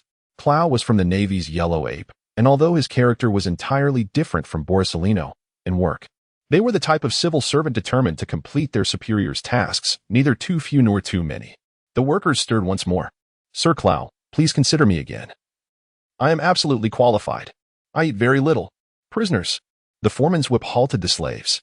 Clow turned around, a warm smile suddenly blossoming on his previously indifferent face. Do not worry. Harlan has already stated, there will be another opportunity. Next time, there will be another chance. Under the watchful eyes of the slaves, the 50 selected individuals boarded the ships sent by the Marines. It was as if they had suddenly departed from the kingdom of Kira and entered another world. The faces of the unselected slaves were painted with jealousy and anticipation. When will the next opportunity arise? Another 20 years. No one had ever heard of Lord Harlan. He seemed more reliable than that deity. Harlan's decision to enlist slaves into the military was not born of sudden compassion. The unfortunate slaves were more likely to establish their own direct military force. Is this Lord Harlan? Not quite what I imagined. I thought he would be an old man. All the laborers brought back by Clow gathered in the square of the Rogue Marine base. Having long borne the identity of slaves, these workers underwent rigorous training.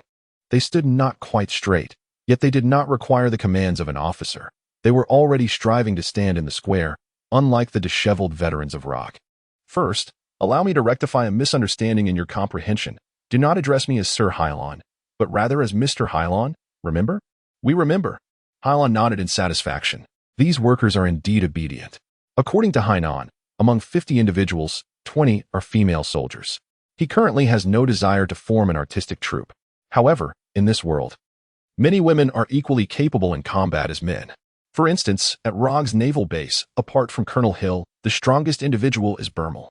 Therefore, at Hilon's insistence, the training standards for both male and female soldiers are entirely identical. Next, you will undergo a month of specialized training under the guidance of Lieutenant Wagner, Hilon continued. The top 10 contenders will return with me to the naval headquarters. Upon uttering this, the response from the group of extremely uninformed slaves was rather tepid. What is the naval headquarters? Can one eat there? Observing the new recruits' lack of reaction, Hilon anticipated their inquiries and added, the top 40 in each training session will be rewarded with vegetables. The top 20 will receive a night of meat broth. The top 10 will enjoy meat, and the top 3 will dine on the finest seafood. The impoverished seldom concern themselves with honor. It is merely about sustenance. For a group of starving slaves, the paramount concern is food and drink, not enlisting in the Navy. Vegetables and meat would suffice. As for the seafood, it was a thought beyond imagination. The recruits in the yard began to stir. Hilon did not intervene. Discipline needed to be maintained, but not in haste. Rather, we should endeavor to ignite the enthusiasm of these new soldiers. In such moments, Hilon continued to stoke the flames. Today marks your first day with me, and everyone shall have meat and vegetables to enjoy. Indulgence is a poor habit, difficult to eradicate. Some may think that as long as they are full, it matters not whether it be vegetables or meat, but once they experience the taste of meat, the sentiment transforms. A person who has savored meat will find it far more distressing to subsist on bland rations while witnessing others feast than someone who has never tasted meat. Everyone. Mother. This is a pattern. Yet Hilon would not harbor such disdain for himself. He could never attain the standards of those he despised. What he was doing was merely what he wished to do. Chloe quickly chimed in. Should we cool it? Or is it not swift enough? Thank you, Mr. Hilon. Hilon was quite pleased with Chloe. Even though he knew Chloe was a troublesome individual with many ideas, he also recognized that if he could tame someone like Chloe, she would prove to be an invaluable ally. Thank you, Mr. Hilon. The group of recruits loudly knelt before him. This was a habit ingrained in them as slaves. All of it. Mother stood up for me. Hilon seldom uttered profanities. He bore a stern countenance, revealing the confusion within the hearts of the recruits. From this day forth, you shall be soldiers. Remember, soldiers do not kneel, for you do not represent yourselves, but the Navy. Only those who have perished should bow. If you wish to represent only yourselves, you must first shed your uniforms. The recruits did not grasp the meaning of these words. However, upon witnessing Hilon's intense displeasure, they readily comprehended this was a matter of utmost seriousness. One recruit daringly inquired, Sir, how should we express our gratitude to you? Salute. Chloe turned to Hilon and offered the first salute. Initially, the newcomers were perplexed. Gradually, some quick-witted individuals understood Chloe's intention and learned to salute Hilon in kind. Before all the recruits could raise their right hands, Hilon merely returned their salute. In the naval dormitory, Nachko peered out the window, observing.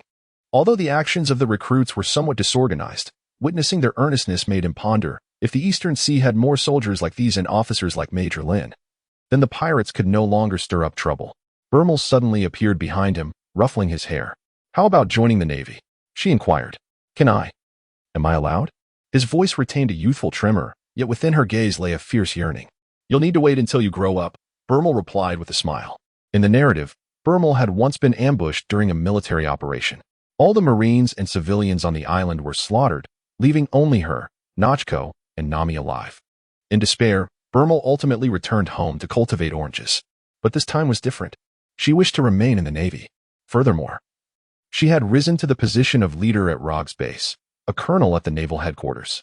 That evening, Hilon located the former Colonel Hill at a bar in Rogue, where she was incognito, indulging in drinks. What? Has Major Hilon yet to determine how to deal with a naval traitor? Hill merely cast a glance at Hilon before continuing to pour alcohol into her glass. She sat across from Hill and remarked, with your capabilities, you could ensure Rogue's safety. Hill, in other words, you are a talented individual. A look of surprise crossed Shire's face. This does not sound like Major Hilon's usual demeanor. Are you suggesting you intend to save my life? She poured herself a drink. I have chosen not to discuss this matter. I am simply curious as to why you did not flee when I went to Victoria. Why did I not flee? Shire chuckled and shook his head. He took a sip of his beer, appearing somewhat bitter. Without enjoyment, there is no pleasure. He sighed, shaking his head, resembling a man who has suddenly seen through the futility of life. You people are truly bothersome. Is there anything we cannot discuss together? What is the purpose of feigning ignorance? I do not particularly like you. Moreover, do you genuinely believe that just because you act like a failure, some little girl will take a liking to you? You are akin to a joke I once heard. Your life goal is to own a house, a boat, and a savings account by the age of 30? If you accomplish half of that, you will find yourself 30 years old. Hilon found it amusing that Shire wished to drink his own beer, placing the bottle on the table. I was astonished that the serious Major Hilon could utter such smooth-tongued remarks. Disliking the bitter taste of beer, he ordered a glass of wine for himself. After taking a sip, Hilon smiled at Shire. I once encountered a master photographer on a voyage across the sea, who proclaimed a profound truth. There is but one true success in life, which is to live it in a manner one truly enjoys. Clad in a naval uniform, I envision myself as an ideal soldier. Upon shedding that uniform, I am simply myself, unencumbered by any concerns, though he was merely 16 when he was 2 years old. It is not time that shapes a person's character, but rather experience. Hilon's physique still possesses the vigor of youth, and he relishes the unique drive that belongs solely to the young. If given the choice, he would prefer not to mature, solely to appease others who declare. The child has finally grown up. Shire's eyes widened in surprise. How wonderful. You are the finest young student in the department. I hope you can face those legendary pirates in the future, while remaining true to your heart. Hilon expressed her reluctance. Please, do not shower me with compliments until you have answered my question. Why'd I not flee? Shire reclined slightly, his expression notably relaxed. There is no point in running anymore. I am weary. You are weary? I have always been a good man, leading the Marines in their battle against pirates. Yet I have also played the villain, providing pirates with precise timings and routes of merchant vessels. I once lived in constant fear. As a good man, I feared being slain by the wicked, and as a bad man, I dreaded the scrutiny of the authorities. Hilon did not conceal her disdain. So now you aspire to be an ordinary man? I have encountered too many of your kind. A lifetime of nefarious deeds. And now you declare, I am tired, before retiring to the mountains to relish your remaining days, or like a murderer, seeking refuge in a temple to lay down your weapon and attain enlightenment. To put it bluntly, this is mere fade. How did those villains come to this realization? How can one claim to be a good man when one must die for it? However, Shire's response was somewhat unexpected. I cannot be normal. Oh, when I close my eyes now, my mind is filled with the images of the innocents I have slain. At times, while patrolling Rogue, I hear the helpless cries of children who have lost their parents, and it unsettles me. Hilon, seated comfortably, observed. The crux of the matter is that your conscience is not robust enough to overcome your guilt. I recently told a sergeant named Warner that your heart lacks the fortitude to embrace the role of a villain. Shire cast a gentle glance in her direction. I do not believe you possess that capability. Indeed, I am aware of this, which is why I shall endeavor to shift my perspective, contemplating what it means to be evil from the standpoint of someone not yet irredeemably wicked. For instance, when Belmer saved the lives of children, only for them to grow up and steal from him, that is a profound malevolence, the ungrateful wretches, a far cry from mere wrongdoers. This is also what the pirates despise. Is it not? Hilon refrained from answering Shire's question. So your plan now is to use my name to bring you to justice, thereby securing your release? This was indeed his intention. Shire's expression revealed a shattered hope, intertwined with a silken query. Will Major Hilon grant me a dignified death? You may come down. Hilon's demeanor abruptly shifted to seriousness. Do you wish to die? It is not that simple. Death is easier than life. Private Shire, stand up. What? In the name of the Navy Command Major, I command Private Shire stationed at the East Sea Rogue Navy base to stand, and with Hilon's forceful presence, he complied. Private Shire, you are hereby appointed as a lieutenant in the East Sea Rogue Navy base detachment, Hilon declared, handing the insignia from the branch on the tree to Shire. A black question mark. Hilon then resumed his seat. What is the matter? Do you not appreciate the official title? No. A look of confusion crossed Shire's face as he held the insignia in both hands. I told you from the beginning. Your ability to protect Rogue proves you are an intelligent and capable individual. It would be a pity to eliminate such a person, hence, I request your cooperation with Colonel Bermel. However, since your conscience does not permit this, let us refer to it as atonement. Hilon had meticulously planned to take Shire under his wing from the outset. Yet upon hearing Shire's words, he hesitated. Had Shire's response been to lead a normal life, he might have truly sent him to his demise. But, was this not an affront to justice? Justice? Hilon scoffed, pouring them both a glass of beer from a bottle. Have you heard of the Chinese dragon? Shire nodded, stating, as long as the Chinese dragon exists, there is no justice in the world. Just as in the wartime, during special periods, there existed a peculiar policy allowing bandits to integrate into the regular army. Hilon had no time to raise the banner of justice and delve into these individuals' pasts. He was concerned with the future. As long as these individuals could contribute their rightful value without contravening naval regulations, they were the talents Hilon sought. He never regarded himself as a modest gentleman. The so-called benevolence without martial prowess could not belong to a soldier. He gently clinked his glass against Shire's. Cheers. Lieutenant Shire was oblivious to how he finished his beer. As the thought echoed in Hilon's mind, as long as the Chinese dragon exists, there is no justice in the world. Shire's gaze towards Hilon shifted once more. This Major Hilon truly dared to speak anything. Oh dear, a headache. Rear Admiral Kong Ming, Chief of Staff of the Four Seas, scrutinized the documents on his desk. Was the highest officer at Rogue Navy base a colonel, followed by a lieutenant? Where were the colonel, major, and captain? Could the East Sea not recruit soldiers? Yet why did a small squadron's colonel command 3,000 men? What Kong Ming did not realize was that if the year were 1520, Rogue Town would not even have a lieutenant, and the colonel would be followed by a sergeant. Had Hilon not suggested that Bermel possessed great potential, I would have mastered the art of shaving in merely a month, but it proved quite useful. I feared I would have to return and discuss matters with Zifa's problematic children. As a major at the headquarters, Hilon was not qualified to appoint a colonel, even if it was merely a titular role in Rogue Town. Meanwhile, as just a colonel, there was no need to trouble Zifa or the warring nations. It was merely a report to Kong Ming's staff. Moreover, the headquarters soldiers would not easily venture to the Four Seas. as everyone understood that going to the four seas was tantamount to demotion. The wise would rather be a head of a chicken than a tail of a phoenix, especially in turbulent times rather than during a leap forward, facing pirates and bandits alone in the four seas. It was preferable to accompany the generals of the headquarters as a small entourage to a safe zone. Thus, the personnel from this department were highly resistant to going to the four seas. At this moment, with Hilon's assurance, the name of Bermel from lieutenant to this department's colonel did not require overly complicated procedures. However, what kind of trust should I extend to him? Shaking his feather fan, Kong Ming gazed at the distant blue ocean. Sir, I have a word, but I don't know if I can say it, he hesitated. Observing Shire's face, which suppressed inner turmoil, Hilon found this amusing. If you do not tell me, how would I know if I should respond appropriately? You will have to inquire differently. All right, come on, I have no taboos here, Shire replied, rearranging his words. What I mean is, can you publicize the 6 forms of the Navy in the department? Though your father is the chief instructor of the Navy, Shire's 6 Navy training manuals were obtained during his tenure as a colonel in his country's army. While it couldn't be guaranteed that those who received the manuals wouldn't sell the 6 forms, it indeed indicated that the 6 forms had a threshold. Have I elevated the 6 Navy forms? Hilon inquired. I merely trained them according to the 6 Navy forms.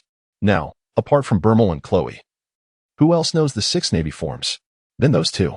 Bermel is now a colonel in the Ministry of Internal Affairs, and Clow and Wagner will accompany me back to the Ministry of Internal Affairs. I have not violated any regulations, right? Shire asked Hilon. Hilon picked up his red wine, but the bitter taste of the beer in his mouth prompted him to put the glass down again. You regard the 6 forms too highly. You may not believe it, but on this great maritime route, there are some powerful pirates who can learn the 6 forms with just a glance. Really? Even the simplest shaving technique is quite remarkable.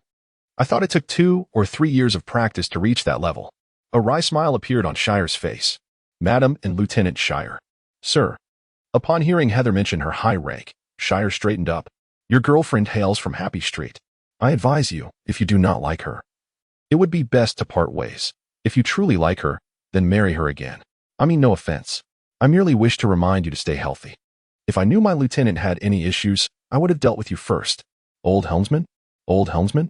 In my hometown, there is also a popular saying, likening a skilled helmsman to someone more adept on Happy Street. Just days later, as Hilon concluded his work in Rog and prepared to return home, Victoria called the Rog Navy base seeking assistance. What happened? With Adjutant Clow, many matters had become easier for Hilon.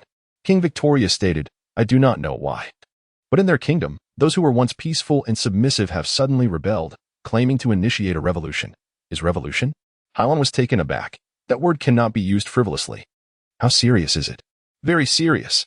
Did Victoria not just experience the crusade of Sam's fleet?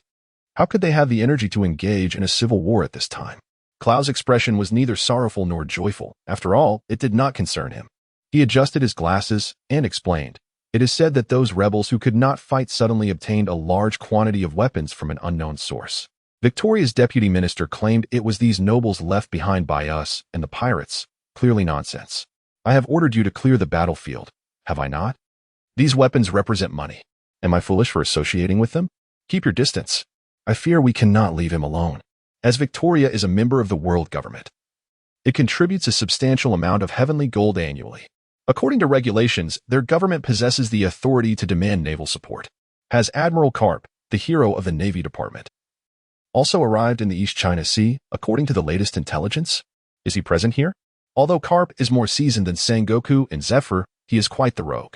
Harlan never refers to him as uncle. This is merely one of the world government's outposts in the Middle East Sea. Uncle Carp need not worry. Is Uncle Carp concerned about his grandson born this year? Something seems amiss. Isn't Uncle Carp in Goya? This place is quite distant from the kingdom of Victoria. It appears that matters are more intricate than they seem. After pondering for a moment, Clow, I need you to arrange for personnel to return them to Victoria. We are prepared to embark. Inform the special forces to change into civilian attire and act independently. This time, they are not on a combat mission. Their sole task is to gather intelligence. On August 24, 1503, the weather from Rogetown to the Kingdom of Victoria remains unfavorable for navigation, just as it has been for the past 3 days. For some inexplicable reason, the previously clear sea routes have been shrouded in ominous clouds, and the biting cold wind slices through the air like a knife. The sailors aboard the ship find it hard to explain this peculiar weather. In the cabin, Chloe sits at the table, recording her day at sea with a quill pen. Chloe is a thoughtful individual. However, her diary chronicles events that may seem trivial to others, let alone the strange weather of these days. Her habit began when she became a Marine, for in the past, she feared documenting any information, as if she were evading the revelation of anything about herself. Cloud does not relish the life of sailing at sea all day. It is not the dignified existence he desires. Yet, he finds himself bound to the ship of the Major, and departing may not be so simple. Nevertheless, the only solace for Cloud is that the Major is fulfilling his promise to ensure Cloud's life remains as dignified as possible. The ship is tossed by turbulent waves, with white foam surging, and it is not just the sailors who are busy. There are also Major Harlan and Lieutenant Wagner. Happiness is more crucial than solitude. After all, Cloud's thoughts have become more relaxed. Cloud refrains from stepping out of the cabin to assist with navigation to please her, for he understands that his worth to her does not lie in that capacity. Being exploited is not dreadful. The true horror lies in others' indifference to exploiting you. Cloud is acutely aware that as long as he maintains his current value and continues to grow, his future will be bright, as long as the commander remains steadfast. Sir, the waves are too fierce. I fear that if we continue our course, our warship shall be capsized by the sea. Lieutenant Wagner shields his forehead with his left arm, squinting as he approaches Harlan's ear, shouting over the tumult of the winds. The sound, which typically travels through the air, is limited in distance today due to the intensity of the winds. Harlan also shouts back, "You East China Sea dweller, do you lack experience in combating such storms?" Absolutely not. Lieutenant Wagner, stripped of his lieutenant's demeanor, finds it impossible to maintain any semblance of composure in such extreme conditions, unlike Bermel Wagner, who rose to the rank of colonel in Roachtown and is now a lieutenant in the division.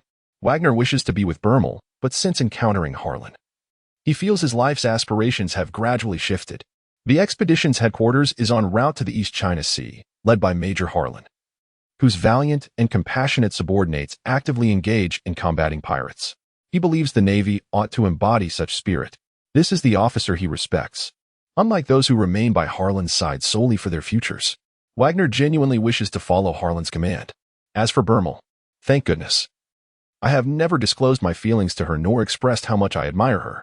Nevertheless, Bermel is astute enough to perceive this. However, Bermel's independence is formidable. She may not endure for long. Why not join Harlan in realizing our shared ideals?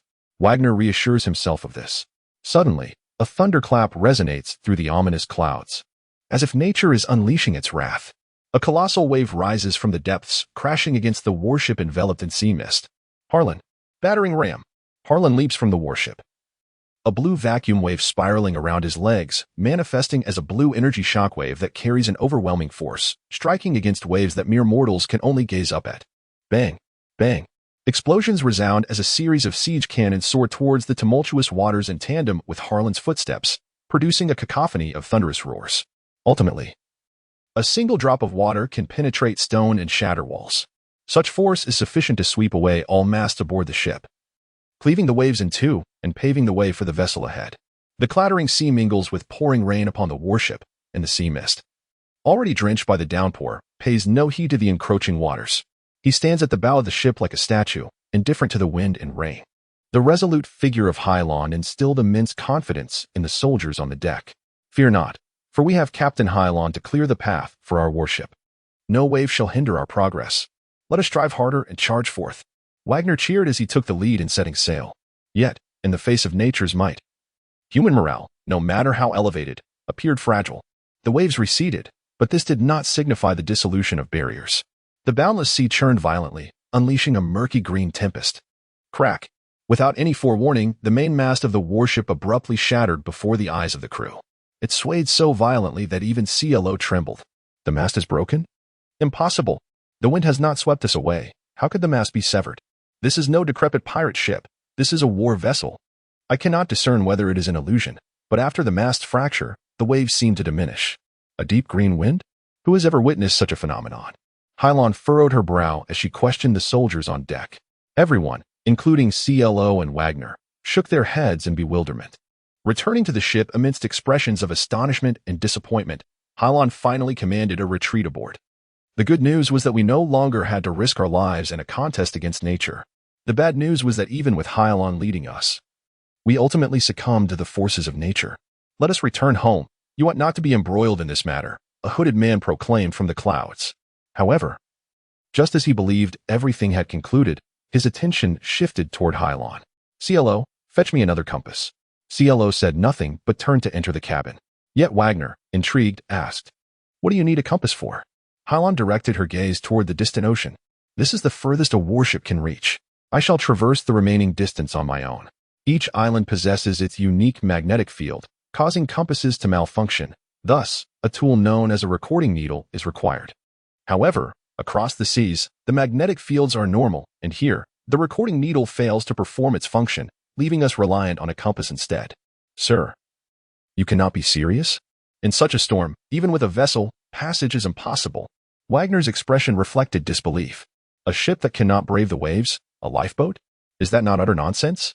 She was not surprised by Wagner's incredulity.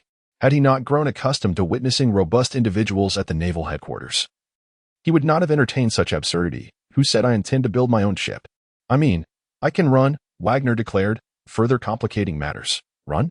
What do you mean? Leap into space and dash toward Victoria?" "Precisely." Hilon patted Wagner's shoulder. "You won't believe it," she explained. "An elite colonel from the naval headquarters is entirely capable of traversing the ocean alone amid a storm. Of course, a mere wave of emails will not suffice. Once you arrive at headquarters, you will comprehend the strength of those at the helm. Think as you wish, for the prowess of the headquarters personnel exceeds your imagination." Wagner's desire to reach the precinct intensified, yet he harbored concerns for Hilon's safety. After all, out of sight, out of mind. "However, do not voice it. I now command you to bring all your companions back to Rogue, one by one. Do not let me transfer the ultimate command to CLO. This is an order." "What did you say?" "Yes, sir, here is your compass." CLO soon emerged from his cabin, stating that if you truly wish to cross the sea to the kingdom of Victoria alone, I suggest you strap another plank to your back. So if you tire, you may lie upon it for a time. Hilon gazed at Clow with bright eyes and inquired, "Where did you learn that?" Clow adjusted his glasses and replied, "I have heard of a bird that carries a small twig in its beak as it flies over the sea. When it grows weary, it discards the twig into the water and rests upon it. Although I am uncertain whether such a creature exists in this world, the theory is indeed worth contemplating." Yet, Clow did not elaborate further. Hilon nodded slightly. "Very well, then assist me in preparing. I comprehend. Curse be the mast, yet the wind and waves have ceased. Is this a deliberate trial from the heavens?" Wagner lamented. Hilon gazed upwards at the ship's canopy. "It is not divine providence causing us distress, but rather someone instigating our plight. The enemy is advancing." Wagner's immediate reaction was to alert the soldiers aboard, who had abandoned their posts to seek weaponry. But Hilon vociferously intervened. "Cease. Fulfill your duties. You are not his match." Although she could not see the man beneath his turban, she felt ensnared by his formidable presence. "Chloe, do not be clever. Stand down." Chloe, poised like a cat as paw to pounce from behind, was chastised by Hilon on the spot. Many souls occupied the ship. His steady voice resonated, emanating from a vast ocean of force, spreading outward into the undulating expanse. The wind howled like a mushroom cloud ascending from the earth. Even the clouds above vanished in an instant. Sunlight filtered through, casting a kaleidoscope of colors. On the battleship's deck, most soldiers lay in a stupor, some even foaming at the mouth as if subjected to tremendous stimuli. Shoo! Hilon too struggled to maintain her balance, feeling as though a heavy hammer had struck the back of her head. The colors were overwhelming, and the force was substantial. Apart from the cloaked figure, only Hilon and Wagner remained on the deck. Wagner appeared worse off than Hilon, blood streaming from his nostrils. "Wagner, are you angry?"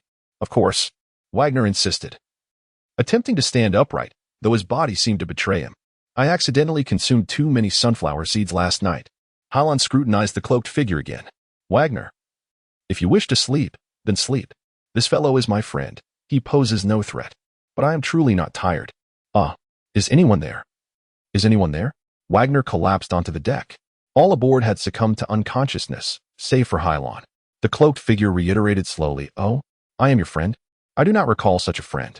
However, since you can withstand my aura, you indeed ought to be my ally." Hilon, no longer plagued by a headache, exhaled in relief. "All right, cease the pretense of mystery. Are you not chewing on durag?" Durag remained silent. He believed his disguise was effective, after all these years. His voice had changed, yet how did Hilon see through it? Durag did not don a mask. He concealed his visage within the shadows. Little did he realize, Hilon's perceptive faculties were extraordinarily acute, coupled with his calculating abilities, leading to a clear impression of the enigmatic cloaked man before him. Durag leaped from the ship, removing his hat. For safety, must I wear a scarf? That is beyond my control. Congratulations, Durag. Thank you. In his youth, Lag had visited the Navy headquarters, and with his talents, both Warring States and Carp deemed him a rising star of the new generation. Yet, as he matured, his visits to the headquarters dwindled, and he never returned. But I may not be a good father. Indeed, after all, you must engage in revolutionary endeavors. Are you still pretending? Such a lackluster performance is a mistake only a novice like Durag would make. But if Durag now felt conflicted, that was another matter entirely. Uncle Carp is well aware of this. You cannot conceal it. Durag pondered for a moment before abruptly stating, Hilon, come with me. Why does that sound as though you wish for me to elope with you? Hilon casually remarked to Durag, not taking his words seriously, yet Durag's expression grew increasingly grave. Hilon, I am earnest.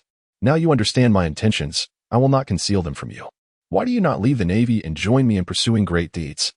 Yet, his demeanor still bore the vibrancy of youth.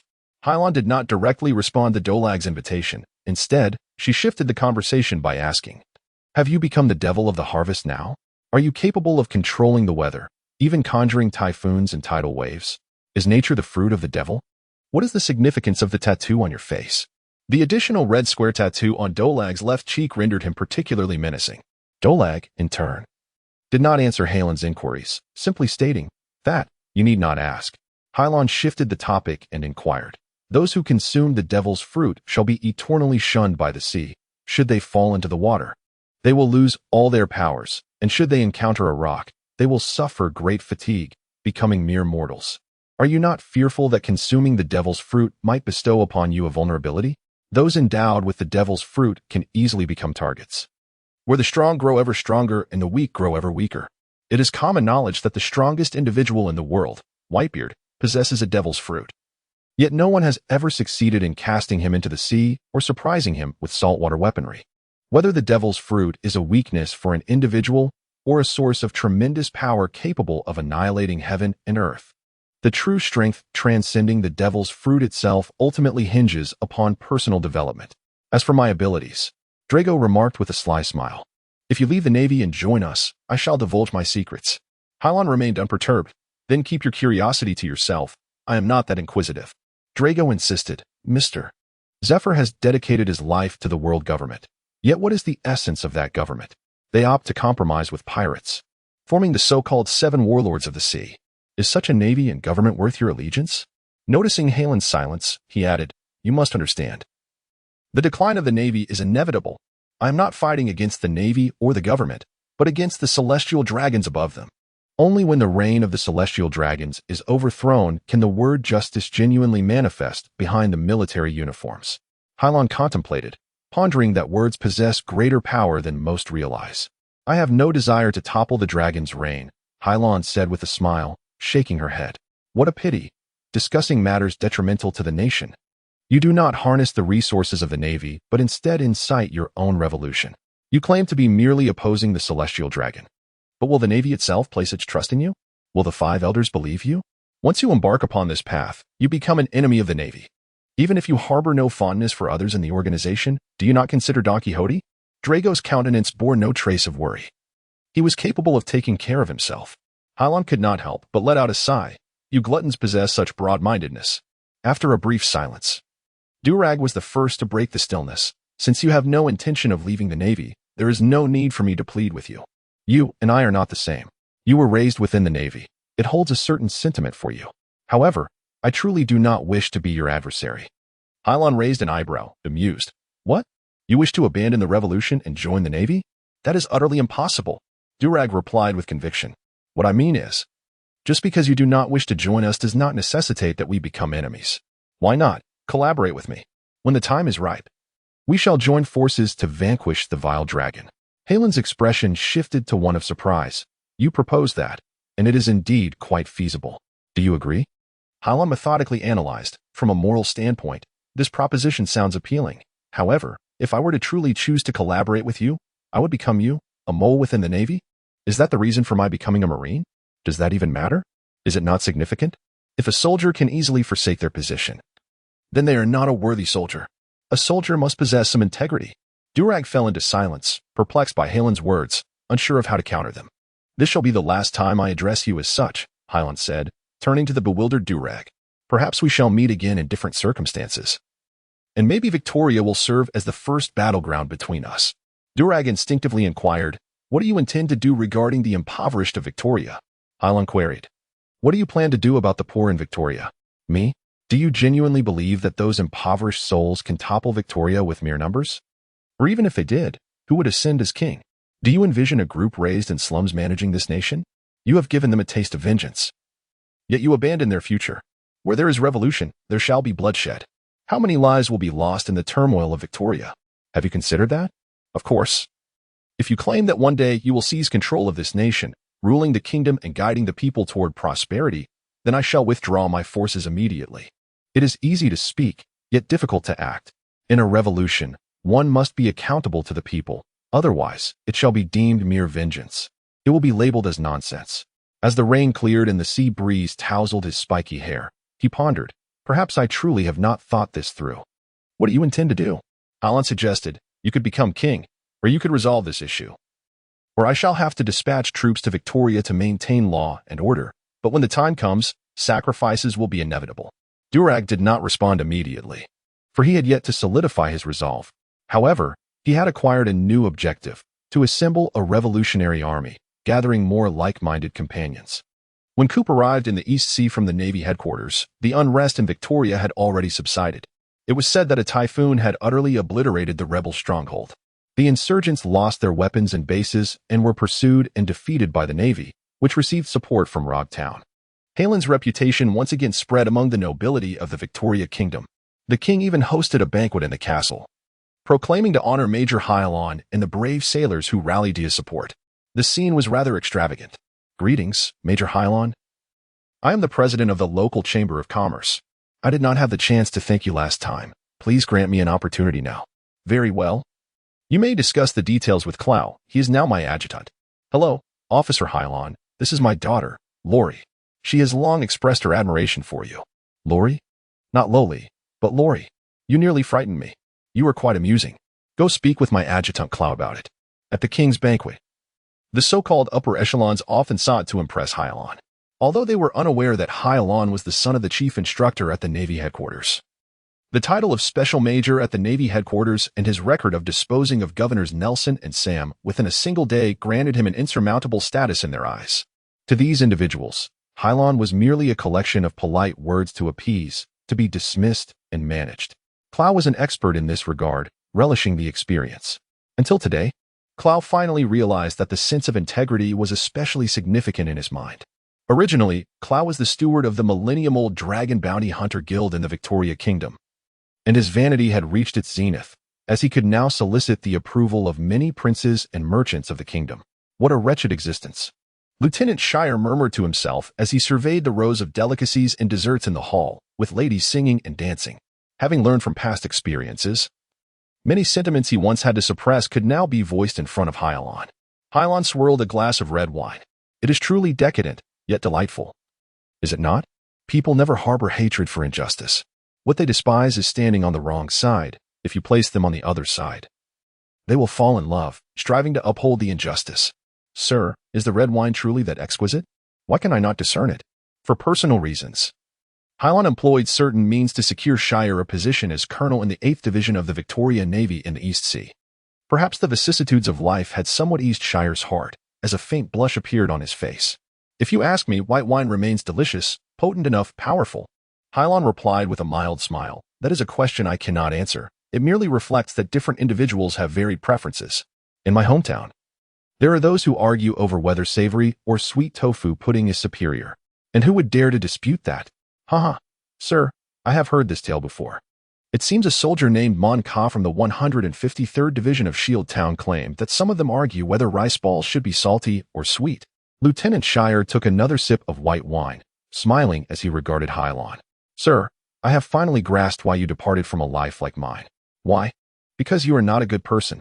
Those nobles possess many talents. Colonel Shire chuckled heartily, though he was unsure whether it was an illusion. He sensed something amiss on Hilon's face. Do you believe yourself clever? Hilon suddenly asked, gazing into Shire's eyes, trembling as if a beast had set its sights on him. The sudden chill jolted him awake most of the time. Do you know? The brighter you shine, the quicker you perish. A truly intelligent person comprehends a convoluted truth. Thus, I advise you to choose your words wisely. Shire replied, furrowing his brow, lowering his head, and trembling as he responded, Yes. Yes, the subordinate understands. A smile graced Shire's face as he sensed the pressure dissipating. Arrogant and overbearing? Shire had heard of such power. Yet he knew that while an arrogant gaze could easily shock or compel submission, Hilon did not strike him as others had described. However, he had indeed felt his body tremble just now. It was no mere illusion. Was it murderous intent? Shire could not comprehend. Yet, he recognized that he had indulged in drink today. Such is the nature of alcohol. I suppose I must abstain, as Shire had stated. Hilon was not a good person, for he did not reject the noble's mercies. He accepted everything, save for Lori. Due to the various settlement fees and pensions that the Harlan soldiers had not received approval from the government, he was compelled to reach into his own pockets. Harlan was not deceiving himself. He clearly enjoyed the benefits but could not withstand his own judgment. However, under the command of Hill, she had to maintain the dignity of a commander rather than be judged by her subordinates. It was pleasant to associate with someone like Coop. Yet he was not a capable leader. Coop would never lead anyone. By the time they reached Cape, she could only weep. Amin was a peculiar breed. When Coop learned of Dorag's actions, he chuckled and exclaimed, You are truly my son, Co-op. You are remarkable, are you not? You are an admiral, a naval hero. Your son is publicly defying the government, and you find it amusing. If your grandson were to become a pirate, you would laugh yourself to death. I am Navy, I am a revolutionary, a pirate. We are pirates. Helen did not say that exchanging oneself with an iron fist would be a tremendous loss. However, before leaving the East Sea, Harlan accompanied Coop to the kingdom of Goya, where Coop expressed his desire to introduce Harlan to his beloved grandson, who had the potential to become a great admiral. Ha ha ha ha. I'm back, great uncle, father, come greet me. As Coop strolled through the streets of Goya Windmill Village, he could not help but laugh heartily. There was little dignity left in Coop. At that moment, he removed his uniform and donned a flamboyant jacket and large shorts. Resembling a mischievous old boy, a young girl with soft, short, deep green hair and a cream-colored scarf excitedly ran to Co-op Mackinac. You've grown taller. Coop smiled, gently stroking her little head, sincerely praising her. With a tender smile on his face, he said, Mr. Coop, you have finally returned. Coop crouched down before her. What? Did that little monkey, Luffy, bother you? No, he is not even a year old. What could he possibly do? At that moment, a hint of embarrassment crossed Mackinaw's face as she directly asked, Why didn't you tell me? Monkey D, Luffy is having a great time with everyone. Coop scratched his head in confusion. Isn't that a good thing? Mackinac appeared more anxious than Co-op. Didn't you ever think about mom, dad, or grandpa? Aren't you afraid that when he grows up, he won't recognize you as grandpa?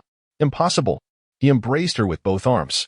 If he fails to recognize me as grandpa, I will use my beloved iron fist to ensure he forever remembers who I am. Hilon could no longer endure the incessant discourse. Could you not cease your fervent display of affection? Carp remained indifferent. The world is teeming with pirates. How can he navigate the perils of this chaotic era without experiencing its harsh realities? Let it be. After all, he is your grandson. Hilon seemed to anticipate the grim fate that awaited them on this journey. What? Are you not? This time, Machino finally took notice of Hilon. Carp regarded Hilon and Machino with suspicion. Why? Do you two know each other? Indeed. Hilon uttered not a word. Was this not Major Hilon of Rogtown? He had recently risen to fame in the East Sea. The newspapers lauded him as the hero of the East, as Machino had previously stated. Suddenly, Hilon comprehended that this was what Machino meant by knowing in regard to the hero of the East, leaving him feeling rather embarrassed. However, Bucky remarked to Hilon, If you're going to boast, you should boast grandly, even if others believe only half. It is preferable to understate and have them believe nothing at all. Plow concurred with Bucky's sentiment. Hilon did not deter the East Sea Weekly from glorifying him. Due to various inconveniences, there are few large daily newspapers in the world, most being published weekly. Conversely, daily newspapers are typically circulated only in small regions of the country. Machino bowed respectfully to Hilon, introducing herself, Major Hilon, I am Machino. I had no idea you were a friend of Mr. Coop. It is a pleasure to meet you. In Hilon's eyes, although Machino was not a stunning beauty, her every frown and smile exuded warmth and comfort, making it hard to feel any aversion towards her. Hilon, in turn, offered a polite response. Observing the young girl beside him, Coop picked his nose and squinted his eyes, stating, "You two seem quite compatible. Why not consider marriage?" "Mr. Coop, please refrain from such nonsense. I am not yet an adult." Machino's face turned pale, and suddenly, Coop's face flushed crimson.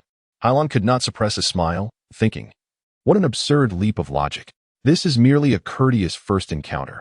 How could one link it to marriage?" "Do you feel it?" Coop inquired, gazing at Machino's face. "Look at that dullard boy with a child. You don't even have a girlfriend. How could you? You have been surpassed. I am not an adult. So you should find a girlfriend first. How dare you claim others are incapable?" "I find Hilon quite impressive," remarked Coop Slap, the village head of Windmill Village, appearing before Coop with a small cane in hand. The old man donned an orange shirt adorned with a red heart pattern on the upper half, more flamboyant than Coop's attire. "Mayor." Coop grinned widely. In truth, the mayor was not significantly older than Coop, yet his short and slender stature made him appear more elderly.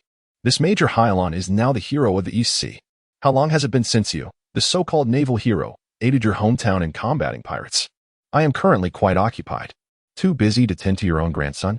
The mayor approached Coop, carrying an infant taken from an aunt. "I advised you to raise him at the naval headquarters. Why did you not heed my counsel?" Coop replied, teasing the small monkey, D. Luffy. "The naval headquarters is a bunch of rascals who know nothing of child-rearing. I still believe you are more reliable when it comes to caring for children." Was it truly because of the Dorag Revolution that Coop did not bring Luffy back to his base? Perhaps the air marshal and the generals of the naval headquarters would not detain Luffy as a hostage, but the World Navy government could not be certain. Coop appeared oblivious to the unfolding situation, yet he possessed foresight and clarity of vision. "Hilon, come here and give Luffy a hug. When you have more time to spend with the child you wish to marry, can we refrain from discussing this matter?" Although Hilon uttered these words, his hands showed no sign of slowing down. He embraced the little monkey Luffy and, looking down, noticed that the smile wrapped around them was more fervent than the sun itself. Children who favor smiles are often blessed with good fortune. "Hilon, what are you doing?" The expression on his brother's face shifted as he realized that Hilon had abruptly tossed the monkey D. Luffy towards him. "How could you throw Luffy away, you rascal?" The second target of Kapu's ire was the monkey D. Luffy, whom he grasped tightly, only to be splashed in the face by a jet of water that reflected a kaleidoscope of sunlight. Luffy's grin appeared even more jubilant. "Ha ha ha, you little rascal, just wait. When you grow up, I shall teach you." Hilon could see clearly, even though she had just been expelled. The smile on the path remained undiminished, as if she were relishing this flight. This boy, may he not retain the innocence of childhood as he matures. During her days in Windmill Village, Hilon became acquainted with the village chief and a girl named Machino, who aspired to open a tavern. She heard of a fierce female bandit known as Darden. Regarding Darden, Hilon felt a mix of amusement and sorrow. Although she and her gang referred to themselves as robbers, in reality, they were a group of vagabonds residing in the mountains. They did not steal. Rather, they survived through hunting and fishing, and sometimes aided the villagers in repelling pirates. In another world, they might be regarded as esteemed hunters. Yet here they chose to label themselves as robbers, akin to how some seafaring adventurers prefer to identify as pirates. Hilon even pondered whether the people in this world held a misunderstanding of the term thief. It was Machino who informed her that the Dardens had committed wrongdoings long ago. But they had since transformed, which was why they feared Kupu and the Navy so intensely. Hilon finally comprehended that the issue did not lie with this world, but rather that everyone harbored, to varying degrees, untold stories. Nothing was as straightforward as it appeared.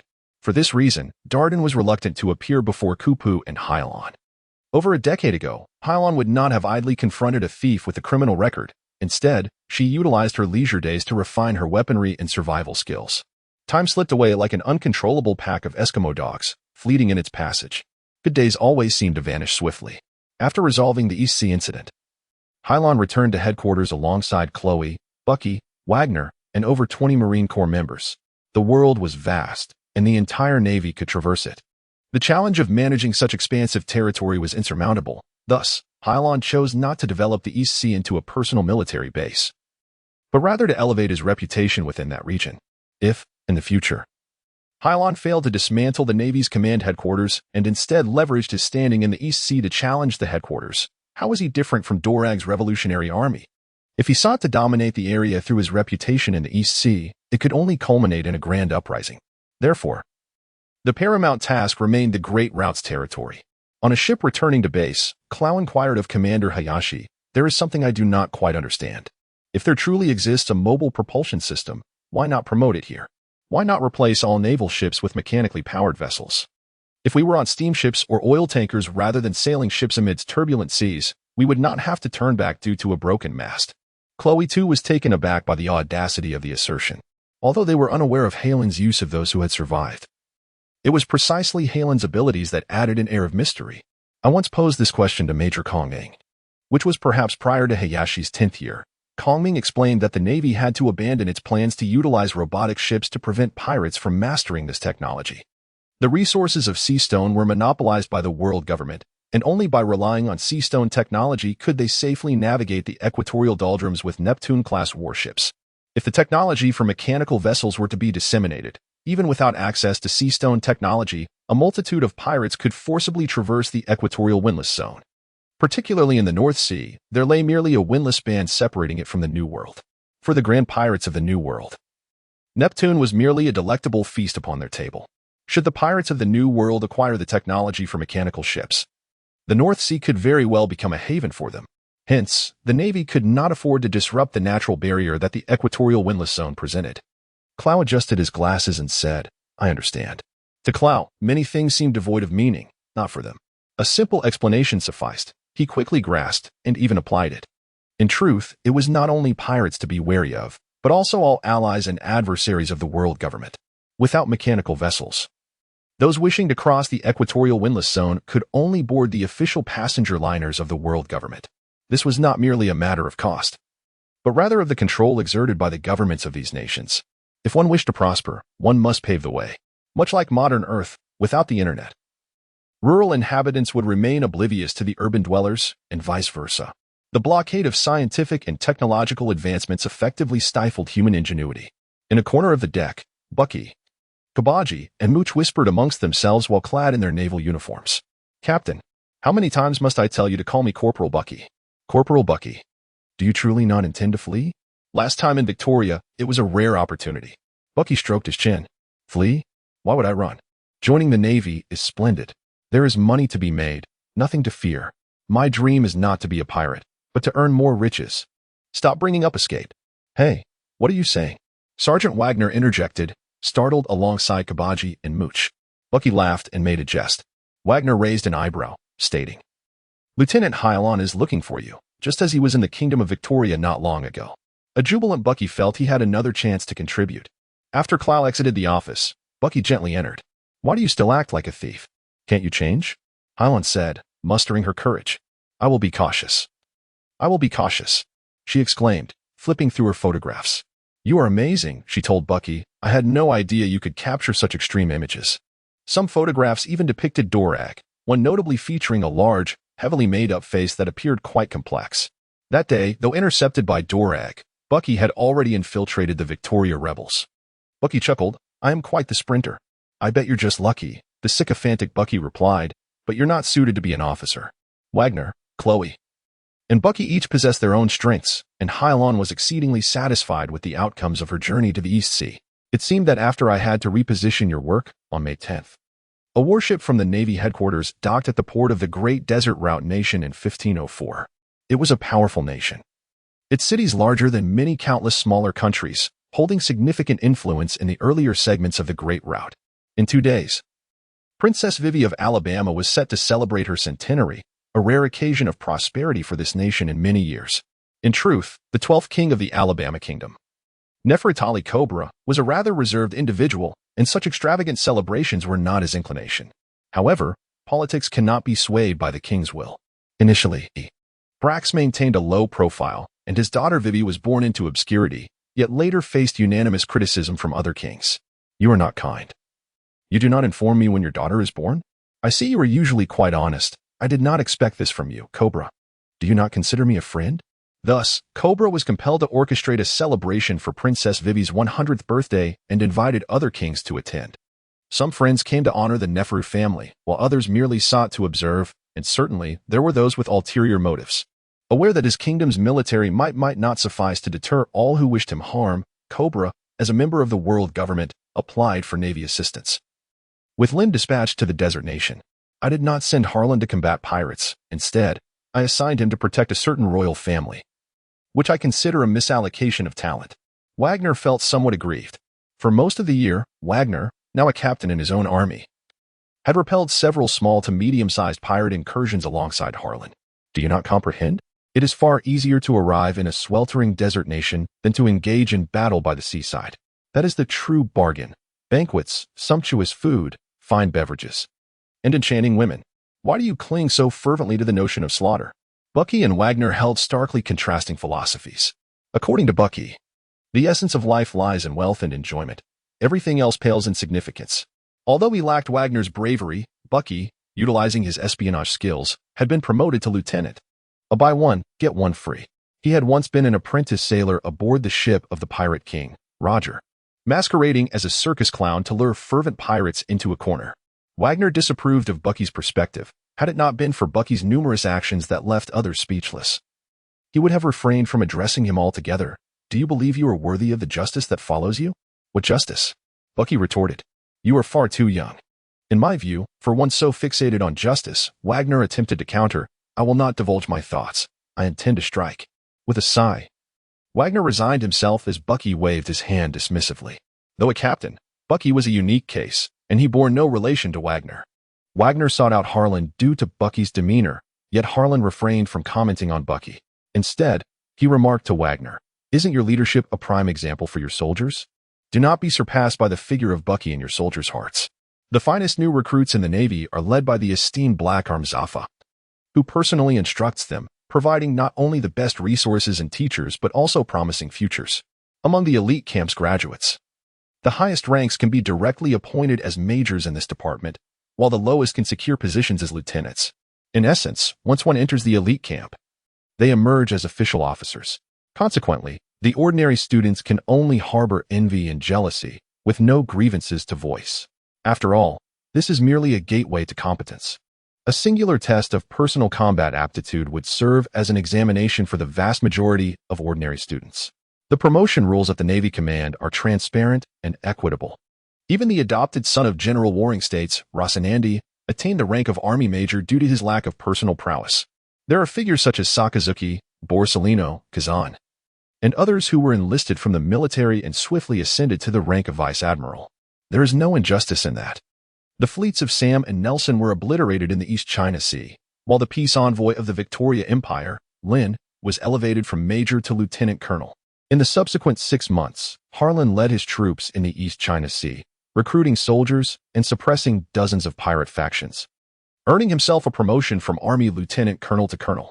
Vice Admiral Red Dog Sikarsky commended Harlan. If all of you worked as diligently as Colonel Harlan, how could the Navy's justice ever be questioned? I suggest you steer clear of Kazan. That fellow will only hinder your progress, warned Captain Smokey. This remark provoked Red Dog's ire. The Smoky captain remained entrenched in his officer position, partly due to a lethargic scoundrel holding him back, and partly due to his own bad temper. This man never showed mercy to pirates, yet anyone who dared to insult him did so at their own peril, as if he were blissfully ignorant of the world around him. Harlan, Captain Smokey, and Tina were of the same rank.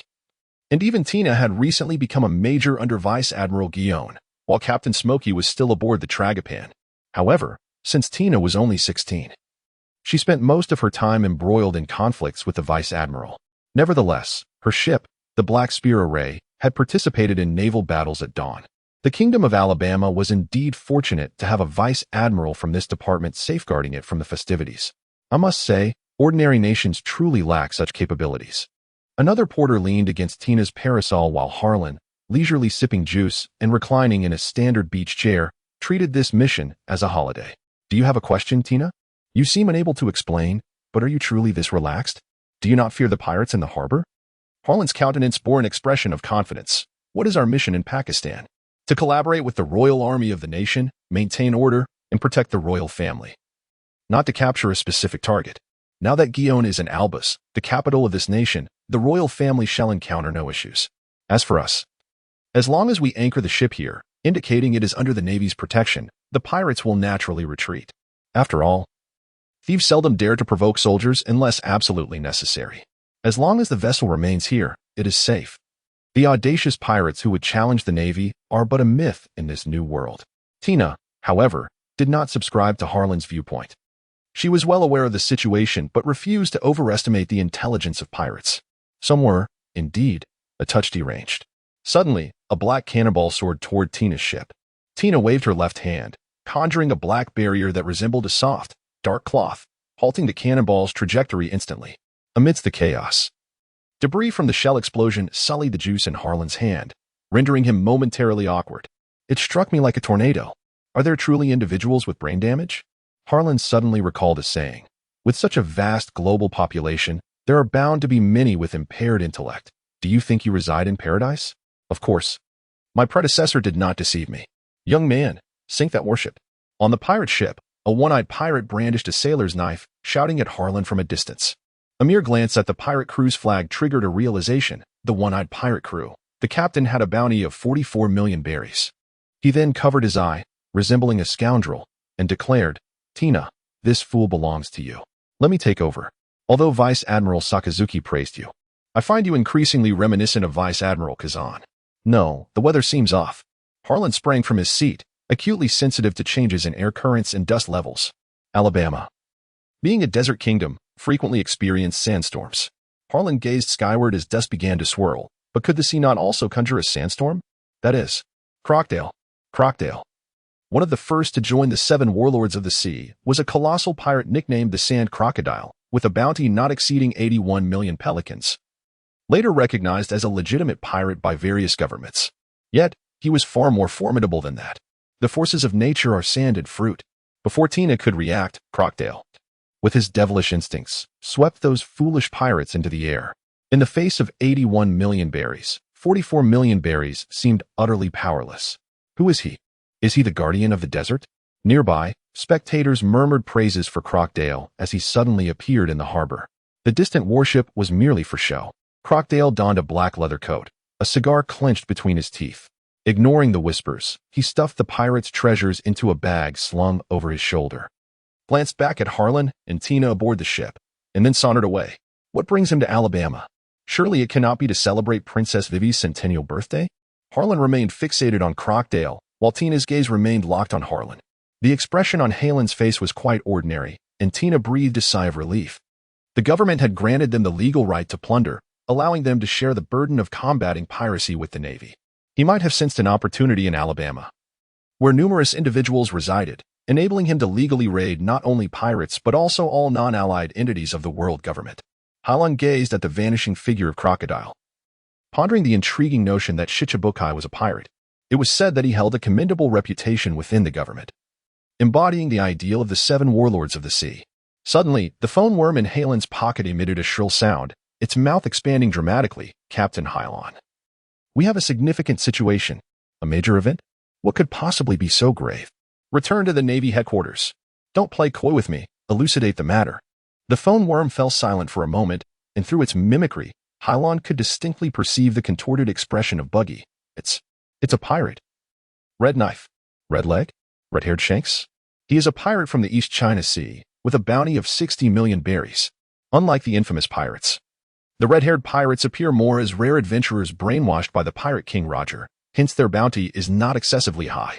However, the red-haired pirates are so formidable that every navy they confront or encounter has been vanquished, resulting in a bounty that, while not trivial, reflects their reputation. Although no one has ever perished at the hands of the red-haired pirates, they remain notorious, necessitating the Navy's crackdown on them. Tina, I have a lead on the red-haired pirates. I shall not assist you against Crocodile. Farewell. Hilon left a message and walked towards his ship, harboring an incessant desire to meet the fabled red-haired pirate, particularly the one the Navy referred to as the Jesus Pirate. It was said that every Navy personnel, whether they had seen the Jesus Pirate or not, had been shot by him, and his shots always seemed to strike the Navy's arms at an awkward angle, sending them crashing to the ground. According to rumors, it appeared that the sharpshooters under the command of General Kongming had their tongues wagging. Unlike those brain-dead pirates, the red-haired pirates were a formidable crew brimming with potential. Let them be. They would indeed pose a threat to the Navy. In a Las Vegas town in Alabama, a young man with short red hair and a straw hat absent-mindedly pulled a stack of chips from the table before him. This seemingly harmless, sunny, and even slightly mad young man was none other than the captain of the red-haired pirates. Standing beside him was a tall man with a black ponytail, who appeared to be an artist. He was Ben Beckman, the co-captain of the red-haired pirates. Beckman was 13 years older than the red-haired youth and possessed greater strength. Yet it was the young captain who had captivated Beckman, drawing him onto his pirate ship. With a cigarette dangling from his mouth, Beckman advised, "Come on, Shanks. Take a break. Don't worry, you'll let me play a bit longer." However, the red-haired captain's gaze remained fixated on the game before him, oblivious to Beckman's words. Beckman, not angered, regarded Shanks as a mischievous child. "But we are being targeted. Are you not afraid of what might happen if you continue playing?" "Hey, Beckman. I know that guy. He is not a big deal. Go, go," Shanks shouted at the end of the match, and indeed, he had won again. "Beckman, did you see that? I just need to win a few more times, and we'll have enough money to set sail." Beckman shook his head with a smile, saying nothing. The merchant before Shanks appeared utterly helpless, for Shanks had initially proclaimed himself a pirate, and the casino dared not evict them. Not far from Beckman sat a casually dressed man with khaki wavy hair and a fluffy beard, looking like a vagabond. Yet, he was a top sharpshooter of the red-haired pirates, capable of hitting an ant's antenna from 100 feet away without harming the rest of the creature. "Should I teach that red-nosed man a lesson, Captain?" he said nonchalantly while cleaning his pistol. "Since Shanks isn't speaking, we should act on our own." The captain was the authority of the pirate crew. In most cases, the crew could not act without the captain's permission. Shanks seemed unaware of this. But Beckman had begun to deliberately uphold Shanks's authority. Suddenly, a loud bang resonated through the crowd as the door was kicked open. They cast suspicious glances at the entrance, where a portly man with purple hair strode into the casino, followed by a bull-like figure with a surfboard strapped to his back and short black hair. "Get lost, scum. I am the king of Drum Island, the son of Valpo. In other words, I am the prince of the Barrel Kingdom. If you see me, kneel." The crowd in the casino regarded Valpo as though he were a fool, as his companion warned, "Prince Valpo, do mind your words." Valpo dismissed the warning. "Why say so much nonsense? If you weren't a good person, Ogo wouldn't be bringing you along." Valpo scanned the casino crowd until his gaze landed on the red-haired woman. "You possess true character, Ogo. You are not worthy of my presence. I demand you leave now." The red-haired woman's eyes were obscured by her straw hat, her hand instinctively resting on her gun. Beckman pressed down on her, gently shaking his head. "You speak of a pirate." The gamblers were terrified. Pirates do not care whether you are a true prince or a false one. A moment of unusual silence ensued. But soon enough, the red-haired woman, unperturbed by Valpo's tirade, burst into laughter. "Since you cherish this seat so dearly, I shall grant it to you." He furrowed his brow, astonishment etched on his face, but a faint smile appeared on Beckman's lips. The red-haired boy's concession delighted Valpo, and his attention swiftly shifted from the red-haired woman. "That old bastard, Cobra, spoke ill of my father when I was king. I must take a stand against him. I shall even take revenge on his daughter," Dealton explained. "Prince Valpo, this is not a matter of grave consequence. It is a call for you to mature. Why do you prattle on so? Do you need to teach this prince a lesson?" Suddenly, the large door was smashed open from the outside. They looked around to see a contingent of Navy soldiers charging into the casino in an orderly fashion. A red-nosed Navy officer stepped forward. "I am Lieutenant Bucky from the Navy headquarters. In the name of naval justice, I shall arrest the red-haired pirates." The red-haired captain, having just sipped his beer, was taken aback by Bucky's declaration of justice. "Bucky? Lieutenant? What is going on?" "Shanks, didn't you say you knew him?" "I know that clown Bucky, yes. But what exactly is this Lieutenant Bucky?" Valpo had once hidden beneath the table, but now he was no longer being watched. In the eyes of the crowd, the Navy raised their rifles, aiming at the red-haired pirates. Bucky crossed his arms, donning his Navy justice coat, and approached the red-haired crew. "Red-haired pirate Shanks, you are under arrest." The red-haired captain's mouth twitched, his smile faltering. "Bucky, are you joking? Is this some recent prank of yours?" Bucky produced a pair of handcuffs from his pocket, his usually jovial face now solemn. "Will you come willingly, or shall I assist you? You have 3 men. I have dozens of trained Marines with me. This time, you want to escape." "Hey, Bucky, you can joke around all you want, but I can't tolerate this level of jest. Who is joking with you?" Bucky was about to cuff the red-haired captain's arm. Truth be told, it was T. Wagner's example that had rendered Bucky so serious today. Bucky was here for justice. He was aiming for that scoundrel Shanks. This dog of a man had inadvertently swallowed split fruit, rendering himself unable to explore the underwater treasures, and had even lost a treasure map. This vendetta must be avenged. Just seconds before Bucky's hand reached for the red-haired woman, she deftly sidestepped, easily evading Bucky's grasp. "Huh?" Bucky said, somewhat astonished. Could it be that I saw something and misinterpreted it? As Jesus observed the distance between the lieutenant and the captain, his frown eased. Reluctantly, Bucky grasped the hilt of his knife, this time reversing his grip on Shanks' wrist. What the hell? When did this red-haired scoundrel become so formidable? Do you recall our training aboard Captain Roger's pirate ship, when I, Bucky, and Shanks each held our own? Just a few years have passed. And the gap has widened so drastically? Bucky, are you concealing something from me? Despite the frequent arguments between Bucky and Red, the situation is not dire. The red-haired woman reminisces about the foolish days when she and Bucky dared to challenge Whitebeard. Suddenly, Bucky adeptly employs the skills he has honed over the past year, deftly freeing himself from the red-haired woman's grasp, breaking free from the mere dislocation that had previously limited his movements. Now, Bucky can divide himself into smaller segments, rendering the ropes ineffective against him. A glimmer of surprise flashes across the red-haired woman's face as she exclaims, "Well done, Bucky. It has been years since I last saw you. Little ones know, soldiers, let us seize these 3 pirates together." Bucky leaps back, waving his hand and declaring, "Acrobatic performance. Steam murder." Bucky, the former chief of staff of the pirate crew, Dewey Kabaji, conjures a cloud of white mist with some tool. He interrupts the red-haired woman's gaze and strikes at the nearest, Ben Beckman. However, Beckman deflects the blow with the butt of his gun. Jesus clothes. What is your plan? Boss, what's the rush? Run. Run? Beckman and Cloth were prepared to teach the Navy a lesson, but they were startled by the red-haired woman's command. This is someone else's casino. You will be held accountable for any damage caused during the fight, so let us discuss this. Oh, and Beckman, if you get the chance, remember to retrieve my winnings. Oh, Jesus, the red-haired woman's thought process is muddled. This guy. Beckman merely chuckles and shakes his head. The casino windows shatter as a red-haired man in a straw hat leaps out. Who said anything about vandalism? The stakes can be lower. It seems the Bucky you mentioned has indeed joined the Navy. Otherwise, his antics would not have escalated to this extent. Beckman's expression grows serious as a group of armed Marines gathers outside the casino. Why don't you hold me back for a moment? I will go ask Bucky why he joined the Navy. A bold idea springs to the red-haired woman's mind. I say, boss. Before Jesus could finish his sentence, he leaps from the rooftop to the ground. Well done, Captain Wagner. Bucky shouts, finally escaping the casino. Although Jesus' shooting skills have improved significantly, his physical prowess pales in comparison to Wagner, who has mastered the art of shaving and wielding iron blocks. And the master? Beckman had not anticipated that the Navy would dispatch 2 officers and nearly 100 soldiers to deal with a mere trio of pirates. Bang, bang, prosperity. Silent air bombs erupting on the ground create several craters, and Beckman, intending to assist Cloth, is intercepted. Fly. Pointing his gun at Bucky, he suddenly bursts into tears. Officer Harlan, you have finally arrived. However, when Harlan attempts to intervene with Beckman, the red-haired woman has already rescued Cloth from the rooftop. Harlan begins to reassess the Straw Hat Boy's capabilities.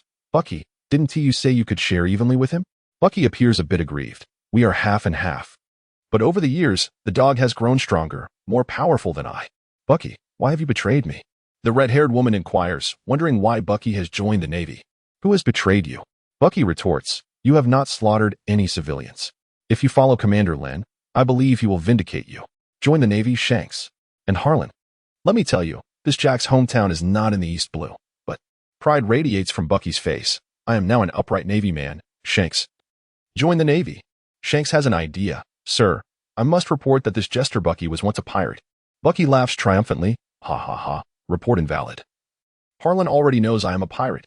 The conflict between the Navy and the pirates unexpectedly transformed into a battle between Bucky and the red-haired woman. As the 2 men vied to expose each other's secrets, Harlan and Beckman were left with headaches from the unfolding drama. Naturally, Roger's affair was tacitly omitted from their discussions. Hilon could no longer endure it. Silence. What are you 2 doing discussing this in prison? Shave. The clash of muscle against muscle reverberated with a forceful impact as Beckman raised a leg, colliding with Hilon's. Sinks. This Navy is not to be underestimated. You carry the cloth, and I will follow you. Beckman was not currently a match for the red-haired man and the Jesuit. Coupled with Beckman's high intelligence and quick wit, the red-haired individual typically took his suggestions seriously. Given Beckman's proposal to take the lead, the Navy was not so easily dealt with. In the midst of the red-haired man's contemplation, Beckman and Hilon had already engaged. Following Domingo, Ben Beckman was the second individual capable of effectively countering Hilon's piracy. Thus, It was understandable that others fell short against the red-haired pirate, necessitating the mobilization of officers to lead the crew. On the other hand, beneath the red hair, Wagner's treatment of the cloth was not as straightforward as initially perceived. The acrobatics of the Galapagos Theater. Beckman, wielding a heavily damaged carbage, waved his hand, sending dozens of spinning dreidels darting like darts toward the gathering of the red-haired and the cloth. It appeared the red-haired man was somewhat curious. Was this truly the navy brought by Bucky, with a flair reminiscent of a circus? Both the red-haired man and the Jesuit attuned to the arrival of bullets, let alone the Kabaji gyroscope. The cloth raised his rifle, but before he could aim at Kabaji, a red-haired man pinned him down. Do not shoot. Confused, the cloth queried, Boss, what are you doing? The Jesuit not only understood but even concurred. However, the rationale behind not killing the Navy was somewhat perplexing. The red-haired man chuckled nonchalantly. This individual will not kill you anymore. Why would you kill others? The Jesuit's face was muddled. What sort of theory was this? Yet it was too late for him to delve deeper, as Wagner had begun to shave again. Approaching the cloth and the red-haired man. On the ground lay a pair of large feet. The red-haired man looked up and indeed saw Bucky, the man from the heavens. Other soldiers were armed with live ammunition, aiming at the red-haired pirate crew, awaiting Hilon's command. Bang! Prosperity! The figures of Beckman and Hilon intertwined, erupting amidst the dull impacts. He was confident in defeating the Navy, yet uncertain if further ambushes awaited him. Seeing Bucky, Wagner, and a group of Marines entangled with the red-haired man, Beckman shouted, Sinks, why aren't you moving? Being distracted in battle is taboo. Hilon struck Beckman's nose, who instinctively blocked her wrist. However, her tightly clenched right hand extended a finger, and Beckman's intuition warned him that the air before him had shifted. Fly. Aim your gun. Whoosh.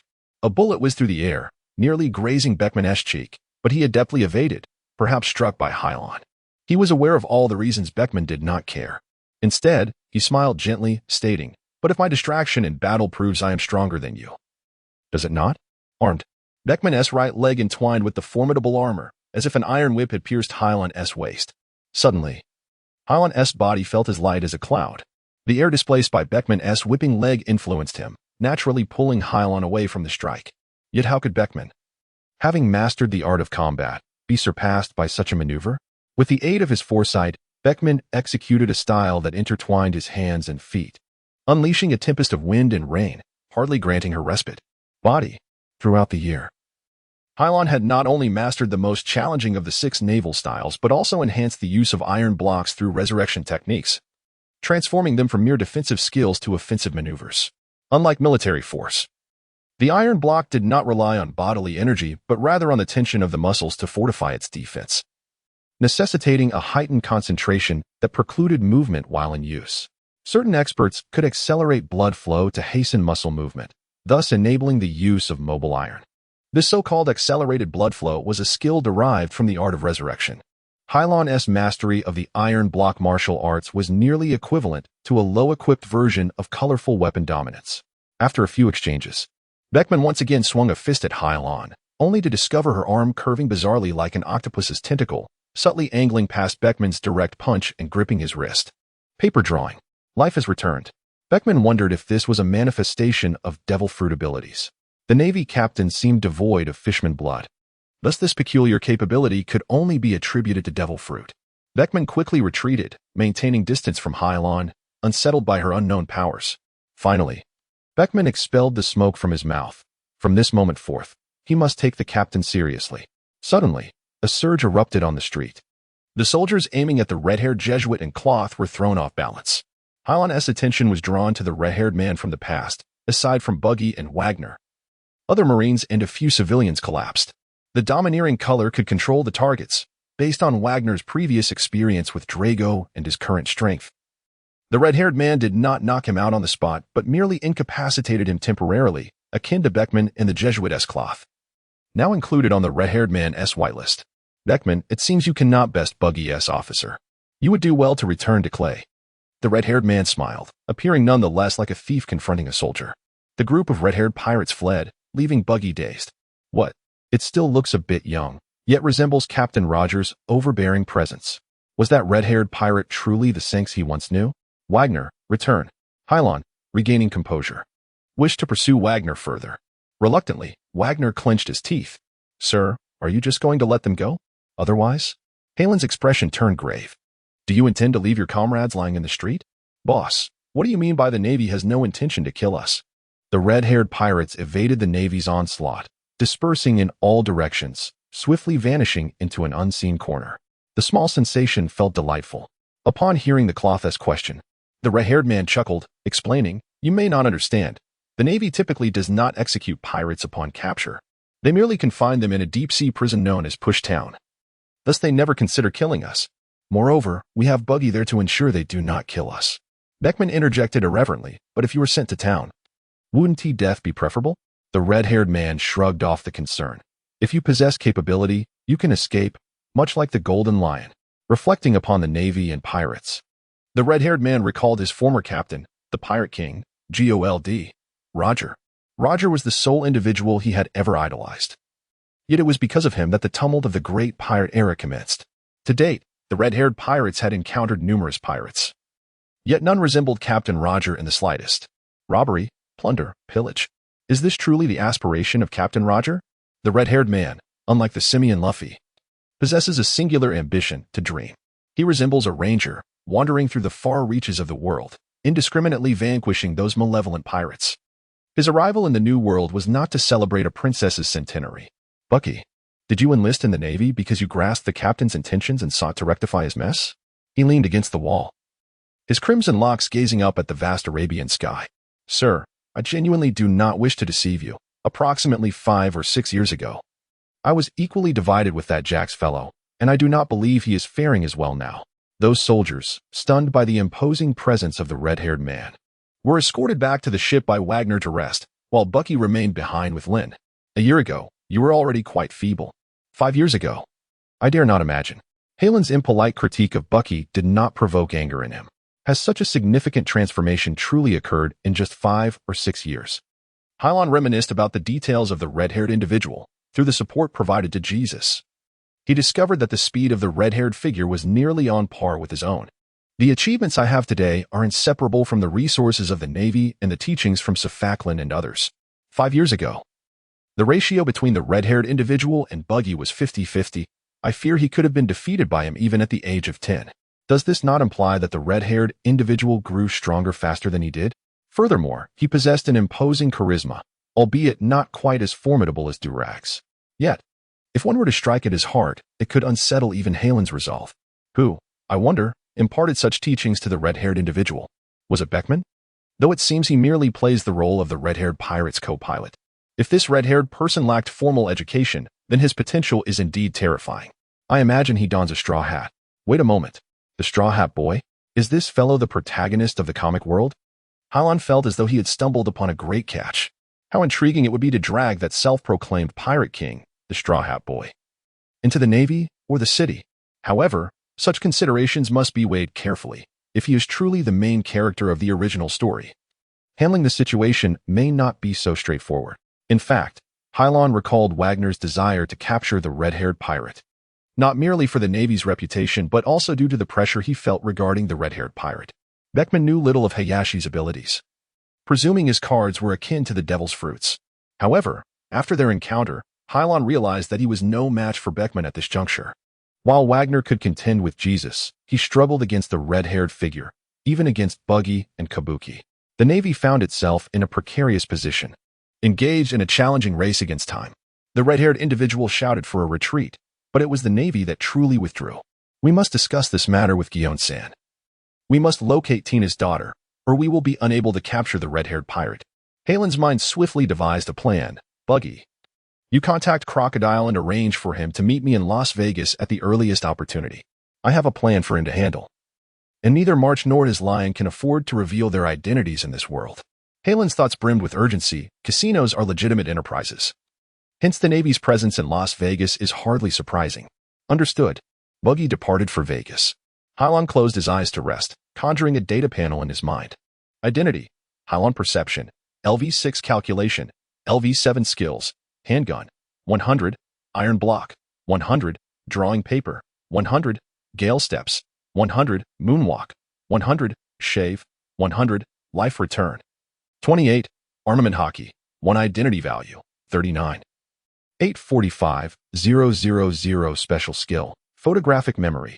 Information acquired through careful observation and reading becomes a permanent memory, to be meticulously recalled. As the most senior officer at the Rogue Navy base, you have garnered unanimous acclaim from the majority of military personnel and civilians, demonstrating remarkable leadership abilities. This achievement aligns with Hilon's initial aspirations in the East Blue. The first achievement requires a recognition value of 1,000 points. The subsequent approval phase, requiring an additional 5,000 points, does not meet the criteria, hence the result remains unupdated. However, upon mastering the finger gun technique, Hilon's perception level has upgraded from level 5 to level 6. As for Hilon himself, he felt his perception abilities were notably acute. Yet, Zephas informed him that he appeared to have awakened the powers of sight and smell. Hilon pondered. Is this to perceive and listen with hockey? What then is Beckman's level? 8? Level 10? Or perhaps a combination of perception and calculation? Hilon was uncertain of the origins of his 1% of armed strength, as he had yet to actively wield military power. Yet, akin to the life return ability, Hilon's handgun skills were concurrently trained. Thus, when the handgun skill was restored, an additional item appeared within the system, indicating that his life return skill had commenced at level 9. The armed hockey is, in fact, derived from a form inherent in the human body.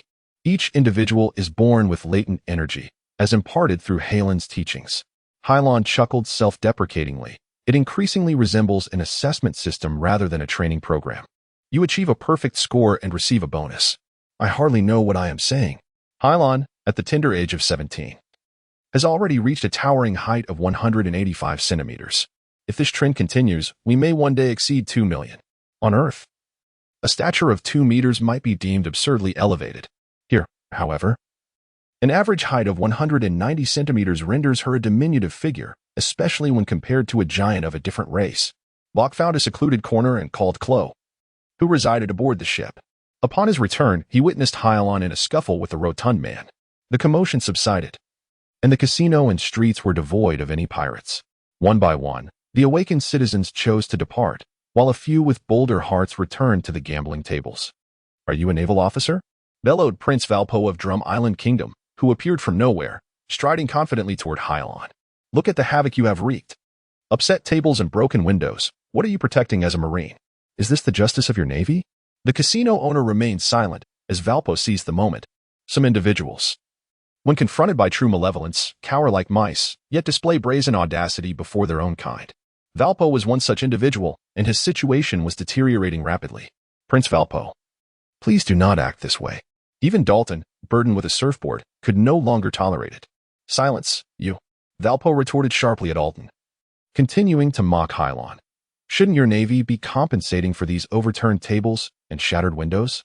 Who is this fool? Hilon regarded the others in the casino with skepticism. You resembled a draconian in your youth.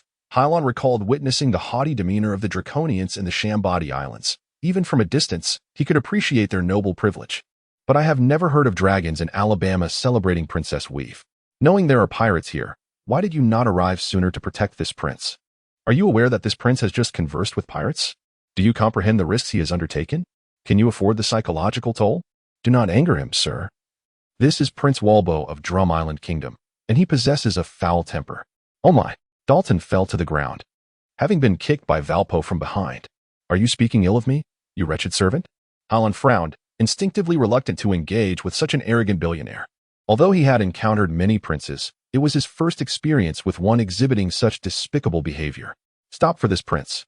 Yet Walbo suddenly intervened, halting Hilon. You have not compensated for the damage to public property or the emotional distress. The casino owner hastily retreated, exclaiming, No, no. You commoners dare speak here? Valpo laughed at the casino owner, then turned to Hilon. It seems you are out of funds? How about this? Kneel and apologize to me, and I shall pay you. My father is the king, after all. Prince Valpo, Dalton urged, be cautious with your words regarding the navy. What of the navy? The Bucket Kingdom is not a member of the world government. The navy is merely a military arm of the world government. Should I not kneel like a prince to join the king? Valpo's expression was grave, yet the logic eluded him. A typical life devoid of dragons, but afflicted with the maladies of the Chinese dragon. Hilon's hand rested on his arm, while Dalton, with agility in both eyes and hands, was the first to obstruct Valpo's advance. Sir, our prince is merely a bit foolish. Please do not stoop to his level. The canvas surrounding the surfboard fell away. That was certainly not a surfboard. It resembled an oddly shaped, oval, sharp weapon, with a handle akin to a spade. Do you not understand the prince? Hilon mused. Is this not a child? What a vexation it is. Dealton found himself at a loss for words in response to Hilon's remarks. Truth be told, he too disapproved of Valpo's conduct, but as the captain of the Iron Bucket Guard, his duty was to ensure the prince's safety. Hilon gazed at Valpo. Kneel? If it were a matter of status, he would have knelt long ago. Is that so? Valpo chuckled. How can a Marine speak in such a manner? If Prince Ben refuses to kneel, what will you do about it?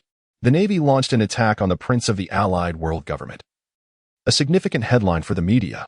Valpo was not foolish in certain matters. I command you to kneel.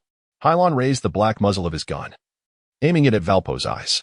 Although he had not roused the tyrannical beast within, having participated in countless battles, the life that coursed through Hilon's veins hinted at the chilling potential for cold-blooded murder. In that fleeting moment, Valpo envisioned that the Marine before him might indeed pull the trigger in a fatal act of desperation. To his astonishment, before Dalton could seize the opportunity to attack Lynn, he found Prince Valpo unwaveringly kneeling on the ground, driven by an intense will to survive. Orton stood there, wide-eyed and unsure of how to proceed. Even with the prince kneeling, could his bodyguard remain steadfast at his side? You see, even a bear cub can be trained if approached correctly, Hilon remarked, brandishing his handgun toward Dalton, dismissing the emotionally unstable Valpo, then securing the weapon back into his belt. It seemed that 3 individuals had discreetly captured photographs. For future reference at the casino, where people scurried away, Hilon made his exit. Orton escorted Valpo, who continued to tremble. This time, he did not reproach Orton. Instead, he gazed vacantly at the empty doorway, murmuring about vengeance. I shall have my revenge, damn the Navy. Well then, sir, will you not allow me to partake in this operation? After a brief encounter with the red-headed pirates, Hilon sought out Chloe to devise a completely new strategy. Bucky expressed some discontent with Hilon's fresh arrangements. This is the pirate I located. Why can't I partake in this mission? Hilon replied, if you possess even half the chance that child in the red hat does, I would not impede your involvement. On the contrary, I would designate you as the primary warrior. Do you believe you can manage it? Bucky sighed reluctantly, recognizing he was no longer a match for Shanks. His once daily partner had now fallen far behind. It was excessive. Hilon reassigned tasks to Bucky. However, you shall not have the opportunity to rest. You will be responsible for the security of the capital. Bucky questioned, Isn't Alba supposed to be under Major Guillon's watch? Hilon's expression turned grave. Bucky, you must understand, not only has the power of the red-haired pirate transformed significantly, but even his co-captain, the pirate Ben Beckman, is a master. I may not stand a chance against him. If we wish to capture those red-headed pirates, we must secure Major Guillon's support. However, without the Navy, Albany cannot become Albany. Thus it falls upon you. Can we protect Albana? Hilon continued, you are not alone. Apart from Wagner and Chloe, Machi and Ricky Lyon, all other soldiers will heed your command. Against a formidable yet relatively weak adversary like the red-headed pirates, amassing a large contingent of Marines would yield little advantage, especially when the other side possesses a degree of dominance. Instead of squandering naval strength, we could rally a select few to launch a surprise assault on the red-headed pirates.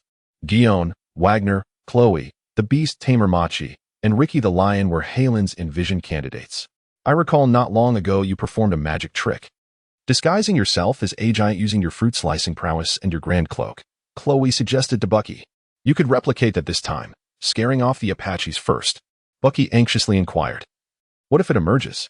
Hilon patted Bucky's shoulder. Major Guillon and my soldiers will temporarily assist you. Even if it does emerge, the risks will be minimal. You may proceed with confidence. Amidst the tense arrangements, Major Huajia, stationed in the capital of Alabama, rushed to Hilon's town after learning of the formidable potential of the red-headed pirates. Hilon had already emerged as one of the most promising recruits in the new generation of the Navy. Should the leader of the red-headed pirates grow faster than Hilon, he would need to exercise utmost caution. Discarding his naval uniform, Huajia donned civilian attire, smiling as he remarked, Hilon, have you prepared so earnestly this time because you feel unsatisfied with hearing that pirates possess greater potential than your own? What is there to be dissatisfied with? Hilon's gaze radiated confidence. Although his growth over the past 5 years has outpaced mine, he is also my senior in age. I am 17. While that fellow in the straw hat is 21. 5 years ago, I was 12, and he was 16. When I reach the age of 21, I shall surpass him in prowess. This is more like it. Guillaume generously praised Hilon. Acknowledging that you are not his equal reflects the attitude of a rising star in the Navy, not that you are inferior to him. Regardless of who the opponent may be, one must never yield to defeat. As long as they harbor an unyielding belief within, nothing can hinder their progress. Hilon was suddenly served a dose of wisdom from Guillaume. Youth brings both advantages and disadvantages. Elders often regard you as a mere child. Nevertheless, Hilon expressed his gratitude to Guillaume. Guillaume-san, Ben Beckman is incredibly formidable. I have given my all, yet I am powerless against him. Do not underestimate that little fellow. Are you worried about me? Guillaume-san chuckled softly. Do not underestimate the golden pilar in my grasp. It is a weapon that will never abandon the flower street. In Sanskrit, the term golden pillar refers to a guardian of the sea, here represented as the deity of the ocean. The world boasts countless renowned blades, particularly the swift sword series. A fine blade requires 50 craftsmen, a great sword 21, and the supreme great sword 12, all of which are world famous. However, these so-called swift swords are not solely blades. They encompass all swords, spears, and halberds. The golden pilar is among the mightiest of weapons. It is said that before the empty throne in the sacred land, there lie 20 royal swords. Whether those weapons are mere hollow claims or indeed surpass the might of the great swords remains a mystery. You need not worry about me. But your intelligence officer has yet to reveal himself, correct? Guillaume referred to the beast tamer Machi. With Ben Beckman and the Jesuits' keen observation, ordinary naval scouts would struggle to track their movements. Yet Machi possesses his own tracking techniques. His majestic lion, with a notably high intelligence relative to animals, excels in human communication. As an animal, Lychee is naturally adept at conversing with others of its kind, desert camels, banana crocodiles, kung fu manatees after Lychee's translations. They all became invaluable aids in Machi's intelligence gathering. Regardless of Ben Beckman's intellect, he remains unaware that the creatures of Alabama have become naval scouts. The strength of not just the populace but also the animal kingdom combined is quite formidable. Rest assured, the redhead pirates are currently in a city called Cartwright, awaiting us to deliver the Seagull Express. Hilon remarked that he had circled a location on the map of Alabama, a significant element of the naval flag design. CLO. I leave the details of this plan to you, but do not let me down, he urged, as CLO adjusted his glasses. Do not worry, sir. I have never disappointed you, CLO replied. The celebration of Princess Vivi's centenary was progressing smoothly, aside from the occasional pirate attacks at the border port. The kingdom known as the Desert Kingdom was a wondrous land, not entirely like Egypt, where sand dominated, but rather a place where desert and forest coexisted, each patch of land appearing as an independent world. This marvel was attributed to the extraordinary geography of the Great Route, which ordinary scientific theories could scarcely elucidate. The red-haired pirates were notorious for their lack of a clear objective. They reveled in wandering the globe, drawn to wherever life thrived. Alas, I still had not encountered the desert princess in the city of Aruma, where 3 cloaked red-haired women roamed the streets. With their fiery locks, they did not shy away from the spotlight, even under the scrutiny of the naval forces. However, in this desert kingdom, skin was particularly susceptible to intense ultraviolet rays. Beckman jested about the red-haired individuals. Isn't it all your fault? I advised the boss to dye his hair black, but he refused, the red-haired proprietor lamented. Disrupting fishing and water supplies. Must I compromise merely to meet a little princess? It was unfathomable. Listen, the princess is merely a figure of speech. That is the role of the red-haired ones. Indeed, what was there to admire about a 3-month-old child? It was far better to indulge in drink. Boss, shall we go for a drink? A tavern awaited down the street, and the trio of red-haired women entered with an air of premeditated intent. Drink up, boss, greeted the young and polite bartender, tall and handsome with round glasses. One of the red-haired women glanced at the menu before placing it on the table. Beckman, Baizu. Which drink do you think is best? Beckman pondered. Personally, I prefer sake. Baizu, somewhat indifferent, asserted, beer is undoubtedly the finest. Wrong. The red-haired woman chuckled. As long as it's alcohol, it's all good. Waiter, bring me one of each of the 6 drinks. The waiter adjusted his glasses, amused. If you want all 6 drinks, that will not come cheaply. The red-haired woman retorted with a laugh. Do I look like a cashier? The waiter scrutinized her appearance. A cloak, a white shirt, capri pants, oversized slippers, and a straw hat. She looked like a laborer fresh from the fields. Not at all affluent. The red-haired woman appeared somewhat awkward. Beckman, show him your wallet. Beckman retrieved a coin from his waist. Is this enough? The value of the coin in the universal currency of Belly far exceeded that of ordinary currency. That will suffice, the waiter smiled. I shall prepare your order. After the waiter departed, Beckman surveyed the tavern's patrons, whispering, that waiter seems tricky. I noticed him adjusting his glasses. He doesn't seem like an ordinary server. But what did that have to do with us? The red-haired woman was unconcerned. Who does not harbor secrets? Beckman, familiar with the temperament of the red-haired, expressed no anger. It is of no concern to us. We shall see. Soon, the waiter returned with 6 drinks for the trio of red-haired women. They were not picky. Each one savored their libation. CLO took the initiative. I take it you are not from this land? Beckman chuckled. Indeed, we hail from distant islands. CLO kindly warned. You must be cautious. There are bandits in the nearby desert known as sand thieves. Do not let them catch you. The red-haired woman perked up. What does that mean? Pirates in the desert? CLO adjusted his glasses again, his behavior suspicious. They are indeed called sand thieves. But you are aware of this, are you not? Just like pirates, those who steal sand can sail ships, but they do not cross the ocean. They traverse the desert instead? That is simply astounding. I sense an adventure brewing. Red, excited, bounced at the table as if about to embark on a mischief-laden escapade. What is your name? You may call me Rock. Then, Rock, can you lead us to the sand thief? Well, I fear for my life. Ha. Why do you fear death? We are all right. No, we shall pay you. That is not prudent. We are pirates. The boisterous red-haired ones were already quite conspicuous. And when he declared himself a pirate, every eye in the tavern turned towards him. The red-haired man glared. If you refuse a pirate's request, you had better weigh your options carefully. The red-haired man had done nothing wrong, yet he preferred the title of pirate over adventurer or marine. For pirates do as they please, indulging their whims. With the audacity of the red-haired and Beckman, Hilon and Major John could not guarantee their immediate capture, and seeking assistance from headquarters would take considerable time. Thus, they had to incrementally enhance their chances of apprehending the red-haired.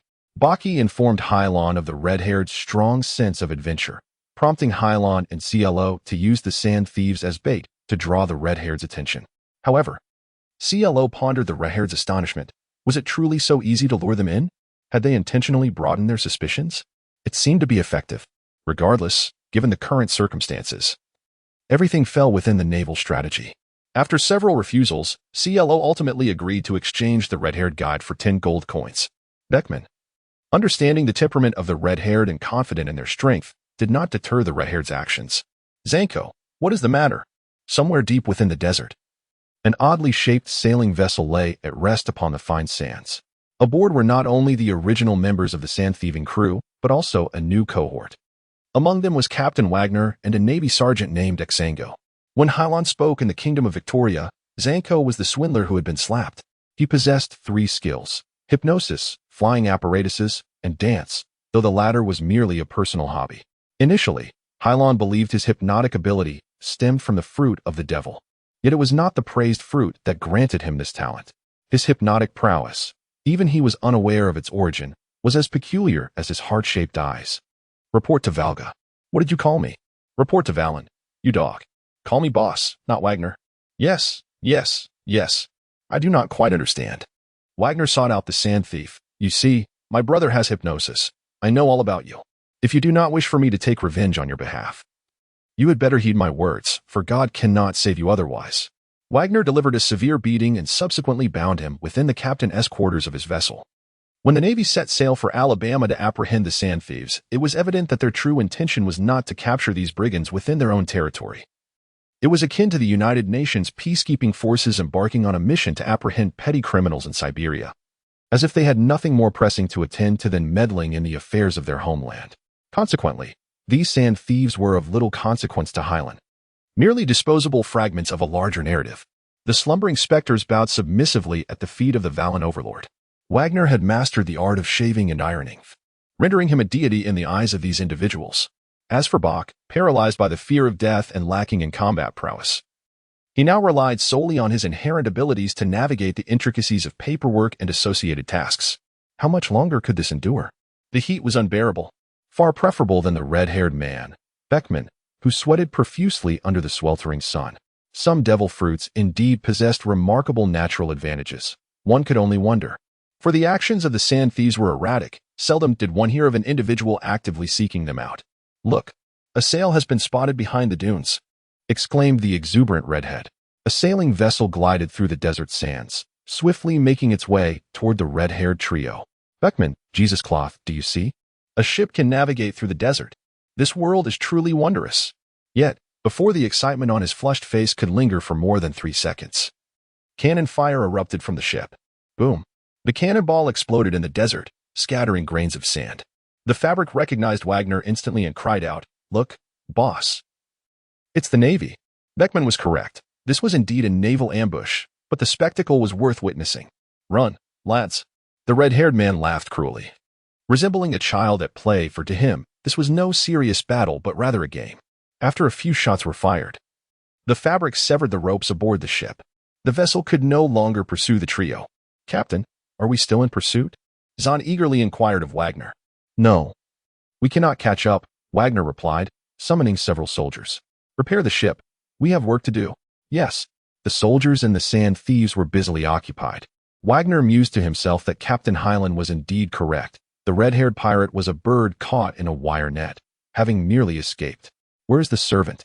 He wondered. He has long departed. That fellow must be a Marine. Where do we go from here? Away from Alabama? If we linger any longer, I fear the Navy will send reinforcements, which would put us in peril. Although Hilon's feigned ambush tactic in the desert failed to effectively thwart the red-haired pirates, it served as a reminder that the Navy would never relent in their pursuit of these brigands. Furthermore, one of the Navy's subordinates, a sand thief in the desert, was likely an undercover agent. The carefree demeanor of the red-haired pirate crew began to wane under the relentless attacks from the Navy, gradually dawning upon them that their sojourn in the Alabama desert was far from the simple escapade they had envisioned. "I dislike this turn of events, but it could become perilous," remarked the red-haired monkey, rough. "Fine wines, revelry, deserts, beaches, exotic allure. We have seen it all. There is no reason to remain in Alabama, especially now that the Navy has set its sights on it. Among the new generation of naval cadets, the most formidable. A bit tricky, isn't it? I cannot follow in Colonel Roger S. footsteps, perpetually fleeing from the Navy. It is best I depart post-haste." This was clearly a ploy orchestrated by Mosai, as if he were unperturbed by his notorious reputation, fearing only obscurity. The more infamous he became, the faster he could attain his new ambitions. Days later, when the red-haired pirates arrived at their docked harbor, they discovered their pirate ship had vanished. "Where is my red FK Red Racer? Who has stolen my vessel?" The red-haired woman was so flustered that Beckman and the fabric exchanged bewildered glances. At that moment, the calamity of the elite pirates became evident, as though she could not even locate a single ship. "Old man, have you seen my ship?" "Old man?" Mosai, wielding a whip and donned in a white fleece vest and a matching turtleneck, cracked his whip at the corners of his mouth. He resembled an old shepherd, with his lion, Nicky, docile as a puppy. "Which one is your ship?" "I do not know. I only know that all the nearby vessels have been torched by the burning pirates," Beckman replied sternly. "Is it the ship commanded by that scoundrel, Flame Harris, who bid $240 million for Bailey? Why did they set the ship ablaze?" "You little brat. Because they call themselves the Old Man, while Mosai is merely a big shot. How dare I inquire about the pirates? You should ask them yourselves. Do not disturb me in the sunlight." For the first time, the red-haired woman's countenance darkened. Though her ship was still modest, not the future of the Red Army, it was nonetheless an integral part of the pirate crew, particularly the pirate flag that flew above the vessel. No pirate captain could permit such destruction. Observing the indifference on her red-haired visage, Mosai quietly retreated. His duty was merely to inform the red-haired pirates that their ship had been destroyed by the burning pirates, and that was all. He had no desire to engage with a pirate who appeared to be trouble. Beckman and the others harbored no doubts about Mosai, perceiving him as just an elderly man strolling along the shore. "Beckman, get me the information on the flame pirates. I want them to pay dearly."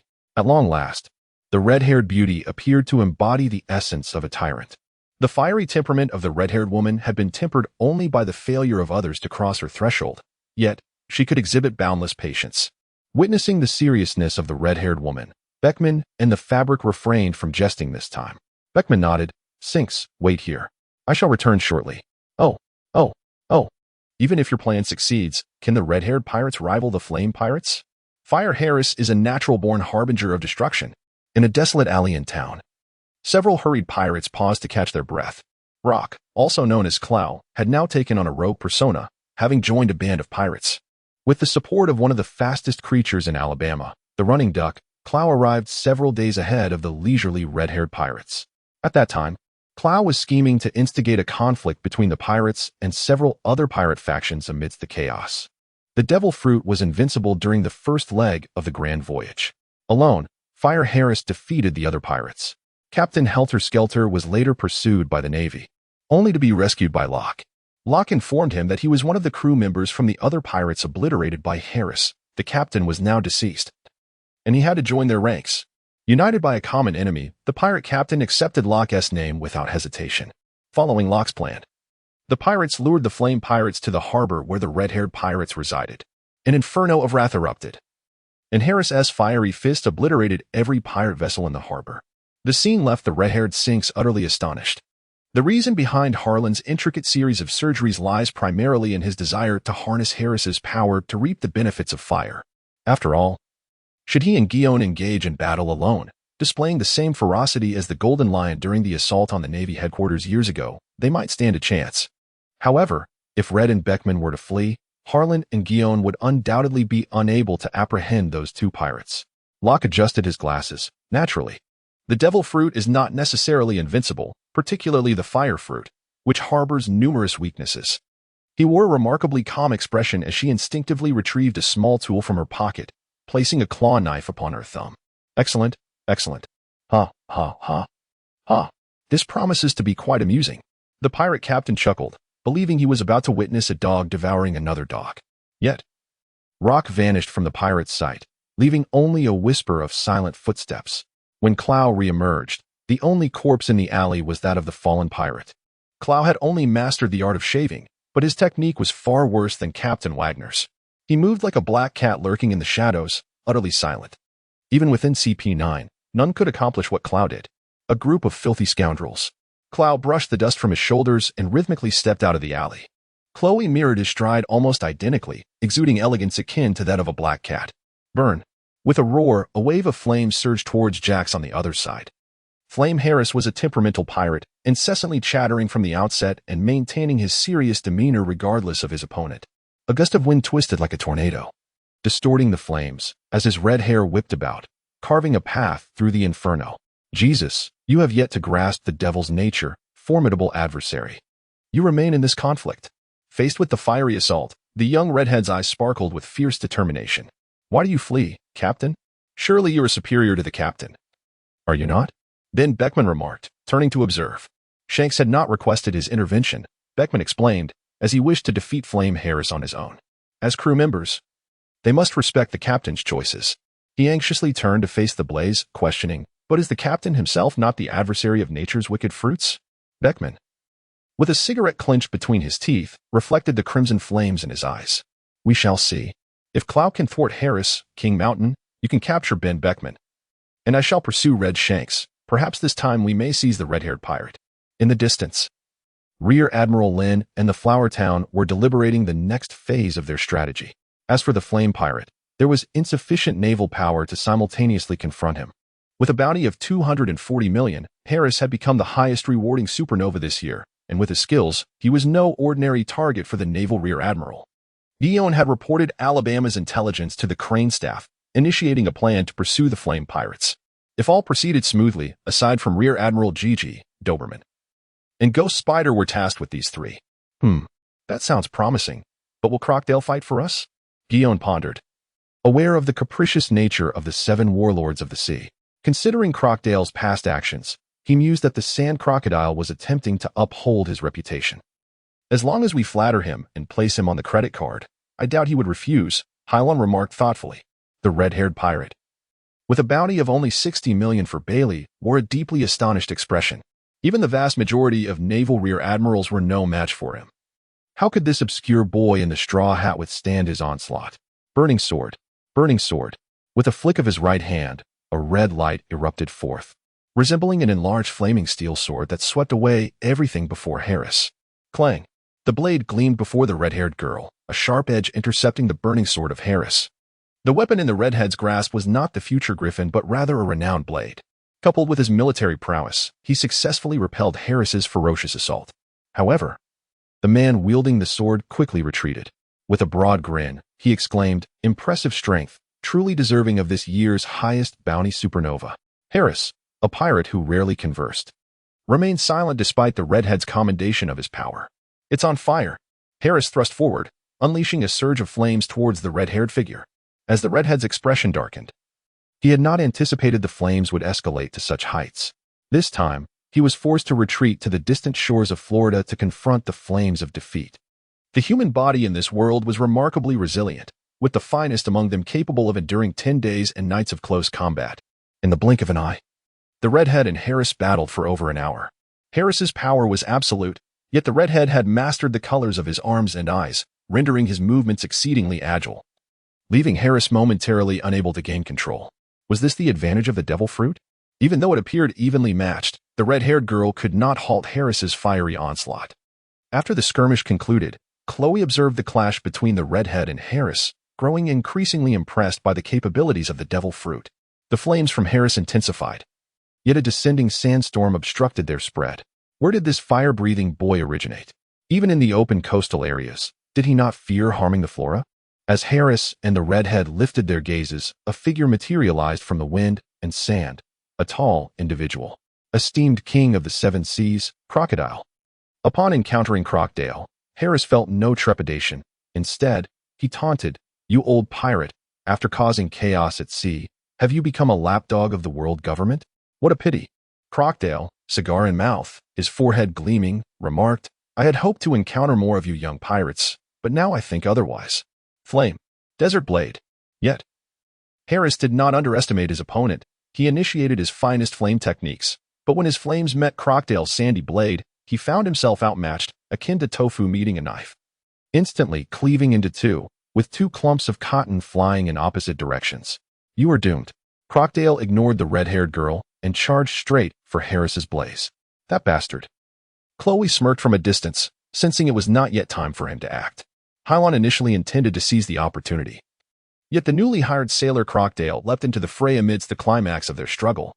Though Hilon recognized the unreliability of the warlords of the sea, he did not foresee that even prearranged matters could lead to such a situation. Do pirates experience shame? Can you not uphold your promises? One can do as they please. But a thief remains a thief. The commitments made by the seven warlords of the sea are utterly untrustworthy. "Ah, this is my affair." The red-haired woman expressed regret over Crockett's abrupt intervention. Bang! A gunshot sliced through the air, prompting the red-haired lady to glance back. A flash streaked across the sky, aimed at Beckman and Jianhao. Jesus had pulled the trigger from the outset, yet it failed to strike him. It was a trap. Upon seeing the striking Jianhao and her naval forces, Wagner, Ben Beckman stirred awake. He was oblivious to the Navy's role in this conflict. But it was evident they had a plan to eliminate them all. Run. With merely a knife, Beckman gauged Jianhao's strength.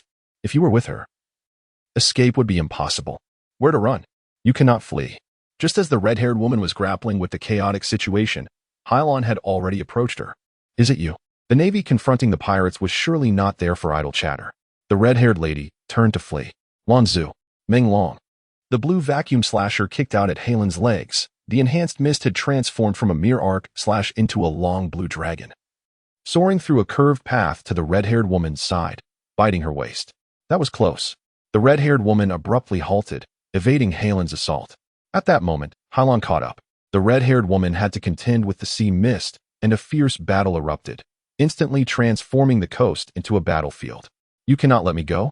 As the red-haired woman hurriedly countered Hilon's strikes, she did not forget to retaliate with her gun.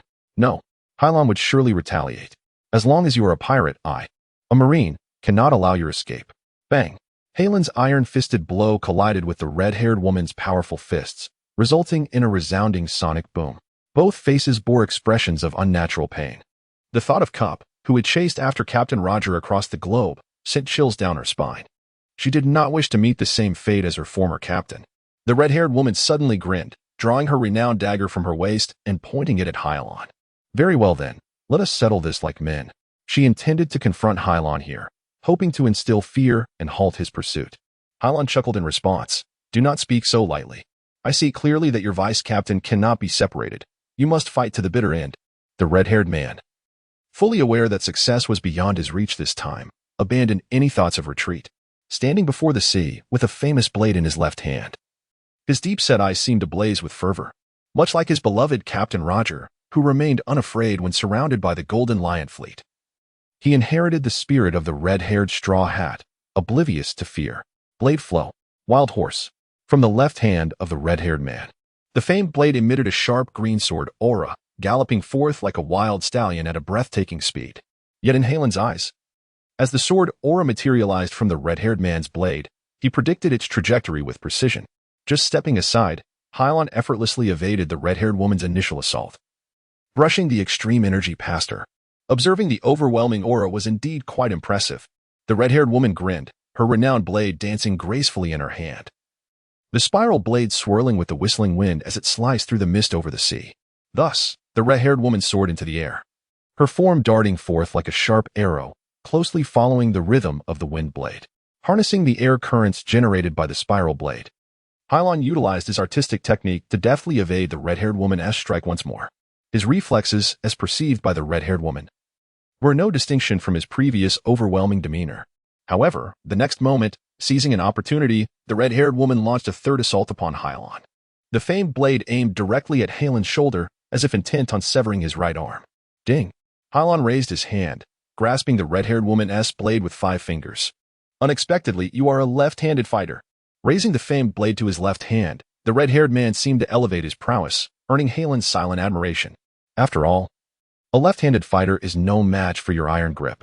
The famed red-haired blade was firmly held in Hilon's grasp, his iron hand as unyielding as steel. His fingers clamped around the red-haired woman's weapon like a pair of iron pincers. This is bad. Hilon felt a foreboding sense of danger emanating from the red-haired woman's blade. The red-haired woman herself was Jian Hao, whose destructive capability was widely acknowledged among the formidable, easily surpassing most powers aside from a few devil fruit abilities. Moreover, the red-haired woman had mastered the power of hockey. Although Hilon's iron grip had been fortified, his body still lagged far behind Cup's level, making a direct confrontation with the red-haired blade all but impossible. Suddenly, Hilon released his grip and forcefully disarmed the red-haired woman. To her astonishment, Hilon did not retreat. Instead, he stepped forward, allowing the blade to slide across his shoulder, severing his sleeve.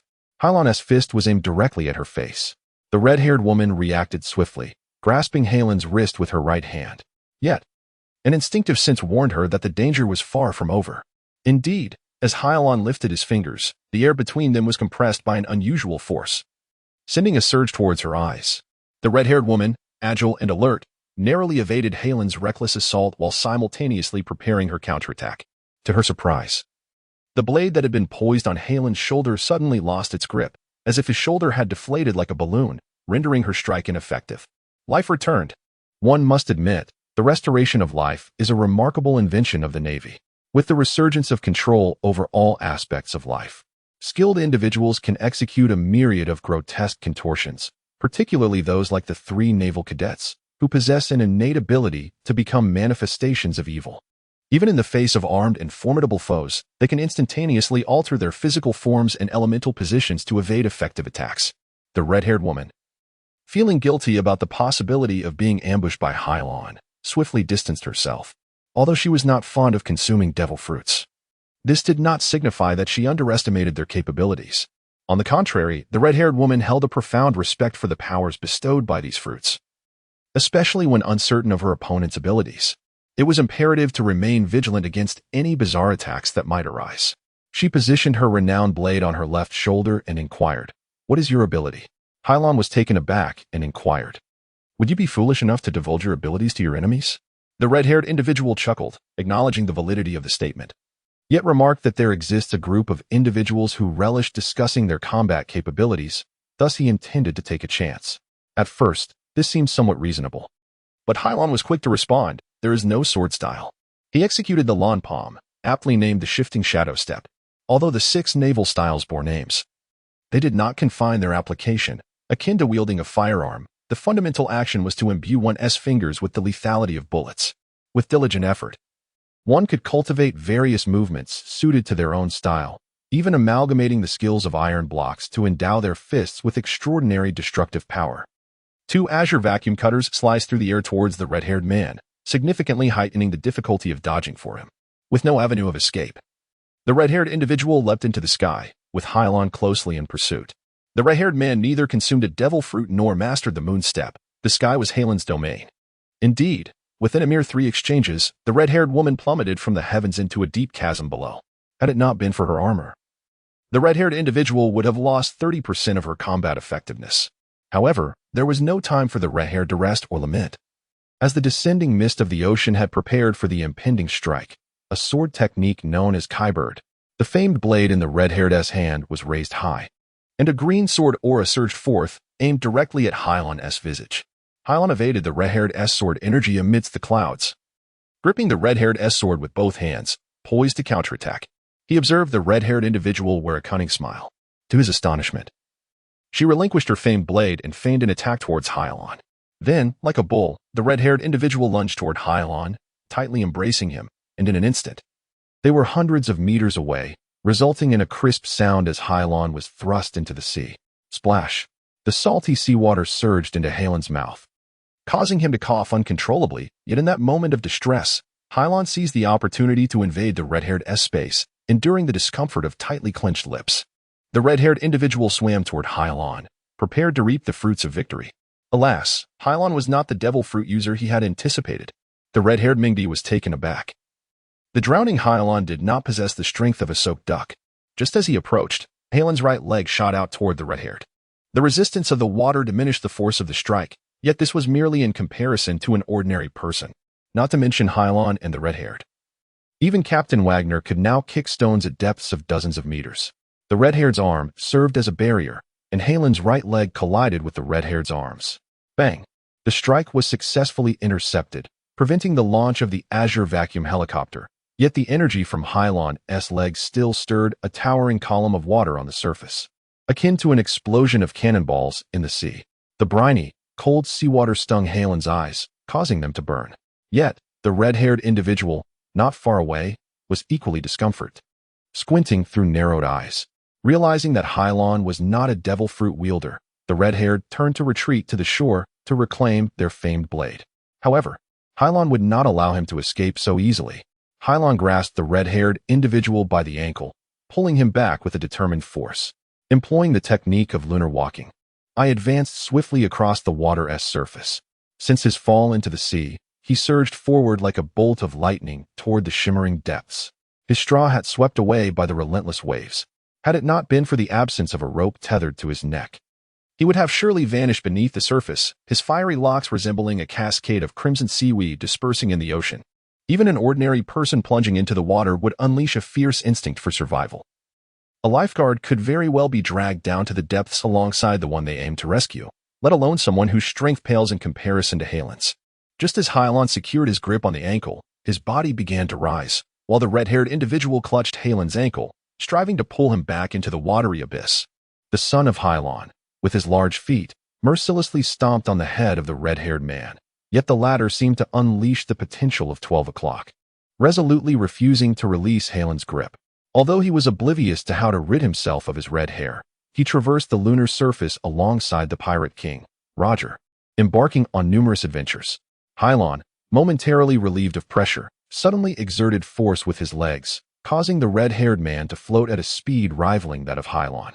Just as he exhaled a murky breath, before he could inhale the refreshing ocean air, he was dragged back down by the ocean's gloom. The two men wrestled beneath the sea's surface, lacking the grace of a naval captain or a pirate captain, resembling a quarrel between schoolboys, devoid of any grandeur. Their singular aim was to inflict harm upon one another and then resurface. The red-haired man opened his mouth, preparing to breathe fresh air, only to be met with a mouthful of salty seawater, invading even his nasal passages, transmitting an exceedingly unpleasant sensation to his brain. Instinctively, he exerted all his strength to fend off the navy, which was far more terrifying than a crocodile preying on its quarry. Meanwhile, Hilon endured the red-haired man's elbow, choking him with one hand while the other clutched at the hair in his eyes. The heart of the red-haired woman sank. Over the years, he had encountered many lethal pirates, but this was the first time he witnessed such malicious behavior. Even the captain, whom the Navy spent a lifetime pursuing, engaged in brawls that resembled gentle boxing matches, with neither side ever contemplating gouging each other's eyes. It turned out that this sea was not merely stained with blood. True combat transcended mere victory and defeat, entwined with life and death. Captain Roger's straw hat cannot perish before my eyes. The world is vast, and I have yet to see its end. The red-haired man screamed hysterically within his heart, disregarding pride in a moment of rage, staining his teeth with the color of military garb as he bit her arm. Hilon grimaced in pain. Pain can easily strip a creature of its strength, proving more effective than strenuous exertion. Sensing Hilon's strength wane slightly, the red-haired man summoned all his might and successfully broke free from Hilon's control. He glared furiously at Hilon, fixating on the navy that sought to gouge out his eyes. What sort of eyes were these? Filled with rage, arrogance, and allure. Like a king surveying his realm, Hilon's mind went blank, an experience he had never encountered even in the face of Dorak. Within a kilometer's radius, marine life, regardless of size, collapsed in an instant. The ocean transformed into a bizarre spectacle, as if the waters were awestruck by the white-bellied seafood. This pirate, truly. Are you jesting? I cannot afford to lose here. Hilon's thoughts swiftly regained clarity, and he stepped forcefully upon the water, lunging at the red-haired figure, his hands clenched, fists raining down upon the red-haired man's face. Did the world hold any grievances against the Navy? Why did none among them possess the right to bully others? Why was it so arduous for a robust and domineering youth to establish a revolutionary force? Why could even the failures of the past era vent their tyrannical and violent impulses at will? A red-haired straw hat lad, a rookie, a pirate. How could he awaken to find his complexion so haughty? I shall strike you down. Hilon began to press down upon the red-haired man's body with the weight of iron, as though 1,000 pounds bore down upon him, dragging him to the ocean's depths. The red-haired man could only passively raise his arms to shield his face, enduring Hilon's fists that fell like rain upon him. Above the surface, the red-haired man found himself standing out in the water, appearing as a clever child playing amidst the sea mist, albeit to little effect. Fortunately, he was 4 years older than Hilon, physically stronger, and well-versed in martial arts. Yet even today, for the first time, the red-haired man faced the specter of death. The battle between the two intensified. Dusk had fallen, and the horizon of the sun transformed into a blood-red sea. Somewhere along the Alabama coast, two panicked figures suddenly emerged from the water, as if their strength had been entirely depleted, collapsing upon the sandy shore. Hilon and the red-haired man lay on the damp sands of Alabama, breathing heavily. The exertion of their aquatic struggle had left them utterly exhausted. They had engaged in a deadly contest until the sun sank completely, at which point their bodies finally regained control over their minds, no longer remaining as motionless as before. However, upon hearing the words behind the red-haired man, Hilon could not help but feel a flicker of doubt. That individual sounded rather pleased. Straw Hat Boy, what are you laughing at? Hilon attempted to regulate his breathing, furrowing his brow as he tenderly caressed his straw hat before placing it atop his head. His garments lay tattered from the battlefield, yet this hat remained intact, reminiscent of the legendary Zhao Zilong, who risked his life to safeguard Ado during the Battle of Changban. Had it not been for this straw hat, perhaps he would not have endured such a beating from Hilon. I pondered, it has been a considerable time since I have fought so valiantly. How exhilarating. The voice of the red-haired man was candid, devoid of any trace of resentment, as if Hilon had entirely forgotten the bitterness of being submerged in seawater. Hilon found himself too weary to continue battling the red-haired individual. Thanks. Buggy tells me you have never taken a life. You consistently aid others. I fail to comprehend why someone of your disposition would choose the life of a pirate. Even if you disdain serving in the Navy, you could simply be an ordinary sailor. Do not heed that fool, Buggy, he replied. I have taken many lives, the red-haired man stated, seemingly unguarded, effortlessly engaging Hilon in conversation. When Pirate King Roger ushered in the era of piracy, countless heroes emerged upon these seas, and among them, there were many scoundrels. I have always found them detestable, hence the number of lives I have claimed is beyond count. Were it solely for the red-haired man, he would not fear revealing his affiliation with the legendary Pirate King Roger, a connection he took pride in. Yet, considering Buggy's current role as a Navy officer, the red-haired man kept this information concealed within his heart. Hilon knitted his brow. If that is the case, should you not be a Navy officer or a pirate hunter? The red-haired man chuckled. Only when pirates are at their most liberated can they indulge in hearty feasting. I did not vanquish those pirates to become a hero. I merely wished to pursue my desires. How can one be so free while serving in the Navy? This was a whimsical notion of childhood. Countless individuals idolize heroes, fantasizing about becoming one themselves someday. However, as one ages, more individuals forsake the aspiration of heroism, and some with unique experiences may even harbor disdain for heroes. Hilon was no hero, nor did he aspire to be one. Heroes are forever mere symbols, not living beings. Yet this did not imply Hilon concurred with the red-haired man's assertion of absolute freedom. Straw Hat Boy, your ideology is perilously misguided. The military serves as a violent apparatus to maintain national order. Even if Jax is not malevolent, he still sails under the guise of a thief. If left unchecked, the detrimental consequences could be far more enduring and terrifying than those posed by a genuinely wicked sea monster. Is that so? I inquired of the naval officer. Will you persist in apprehending me? Observing Hilon's unwavering gaze, the red-haired man flashed a radiant smile, reminiscent of a boy basking in sunlight. Hilon shook his head. You must continue your pursuit, but next time. Exhausted from their underwater skirmish, both Hilon and the red-haired man were spent. In a state of fatigue, neither could guarantee the other's pressure. In weakness, neither could prevail until their bodies recovered, leaving only futile struggles. Moreover, it was due to the red-haired man mistaking Hilon for a devil fruit user that he had dragged him into the depths, precipitating a life-and-death battle between them. Now, as they returned to the shore, should the red-haired man wish to flee, Hilon would stand no chance of capturing him.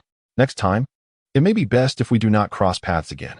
The red-haired man rose from the beach, dusting off the sand, donning his straw hat, and gradually retreating from Hilon's sight. Concerned that this Marine officer might follow him around the world, akin to the relentless pursuit of Captain Roger S. Fist Cup, he realized he was overthinking. Cup was hailed as a hero by the Navy for playing a pivotal role in their battle against the rocket pirates long ago. Later, when Gold Roger surrendered, the world government, aided by the propaganda of the Pirate King, fabricated the narrative that Cup had captured Roger. Thus the name of the naval hero Cup spread across the seas. In other words, Cup's current status was a result of his victories over Rocks, Whitebeard, Roger, and the Golden Lion, rather than merely following Roger. In the Navy, there are no arduous tasks, only honor. One might say it was the pursuit of the red-haired pirate, rather than the red-haired pirate himself. Clearly not. When encountering the red-haired pirate, Hilon would naturally attempt to apprehend him. However, if he were to be permitted to continue chasing them like a dog, he would decline. After all, traversing this grand path could take a month. Yet, if this month were devoted to training, capturing pirates, even if merely to hone his strength, would be far more pragmatic than chasing after the red-haired pirate crew. Hilon would not squander his youth on a Straw Hat Boy, especially if the other party was not a villain. Hilon also departed from the coast. When the Sandcroc faltered, plans unraveled. I feared that neither I nor Miss Guillaume would yield any results, but Wagner would not disappoint me, would he? I apologize for letting you down, sir, she said. Upon returning to the ship, he encountered Wagner, who bowed in apology, alongside Chloe, who remained silent. Hanamachi had yet to return, and Ben Beckman had already taken him away. Flame Harris was gravely injured by Crocodile and fled from Alabama. Tina-S ship. Utilizing Tina-S invention, the Black Spear, sank Harris' pirate vessel, yet the whereabouts of Harris' flames remained unknown, likely rescued by the flame pirates at sea. The mention of fishmen recalled Hilon's past encounters with the red-haired sea folk. Fishman karate and fishman jiu-jitsu perpetually lingered in his mind. Why did you not inform me of what transpired? Capturing the sniper with Klaus should not have posed a challenge, right? Wagner, honest and averse to excuses, though not at fault this time, responded. Ultimately, Chloe spoke first. Sir, you may find it hard to believe, but Lieutenant Wagner and I ensnared the sniper within the stone forest. However, that individual vanished. Even Chloe appeared somewhat weakened. After all, this sounded reminiscent of the powers of a devil fruit, whether it be translucent or colored. It did not seem like it. Chloe's glasses slid down her nose. Yet this time she dared not push them up. If he were a devil fruit user, why did he not employ this ability sooner? Hilon bore no anger. He was not a rogue officer. If they failed, it was their misstep. Ultimately, in the face of certain uncontrollable forces, no one could intervene. In truth, the properties of the color and transparent fruits could render not only oneself invisible, but others as well. Are there truly 4 varieties? Accidentally. It seemed this fellow had been concealing his transgressions from the very beginning. Within a stone forest in the Alabama desert, 3 towering monsters stood atop the pillars, one with an enormous head, another adorned with peculiar tattoos, and the tallest resembling a bear. The large-headed figure suddenly spoke. Drag. Why do you assist that red-headed octopus? The sands of the desert howled past, yet Drag appeared unfazed. That individual shall become one of our vital allies in the revolutionary cause. The large-headed figure looked perplexed. Do you mean to say you wish for them to join us? They need not join us. Sometimes, the enemy of our enemy becomes our friend. Beside Drag stood the large-headed figure named Ivankov, and the tallest, resembling a bear, was Bartholomew Kuma. Dexiang possesses the extraordinary ability akin to that of a meatball, with palms that exhibit a remarkable bouncing capability, granting him or others the sensation of instantaneous movement. He should bear the responsibility for the disappearance orchestrated by the Jesuit divine. I beheld Jax, adorned with a straw hat. During the king's execution, he continued his discourse. His hat resembled the one worn by the king prior to his ascension. He represents a latent force of rebellion, not the kind that brings calamity upon the innocent, nor the sort that eludes capture by the Navy indefinitely, Ivankov inquired. But is Colonel Harlan not your ally? Dragon relinquished his revolutionary endeavors in the Victorian era, within the East Blue Kingdom. Because of Harlan, it was through this connection that Ivankov discovered Harlan. If one disregards his status, he is indeed my friend. However, as a man, one must never forsake one's own standing. Hilon remarked that this prompted Dolag to ponder for an extended period, gradually leading him to conceive his own ideas. During her travels around the globe, Dolag frequently encountered similar debates. As if this cruel king were a loving father to his son, should one not adopt his perspective? A courageous individual, if not one who stands on any side. As though the issue were not about positioning. Why do you not take a stand? He does not observe from the heavens, nor is he the sister of the Virgin Carmelo from decades past. He is merely a flesh and blood individual. I hope there are no altercations between us. The reason Dolag and his subordinates came here was that he received word of a guardian in Alabasta. Thus he seized this centennial celebration to investigate further. Unfortunately, he returned empty-handed, having assisted the red-haired lady. What connection exists between the desert kingdom of Alabasta and the ancient warship, Pluto, Nefertali? What significance does this name hold?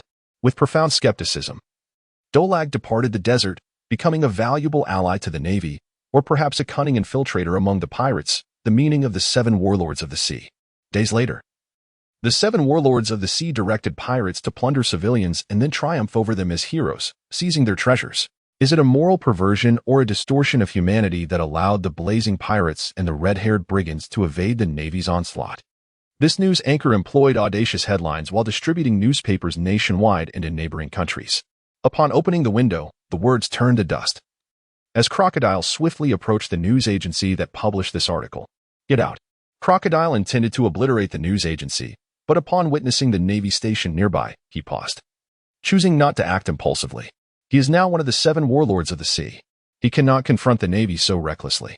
If he could eliminate her, it would be one matter, but what if the Major were inside and he could not kill her in a moment? No one spoke to him. Crocodile struggled to contain his fury as he entered the news office. Strangely, the Navy guards did not hinder him and even greeted him amicably. Upon entering, he observed a sailor seated clumsily before him, legs crossed, utterly unceremonious and replete with provocation. Is this not the esteemed Crocodile of the 7 warlords? Are you here to assassinate him? Excuse me, are you here to commit murder? Hilon directly addressed Crocodile, articulating precisely what he intended to do. With a cigar clenched between his teeth, he squinted. When he witnessed Hilon's blatant defiance, his simmering anger unexpectedly subsided. After chuckling a few times, Crocodile casually took a seat. The newspaper staff resigned themselves to observe what the Navy and the 7 warlords of the sea might propose. Crocodile took a puff of his cigar, deliberately refraining from answering Hilon's inquiry. I did not anticipate that as a representative of justice, a Marine, you would utter the phrase kill to silence. I believe you possess the potential to become a pirate. So, Mr. Sand Crocodile, are you not here to eliminate witnesses? How could this be? I merely wish to discern what causes such absurdities to appear in the newspapers. Crocodile's composure astonished Hilon. He had assumed this zealot, driven by self-interest to meddle in naval affairs, would remain silent and charge into battle. Hilon glanced at the staff nearby. Did you hear that? Mr. Sand Crocodile asserts he will not take any action against you. Are you all reassured? Quickly resume your duties. The staff nodded and smiled. Yet they remained oblivious to their tasks. Do not fret. Have you not heard of crocodile tears? Can you trust a crocodile? Wait a moment, Crocodile suddenly interjected, halting the staff's activities. I do not wish for anything to transpire in the newspaper until this matter is resolved. Crocodile produced a newspaper, his large finger pointing at the headline. Is this not Captain Hilon? Can you elucidate this situation? Hilon accepted the newspaper from Crocodile, his countenance grave, then blinked at Crocodile, seemingly skeptical. Is there something amiss? When did I become a spy for the pirates? You did not adhere to the plan. You acted prematurely, startling the pirates. and you failed to apprehend them. Does that not aid the pirates in their escape? This was an accident. What kind of accident prompts you to disregard the Navy's strategies? Crocodile chuckled. Do you truly believe you possess authority, Navy? Strictly speaking, the 7 warlords of the sea are part of the world government. And the Navy is also part of the world government. Thus, we share identical authority and status. I possess the power to act as I wish, while you and the Navy lack the authority to command the 7 warlords of the sea. Crocodile did not lie this time. The Navy, cipher pole, and the recently established 7 warlords of the sea are 3 distinct organizations under a 5-star jurisdiction. At that time, significant tension already existed between the Navy and cipher pole, and the 7 warlords of the sea were unlikely to coexist harmoniously. We in the Navy cannot directly command your 7 warlords. Hence, the 7 warlords of the sea serve as the best position for traitors engaging in espionage, Hilon stated. Why do you label me a spy? How do you explain your actions? Crocodile replied that he had nothing to clarify. In truth, his intent in sabotaging Chloe's plan was solely to create chaos for the Navy. Causing trouble for the Navy is a consensus reached among most of the 7 warlords without the need for communication. This is why the Flower Street has consistently deemed the 7 warlords unreliable. Crocodile continued his usual endeavors, but did not anticipate encountering a Navy officer on the front lines this time. He intended to bolster his reputation in Alabasta, to become a hero there, and ultimately execute his war plans. After being so disparaged by the newspaper, it remains uncertain how much energy and time will be required to regain his reputation. Crocodile is no fool. He comprehends the significance of public opinion. It was precisely due to the fear of provoking further public pressure that he restrained the impulse to kill Hilon on the spot. He felt an unbearable turmoil within, as though his insides were filled with anger and sand. If you cannot find a proper explanation, then keep your mouth shut. Silence is golden. The more you explain, the more vulnerabilities you expose. Crocodile shifted the subject, then pointed at the newspaper, asking how one could assume he orchestrated the pirates to plunder civilians, only to appear as a hero vanquishing them and seizing their treasures. Do you possess evidence? Or did you witness it firsthand? Hilon opened his mouth. Yet before he could finish, Crocodile interjected, Do not tell me you witnessed it. That is slander. I have warned you. You are a pirate. Crocodile, cigar in mouth, leaned back with a sense of pride. This time, he felt impervious to shadows. He had previously engaged in such deeds, yet he did not frame the one-eyed pirate. I did not see anything. Observing Hilon's swift response, Crocodile felt a sense of relief. This time, it was finally his turn to withdraw. The reporter who penned that article was merely a temp. The news agency dismissed him, and I shall charge him with slander, ensuring he spends 8 to 10 years in the town's basement. I have already informed the newspaper that I will clarify the reports of that article at my earliest convenience. Should you harbor any disdain for Mr. Crocodile, you may seek out the author yourself. I shall not deter you. What of Harlan's benevolence? Crockett seems somewhat bewildered by this endeavor. Conspiracy theories are exceedingly popular, akin to the tale of Zhao Zilong rescuing Lu Shan, only for Liu Bei to cast aside Adele. Some speculate that Liu Bei was merely performing for the sake of public favor. Yet, who can truly ascertain whether Liu Bei genuinely cherished his subordinates or was merely acting? The veracity of the matter is of little consequence, as long as such narratives persist. Liu Bei has sown a crisis of trust. Once the seeds of darkness take root, they are arduous to eradicate, regardless of Crocodile's whims. That fate-accepting pirate shall not prevail against Harlan. Whether Liu Bei is a gentleman remains uncertain to Harlan. However, she is well aware that he is no gentleman, for this gentleman has harbored a grudge for a decade, while Harlan, the general, stood on the very day of his retribution. Naval boy. Do not call me naval boy. You are unworthy. Prosperity. The golden hook fell onto the glass table, crashing down between Crocodile and Harlan. Do you wish for death? I desire you. Crockett rose, furrowing his brow, veins bulging. Even the most oblivious observer could sense the suffocating ferocity of the sand alligator. Based on his observations of the battle against Harris's flames, Hiram deduced that Crocodile was a highly developed, albeit rather poor, healer, coupled with his devil fruit, the sand fruit, and his weakness being water. Unlike the shiny fruit of Kizaru, which possesses scarcely any vulnerabilities, Harlan felt assured that, with his proficiency honed in the 6 kingdoms, he could best Crocodile. Yet, to Harlan's astonishment, despite everything, Crocodile ultimately endured. Crocodile is ambitious, astute, and quick-witted. While he embodies the arrogance typical of most pirates, he undoubtedly stands as a leader among them. You cannot slay the Navy here. One must decimate the entire city to render all into mutes and corpses. Yet that would constitute a far greater crime, and the warlords of the sea would be excluded from the table. For the sake of future endeavors, one must endure. The Navy has slain it, but not at this moment. Harlan's assessment of Crocdale is at a zenith. His objective is to incite Crocdale to terminate his own existence, thereby withdrawing Crocdale from assaulting the Navy's warlord. It appears the other party has come to a realization. As the astonished gazes of the newspaper staff reveal, he has altered his intent through inhalation. Do you know how to fight? What would you do if you encountered Fire Harris? Mr. Sand Crocodile would be apprehensive. Harlan rose and approached Crocdale, stating that since Mr. Sand Crocodile was not there to commit murder, he felt relieved. As an apology, the Navy would cover the expenses for this table. However, should the newspaper staff vanish without cause, Mr. Sand Crocodile's accusations could be substantiated. Crocdale remained seated, silent, refusing to meet Harlan's gaze. It was not until Harlan departed the newspaper office that Crocdale finally stood. He did not harness the power of fruit. Instead, he forcefully crushed the armrest of his chair. Crocdale was employing the theme of Fire Harris to test Harlan's capacity to confront the inherent malevolence of the devil fruits. How could she not perceive this? He would not tell Crocdale that if one were to submerge in water, one could strike their corporeal form.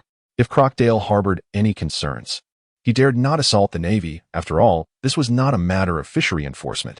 Indeed, the Naval Academy had imparted upon Crocdale the essence of his inquiries. The elemental nature of nature's devil fruits can withstand most harm, yet they all possess vulnerabilities. Lava is cold, ice is hot, lightning is rubber, and sand is water. This is because no one has discovered the resplendent fruit of the vengeful goddess, allowing the yellow monkey to proudly disregard physical training. The consequences often advocate against excessive reliance on the devil fruits, as Zephyr presents a cautionary lesson, creating a dichotomy between the two. Hilon had indeed contemplated the prospect of acquiring a devil fruit for himself. Initially, he was apprehensive, fearing that those endowed with the powers of such fruits had a weakness against water, and he did not wish to exacerbate his own vulnerabilities, which led to his indecision. However, following a confrontation with the red-haired adversary, Hilon gradually came to the realization that if one were sufficiently powerful, they would not succumb to the whims of water or the machinations of sea stone. Had he consumed the fuzzy fruit or the burning fruit during his encounter with the red-haired foe, he might have captured him long ago, thus avoiding the ensuing underwater conflict altogether. Hilon was not enamored by the notion of there being a singular strongest devil fruit. Rather, he believed that true strength resided in the capabilities one possessed. A pragmatic individual by nature, he eschewed the idealistic musings often surrounding such topics. Nonetheless, he concurred with the assertion that the fruit of hell should bestow supernatural powers upon its consumer. If one were to weaken upon consuming such a fruit, it suggested a deficiency in strength. Even the human fruit, when consumed, could grant an individual remarkable physical enhancements. Furthermore, Hilon diligently perused the devil fruit manual within the Navy's library, committing to memory the various fruits it contained, ensuring he would not indulge in those he found distasteful. His ideal devil fruit belonged to the natural category, with the superhuman category as a close second. Yet, nature did not bestow many malevolent fruits, whether already possessed or hidden in the shadows of the unknown. If Hilon were a pirate seeking an innate evil fruit, it would indeed be a rather ambitious dream. Fortunately, he had grown up in a naval port, surrounded by figures like Huajia, Liu, and Xinhe, who could gather intelligence regarding the natural evil fruits. As long as the devil fruits were not in the possession of the Chinese dragon, nothing was deemed impossible. Hilon, where did you deceive Admiral Guillaume? Tina inquired, clad in her crimson military uniform as she gazed out at the sea. The red uniform, coupled with her cold demeanor and expression, might lead one to believe she was a fervent supporter of the Red Dog. Crocdale stood atop the tallest lighthouse at a distance, empowered by the sandy fruit of nature, which granted him the ability to soar like a sandstorm. He awaited his moment, ready to strike and sink vessels as they departed from Alabasta waters. While the environment may impose limitations on those naturally gifted with the ability to bear devil fruits, it was not a definitive constraint. The yellow monkey would not weaken merely because darkness fell. After years of rigorous training, even a gamecock could provoke a volcanic eruption from within ice. Thus, even at sea, sinking several warships was not beyond the capabilities of Crocdale. What fish was that? In the harbor, a gasp echoed as a white line swiftly extended from afar to the shores of Alabama. With a splash of water, Major Huajie gracefully and steadily descended upon the battleship, uttering not a word. Officer, silence. We shall return in a day. Today is a holiday. Tina seemed perplexed. Harlan and Tina chuckled. I am famished. Nearly 4 days had elapsed since the clash between the Navy and the two pirate factions. What transpired between Guion and Beckman remains unclear. Yet the outcome is evident. Beckman is deceased. If the red-headed pirates are determined to fight, as Lynn stated, they are no match for the Navy, however. If they choose to flee, the Snowflake Navy alone cannot apprehend them.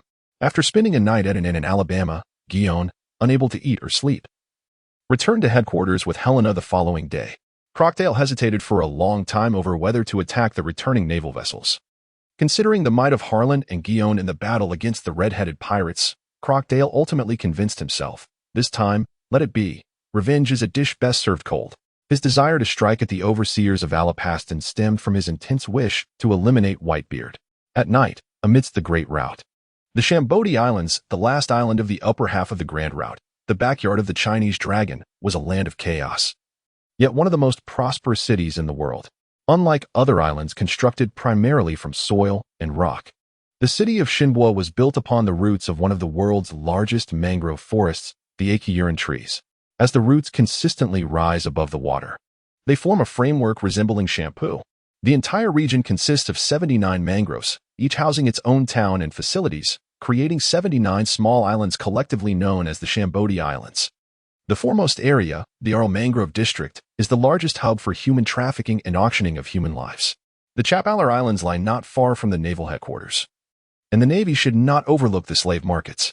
Unfortunately, the principal buyer at the Shambhala slave market is the Chinese dragon, residing not far from St. Mary Joya, and possessing the utmost privileges over the world government, which the Navy cannot interfere with. In their battle against human trafficking, the Navy must intercept elsewhere. Once slaves are brought to this location, they can no longer intervene. Your Honor, here lies the latest batch of slaves. Please take a look. While the primary buyers of human trafficking are the celestial dragons, another individual orchestrates the control over the shampoo's illicit dealings. In the secret golden chamber of Golden Finger Smith, the consortium behind the foremost human trafficking in the mangrove, Smith personally inspects each new batch of slaves, always seeking something to brighten his day. What else with the redfish man? He inquired, observing a large, crimson goby man, while another regarded him with immense fury. In the past, anyone who dared to stare at Smith in such a manner would have had their eyes gouged out. Yet, after all these years, he had grown accustomed to it. The auctioneer, smiling, explained that the fishman's name was Fisher Tig, a renowned traveler among fishmen. This fellow was exceptionally strong. It was said that he severely injured 4 hunters and killed 2 in an ambush. Smith's expression reflected indifference. Spike, I shall no longer gaze upon those fishmen. If you procure one, you may bring it to me for admiration. Tig, enraged at the thought of humans, even against merfolk, screamed in a fit of hysteria, despicable humans. How dare you employ treacherous means? Have the courage to release me, and let us engage in a true contest of men. In a fit of rage, a kick was directed at the tiger's nape, yet the tiger stood erect, unyielding. Release him, Smith commanded, polishing a golden ring between his fingers. My lord? Do you wish for me to repeat myself? Spike, realizing the terror of Golden Finger, swallowed hard and unshackled the tiger in silence. I shall kill you. The tiger charged at Smith, his innate strength far surpassing that of a human, his imposing stature causing the floor to tremble. Smith merely removed a ring from his finger and tossed it carelessly. Suddenly, as if by magic, that inconspicuous golden ring became enveloped in a soft, gooey, golden substance that ensnared Fisher. Before the tiger could finish his thought, he collapsed to the ground, his limbs and mouth bound by golden chains. This was the ability of the superhuman to manipulate golden fruits, allowing Smith to transcend the laws of physics, controlling gold at will, even altering its density and hardness, hence his moniker, Golden Finger. Fisher writhed helplessly on the floor like a feeble child, while Smith approached, stepping upon his head.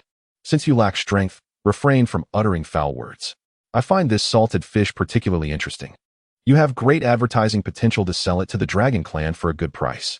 The owner of the human auction house, Spike, wiped the sweat from his brow with a white handkerchief, smiling broadly and nodding. He had no desire to offend Smith. Defenseless, upon returning to the naval headquarters, Harlan and his companions encountered a visibly disgruntled Smoker. What has happened to him? Seeing Smoker's ashen face, having uttered not a word, as he strode past, Harlan pondered aloud. Perhaps he is simply being a baby, Tina remarked coolly. Tina and Captain Smoker were classmates, yet Smoker, 2 years her senior, appeared to Tina as a capricious older boy. Ah, the naval genius has returned. Shortly after Captain Smoker departed, Wild Chicken followed in the same direction. After paying respects, Harlan inquired, Gujin, what troubles Captain Smoker? Oh, he is exceedingly angry. He may even consider going solo. Is there an issue between you two? Harlan remarked, tugging at her hair. This is messier than a bird's nest. There is a minor issue, but it is not my fault. She is too lazy, sleeping during work hours. It is no big deal. Because of her lethargy. Her hair looks as if she just rolled out of bed every day, as if it has never been styled. Is this due to Captain Smoker's disapproval of Kazan's laziness? Little Tina, what are you saying? Guji tilted his head, recounting his recent experiences with Captain Smoker. As the new generation of the Navy admired Guji, Lieutenant Smoker not only perfectly fulfilled his assigned tasks but also completed some ahead of schedule, granting Guji ample free time. Since there was only one general in the Navy, the formidable Fosun, he had to await the summons of the Chinese dragon. Thus, most affairs of the New World were entrusted to the pillars like Akainu, Kizaru, and Guji. With Lieutenant Smoker's assistance, Guji adeptly adapted to the New World. Yet on their journey back to the Navy, they encountered a peculiar group, the Bafang people. According to the Navy's division of duties, tackling human traffickers was not Guji's responsibility. However, the principled Lieutenant Smoker unhesitatingly led his troops to dismantle the escort fleet. Despite Lieutenant Smoker's rugged exterior and the acceptance of his baldness during his time at the Naval Academy, he held a soft spot for children. When he beheld the presence of children among the captives, he was filled with indignation. During the initial phase of this grand voyage, he vociferously condemned the Navy's incompetence before the Wild Chicken and everyone else. The seasoned captain, known as Old Smoker, sternly reprimanded him, with even the good-natured Wild Chicken rushing to intervene. Old Smoker was a man of action, not merely one of words. Upon returning to naval headquarters, he resolutely relinquished his privileges aboard the Cornish ship, preparing to lead a naval vessel as a lieutenant to combat human traffickers. While a second lieutenant had the authority to command a ship, it would inevitably be of a smaller size. The Wild Chicken could not deter Smoker. Though he was indolent, he recognized that he could not dissuade a Marine from pursuing what he believed to be right. The Chief of Staff, Kong Ming, who was responsible for Old Smoker's new identity, sorrowfully inquired if he had forsaken a bright future. Old Smoker replied, since some are unwilling to pursue the small pirates, I choose to become Old Smoker, the hunter. They truly demean this term. I shall become a white hunter upon the sea, combating the heinous crimes of human trafficking. Reflecting upon the scene, the Wild Chicken muttered to herself, why do Old Smoker's words resonate so familiar? The Cornish tilted his head. You once said that the great pirates dare not capture, and the small pirates are beneath you, did you not? Oh yes, I did say that. Reminded by the Wild Chicken, she recalled her remarks made in Kong Ming's office before their journey to the East Sea, at a time when he had yet to master the skill of photographic memory. This incident clearly illustrated that photographic memory could not awaken memories buried deep within Hilon's mind. Hilon returned to the Navy's rear, and when he expressed to Zephyr his desire for a devil fruit, Zephyr's expression darkened. He believed that physical strength was the most reliable means of confronting adversaries, and he was skeptical of the unknown powers of the devil fruits. Hilon, think about it. Even without consuming a devil fruit, you can become a formidable force. Air Marshal, Coop, myself, and even that illegitimate pirate king, Roger, are they not all endowed with the powers of the devil fruits? Conversely, figures like Gold Lion and Whitebeard, who possessed great abilities, were overwhelmed by Roger. Zephyr even cited Roger as a positive example. Yet Hilon was tenacious. Once he made a decision, no counsel could sway him. Father, let me first ask you, Red Dog, Wild Chicken, Yellow Ape, count them, Jean. Who do you think is the best among them? Zephyr pondered for a moment, admitting, I hesitate to concede. But I prefer Sakazuki, not out of disdain for Red Dog, but because of their consumption of the devil fruits. Yet he would not lie to dissuade Hilon. And what of the Yellow Ape's physical prowess? Not worth mentioning. Zephyr's frustration mounted as he recalled the students from the first lesson striking out. Hilon, with a sly grin, posed a question. Now, here is the conundrum, asking the mightiest Red Dog to triumph over the inconsequential Yellow Ape? Zephyr was momentarily speechless because Red Dog could not overpower Yellow Ape. The glimmering fruit was a rogue. It could fight, flee, and possessed no apparent weaknesses. This rogue-esque fruit belonged to Gold Lion, who could guarantee his capture unless Coop and Sengoku joined forces. Gold Lion was determined to fight to the death. Zephyr helplessly shook his head. Since you are resolute, I shall not impede you. But I have one request. Never neglect physical training. Of course. Since Hilon sought to consume a devil fruit, Zephyr would certainly prevent him from doing so. The black market on Shampoo Island occasionally offered some devil fruits, typically sourced from pirates across the globe.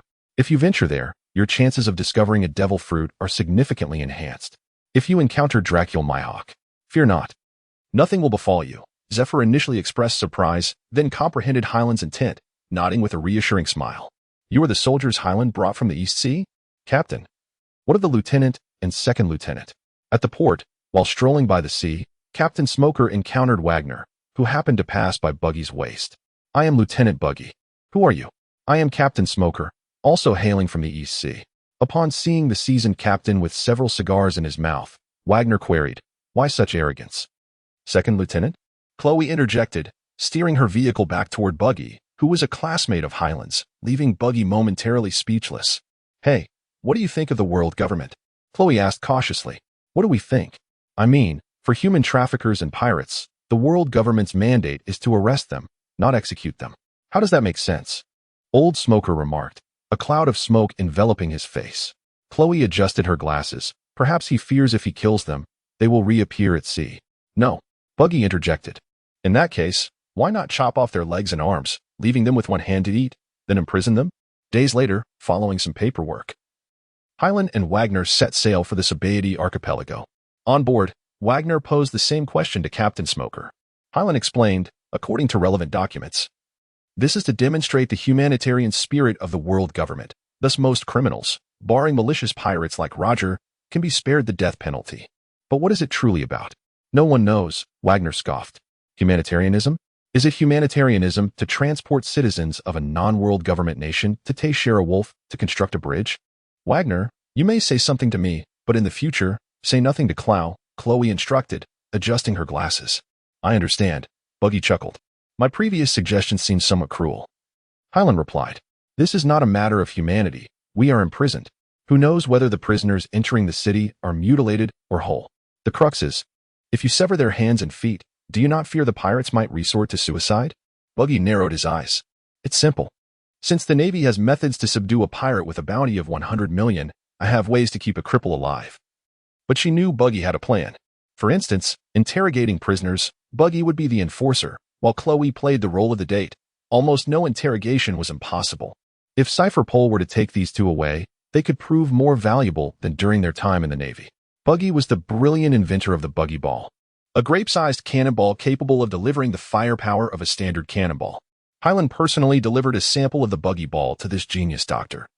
And even the self-proclaimed 500-year-old sage, who claimed to surpass human intelligence, praised him highly. Not to mention whether they could be mass-produced for the entire army. Even if they could be installed on every ship, they would provide the Navy with an overwhelming advantage in naval warfare. Anderson was slain by the Greeks during a command meeting, and Hilon inadvertently added to what he had said to Hilon. As for the reason, it was said that upon hearing of Anderson's absolute defense capabilities, he took him to a frozen hell to battle in the snow. He had promised Anderson that if he won, he would leave the city. If he lost, he would die. In the end, Anderson did not win his freedom. Instead, he succumbed to the blade of the 16. Who was Anderson? When Hilon conveyed the news of Anderson's demise to Buggy, Buggy appeared bewildered. He was the fruit transporter. Your predecessor, Buggy exclaimed with a pained expression. That was not the true me, Lieutenant. I was merely on their ship for the treasure, sir. Do you no longer trust me? Hilon was amused by Bucky's comical antics. I never said I didn't trust you, Bucky. Over the past year, you have done so much. And everyone has witnessed it. Hilon did not heed Bucky's next complaint, as the image of Scylla materialized in his mind. This fellow. I am uncertain of what special purpose he may serve in the future.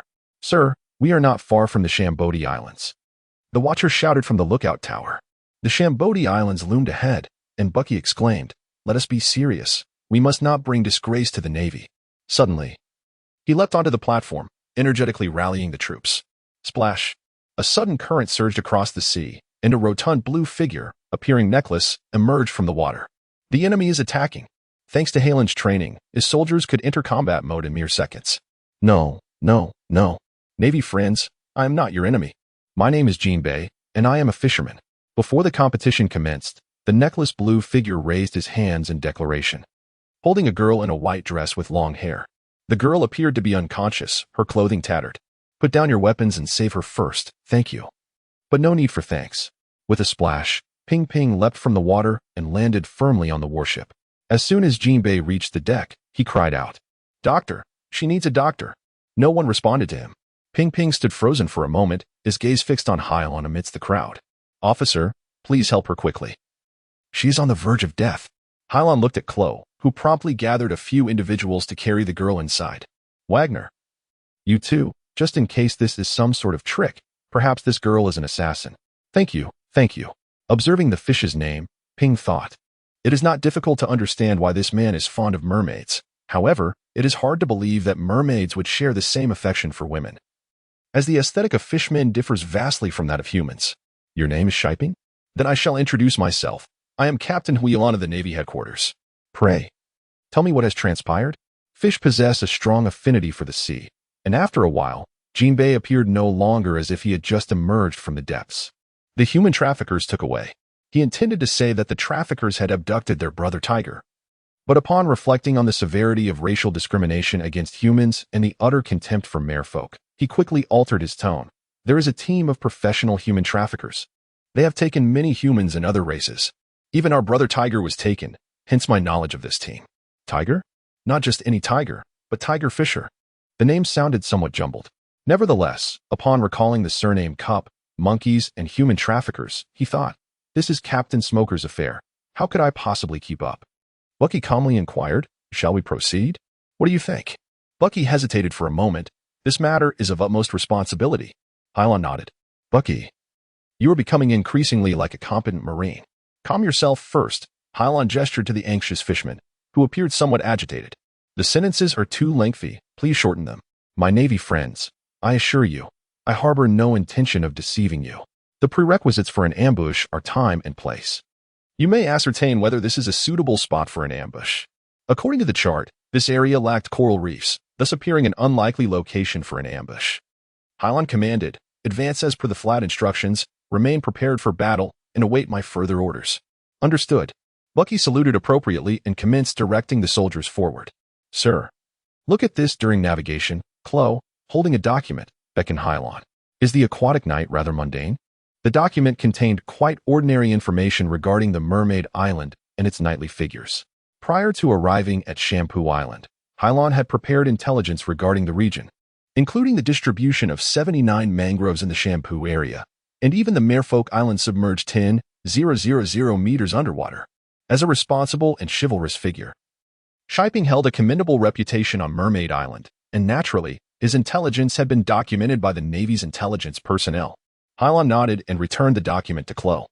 "If the information is accurate," he asserted, "he would not deceive us." "How's the girl faring now?" "Vital signs are stable. She is unharmed," the ship's doctor reported. "Her condition resulted from prolonged hunger and fatigue, compounded by holding her breath underwater, leading to her unconscious state. With appropriate care and stimulation, she will soon regain consciousness." "Sir, the woman has awakened." Hilon and Chloe proceeded to the ship's infirmary, with Jinbei trailing behind. Hilon signaled that no one could impede her. "Are you Marines?" she whimpered, initially shocked. Upon realizing that she had referred to them as Navy personnel and that they indeed wore uniforms reminiscent of her memories, her heart sank, and she began to weep uncontrollably. "Do not fear. You are safe now." Hilon attempted to comfort the girl, but her only response was to cry more sorrowfully. She furrowed her brow and glanced at Chloe and Wagner. Chloe wore a gentle smile, sitting beside the girl, his round glasses resting on her. He resembled a kind and gentle housekeeper. Wagner led the others out of the infirmary, and even Ping was taken away. Bucky murmured, "This is merely to bring joy to others.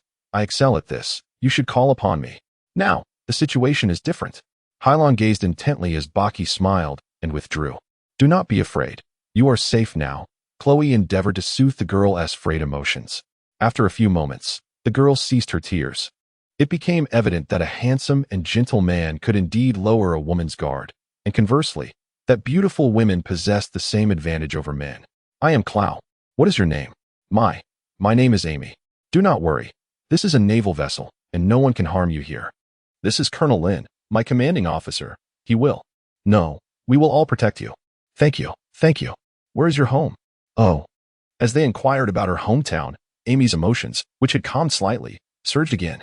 Just as Chloe contemplated how to further ease the tension, Amy sobbed. I was once a resident of Peachtree Island in the Grand Canal. I, along with many children under the age of 10, was taken by pirates. Please help them. It is a small island in the Grand Canal, named for its flora and fauna, which are all pink. Hilon originally intended to explore the wonders of the island. Yet she forgot. As of now, Peach Island has not transformed into a haven for cross-dressers, so do not question Amy's gender. Do you know anything else? Perhaps the names of the traffickers or their combat abilities? No, I do not know. A look of disappointment crossed Hilon's face. This deeply affected Amy. A long-suffering victim of human traffickers, igniting a profound fear within her, worrying that the Marines might cast her aside as worthless. Under intense pressure, Amy finally recalled something of significance. I overheard them on their way out. It seems they possess 2 devil fruits. I am uncertain if this qualifies as wisdom. Hilon's eyes sparkled with excitement. Yes, she truly wished to pursue any endeavor she desired. Was this not the fortune of a breaker? Do you remember anything else? I cannot. She paused for several minutes. But Amy could recall nothing more. Leaving Clow in the room to continue soothing Amy's emotions and gather intelligence, Hilon slowly departed the infirmary, already catching sight of the floating bubbles of Fantasy Island. Under Hilon's command, this naval vessel for the first time did not report to the naval base on the island, but instead, under steady direction, circumvented zones 60 to 69, heading directly into the restricted area. The Shambodi archipelago is a sensitive military zone. Even the Navy and the world government dare not govern this place alone. Pirates from the 4 seas and those from the first half of the Grand Line, who seek the legendary Raftel in the New World, must first traverse the Shambodi archipelago, where their technology is under the blockade of the world government, before transitioning through Fishman Island, located 10,000 meters underwater, to reach the New World. Similarly, the great pirates of the New World, Whitebeard, Kaido, Big Mom, and their crews, must navigate through Fisherman Island and Shampoo before returning to the first half of the Grand Line. If the world government were to completely blockade the Shambodi archipelago, it would only incite fierce opposition from all the pirates in the world, leading to endless warfare. Thus, among the 79 mangrove zones, the only areas that governments and navies can manage are 60 to 69, while the regions from 1 to 29 remain beyond the control of pirates and drug traffickers. The remaining areas resemble no-fly zones equipped with civilian facilities. However, an unspoken rule prevails across the 79 zones. Never provoke the Dragon Clan. Isn't that a naval ship? How could they be in the no-go zone? Despite being far from the coast, many of the island's inhabitants have already noticed the distinctive naval vessel. This is not Bucky's first visit to Shambodi Island, and thus the barrenness of Shampoo Island does not cloud his judgment. Sir, this is not the place. Why don't we parade like this? If we don't parade like this, it will be too late. This is not to say she disregarded Bucky's concerns. But once slavery and the wicked fruits fell into the hands of the guild, it ceased to be his responsibility as a naval captain. The existence of the secret Golden Guild is not a secret. Rather, it is well known among the world government and the Navy that such a Dragon Clan organization allows the Golden Guild to thrive to this day. Bucky pondered, but won't our whereabouts be discovered? How can we prevent the traffickers? Bucky, do you understand the concept of stirring the grass to scare the snake? Of course I do. Haven't we already stirred the grass? No, we are shaking the tree. Richard, what do you mean? Are you going to abandon me? In the population auction house, Spike screamed hysterically, his saliva splattering on the listening device before him. Do not be upset, Mr. Spike. I was supposed to deliver today, but an accident occurred, Richard replied. He had never captured anything worthwhile, giants, mermaids, or pirate captains. The only thing of importance was a beautiful girl. Had it not been for his 2 devilish fruits, he would not have come to Shampoo Island this time. Devil fruits are highly sought after on other black markets, but only the auction house in Shampoo can fetch the highest price, attracting nobles and ladies from the kingdom, as well as the golden giant dragons. The high return rate is why criminals are so eager to engage in this perilous game, risking capture by the Navy. Slaves sold to nobles and the Chinese dragon must undergo training. Otherwise, they would provide negative reviews, leading Spike to not want his slaves next time. Unfortunately, a beautiful female slave escaped under Richard's training and was rescued by a fisherman, as reported by his subordinates. If it were merely an escape, it would be a loss. However, the concern arose. Was this vessel attracted to the no-go zone by that woman? I have no patience for your nonsense. Spike fumed, as he was constantly pestered by the golden finger. I don't care what trouble you've stirred. If you cannot handle it, then you cannot. A low wail emanated from the phone worm. Richard was so enraged he nearly hurled the listening device to the ground. The dog raised. "Isn't the dragon's dog quite splendid? You will die." Richard's second line was not directed at Spike, but rather at a 5 or 6-year-old girl with disheveled orange hair. When one possesses no capabilities, they often vent their frustrations on the weaker. Spike was one such individual, and so was Richard. I'm sorry. Please do not hit me. I apologize. I will clean the floor for you," she said as she knelt down to wipe the floor, tears welling in her eyes. Yet a smile lingered on her face. The floor was already clean, but she continued to scrub endlessly.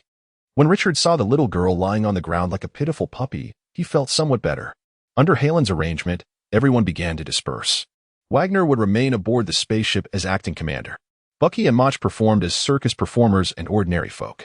Chloe disguised herself as a treasure merchant, showcasing the collectibles she had acquired in the Alabama Desert Kingdom, setting off on her journey with the goal of platinum and lead. Meanwhile, Hilon donned a casual outfit and neatly prepared to seek out the traffickers Amy had mentioned. As this was a restricted area, a pirate haven, most intelligence was not as difficult to acquire as it would be in the Navy-controlled zones. Cloud half a day to enter Spike's auction house, where Bucky and Mach received news from Richard. Bucky could neither laugh nor cry, as the information he received was disheartening. Richard is a disgrace. All captured slaves could escape his grasp, and I fear he might become the laughingstock of this industry. Perhaps due to the relaxed demeanor of the pirates in the Lost Lands, there remained corpses of Marines nailed to crosses in certain areas. Many pirates, in their moments of leisure, spoke indiscriminately. No, the naval vessels in the harbor are nothing but a blatant provocation against the lawless pirate authorities of this region. They have done nothing, yet I shall teach them a lesson, for I will show them that the no-go zone does not belong to their navy. Just half a day later, similar sentiments echoed in a bar, resonating with the notion that those nailed to crosses served as a warning to the navy to steer clear of the no-go zone. Yet, as more and more pirates gathered, they prepared to launch a sudden assault.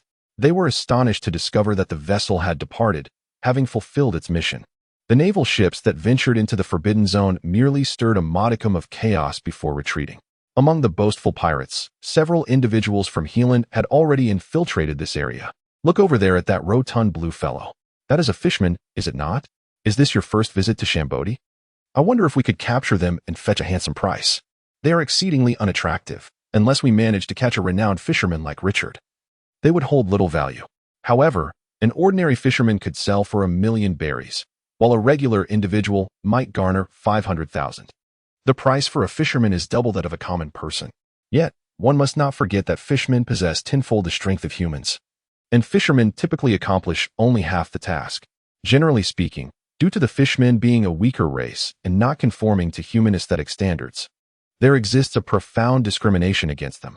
If one does nothing, they are ridiculed by humans. Should they become angry, they may find themselves assaulted in the streets. Most importantly, the Navy will not intervene. In essence, if you fish, you will not fish. Only the more self-protective fish dare to roam freely before humans. G-Bay is an honest individual, not one for idle chatter, rarely initiating conversation unless deemed necessary. Hilon was pleased to have some leisure time, as his mind was preoccupied with other thoughts. Following the confrontation with the red-haired pirates, Hilon recognized the Navy's vulnerabilities. While 6 individuals may bolster their strength, they remain merely human, devoid of a scientific training regimen. Water is not inherently more favorable to pirates. Fishmen are naturally at home in the sea, and their fishermen karate and jujitsu possess the remarkable ability to manipulate the ocean's currents. Should these techniques be adopted by the Navy, their overall prowess would undoubtedly ascend to new heights. What confounds Hilon is why giants may enlist, yet the Navy lacks a cadre of seamen. We are not here to seek spouses. What importance does appearance hold? Is it arrogance, or perhaps prejudice against fishmen as a flawed race that dissuades them from associating? There is a time for strategy and a time for restraint. Children may tread on toes, and adults are perpetually bickering. If this endeavor could foster better relations with fishmen, Hilon was prepared to recruit a few to test the waters within his crew. Should all proceed smoothly, this could extend throughout the Navy, as those fishermen could at the very least serve as underwater surveyors. Hilon walked serenely through the desolate area, and no one would suspect that the individual beside him was, in fact, a captain from his own navy. He was a sailor, a mariner. The blue figure was the one who rescued Amy. Return and inform the boss that I shall keep a watchful eye on Richard's subordinates among the audience. At the auction house, Clow, disguised as a merchant, conversed with his superior, Spike, backstage. Do you have fishermen? Merfolk? Spike gasped, as it was the first time he had heard that term. Generally, those who purchase fish are from the Chinese dragons, while others buy slaves for labor, and the Tianong people buy slaves for sport. Compared to ordinary folk, merfolk possess a greater vitality, having spent more time in the company of dragons. What do you seek with the fish? Clow awkwardly pinched his glasses between his legs. His movement stiff yet not overly suspicious, prompting a chuckle from Spike, the bodyguard. Sir, as you hail from afar, you may not grasp that slaves and bodyguards are two entirely different matters. Do you genuinely believe these individuals are your protectors, not to mention their true identities? Therefore, I seek to acquire more slave collars, the kind that explode. But now, I simply wish to inquire if there are any merfolk available. Truly none. None. Clow raised an eyebrow, pondering whether the fisherman had provided erroneous information. A few days prior, we sold a piranha to a great dragon, Clow lamented. And now we have no true piranhas left. It is quite rare. I referred to mermaids, not sirens. How could mermaids be rare? He smirked. You do not comprehend. Do you? He explained in the tone of an experienced sailor. Mermaids are scarce because they seldom appear in the sea, and capturing them is not profitable. Mermaids are 10 times stronger than humans and twice as costly. He rambled on about the merits of piranha men, suggesting that Clow might have encountered them here days prior. Clow, however, was entirely unconcerned. Mr. Spike, may I reserve a fisherman in advance? What do you mean? I require a suitable fisherman to serve as my bodyguard. If you can procure one for me, I shall pay 10 times the price for a human slave of the same caliber. What do you say? 10 times. 10 times? Are you serious? Spike was thrilled. The average price of a merfolk indeed surpassed that of humans, but selling them was a challenge. Aside from a fleeting whim from the Chinese dragons, it was rare for anyone to purchase even one merfolk, let alone at such a price. Do I appear to be in need of money? Clow, bearing treasures from Alabama and a map of buried riches, had valuables, artifacts, diamonds, whose worth had long been appraised by Spike. This is a deposit. Clow retrieved a diamond from his pocket. Valuable indeed for Spike. Spike restrained the impulse to devour Clow and bid him a respectful farewell. As Lord Goldfinger Smith would say, you need not report to the fisherman any longer. This meant that this time, the profits were entirely under his control. Spike felt significantly better and smiled as he called Richard. What do these individuals intend? In the mangrove area where Richard's human trafficking operations were located, Bucky and Machi, disguised as clowns, monitored Richard. Boss, fishermen are formidable adversaries, Richard replied, silent. According to reports, the blue merman appears not to be beneath the first mate. If we truly wish to capture him, some of his comrades may perish, but he is reluctant to forfeit this chance. Aside from beautiful women, he has never captured alluring slaves. Spike's expression reflected his exasperation. However, the thought of you, Spike, pleading for Richard, made Richard feel it was time to stand up for himself. The strength of the first mate. Oh, is it? However, since he released my slave and harmed my brother, I must capture him and sell him as a slave, ensuring he suffers greatly, thereby delivering a blow to my brethren. Richard rubbed his nose, narrowing his eyes. Call the first mate. I wish to devise a strategy. Only 4 individuals remained in the room. Dear sailor, what troubles you? The sailor glanced at his companions. I say, the merfolk might possess strength comparable to that of the first mate, he replied candidly. If we capture him, we may lose our own men. The other 3 were Richard's subordinates, and the first mate did not resent the sailor's statement. Richard chuckled. Isn't that preferable? The sailor questioned. Isn't that preferable? The first mate explained in a sorrowful tone. Every deceased individual is one less to share with. Do you understand? Well, the first mate was right. A pleasant aroma filled the room. King. Shortly after Richard and his subordinates departed, a dog barked at Richard's doorstep. The 2 guards curiously glanced over, only to discover. Why, that is a dandelion. Hey, is that Wong? That's what I thought. Ricky grinned widely. Meow. The 2 guards appeared bewildered. Isn't that a rare creature? How marvelous. If we capture it, the boss will commend us. Seeing that their success piqued the 2 guards' interest, Ricky suddenly stuck out his tongue and made a face. Not only did the guards not become angry, but their smiles also grew increasingly radiant. If the dragon folk saw this, selling it for 100 million belly would not be difficult. A small dagger fell. Out of nowhere, a dagger appeared, plunging into a guard's temple, resulting in instant death. What the hell? Another guard was startled, and then the adorable lion leaped up, roaring. Ricky bit down on the guard's head. The lion's bite combined with its sharp teeth turned the scene into a river of blood. Ricky, you stand guard here. Machi, Kabuki, you two come with me to infiltrate the Richard family. Ricky made a gesture of approval toward Bucky, exhibiting an unusually human expression. A human trafficker like Richard, with humble beginnings, had family in the Shangbora region, and only a solid identity could ensure the longevity of his business. The Navy would not venture into the lawless areas of Shangbos unless the Chinese dragons faced an attack. The island's pagans lived nearly carefree lives, and no one could foresee that an unconventional marine would defy the established rules today. Who are you? Why do you interfere in our affairs? Richard and his subordinates surrounded Hilon and Jinbei. Little did they realize that the man was stronger than the merfolk. Yet, the fury remained calmly restrained as the first mate struck, not to mention he had already grasped the shadows of the six seas. Interfering? This is not meddling. Hilon rejected Richard's assertion. You captured my sister and dare to accuse me of meddling? Who is your sister? My sister is my sister. She is my sister. The voice did not fade, and Hilon's shadow vanished. There are many swift methods of movement across the sea, and Hilon had no habit of shouting while moving in battle. So no one would suspect the head of the Navy Six. An electric shock. Suddenly, a figure with equal swiftness flashed by, its fist, accompanied by the howling wind, hurtling toward Hilon's temple. Prosperity. Hilon raised his arm to fend off the enemy's assault, yet despite his efforts, he found himself on the receiving end of a powerful blow. Sent sprawling several meters away. The first mate was enveloped in a white mist, his skin flushed as though scalded by boiling water. Shift to second gear. Utilizing the extraordinary abilities of the spring fruit, the first mate was able to alter the flexibility and relaxation of his muscles, elevate his heart rate, and accelerate blood flow, thus entering a state of heightened excitement, significantly amplifying his combat prowess in the thin air.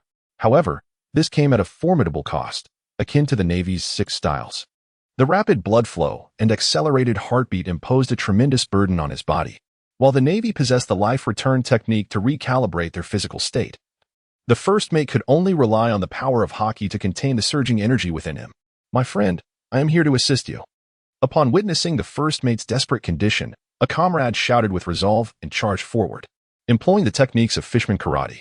He could even manipulate the water within the enemy's body for specialized attacks. By disrupting their blood circulation, there was a possibility of causing them to implode. No.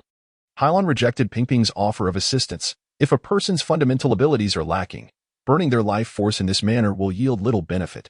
It will merely hasten their demise. Hilon's abilities were digitized by the system, allowing him to discern his strength as either 10 or 100, a perception that others lacked entirely. Without a solid foundation, aspirations to construct towering edifices would ultimately result in mere vanity. Bang! The two swiftly moving figures collided, creating a tempestuous whirlwind, as if a great explosion had occurred between them, hurling both figures together. Yet, Amy's brother quickly regained his footing, while the first mate lay on the ground, his body instinctively convulsing. The human traffickers were incredulous at the outcome of the clash. The first mate's second gear mode was purchased at the cost of his very life force, a staggering sum indeed. And his repeated ascents to this heightened state had made him the backbone of their team. Now, he could scarcely endure a single round. In truth, the phenomenon of crossing boundaries and slaying foes is not difficult to elucidate. It is akin to a high school student competing against a middle schooler in the same Olympic event, where the latter is more likely to score higher. This is due to the solid foundation afforded by life return and iron block techniques. Hilon's physique resembled that of steel in the eyes of ordinary people. Even if the pirate's first mate awakened his haki or sacrificed his life, he could not bridge the chasm between them. As Hilon, Vishva, and the drug trafficker battled within a base on Sabaody Archipelago, Smith, the leader of the underground forces, observed the fray on a large screen. Smith endeavored to maintain equilibrium between the Navy and the pirates, profiting immensely in this gray area. No longer the ambitious youth he once was, he had transformed into a cold-blooded, pragmatic leader. Shall we take action? You cannot handle this. Smith touched the gold ring on his finger, never having parted with it. Does no one from Dragonia wish to purchase slaves today? No. Very well. Instruct them to proceed. Today, I shall personally welcome the Navy's new star first mate, the linchpin of collective combat prowess, who has lost his fighting capability. What once seemed a balanced contest has now turned into a lopsided affair. Even on land, the power dynamics were nearly equal between him and Hilon. In their collaboration, the traffickers were swiftly incapacitated, lying on the ground, their fates uncertain. The Richard quartet had split up, with two already kneeling, leaving only Richard and the navigator. Richard and the sailor feared leading their adversaries back to the base, even contemplating circling around to shake off Hilon and Maping. Yet, propelled by Hilon's supercomputing abilities, which provided unparalleled tracking, Richard, believing he had escaped, found himself heading straight for the Richard family base. What is happening? Richard panicked upon seeing figures in black suits and sunglasses outside the main gate. Have they set a trap? His confusion deepened when he spotted Spike pacing at the entrance. Spike, what are you doing in my family's home? Lord Goldfinger has arrived. He awaits you inside. Do go and see for yourself. Richard was taken aback. He had heard much about Lord Goldfinger but had never encountered him. From Spike, he learned that the figure was someone to be avoided. Were Spike and the deity plotting murder to seize wealth for themselves? To flee or not to flee? As Richard grappled with this dilemma, Spike's gold ring slipped from his finger. The small ring suddenly morphed into a mass of gold mud, instantly immobilizing Richard. Terror-stricken, Richard stared at Spike, attempting to inquire. But his mouth was sealed by the gold, rendering him speechless. He had never even conversed with Richard. Suddenly, he bent down in a gentlemanly manner and exclaimed, Dear Colonel Hilon, since you have arrived, do not linger in the shadows any longer. Lord Goldfinger Smith has been awaiting you for quite some time. Hilon had heard of Goldfinger Smith, yet he had not anticipated that they would be awaiting him at Richard's residence. Furthermore, Bucky must have infiltrated Richard's family, suggesting that Smith had already detained Bucky. After a moment of contemplation, Hilon stepped forward. Upon encountering Spike, he gestured for him to proceed. I know you have many questions, but fret not, Lord Smith awaits you within. He will personally address your inquiries. As they advanced steadily towards the Richard estate, Richard was dragged along by several suited men. Hilon noted with simplicity that the quality of the warriors was commendable, nearly on par with that of soldiers, a stark contrast to Richard's motley crew. Colonel Harlan, you have finally arrived. Initially, Bucky, Machi, Kabeji, and Goldfinger Smith were seated around a table, sipping coffee. Upon catching sight of Harlan, they leaped up in excitement, bursting into tears and rushing into his embrace. Have you betrayed me? Bucky's head shook like a bobblehead doll. No, absolutely not. Behind him, the heartfelt laughter of Goldfinger Smith resonated. In his youth, he had been a fervent pirate. I had long known him to be the 14th finest officer cadet in the Navy. Like most pirates, he engaged in plunder and pillage. However, as the years went by and he faced setbacks from the Navy and rival pirate factions, Smith's mindset began to crystallize. It was when he stumbled upon a golden fruit that his life took a transformative turn. Smith had not acted as a pirate for many years now. Equipped with his wealth and connections, he possessed extensive knowledge about several admirals and former generals. The naval captain is not worthy of Smith's attendance. However, the reality that the son of a former naval general and the current chief instructor, along with the fact that Hilon is indeed the 14th most outstanding naval upstart, compels Smith to pay close attention. Yet, Smith makes no mention of Zephyr. To achieve today's accomplishments, Smith evidently understands the art of conversation. He is aware that young individuals of Hilon's age detest the shadow of their elders. Certain matters, though not necessarily incorrect, are certainly not right. Tell me, what is it that you wish to obtain from me? A coffee invitation? She inquired casually, taking a seat opposite Smith, right across from Bucky. Hilon naturally would not show weakness, prompting Bucky and the others to step outside as well. Smith brewed a cup of coffee for Hilon as a gesture of sincerity. However, Helen did not touch it at all. Too formal, Smith remarked, surprised. Are you afraid I might poison you, Colonel Hilon? Hilon leaned back. Let us get straight to the point. Hilon understood well that, in the eyes of someone like Smith, nothing mattered aside from interest. To have a voice in Smith's world, one must possess power, wealth, and combat prowess. Coffee is worthless. Smith chuckled. You are a young one, yet you favor directness. He wiped his hands with a white handkerchief. For us merchants, profit is everything, Smith began. What, Colonel Hilon, is the most crucial aspect for a naval officer? She did not respond. Military merit, Smith continued, is the sole path to promotion. Whether you desire wealth or aim to uphold greater justice, military merit is indispensable. You, Lieutenant Hilon, must also be here to apprehend human traffickers for military purposes, correct? And I can serve you. Upon witnessing Hilon's disdainful smile, Smith nonchalantly replied, Never claim you come for justice. If there exists a place in this world where justice lacks dignity, it is on the land of the shampoo.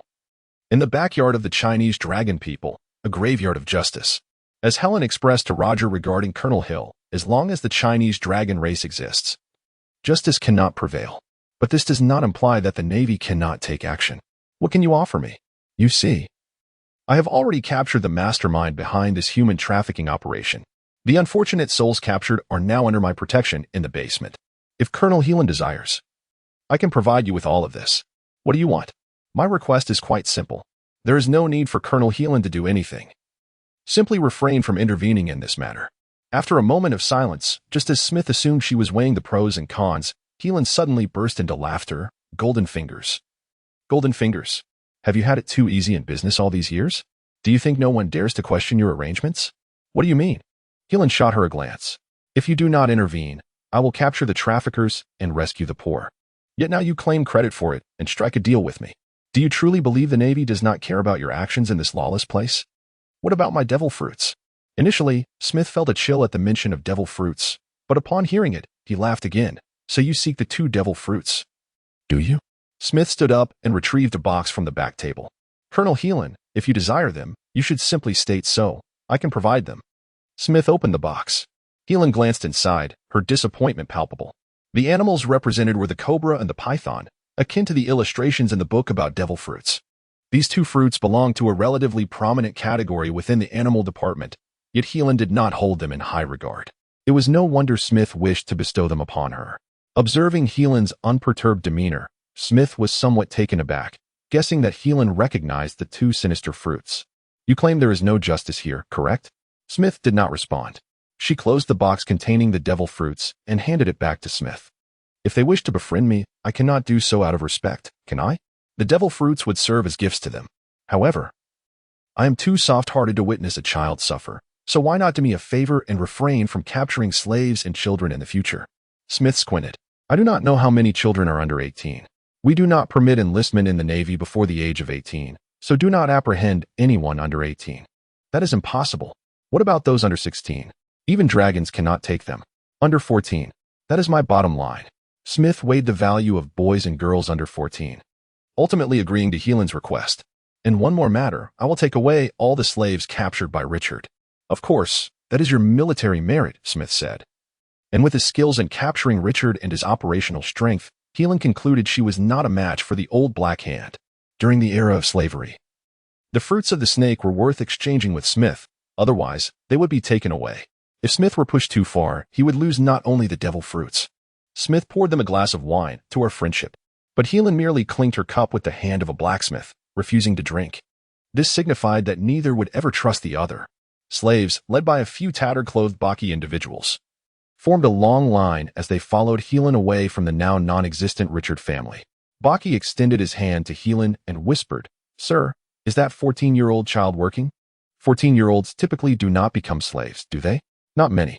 I believe it is not worth angering a great pirate for this, since Draco is the largest slave buyer. Does the Navy not dare to take action?" Hilon sighed, gazing at the listless slaves behind her, the children burdened on the backs of lion niches. If the sky is eternally dark, then live in darkness. If making a sound is dangerous, then remain silent. Yet we cannot take pride in our own survival. The seedlings of justice, though fragile, shall never wither. These slaves can be saved one by one. The Navy cannot perish. Justice cannot perish. The sinister fruits are not meant to whet the appetite of others, but to bestow upon her an aura beyond the system, as though she desired the devil fruits. Come. What could be so good? She wishes to let everyone experience the prowess of these fruits, which Hilon has painstakingly acquired. But rest assured, the devil fruits shall not be far. These chapters of shampoo will soon appear in the past. Hilon and Bucky, along with 2 others and a lion, marched towards the Richard family, accompanied by dozens of ragged slaves. In a lawless region rife with piracy, such a group stood out remarkably. However, the surrounding pirates dared not confront them, as the news of Goldfinger Smith personally handling the matter spread swiftly, far exceeding their capabilities. Even Goldfinger extended his regard towards these individuals.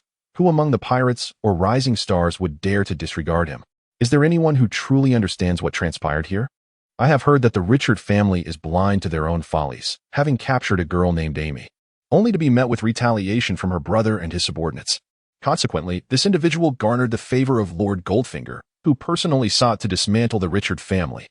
It seems that Lord Goldfinger has long harbored grievances against them, yet the Richard family is notorious as human traffickers, making it difficult to rid them of their influence in this era. Who knows? We ought to exercise greater caution, especially those unfamiliar with the background, and refrain from reckless actions. I have heard whispers that you intend to enslave people to serve as fishermen and bodyguards. Farewell to those accompanying Hilon. Goldfinger Smith sought out the merchant, known by the alias Clow. Indeed, Clow responded with a resolute demeanor. But I seem to have caught wind of your unsuccessful pursuit of fishermen. Clow's arrival on Shambaldi Island was merely one of many undertakings. Hilon had entrusted him with a task that required an extended stay. In this tumultuous environment, while others might feel trepidation daily, Clow exhibited courage and intellect. Unchallenged by the surroundings. With the wealth he had amassed over the past year, Clow felt at ease here, seamlessly integrating into society and leading a more respectable life. Smith, smiling, remarked, "You know, I am acquainted with some formidable pirates. If you wish, I could introduce you to them." This friendly smile was interpreted by Clow's mind as a synonym for betrayal. Yet, Clow, who relished the prospect of conflict, feared no one. "I wonder if Lord Goldfinger might allow me to inspect the cargo first?" Clow preferred to engage his intellect rather than resort to violence. The more intricate the issue, the more he relished it, enjoying the sensation of orchestrating events from behind the scenes, treating everyone as mere pawns. After departing the no-man's land, Hilon delivered the captured local slaves to the nearby naval base. The remaining slaves were taken back to the naval headquarters. Each one returned to the old Captain Smokepeep. Regardless, Captain Smokepeep relished such benevolent deeds. "I'm sorry, Jumping Tiger Master, but we could not save him." Among the liberated slaves from the Richard family, there was no sign of Fisher the Tiger, nor even a fisherman. Clow later relayed that a red shrimp goby had been sold to the Dragon Clan at an auction, and it was almost certain that it was the same one as Jumping Tiger. He paused for a moment, gazing at a little girl with orange hair, kneeling on the deck, scrubbing the floor in an attempt to change the subject. "Aren't you going to speak to that child? Persuade her of what?" "You might inform her that this is a naval vessel, and she need not toil so hard." Observing the girl, who introduced herself as Kara, he felt an unfamiliar pang of sympathy towards humanity. What manner of creature are humans? Why inflict such suffering upon their own kind? Hilon shook his head. "I have tried, but to no avail." "Do you not care?" "Who says we do not care?" Suddenly, Bucky interjected. "We do not care. We do not care. Even my circus is powerless. I do not believe this child is worthless." Then, his innate sense of chivalry surfaced in the face of humanity, and he thought he was unworthy. "Do not hinder her now. Scrubbing the floor provides her with a sense of safety." Kara, merely 5 or 6 years old, had thoughts that diverged greatly from those of adults. Though she would not admit it, she held little hope for Kara, suspecting that the child might perish. Perhaps it was because she was more charming and beautiful than most of her peers that Richard chose her to cater to his every whim, kicking, prodding, and clubbing her. In peaceful times, a girl's beauty could be an asset, but in turbulent periods, the more beautiful a girl, the greater her risk of suffering. The traumas etched in her mind had not materialized overnight, nor could the icy grip of her heart be thawed in a day or two. The naval headquarters boasted numerous skilled doctors and advisors, so there was no need for excessive concern regarding Kara's fate, Hilon explained, as Wagner approached Kara with a radiant smile. "Very good, very clean. Let your brother reward you with ice cream, perhaps due to Bermel having adopted 2 girls." Wagner exhibited particular tenderness towards children. Among the slaves aboard the modern battleship, several favored Wagner unless she was in a state of fear. Hilon appeared calm. "However, I wish to discuss a matter with you. Could you help recruit some fishfolk to join my forces? You want fishermen to serve in the Navy?" For 800 years since the establishment of the world government, Jinbei had witnessed the fishermen being intimidated, with no navy comprised of fishermen ever formed. There were simply too many fishermen in the naval ranks. The government led the discrimination against them. Fishermen harbored animosity towards the government's navy. The conflict between the two communities could not be succinctly explained in a few words. Could it be feasible? On the other hand, Jinbei had long yearned for peace between humans and fishfolk. It was not merely a matter of large-scale recruitment of fish soldiers. She nonchalantly elucidated. "I merely need your assistance in finding some fishfolk to join my private army." Jinbei expressed concern. "But the issue of discrimination, do you believe I discriminate against you? This was an opportunity for a fishfolk to emerge from Fishman Island. I trust you would not let it pass you by." In 1505, Princess Himeji began gathering signatures for a world government conference, expressing the people's desire for immigration from the island. Yet, few signed.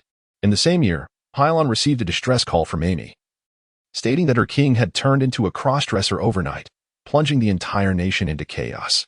This was a source of great annoyance for Hilon, who had intended to vacation on Peach Island. only to be confronted with this bizarre occurrence. With an appreciation for the exotic, Hilon ventured to Amy's homeland, Peach Island, only to find a group of calm naval personnel nearly overwhelmed by the nation's turmoil. In this world, cross-dressers differed vastly from those in Thailand. Thai cross-dressers are transgender individuals, whereas those on Peach Island were men donning women's garments.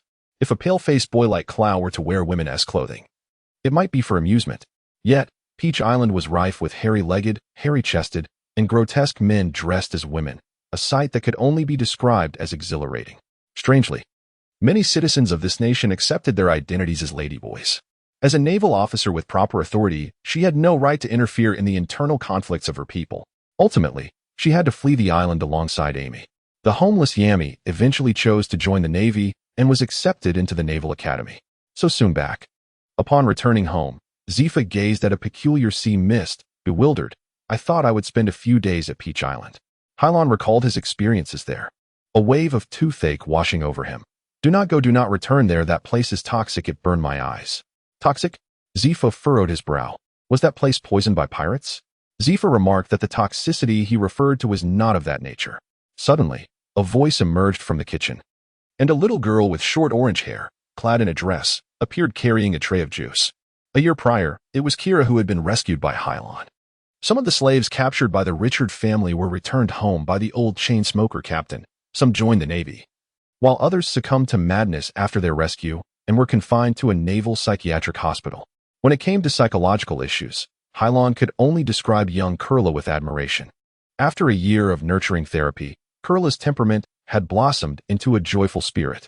Now, she radiated vitality, undeterred by the shadows of her past as a slave girl scrubbing the floors. In Hilon's eyes, individuals with such experiences either descended into madness or became twisted, veering towards inhumanity. Yet, Kurla's personality had managed to recover, not solely due to the care of the elderly naval personnel, but largely owing to her own resilient heart. Such occurrences were rare. However, Kurla was too young to enroll in the Naval Academy.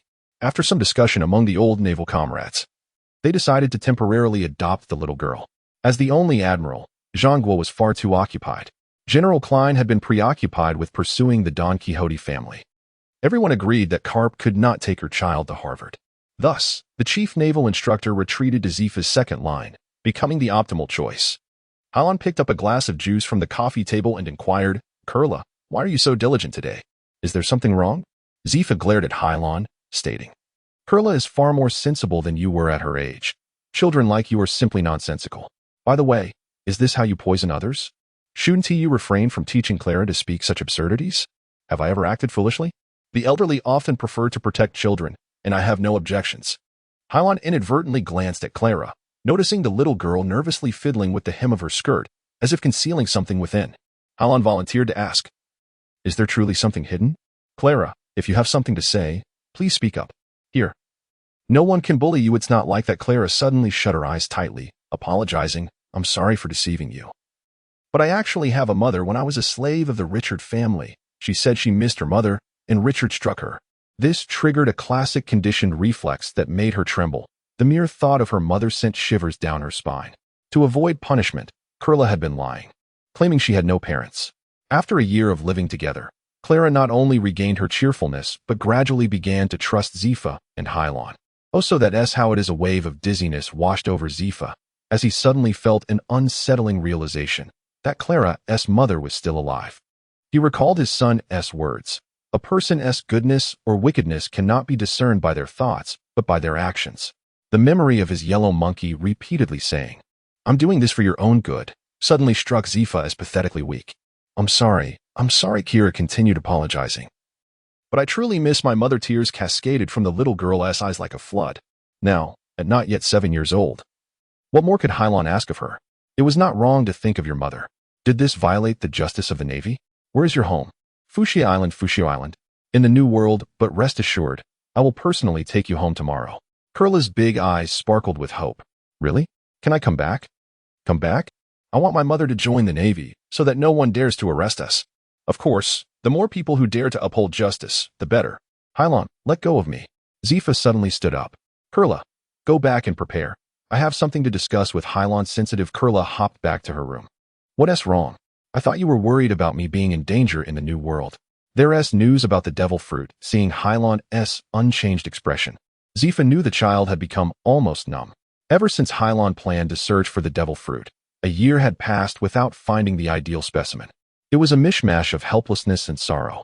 Rumor had it that this devil fruit was exceedingly rare. Whether natural or elusive, this is no different from what you said before. Zifa coughed awkwardly. This time it's different. Even Polly's people are out of the picture. Where?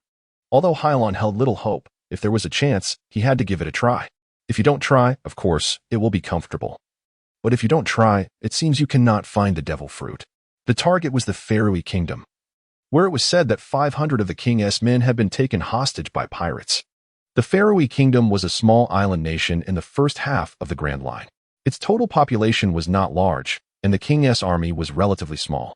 When the Steel Knife pirates invaded this nation, within a day, under the absolute suppression of the opposing formidable forces, the Faroe Kingdom was swiftly overrun by pirates. And even the king's army was captured along with the 500 pirates.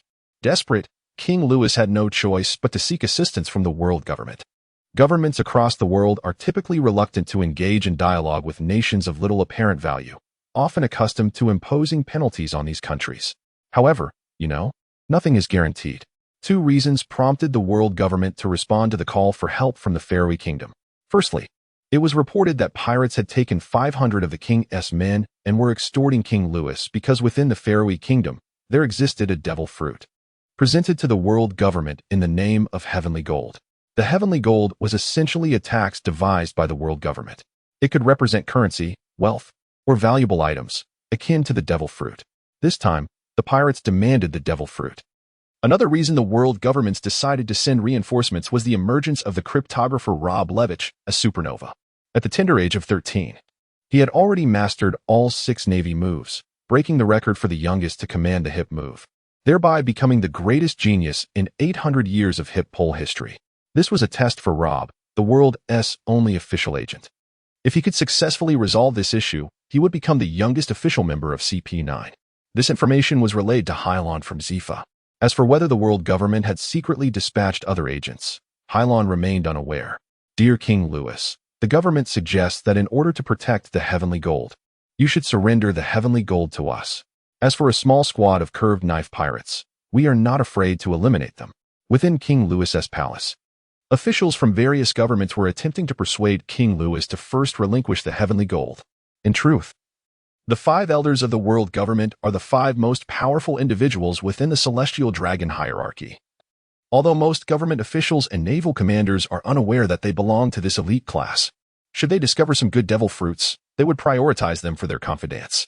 The remainder would either be sent to the Celestial Dragon Entertainment Company or the Cipher Pole Bureau. As for the 500 kings, they were of no concern to them.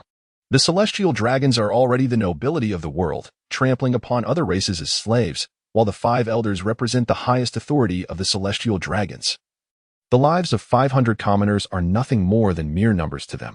Although the kingdom of Faroe may appear feeble, its king is no fool. If you were to relinquish the gold in advance, would you still assist me?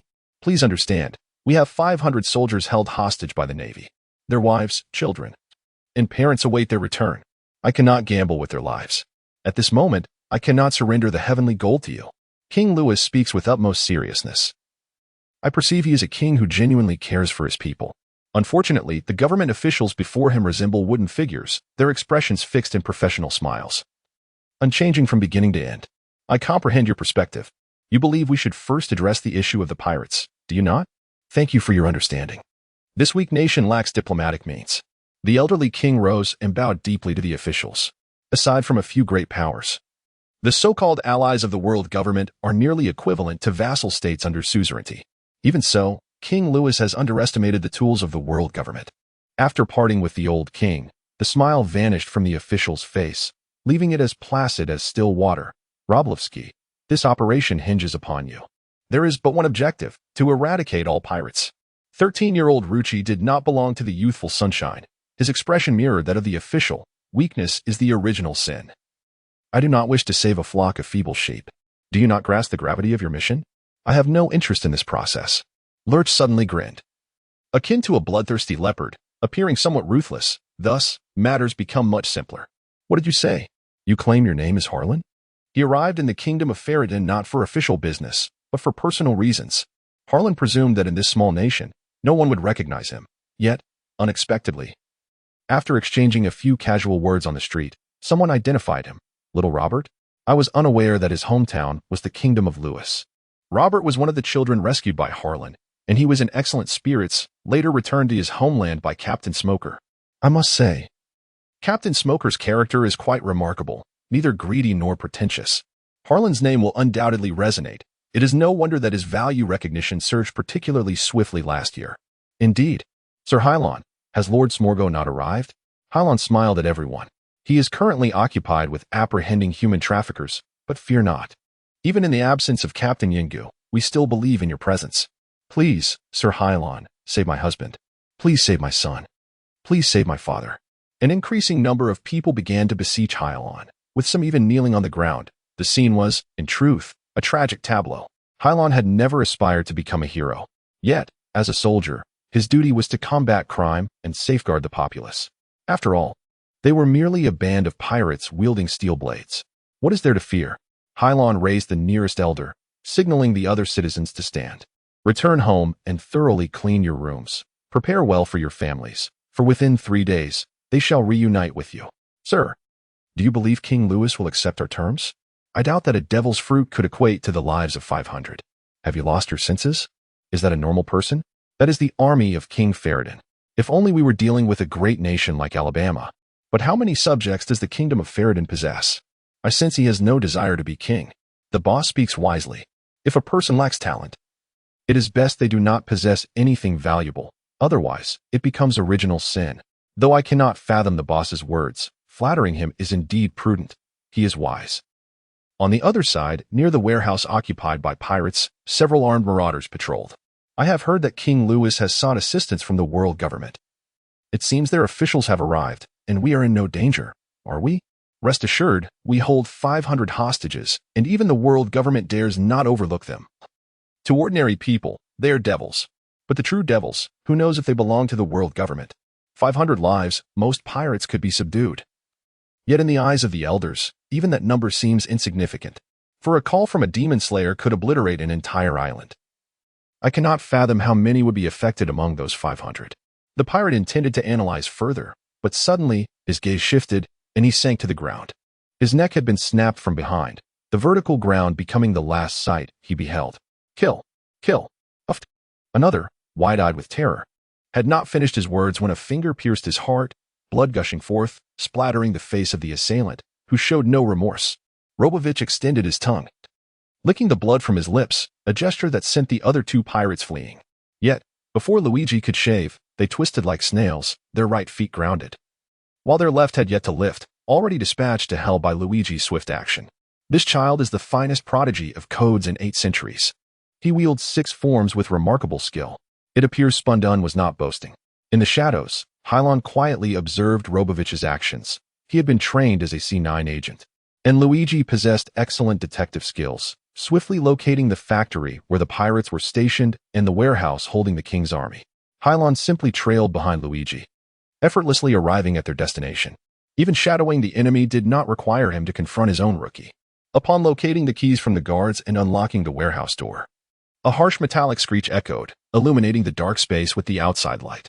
500 pairs of terrified eyes fixated on the figure before them. 13-year-old Luigi, though not tall, cast a long shadow in the light, appearing dignified and solemn. Lurch squinted his eyes and asked expressionlessly, "Are you the 500 captured by the pirates?" "We are." They replied. "Forgive me, are you here to rescue us?" Luigi's gaze grew ever colder. "No, I am here to kill you." The soldiers appeared incredulous. "What are you saying? Weakness is a sin. As a king's army, you were easily captured by pirates, leading to a national crisis. Perhaps the same calamity shall befall you again. Soldiers like you, lacking strength, have no right to survive." Luigi patiently elucidated his theory, and without waiting for the soldiers to inquire further, he lunged at the nearest soldier, shaving him. "Aim your guns. Fire. Aim your guns." In front of the soldiers, Lurch, who had just blinked, suddenly sensed a dangerous chill behind him. As the air bomb was about to strike Luigi's back, he quickly steadied himself. A metal piece had been hit. As a naval soldier, the air bomb emitted a metallic clang as it struck Luigi's back. It was unintentional, directly targeting the agent, so Luigi successfully defended against the assault. Had it not been for Hilon's swift reaction, the soldier might have been pierced by Luigi's finger, even as the soldier's unconscious arm was raised in defense. Rookie whirled around in anger. Who? Naval headquarters, Colonel Hilon. An invisible figure emerged behind the door, instantly capturing everyone's attention. The soldiers stood bewildered, gazing at Luigi. What is happening? Aren't you a sailor? Luigi paid no heed to the weaklings and questioned Hilon. Why do you prevent me from eliminating these failures? Rookie had heard of Hilon, as his officer, Spundun, often silenced him. Luigi, you must learn the 6 moves. Only then can you stand up for me. The Navy's Hilon truly infuriates me. You must do this for me. Oh, no, to preserve some dignity for our code enforcers. Initially, Luigi merely found Spundun repulsive, but over time, his animosity inevitably shifted towards Harlan's form. Why should you be prevented from eliminating them? Did Harlan laugh? 500 soldiers equate to 500 points, plus their wives, parents, and children. Can you afford to lose such points? No. Your duty is not to save the soldiers, but to eliminate them, Harlan questioned. Weakness is a sin. Their incompetence jeopardizes justice, and I must put an end to them. Yet he is not a murderer, so he continues to argue with Harlan rather than take her life. Is weakness the original sin? Well said. This phrase was originally intended to inspire oneself to become stronger. When did it begin to be used in this manner to install a prompt? Harlan advanced step by step towards Luigi, his height nearly 1.9 meters, leaving 13-year-old Luigi gazing up at him. If you were a white-bearded elder, you might say such things, but you are merely a child. You have no right to speak here. You are guilty, because you are weak. If Harlan were a pirate, Luigi would never engage in such futile conversation. A quarrel would directly escalate into a standoff. However, Luigi is a police officer, and Harlan represents the Navy's justice. From a broader perspective, both sides belong to the same camp. Luigi, as a special agent, strives to uphold justice. Yet his perception of justice has been distorted, influenced by governments around the world. The command center, at best, is referred to as a secret police, and at worst, as the lapdog of a global government, targeting those whom all governments disfavor. To ensure absolute loyalty, the party has trained children from a young age to become brainwashed agents.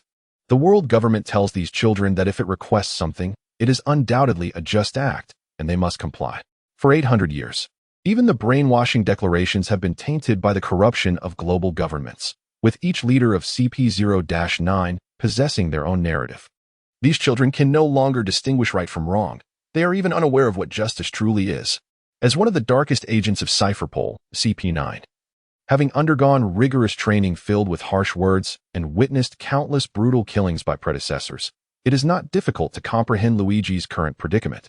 However, Harlan is not inclined to learn from Luigi's childhood experiences. He only cares about what Luigi does in front of him. Whether for the value of his own identity or to uphold the Navy's justice, Harlan will not permit Luigi to slay these soldiers here. What can a 13-year-old Luigi achieve? Moreover, he is the pride of the Celestial, easily provoked by Harlan's mere words. Nonsense. You are merely distorting the truth. Distorting the truth? Weakness is the original sin. Is that not what you said? Harlan chuckled, and the calmer his laughter grew, the more furious Luigi became. But I'm not weak. Ruth laughed like a child. You are not weak. I perceive you as quite feeble. Shave it off. The impatience of youthful Luigi flashed like his sharp razor against the coast. Luigi's heart clings to his own sense of justice. Thus he will not kill like the Navy. Yet today he vows to defeat the naval prodigy before him, Captain Spundun, who he claims to have already begun to hear. He must prove that his genius in Cypherpol surpasses that of the Navy. Point a gun at me. An enraged Luigi extended his finger, akin to a rifle bullet, aiming at Harlan's right hand, only to have Harlan seize his wrist. The age difference of 13 versus 18 is evident, and Harlan is no ordinary genius, regardless of how strong Luigi may become. Iron block. Upon seeing Harlan extend his finger, Luigi did not hesitate to launch his sufficiently hard copper and iron bones. Bang, bang, bang. Harlan fired like the wind, and in Luigi's astonished gaze, Harlan combined the skill of life retaliation with the power of a finger gun, striking Luigi's forehead with such force that it resonated like a hammer pounding on steel. Bang! Luigi was sent flying, crashing against the warehouse wall. Had it not been for the special reinforcements from the Faro Kingdom, it would have collapsed long ago. What is the situation? 500 royal soldiers, 100 faces distorted, the battle between Harlan and Luigi akin to that of superheroes, their vision utterly unable to keep pace. Before Luigi could perceive Harlan's movements, the imagery on his retina transformed, depicting him struggling on the ground behind a warehouse. These individuals resembled an outdated computer. Running a large game with numerous functions, their synchronized actions appearing as if projected in a slideshow. Once calm returned, the soldiers in the warehouse extended their hands, clutching their foreheads, gasping for breath amidst the sound of the air conditioning. That must have been painful. Luigi harbored no murderous intent towards Harlan, and naturally, Harlan bore no such intent towards Luigi either. Under his meticulous control of calculations, his shots could accurately deliver a lesson to Luigi without jeopardizing his life. As the bullet flashed, Luigi realized he was no match for Harlan. Yet every child of God possesses their own pride. If he were to concede, he would be unworthy of the honor of being the first genius in 800 years. You bastard. Luigi shook his head, quickly rising once more. Harlan's foot. Harlan was unaware that Luigi, standing beside Hilon, would not attend to the surrounding soldiers, but this issue could easily be resolved by simply preventing him from leaving. Shave it off. Harlan darted to Luigi's side, lifting Luigi's right leg and pushing it backward. Bullet, canvas. This time, Luigi dared not connect with an iron block. Swiftly employing dodging techniques, the battle between the two appeared increasingly intense. Yet in reality, Harlan was exceptionally skilled in combat, while Luigi struggled to keep up with Harlan's pace. Do you think you can prove yourself by killing all 500 soldiers? Eliminate all the hostages, and the pirates would have no hostages left. It is merely a jest. But if you think this way, it only proves you are a failure. It is not that Luigi does not wish to argue, nor that he lacks words, but rather that the ferocity of the battle rendered him unable to divert his attention. When Japan and South Korea sought assistance from their American father, whether confronting monsters or plagues, Americans tended to offer suggestions prioritizing nuclear peace. Yet America still grapples with monsters and plagues. Luigi had resorted to extremes, as if sawing off someone's foot to cure their athlete's foot, claiming they were too weak. And because they lacked the ability to ensure everyone's safety, they chose to kill them, thereby simplifying the mission, correct? Now, dare you claim you are innocent? Bang. Luigi was once again sent flying by Harlan. When you gaze into the abyss, does the abyss also stare back at you? To eradicate the devil, another devil is cultivated. Harlan does not favor the operational methods of the world government. At least those within Cypherpole are certainly devoid of intellect. Do they not fear that one day this demon may spiral out of control and bite its master? The Curved Blade Pirates are not a formidable organization, otherwise. They would not need to capture 500 royal soldiers to extort King Luigi. Their leader, Steel Knife, belongs to the type of individual who can stroll sideways for 100 steps, yet appears powerless before the strong. Thus, he desperately requires a devil fruit to break through his own power limitations, allowing his strength to leap forward. Ultimately, they were slain by Rob Lucci. And after Luigi crashed into the wall of the Lynn Tavern, he became the outlet for his frustrations. As Harlan led a formidable army of 500 to an overwhelming victory, not only was France and the kingdom of Louis resurrected, but even King Louis himself emerged from the palace to welcome the reinforcements dispatched by the world government. Ah, does this diverge from your recollections? King Louis inquired with bewilderment. He is Lord Harlan, the one who rescued me from the clutches of human traffickers. He is the commander of the Navy headquarters. The prevailing feudal ideology was not particularly severe, for a commoner could boldly reveal Robert's identity before the king. A subtle voice murmured. Regrettably, Lord Smoke did not arrive. Upon confirming Harlan's identity, the king warmly invited him into his palace. How could you allow that marine to claim all the glory? The proud Roblevsky refrained from responding to his superior's inquiry. As his thoughts lingered on Harlan's words, your weakness led you to choose to eliminate the hostages to ease the burden of your mission. Hilon placed a tall hat upon Luigi's head. Yet, Luigi remained lucid, fully aware that he was not the person Hilon claimed him to be. Initially, he indeed contemplated the elimination of 500 superfluous soldiers, not to ease the task, but purely for the thrill of it. I yearn to take lives. Solely for the sake of taking lives, with no justification and no ulterior motives. That is my unadulterated desire. Such was Roblevsky's nature.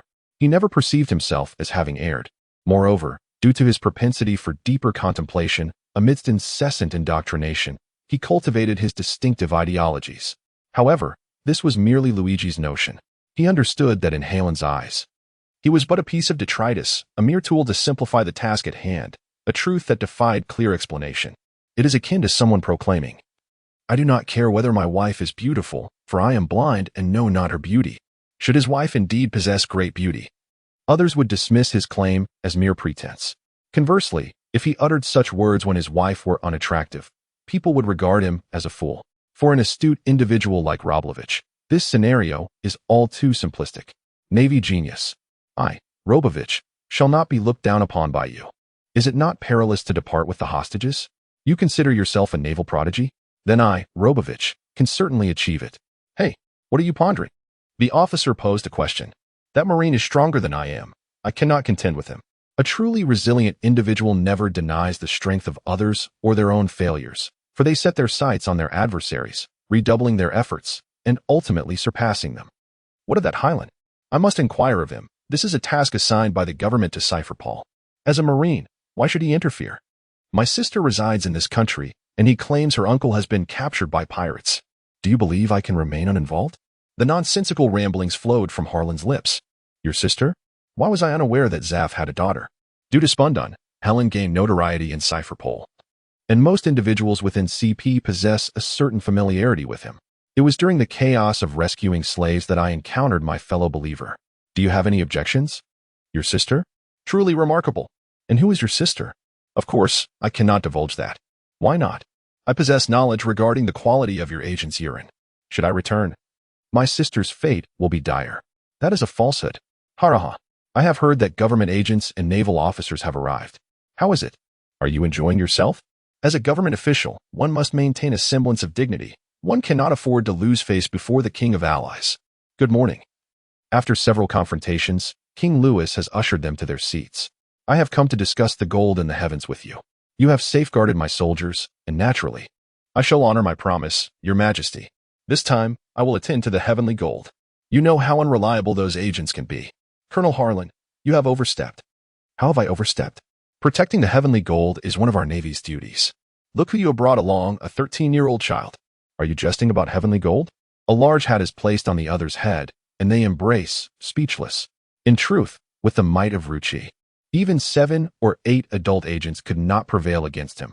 However, encountering the villain Harlan, who was aware that Luigi would slay 500 soldiers, he did not assign Luigi the task of rescuing the hostages, as he sought to intimidate the king who refused to grant him face. The result, however, became Harlan's bargaining chip.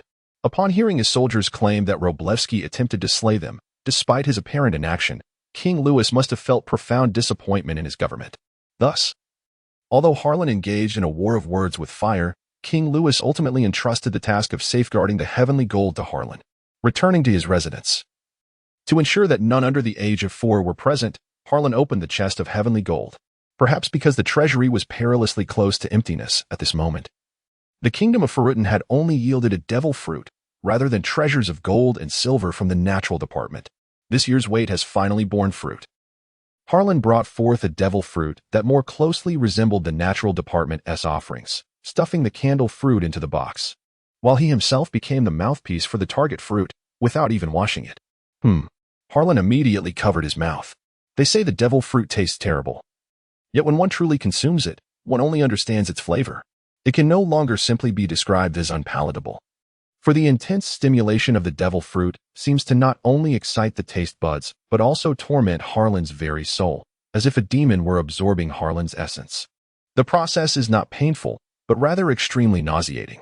Hilon was acutely aware that a mere bite of the devil fruit could bestow immense power. Yet, for the sake of prudence, he refrained from consuming the entire fruit. This was a rare opportunity, and there was no need to relinquish it to lighten his burdens.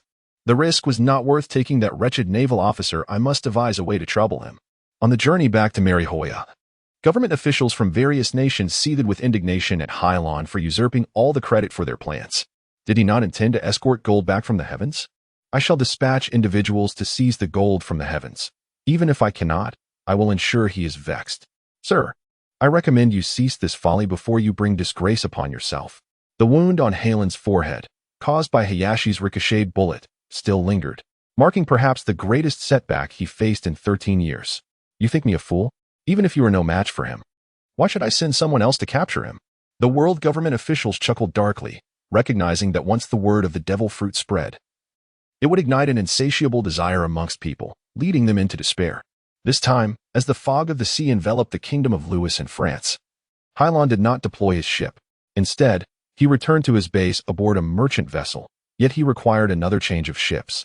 Although over 90% of resources on a densely populated island like the naval headquarters came from external sources, the Navy maintained its own procurement vessels to avert chaos. Due to the significance of acquiring ships, Major General Hilon and the Brigadier Generals of the Naval Command seldom encountered issues. However, before Hilon could switch vessels, he found himself encircled by 3 pirate ships. We are known as the Jianhao pirates on these maritime routes. Those who wish to live should crouch in the corner and bind themselves. As the officers of the Jianhao pirates displayed their might, the sailors aboard, though terrified, huddled together, yet no one complied with the pirates' demands. Instead, they exhibited expressions of naive concern. Hilon was a naval officer, not a pirate, hence there was no need to conceal their identities. The sailors on board were aware that a naval admiral had previously captured 500 prisoners after a fierce battle against soldiers from the Ferdinand Kingdom, and that a naval lieutenant had single-handedly vanquished such a formidable band of pirates, roughly estimated. That lieutenant was equivalent to at least 2,000 troops from the King's army. Crucially, the underlings were astute, interested in intelligence gathering. They understood that in a powerful sea of humanity, numbers could not alter quality, yet quality could overwhelm quantity. If it were 2,000 royal guards, they might harbor some concern. However, if they were equivalent to 2,000 royal guards, their confidence would soar. Just as anticipated, the naval colonel stepped forward, exuding assurance. Jianhao pirates? Do you wish to bind yourselves, or shall I first thrash you before you do? Having just consumed a devil fruit, Hilon was eager to test its powers. Thus, rather than attacking the pirates outright, he indulged in idle chatter. Although they called themselves the Jianhao pirates, it did not imply that they were disinterested in the devil fruit. Only a swordsmanship fanatic, devoted to the way of the sword, would disdain the idea of consuming a devil fruit. Surely, there must be a navy on this ship. Bring us the devil fruit. This was the case for most pirates, not due to ignorance, but rather indifference to the information provided to them. Hilon was momentarily taken aback. Realizing the deep-seated animosity between both parties, the military and the navy, was indeed profound. What nonsensical chatter is this? I do not comprehend. An officer from the sword-wielding pirate crew brandished his katana, thrusting it into Hilon's shoulder. Since the opponent was naval, there was little left to discuss, provided they were not outright enemies. The blade glimmered in the sunlight, cutting through Hilon's flesh as effortlessly as a hot knife through butter. The sailors on the merchant vessel assumed their captain had something to offer, yet the pirate severed his arm. Wait, what has occurred? Why is there no blood flowing from the wound? Why does the arm that fell upon the deck dissolve into a burst of color, only to vanish? Was this an illusion? Was this the sensation of being attacked by one endowed with natural magic? It was utterly astonishing. Hilon's right arm was severed as if it were a reflection, smooth and pristine. The anticipated pain did not manifest. As if the pirates who had just been struck were mere spectators, disconnected from their own plight. As usual, a signal had just formed in Hilon's mind, and vibrant light coalesced instantaneously at the incision in his right hand, restoring his arm in an instant. Time seemed to stretch. The arm appeared to have always existed, merely having vanished momentarily. Hilon was immersed in the sensation of elemental transformation when the pirates erupted in chaos. This is the essence of nature. The devil fruit cannot be this, they exclaimed in disbelief. Damn it, we have been deceived. Hilon chuckled. Indeed, it is nature. Nature is the fruit of the aurora. Having perused the illustrations of the devil fruits, Hilon had already formed a preference for one. Apart from the devil fruits he had consumed and the impossibly dark fruits, only the lightning fruit and aurora fruit aligned with his expectations. Fruits like the swamp fruit, gas fruit, and snow fruit were inferior or possessed conspicuous flaws. The aurora, much like the glimmering fruit, had no apparent weaknesses. However, unlike those fruits that resembled dazzling lasers, the aurora fruit emphasized light, exhibiting considerably less destructive potential in its early stages. Burning fruit led to lava fruit, snow fruit to freezing fruit, and aurora fruit to glimmering fruit. In the guidebook of devil fruits, the aurora fruit was recorded as the next glimmering fruit. Yet, Hilon was acutely aware that the formation of the aurora was complex, not merely a superficial display of dazzling light.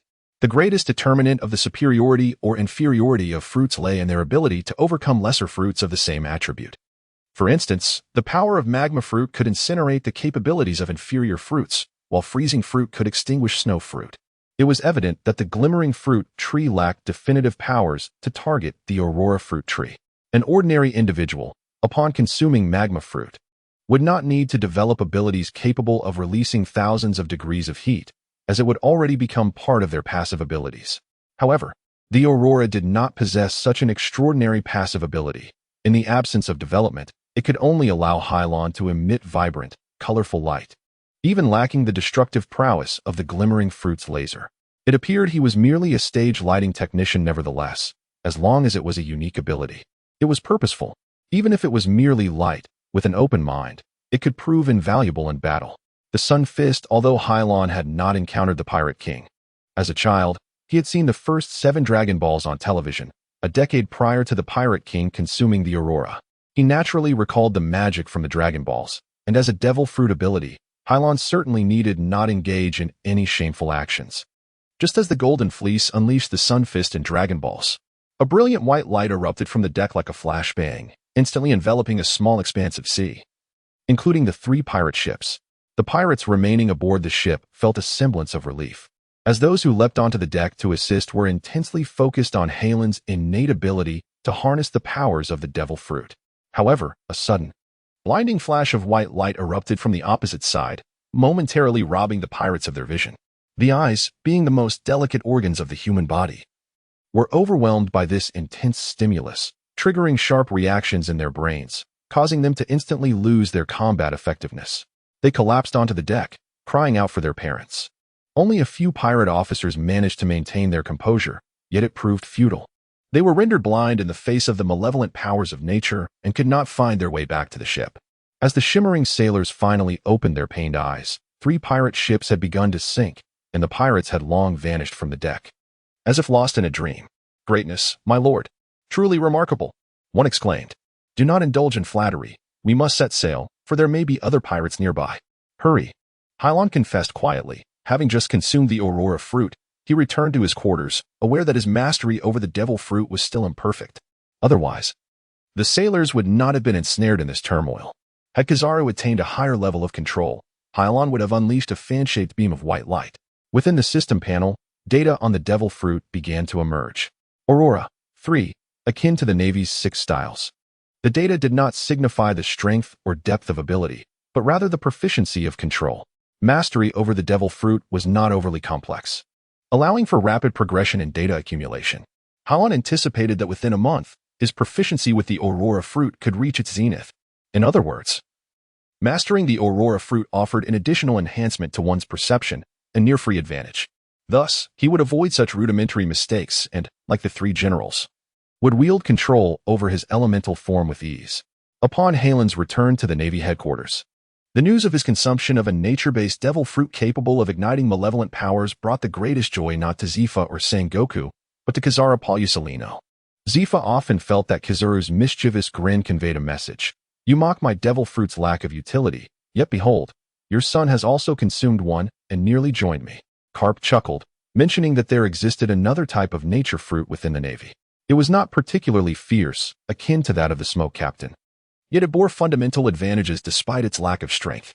Zifa wished to engage Carp in debate, yet he hesitated, unsure of his capabilities.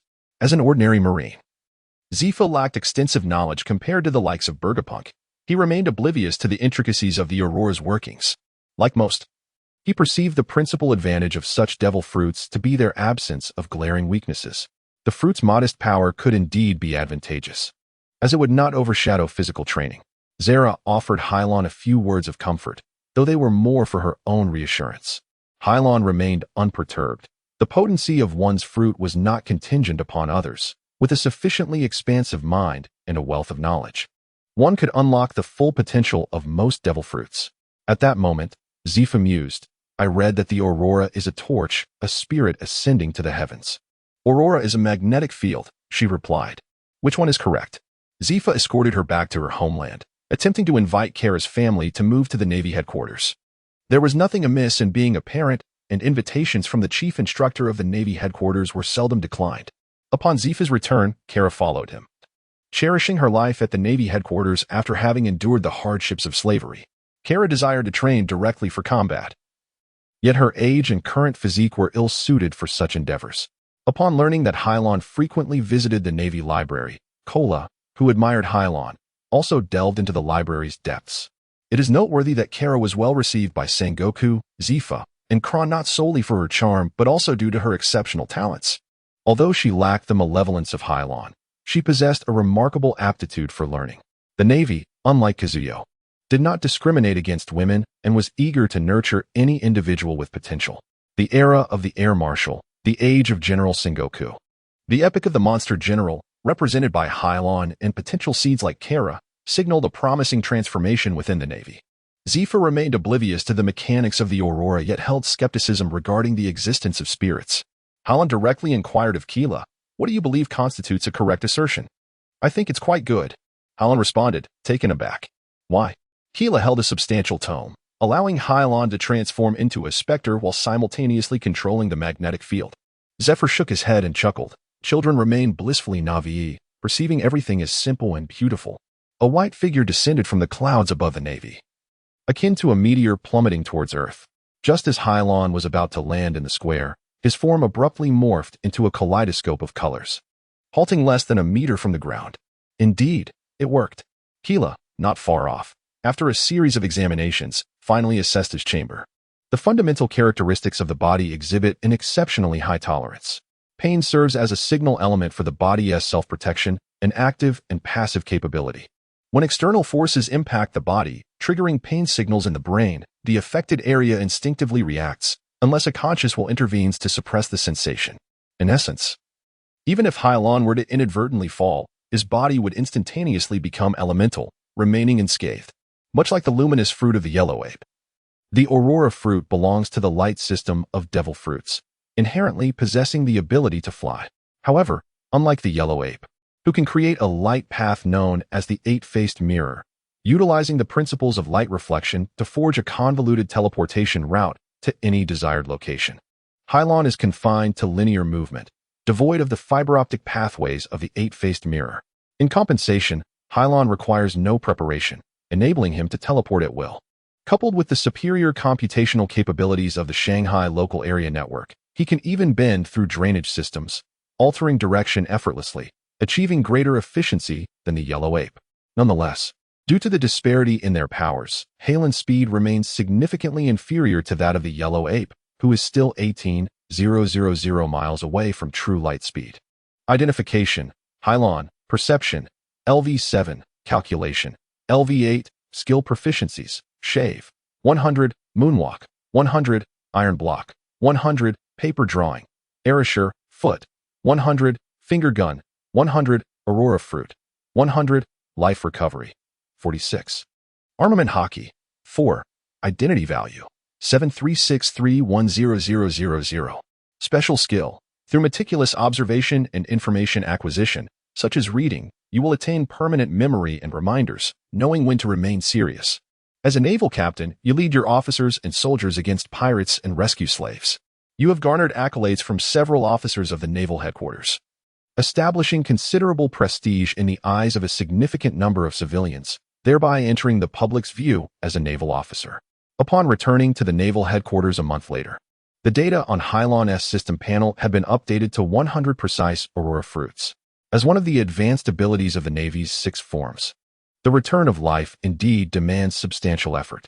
The entry into armament hockey is not arduous, but due to the lengthy growth journey of armament hockey, Hilon's training, which merely took a month to master the devil fruit, only reached a proficiency of 4 in armament hockey. Fortunately, having consumed the aurora fruit, Hilon is not heavily reliant on it. Now, he merely needs to grasp the essence of the evil fruit through armament hockey. Hilon, can I truly become a member of the Navy? Young Keela asked weakly, her head bowed. Hilon was perplexed. Why do you say that? Kara murmured in response. Because my courage is too small. She had heard whispers of Smallville and Tina in Highland's class. As the epitome of coolness in the 14th Elite Naval Training Camp, Tierney and Captain Old Smoker were the elite of their generation before being admitted to the Naval Academy.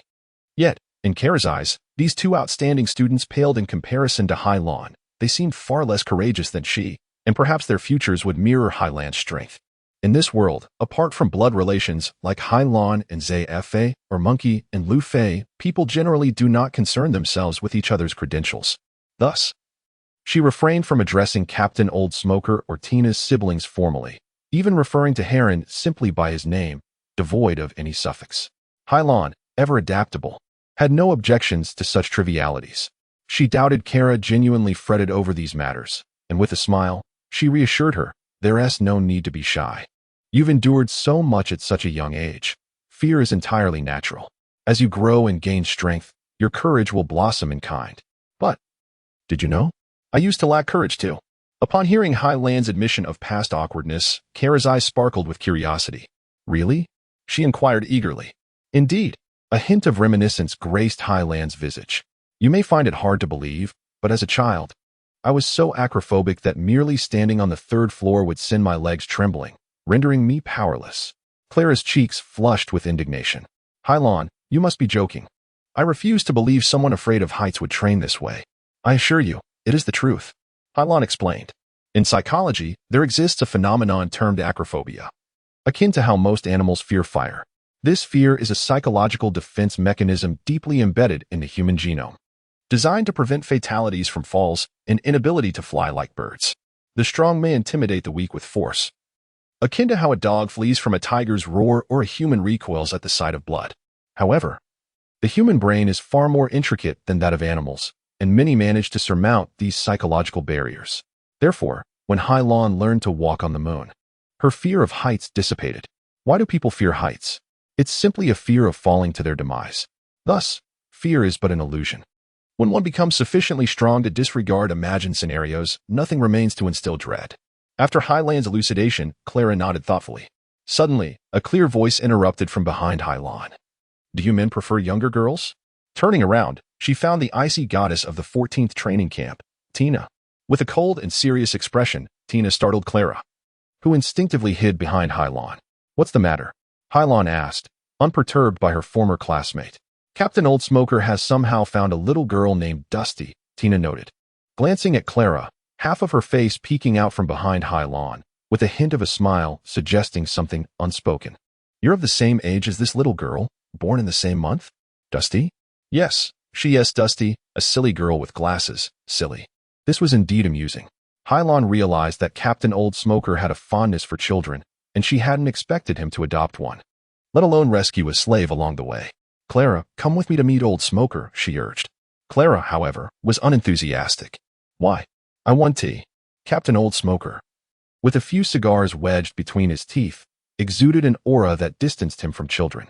But Lynn, the Marine who resembled Arnold Schwarzenegger, the iconic figure from the Terminator comics, was clearly interested. Of course, it's to meet your future classmates at the Naval Academy. Hello, I'm Dusty. You're Clara, right? Dusty and Clara exchanged polite greetings. In contrast, Clara appeared vibrant while Dusty seemed frail, reminiscent of a former slave. Hilon found herself chuckling at the absurdity of describing this girl as foolishly adorable. Did you save that slave? She whispered to Captain Old Smoker. Absolutely not. He curtly replied. As long as Hilon avoided speaking in a patronizing manner, he would not offer any further insight. The atmosphere fell into an awkward silence. Yet Captain Old Smoker remained oblivious. It was Aurora Gosmog who first shattered the stillness, articulating everything that traversed his mind. Fearing Hilon might misconstrue his intentions, Captain Old Smoker added, just like me. Old Smoker, you're such a relic. You only see the surface. Look at your moves. White, extend range. White snake, create smoke to ensnare your foes. White wine, use smoke to bind your enemies. Are you still a natural at smoking fruits? I believe you're a superhuman rubber fruit. Yet, Captain Old Smoker did not take offense. Then what do you propose for development? Hilon offered an example. Do you realize that a fire can kill more people through smoke inhalation than through flames? How should I know? Hilon maintained her composure. For the captain was truly a hard-hearted individual. She believed that even Tina would have received similar treatment from him. Why not read up on the composition of smoke and its hazards? Natural gas juicers can extract oxygen from the air. Or you could attempt to categorize your smoke into various types. Don't tell me you're unaware of what oxygen is. You learned it at naval school. Captain Old Smoker remained unfazed, his humility evident, though he was not without his flaws. Smoke contains oxygen? Upon witnessing Captain Old Smoker attempt to recall textbook knowledge, Hilon paused. Captain, I have another suggestion. What is it? You be wise to abandon your 10 hands. They would only serve as a hindrance. Small's 10 fingers are merely the tips of small stones, Not all are sea tower stones, as sea tower stones are rare minerals. Why? Small queried. As a natural fruit of the devil, such a weapon would only weigh you down. It would not be wielded against those weaker than you, but could be used against your own foes or even stronger adversaries. Thus, I advise you to hone your military prowess in the future. Days later, Hilon received a distress signal from the Iron Barrel Kingdom, situated on the splendid Magu Island. The king of Magu Island expressed in the letter that his son Valpo had informed him of the strength and integrity of Colonel Hilon at the Naval Command. He insisted that Colonel Hilon must personally come to their aid. This time, the pirates invading Magu Island were the very same who had torched Captain Jack's pirate ship, the Harris, during Princess Vivi's centennial celebration in Alabama the previous year. Harris' flames? Incense. Ah, the fiery-haired pirates, a true natural devil fruit. I'm impressed. Backham mused with a silly grin. What manner of pirate is the fiery Harris? The issue arises as Hilon recruits an octopus man, known as 8, from Fishman Island. Though this creature is rather simple-minded, he precisely fits Hilon's requirements. Were he as astute as Lon, who initially favored the great white shark, he would not have been enlisted into the Navy. He is not a mentor from a martial arts tale, nor is he an arrogant and mischievous pupil under anyone's tutelage. If he possesses such prowess, why not venture forth independently? Ha ha ha. The foolish prince truly knelt before Hilon, which is utterly amusing. After hearing Buggy's tale, 8, with his 6 hands, rhythmically patted his belly and chuckled as if he were the punchline, prompting Buggy to laugh as well. Perhaps the other soldiers aboard harbor some bias against the fishmen. Conversely, Buggy treats 8 and the other soldiers with particular kindness, swiftly dissolving racial tensions.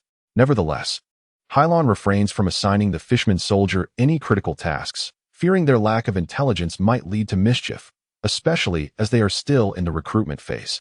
Shall we proceed or not? Captain Wagner disapproves of the dim-witted prince's audacious request for Hilon to kneel before him, even though it was ultimately Valpo who knelt. Indeed, the allies of governments across the globe exert more effort in seeking assistance than in capturing minor pirates. Why? Because we once had the flame pirates, and we cannot permit them to roam freely. Hilon is in dire need of a genuine battle to fortify his abilities. The nature of the fruit's burning capability mirrors Hilon's inherent connection with the devil, making them formidable adversaries in combat. In contrast to the smaller, nearly entirely fabricated nations of France Louis, the Kingdom of Drum Island, albeit smaller in size and population, is a medical powerhouse. The medical expertise of Zagudo is renowned worldwide, even reaching some obscure islands where unique races reside. Moreover, the current king of the island is not Walbo, but a well-governed monarch, making it impossible for the world government to overlook the island's allure. However, what puzzles Hilon is how, given the invasion of the Flame Pirates, the formidable Harris would allow Drum Island a chance to seek assistance. Harris, at the very least, is as powerful a pirate as Crocodile. Had Crocodile not limited his devil fruit, he would not have sustained such grievous injuries. The mad sands can extinguish flames, and flames can melt sands. Yet Harris's fire is insufficient to liquefy them. Regardless, Harris is no ordinary military force. What else might exist on Drum Island today? The peculiar absence of snow on Zagudo is striking, as it is rare for the island to be devoid of its usual snowy blanket throughout the year. The reason fruits of nature are classified as part of the natural system is not only due to their elemental origins, but also because those that can influence the natural environment are deemed part of that system. With the arrival of the fiery Harris on Drum Island, the effects of the burning fruits of the natural system have ceased the wind and snow. Should those capable of producing devil fruits reach the level of awakening, they could permanently alter the natural environment within a given radius, defying the laws of physics and chemistry. This is the power of the devil. Atop a towering snow-clad peak on Zagudo, Harris's flame occupies the throne once reserved for the Iron King. Before him stand the King of Drum Island and Prince Balba. You are indeed a world-renowned medical savant. It seems that in a few days, all my brothers will recover. Harris remarks, the flame pirates have just endured a fierce battle, leaving many pirates wounded, and now the doctors on Zagudo are striving to heal them. Yet, Harris has not yet extended his assistance to the King of Drum Island, for he seeks a doctor named Guliva, said to be over 120 years old. While Balba may have been a mere boy in his era, he always conjured significant ideas at crucial moments. Do you wish to know the secret to my eternal youth? Balba cunningly fabricated a lie, and according to Guliva, coupled with her age, the woman indeed possesses the secret to her youthful days, which undoubtedly piqued Harris's interest. The secret to eternal youth? I am most curious. Bring that old woman to me. following Harris's command. The pirates of the Flame Pirates and the King's Army on Drum Island commenced a search for Gulliver. However, she had once been a close friend of Pirate King Roger. And although her skills may not be exceptional, they are not negligible either. To evade capture, she could easily slip away.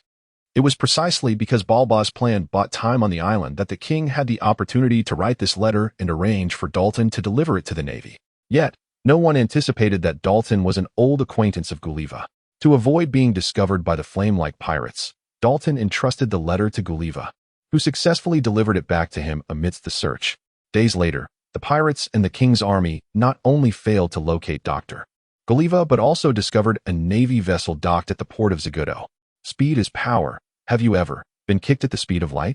A pirate had just taken out his mobile listening device to inform the captain when a flash of white light zipped past him, followed by a voice from behind. In truth, the colors of the aurora are immensely varied. Depending on their formation, they exhibit a myriad of hues. However, the elemental mist is not a natural aurora but a manifestation of the devil fruit's power. Thus, unless filtered, it would emit a spectrum of colors. According to the principle of the combination of primary colors, when all light converges, it appears white. What? The pirate holding the foam worm said not a word, but was instead hurled into the sea by Hilon, a curious monster. Gazing at the emblem of justice on Hilon's navy coat, most pirates felt a psychological retreat, with some even sitting down in surrender. The invention of the yellow ape truly exerts pressure. Hilon mused internally, for a single foot almost determined the outcome. Yet, there are always exceptions. Fire. A handful of audacious pirates squeezed their triggers, igniting gunpowder and propelling the bullets from their chambers. The spinning projectiles pierced Hilon's body, yet it seemed as though they were striking a mirage, appearing as mere illusions of Hilon's current calculations and sensations. He perceived not only the bullets' trajectories, but also the spiraling air through which they flew. Such clarity is impossible within the realm of ordinary firearms. It is natural. As natural as the captain himself. What is deemed impossible? Bucky soared from the ship, exclaiming, "Behold my little dagger." The ocean, with 8 cradling Buggy's foot in both hands while the other 4 swam swiftly, was a sight to behold. For Buggy, a great soft candy, 8 held an unwavering admiration. "What are you gazing at? Let us commence," Buggy urged, as the King's Army, intimidated, turned to the water, and with Buggy's skills, they fragmented into pieces and paper drawings, revealing a hint of ghostly presence. At that moment, the pirates were apprehended. The soldiers, fearful of combat due to the overwhelming power of the fiery Harris, found their spirits reignited upon witnessing a group of robust and eccentric sailors who inspired hope. Wagner, CLO, and Bucky, once the valiant heroes of the East Sea, have now established themselves as esteemed merchants in the Sandy Islands. Captain Wagner possesses the potential to be promoted to the rank of major, leading a dedicated pursuit of pirates, with a bounty of less than $50 million at stake. Presently, only Bucky remains on the side of the sea, yet even so, the military prowess of Hilon's team pales in comparison to that of these royal armies. Long live the Navy, as they gaze upon the gallant Marines, the soldiers from Magu Island, and the neighboring residents, who are invigorated by the sight. Where are the flame pirates now? As the pirates lay bound, Hilon began to inquire about the whereabouts of the flame pirates. The relationship between the world government and its member nations differs significantly from that of the United Nations or the European Union with their respective members on Earth. Instead, it closely resembles the federal system of the United States. Each allied nation operates under the aegis of the world government, possessing its own self-defense forces or police, the royal armies, while the only true regular military is the Navy. The governments of various nations wield absolute authority, save for superpowers like Alabama, which receives a measure of deference from other countries regarding their navies. It appears that within the castle, both the king and the prince are also secure, suggesting that this mission may not prove particularly arduous. Hilon was pondering her next course of action when, out of the crowd, emerged a peculiar man clad in a tattered tailcoat and a large black top hat, sporting an eccentric hairstyle reminiscent of a magician. "Is that the Navy?" exclaimed Dr. Sherlock, jumping before Hilon with an expression of fervent excitement. The soldiers and civilians, witnessing the stranger's enthusiastic demeanor, were immediately drawn to him. "Greetings, I am Captain Hilon of the Navy." She introduced herself politely to Sherlock.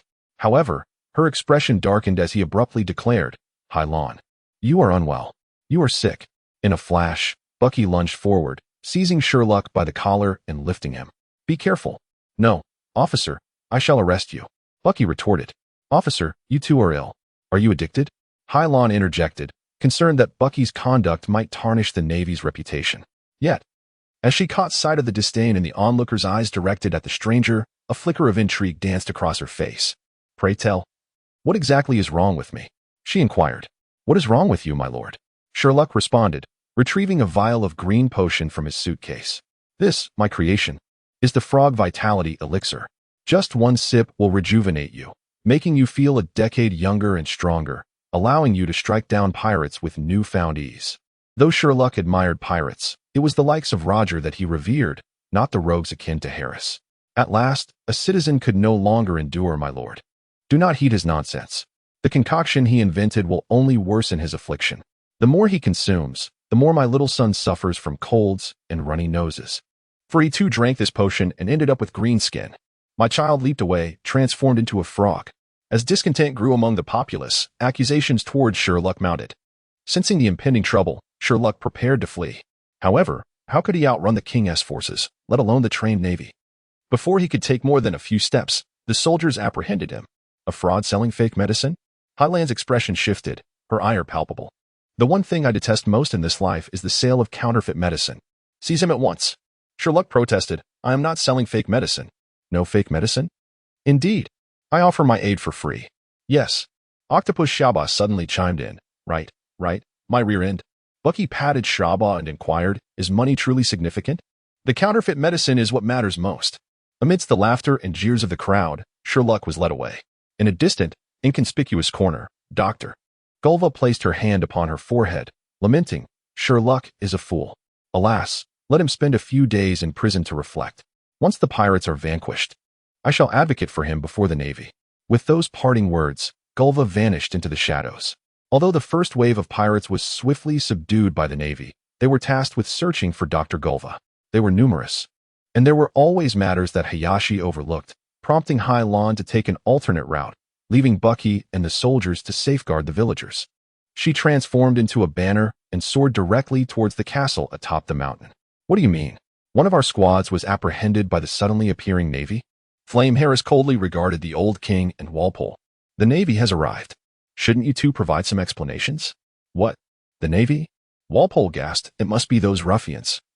Acting as spies for the Navy while your guard is down, sycophants that they are. But fret not, I shall deal with those scoundrels and teach them a lesson.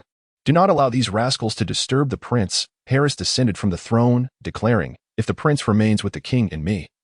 I doubt the Navy presents any real threat. Walpole, though a rogue, was no fool.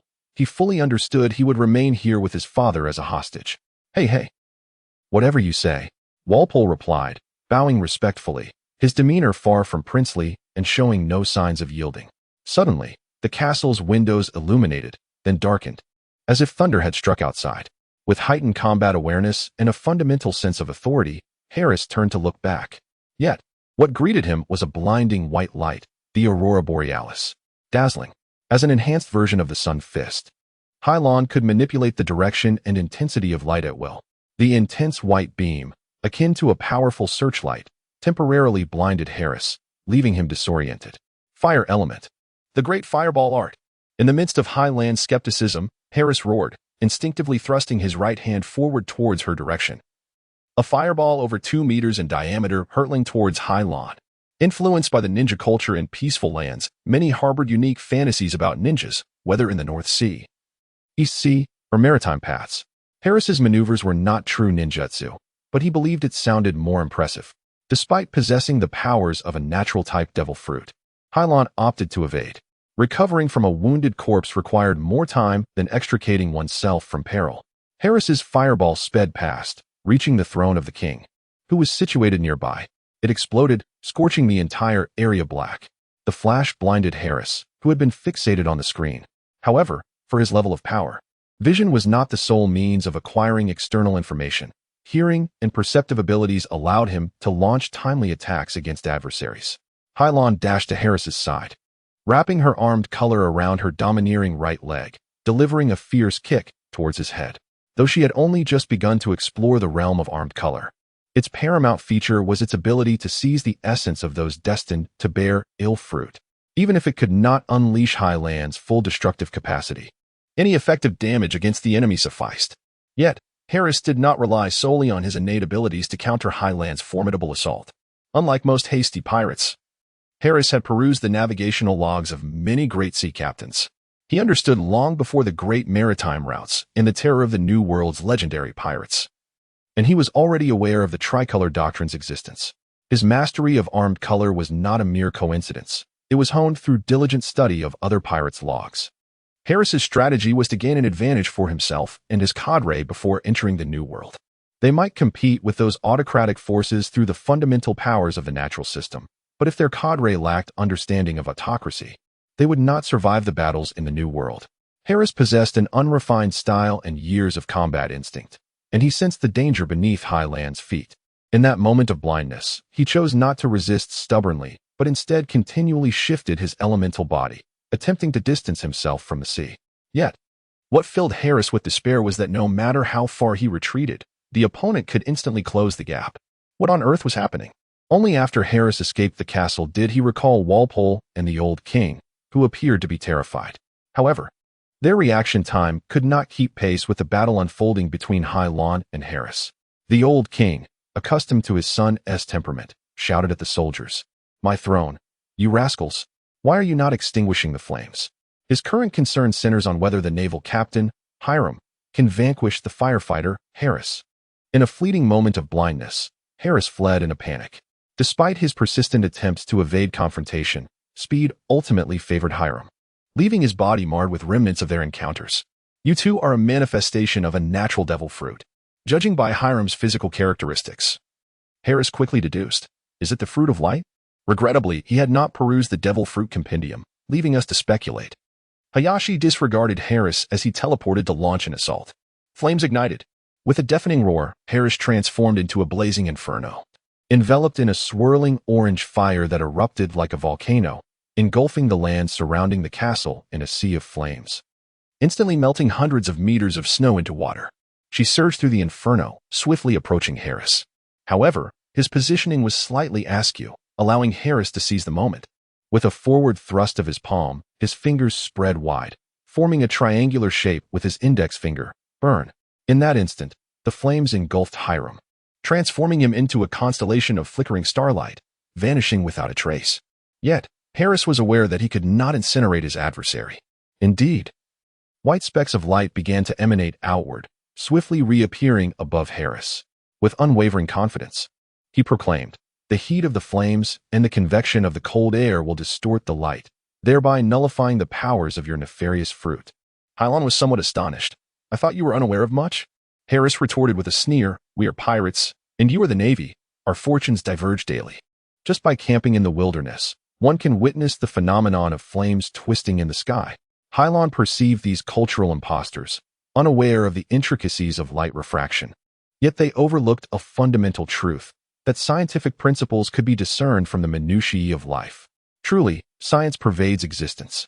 Suddenly, Hilon laughed, transforming once more into a flash as she darted towards Harris.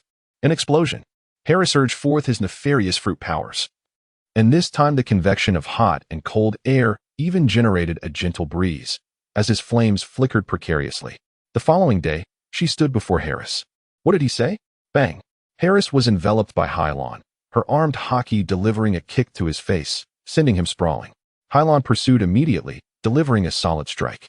However, this time, Harris hastily raised his arms to shield his body from her powerful blow. As he fell to the ground, blood streamed from his nose. "This is impossible." Harris wiped the blood from his hand, then evaporated it, bewildered by the situation. Hilon chuckled. "The principles of light refraction can be calculated in advance." These questions frequently appear in junior high examinations. Damn. Harris, both furious and astonished, completely disregarded the notion of junior high. Hilon suddenly declared, "You now have two choices. Either surrender obediently, or I shall defeat you and have you captured. The choice is yours." Kuro had previously stated that the world government spared pirates out of fear that killing them would return their powers to the sea. She considered this a prudent suggestion, particularly for Harris, who possessed the innate powers of a devil fruit, as imprisonment would afford him greater safety. To her astonishment, Harris opted for a third choice.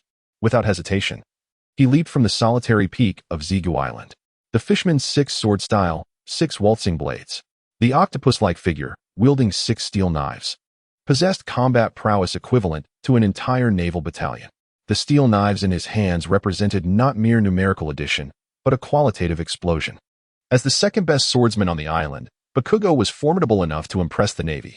"Well done, Little Eight," Bucky exclaimed as he plunged a dagger into a pirate, simultaneously encouraging Little Eight.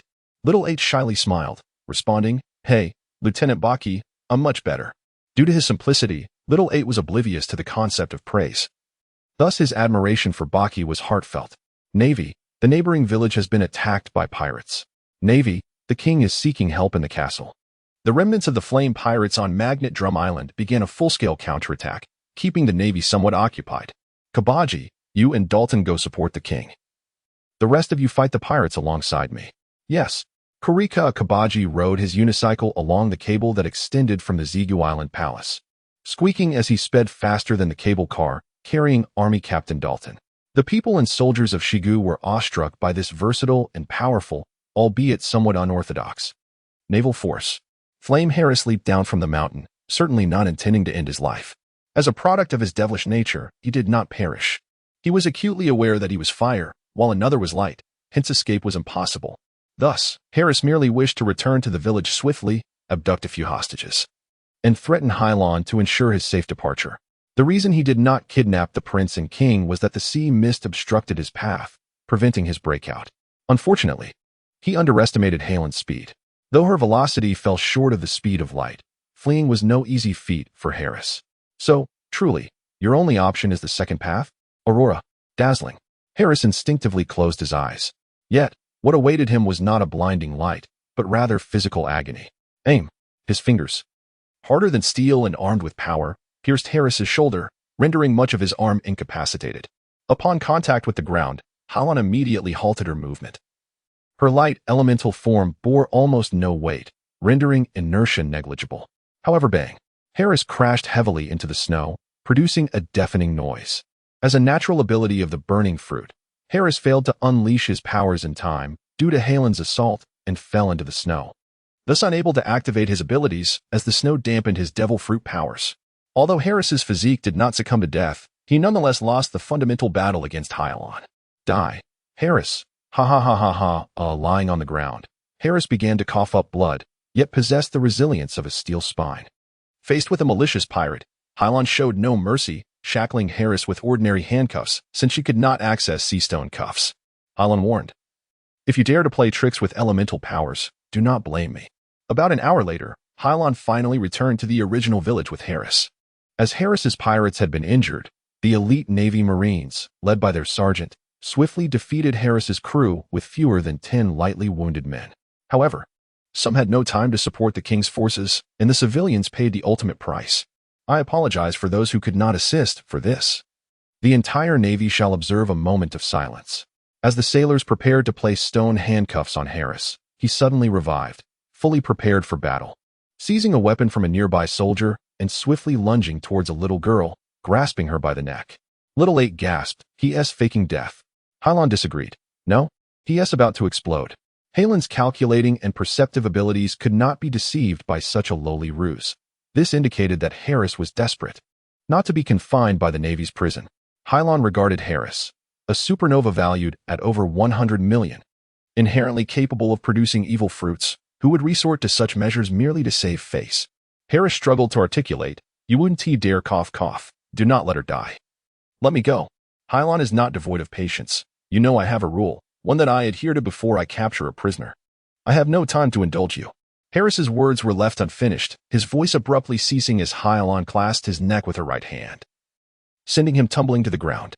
"I could take your life at any moment." As Harris lay handcuffed at the feet of the officer, she could discern from his heart rate and pulse that he was nearing his end. If the enemy slipped beyond his control, Hilon would invariably opt for death rather than capture, for she would not risk the unknown. Hilon killed Harris, and a little girl cried as she rushed to her family. The crowd erupted in fervent applause. They parted for Valpo, the Prince of the Iron Kingdom, exclaiming, "Beauty, beauty." In truth, it was Captain Hilon of the Naval Command. And as long as she was present, there was no need to worry. The pirate Bucky whispered to Xiao Ba, This is the fool prince I told you about. I think he is a good person, Xiaoba replied, puzzled as Bucky pouted. Who knows what he is up to? I cannot believe he will turn over a new leaf. Machi, seated behind, observed Bucky with curiosity. This bowl of wine. Valpo acquired a bowl of beer from an archer, and his oddly dressed attendant handed it to Hilon, saying, Sir, the weather in Zigu Island is somewhat chilly. To show respect on behalf of everyone from the Iron Bucket Kingdom, please be sure to drink this bowl of wine. That is quite a lot. Don't tell me you'll get drunk. I can hardly bear it. Hilon stared at the bowl of wine presented to him, looking up to discover it was his grandmother's sincerity, filled with a warm smile. As the saying goes, do not strike a smiling face. Wine. No, I truly cannot. His eyes suddenly caught sight of a wounded king's army, and Hilon felt inspired. Thank you for your kindness. Hilon held the bowl of wine before him, gazing at the surrounding crowd, and proclaimed loudly to the fallen heroes. Wow. Hilon's hand trembled. The yellow beer soaking the snow. A friend remarked that Hilon's style was somewhat lacking, a bit regrettable for a devil fruit user. Indeed, I had considered this while writing, but was hesitant to mention it. Very well, let us take this opportunity to clarify. Hilon had only consumed the devil fruit for a month. Just beginning to refine her skills, the storyline had only progressed for about 7 or 8 chapters. And it couldn't possibly be the result of the yellow ape's 8-foot-long hook. Some observant friends might have noticed that when Hilon was dueling with Drexler and Domingo, Domingo had neither awakened nor was imprisoned in a cage, for he had not yet. Similarly, a 100 proficiency does not equate to an advanced level.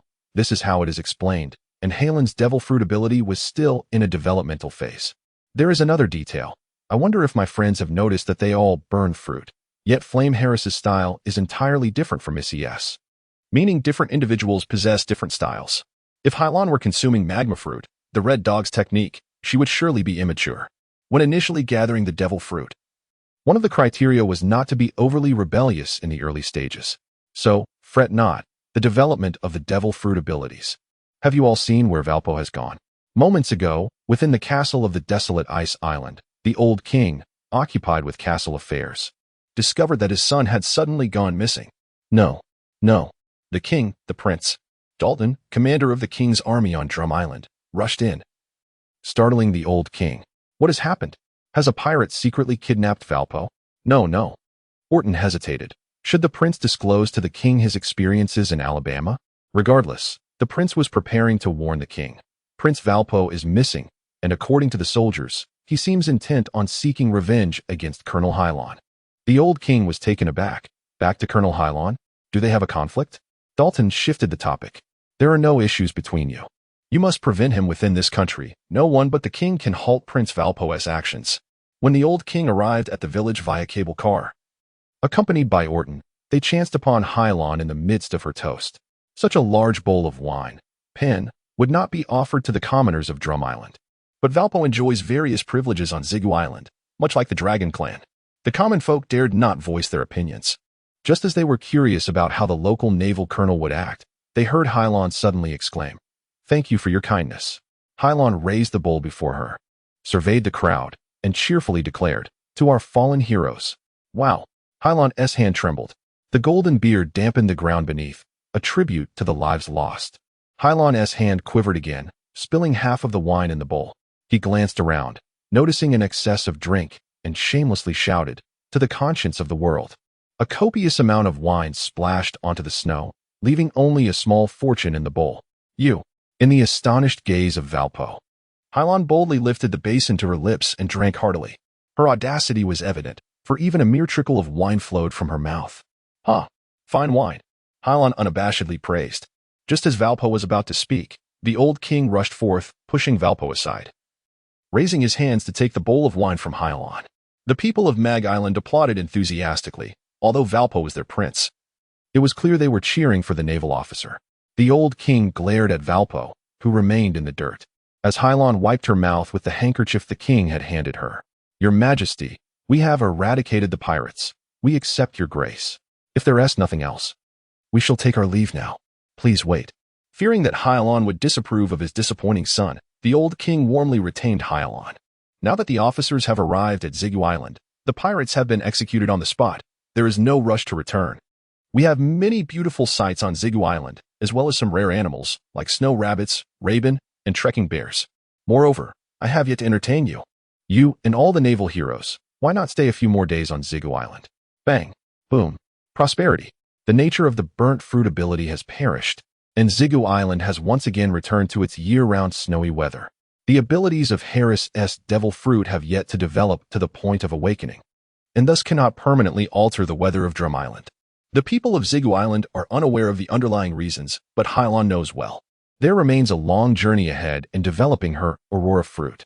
Grateful for the warm invitation from the king of magnetic Drum Island, Hilon did not decline. Her duties were far less demanding than those of the Warring States General, leaving her with hardly any time to rest. Not to mention, in such extreme weather conditions on magnetic Drum Island, she could unexpectedly hone her abilities in various circumstances while simultaneously training her soldiers. Very well, I shall do as you suggest. Yes, yes. The old king chuckled. Come, take the cable car, the house, the banquet. I shall personally host the brave sailors in the castle. Please wait a moment. Like the cackle of an old witch from a Western fairy tale, a mysterious woman suddenly emerged from the crowd, holding a bottle of beer, Dr. Guriva. With looks of reverence, the crowd parted to make way for Guriva, who seemed to possess more cards than Prince Valbo. The old king appeared quite stern. Dr. Guriva, what are you doing here? You have no business here. Guriva replied with pride, as if she were a queen. Greetings, my naval friend. Would you kindly let that fool be?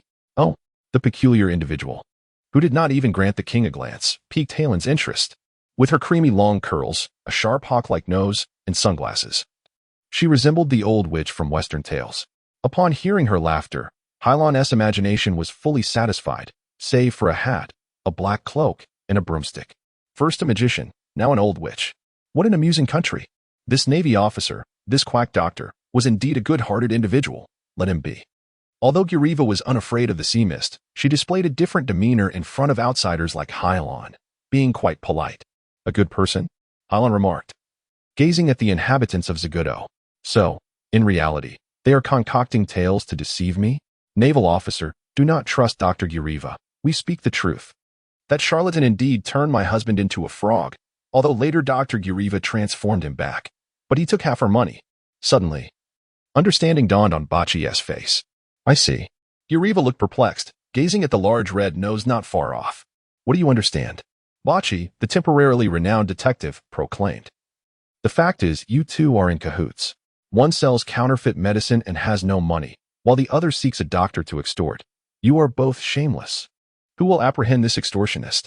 Bucky commanded, leading the charge, followed closely by Xiaoba. The remaining Navy personnel looked to Hilon, awaiting the colonel's orders. Unfortunately, with Bucky and Xiaoba's skills, a direct confrontation might defeat Guriva, but if she fled, they would be somewhat occupied. Hilon inquired of the king of Zagudo. What transpired? God does not say so. The old king shook his head, sighing. Shirik is indeed a purveyor of fake medicine, but his intentions are not malevolent. They are for the patients. Intentions do not matter. What is important is what he has done, Kabaji interjected, as the strategist for Bucky the pirate. Kabaji might not be as clever as Clow, but in this situation, he had a mind for it. Some words should be spoken by their subordinates, not by the supreme commander. Hilon, I know. Kabaji stammered. You are aware? You did not order his arrest. The old king chuckled bitterly, arrested or not.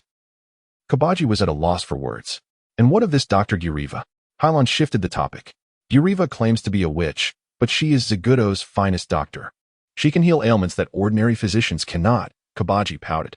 The self-proclaimed doctor is a purveyor of fake medicine, but the self-proclaimed witch is a miraculous healer. The old king insisted. For my sake, do not arrest this Hilon doctor. After all, she exists for the benefit of the nation. Since your majesty has said so, I shall not pursue it. Rather, that quack. Do as you wish. Under the king's warm hospitality, Hilon and the soldiers remained on Zagudo for several days. During that time, Zephyr and Keela called, inquiring if she encountered any difficulties. Upon learning that Hilon was actually on vacation, Zephyr reminded her not to forget to practice, while Keela insisted on taking her to Drum Island next time. Time without missions always passes swiftly, and before long, Hilon returned to the naval headquarters. Upon her arrival, Zephyr was instructing the naval recruits and did not come to greet her. When Hilon noticed a stranger in a white coat beside Keela overlooking the sea at the naval port, she immediately felt compelled to intervene. I will deal with you, Bucky. Very well. Bucky saluted and rolled up his sleeves, shouting, Vegapunk. What do you intend to do to Keela? In a flash, Hilon positioned herself between Keela and Vegapunk. Regarding mad scientists, Hilon always considered them a potential danger. With 2 bodyguards behind her, she felt they deserved the rank of Rear Admiral. Oh, dear Colonel Hilon, do not be alarmed, Vegapunk said, raising his hand to signify he meant no harm. I am a serious scientist. I do not experiment on children. Hilon glanced at Keela's back, finding nothing unusual about her, and began to smile. Let me make myself clear. I am here for you. Hilon frowned. Me? Yes, you. Vegapunk continued to explain. Those individuals want me to research powerful weapons. I wish to find Rear Admiral Huang, but you know, he is too busy to allow me to conduct scientific research. Although Huang's attitude was to clock in, the current Huang, a Rear Admiral, was not merely awaiting the next great admiral summoned by the Chinese dragon.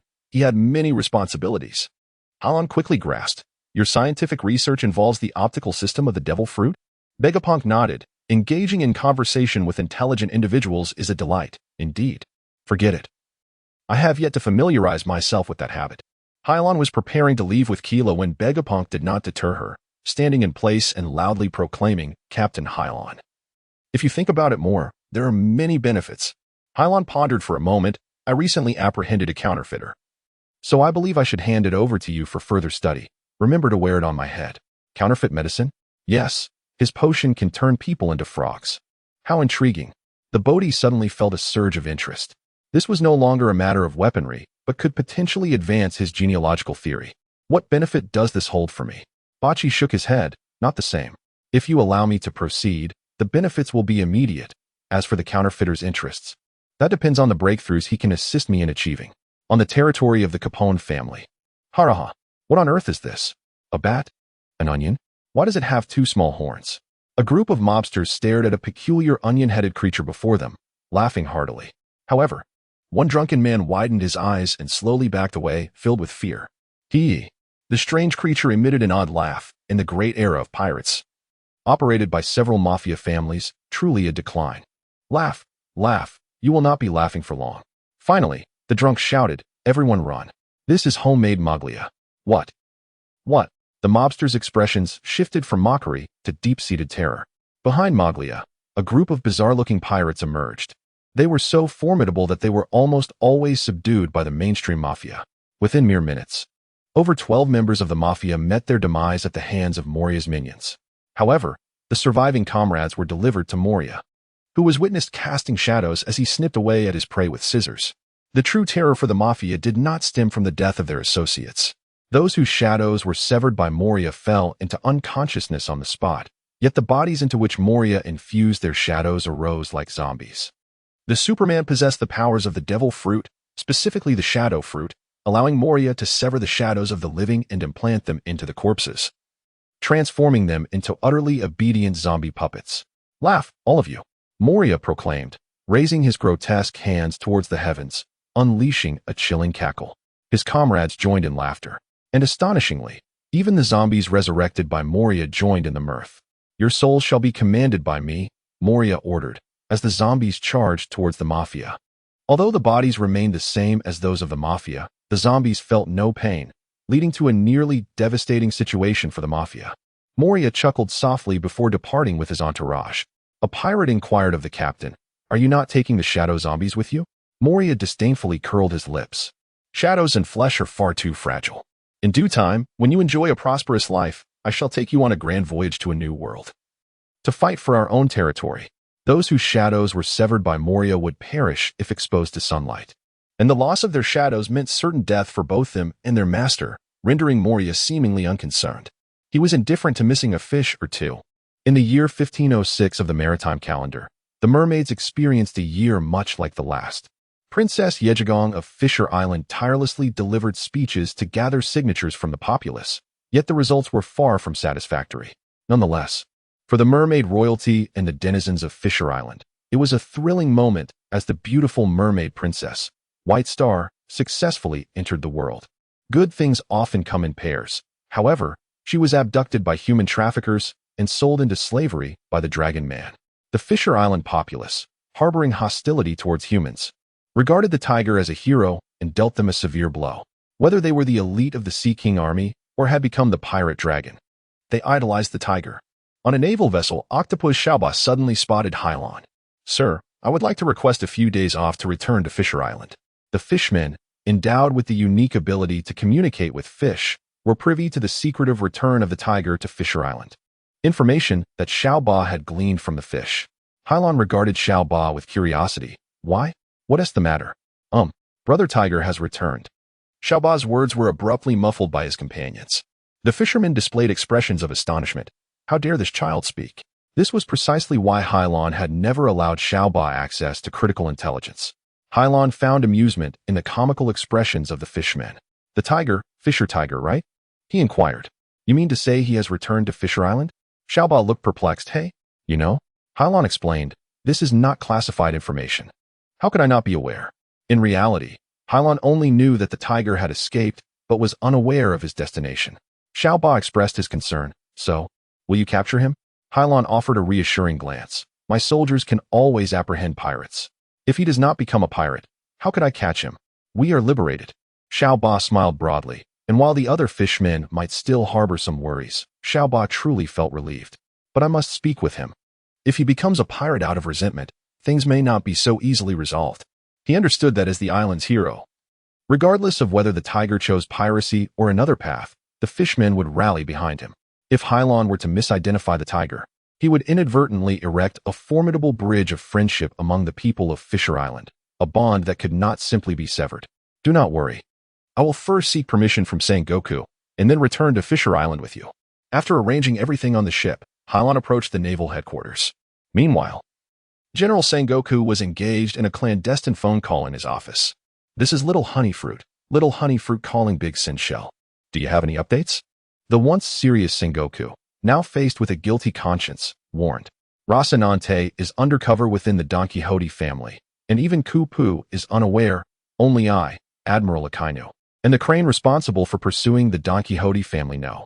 Recently, the Don Quixote family has acquired a group of children whom I have diligently bullied. Yet I successfully retained 3 of them, 2 of whom are devil fruit users, one a weapon Superman and the other a spinning fruit Superman." Sengoku paused for a moment. "The destruction of White Town has nothing to do with you. Do not blame yourself for that. Remember your mission. Do not let your emotions sway you. If we can capture Dominique, the Navy's judicial department will rectify those 3 little brats. Do you know how to handle this call? Do you realize how perilous this is?" "I miss you, Dad," Rocinante purposely exclaimed. "Is this the time for your nonsense? I have someone here. I must hang up. Be careful."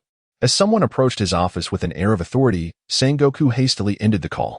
"Dad, Hilon was but a mere child. Is that Rocinante on the line?" Unlike the laser flash fruit of Kizuru, Hilon's Aurora lacked explosive capabilities. The Aurora essentially consists of high-energy streams of charged particles, naturally capable of generating powerful currents that interfere with radio and radar signals. There was no need for extensive development. Hilon merely needed to relish the release of the Aurora. Around him, the signals for eavesdropping on the phone would be disrupted, rendering communication impossible. It was akin to how the fire fruit user raised the temperature in their vicinity when unleashing flames. This was an innate ability.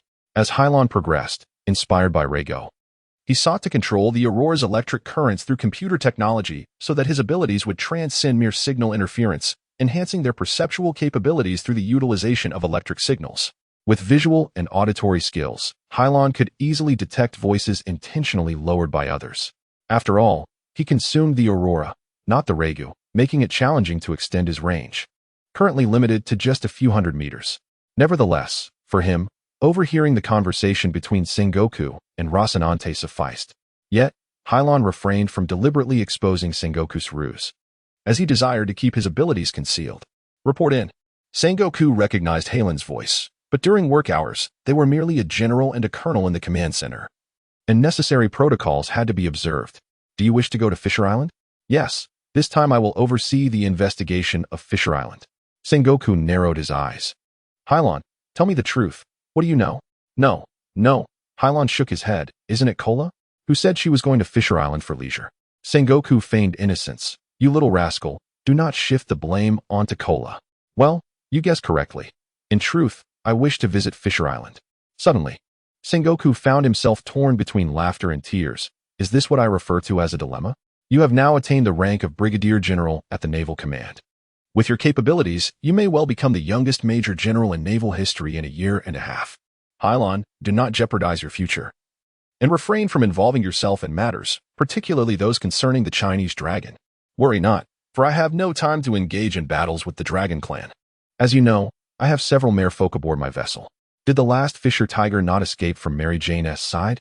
I intend to visit Fishman Island to converse with the merfolk and ensure this matter does not affect the Tiger. I certainly do not aim to rescue that tugboat. However, I will not relinquish control over the island's resources and water management technology. Upon hearing Hilon's explanation, Sengoku's troubled expression significantly eased. His primary concern now is for Helen, who, like Kupu's son, might unexpectedly embark on a revolutionary path. Now that you have assured me, I shall refrain from further commentary. I feel at ease in your presence. I shall contact the Brigadier General to inform him not to proceed to Fishman Island. Thank you. Uncle Sengoku, you merely need to fulfill your duties. And please, let us not mention that. By the way, Uncle Jean, what of the cake? That was half of the cake I brought back from Dre Salosa. It was spoiled. I have discarded it. What trickery is this? I am still unsure of its purpose. Really?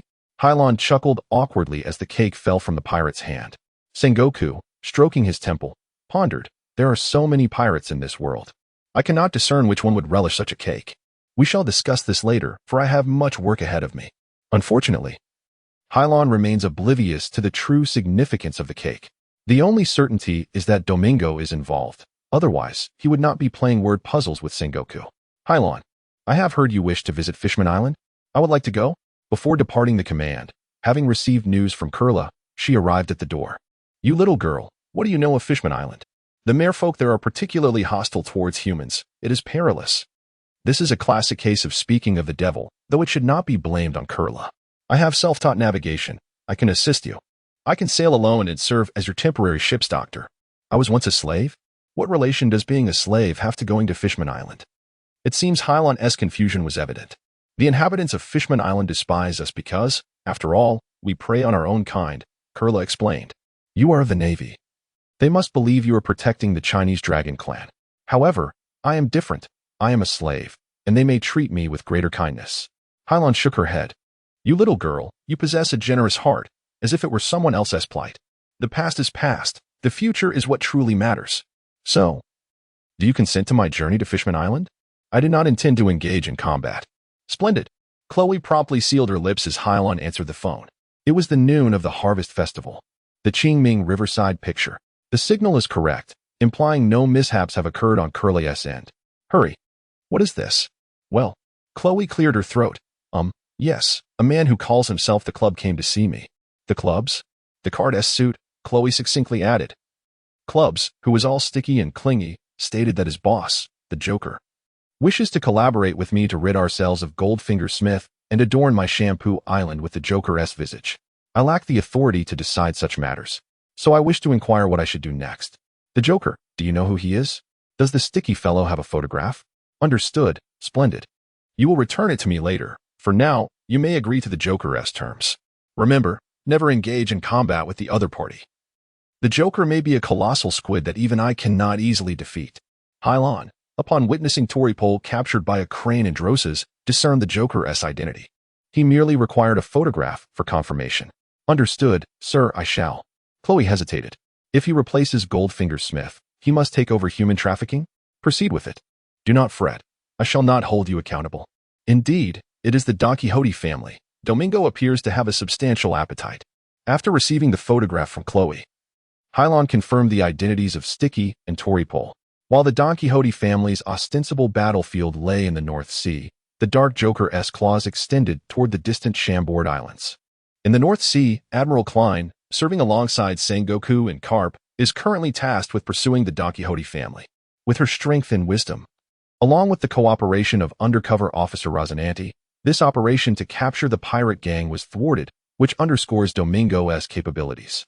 Yet simultaneously, it hints at another matter. Domingo himself is unlikely to establish a foothold in the Champagne Islands. If we can, with Domingo's assistance, eliminate Goldfinger Smith and position Chloe as the Joker's representative on Shampoo Island, becoming the principal figure in this locale, then the truth is that in the future, Chloe will oversee human trafficking operations and could save more slaves through fraudulent accounting. It is a well-conceived plan. But one question remains. Why does Smith dare to serve the Dragon Clan? Helen does not believe Domingo is unaware of Smith's affiliations. Are you suggesting that the shadowy figure behind Don Flamenco is the Chinese dragon? This could explain why Sengoku and Crane are so focused on the North Sea pirate gang. Both are responsible. Domingo will not create chaos. Thus, having granted Chloe permission, she resolved to proceed to Fishman Island to discuss matters with Jinbei. Before her departure, she contacted Colonel Wagner, who leads the independent army. Wagner is fervent about naval justice, combating crime, and protecting civilians. And he has swiftly risen to the rank of colonel at naval headquarters. For this reason, Hilon arranged for several fish soldiers to accompany him. And it appears the two parties have established a good rapport. Report, Brigadier General, I am pursuing a group of pirates with a total bounty exceeding 80 million berries. Everything else is normal. Hilon would not instill a notion of death in his subordinates. The strengths of different individuals hold varying meanings. Rest assured, their captain has merely offered 46 million. The eavesdropper perfectly mirrored Wagner's awkward expression. After a few exchanges, Hilon hung up the phone and, along with Kurla, Bucky, Gooba, and others, set off for Chambord, preparing to submerge into the ocean at a depth of 10,000 meters toward Fishman Island. Fisher has now transformed into a different being, no longer merely an ocean explorer, for he bears the mark of the Chinese dragon. Akin to the claw of a soaring dragon, this mark is not a trivial, capricious trick devised by the Dragon Clan to humiliate their slaves. Each slave branded with the dragon's paw bears a symbolic mark. Upon the escape of the dragon slaves, the Dragon Clan claimed ownership over them, and all officers above the rank of lieutenant were assigned the additional task of recovering the lost property of the dragon. Few are aware that Fisher Tiger was once a slave of the Chinese dragon, yet this has long been known within the Navy and the Cipher Department. However, as the slavery of Draconians contravenes naval law, most within the Navy consider this additional duty to be mere nonsense from the Draconians. For those who flee, most turn a blind eye. The tiger has yet to provoke the ire of the Chinese dragon people, and few sailors would concern themselves with a lost merfolk slave. Thus, Sengoku would not hesitate to seek out the merfolk on Hilon Island, as it is merely a performance for him.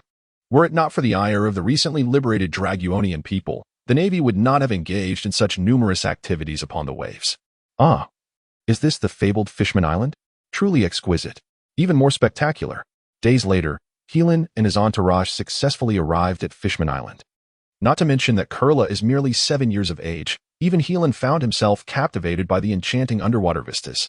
Conversely, Bucky remained unfazed by Roger's earlier journey to the island. Little koala, isn't it beautiful? Would you like Lieutenant Ben to accompany you? Bucky chuckled, reminiscent of a seasoned sailor. Her English name is Koala, named after the clever little creature. As Kara daydreamed, the sailors aboard the ship gradually restored her spirit, and the name Little Koala began to circulate. I shall not accompany you. She made a face in front of Bucky. I want to go with Helen. What? Bucky exclaimed, prompting laughter from all around, and the deck was soon filled with merriment. She squatted beside her, gently patting her small head. I wish to discuss business with Jinbei. Bucky nodded sagely, albeit reluctantly. Hilon's warship was navigating the customary passage into Mermaid Island, and soon a contingent of the Navy arrived near the battleship. This group was led by Ping. Ha ha ha, Captain Hilon. I apologize for my rudeness. Most fishermen on the island are unaware that Fisher Tiger was captured and enslaved. Yet Ping was aware. Before long, a warship approached Fishman Island. Are you here to capture Brother Tiger? Bucky swiftly corrected. It is Brigadier General Hilon. Ping was left dumbfounded. Oh? Then I truly must congratulate Brigadier General Hilon. Hilon smiled at Ping, saying, it seems the zoo is missing a tiger. I wonder if Mr. Jinbei has heard? A group of Neptune's army overheard the jest. What are you doing on Fishman Island? The zoo's tiger is missing? The joke about the tiger was clear to Ping. It was evidently a reference to his elder brother, Tiger. Thus, Brigadier General Hilon requested assistance in capturing the tiger. Hilon shook his head. The tiger has merely lost its way. It's of no great concern. I simply wish to visit Fishman Island. A tiger that has escaped from the zoo would not pose any danger, would it? Both Hilon and Jinbei laughed, exchanging quips, leaving the Navy in a state of bewilderment. Before long, Jinbei took her alone to another location, while the amiable Fishman Island provided several free guides to escort the Marines to Florida, where they joined the Navy as a response to the decisions made amidst the sea fog, which, to some extent, also served as a shock to the arrogance of the Fishman Island traders. Do not worry, I am not here to apprehend Fisher Tiger, she stated plainly. ensuring no one would see her through the aurora field. But what, pray tell, is your purpose here? Ping's previously serene expression turned serious. Kurla, do you remember? Yes. We just had a conversation. Reflecting on Kurla's vivacious demeanor brought comfort. Hilon nodded. I fear that due to slavery, the young heart of Kurla may become distorted, either leading to a mental collapse, withering away, or a twisted persona that ventures down an extreme path. Yet, as you can see, Kurla is perfectly normal. Not at all abnormal. I am quite impressed by the manner in which this child has grown. Suddenly, Hilon turned to him and inquired, and what of the tiger? The tiger? Your elder brother tiger. Is he now as sunlit as Kurla? Jinbei could not help but ponder. After days of interaction, even Ping had noticed that the optimistic elder brother tiger had grown contemplative, his demeanor often exuding an air of danger. Hilon observed the transformation of Ping's expression. As Ping remained silent, he continued to elucidate. Fisher tiger, the fishman traveler. I harbor no interest in his past. I did not bring him back for the dragon man. However, if your elder brother, tiger, has descended into a man consumed by hatred due to his experiences and embarked on the path of piracy, I shall show no mercy to my subordinates, Jinbei replied without hesitation. Brother Tiger is not like that. He is not even a pirate in the conventional sense. Unlike the red-haired pirates, who differ from other pirates, he cannot control them. A stable society may tolerate a mafia disguised as a legitimate company, but it cannot permit a legitimate company masquerading as mafia. The vast majority of the public sees only the tip of the iceberg. Even if these red-haired pirates are essentially a group of adventurers, their piratical name may lead impressionable youths astray. Jinbei did not grasp the significance of merely a name. Hilon's eyes unequivocally conveyed, it matters. After a moment of stalemate, Ping opted for compromise. Very well, Fisher Tiger is the most formidable soldier of the Sea People Island. Even if he were captured by human traffickers, what choice would remain when faced with a powerful adversary? Jinbei, suddenly curious, inquired. What are your intentions regarding our Navy headquarters as a fishman karate and fishman jiu-jitsu instructor? I will contemplate it. Do not dwell on it. If you grant me what I desire, I shall propose establishing a special operations unit in the Chapala Islands, dedicated to combating human trafficking in the Mermaid Islands. And you may lead it. Jinbei's face brightened. Really? When have I ever gone back on my word? If Dominique can truly eliminate Smith Goldfinger and enable Chloe to ascend as the leader of the Shampoo Syndicate, controlling the extensive slave trade of shampoo will no longer be a mere fantasy. Jinbei, with newfound resolve, declared, as long as the Navy ensures the safety of Fishman Island, I can serve as a naval instructor. In the heart of Fishman Island, after the report concluded, the great sea knight, king of Mermaid Island, Neptune addressed Fisher Tiger, who stood beside him, saying, the soldiers report that the Marine Corps is enjoying themselves. It appears they will not arrest anyone. Can you assure me?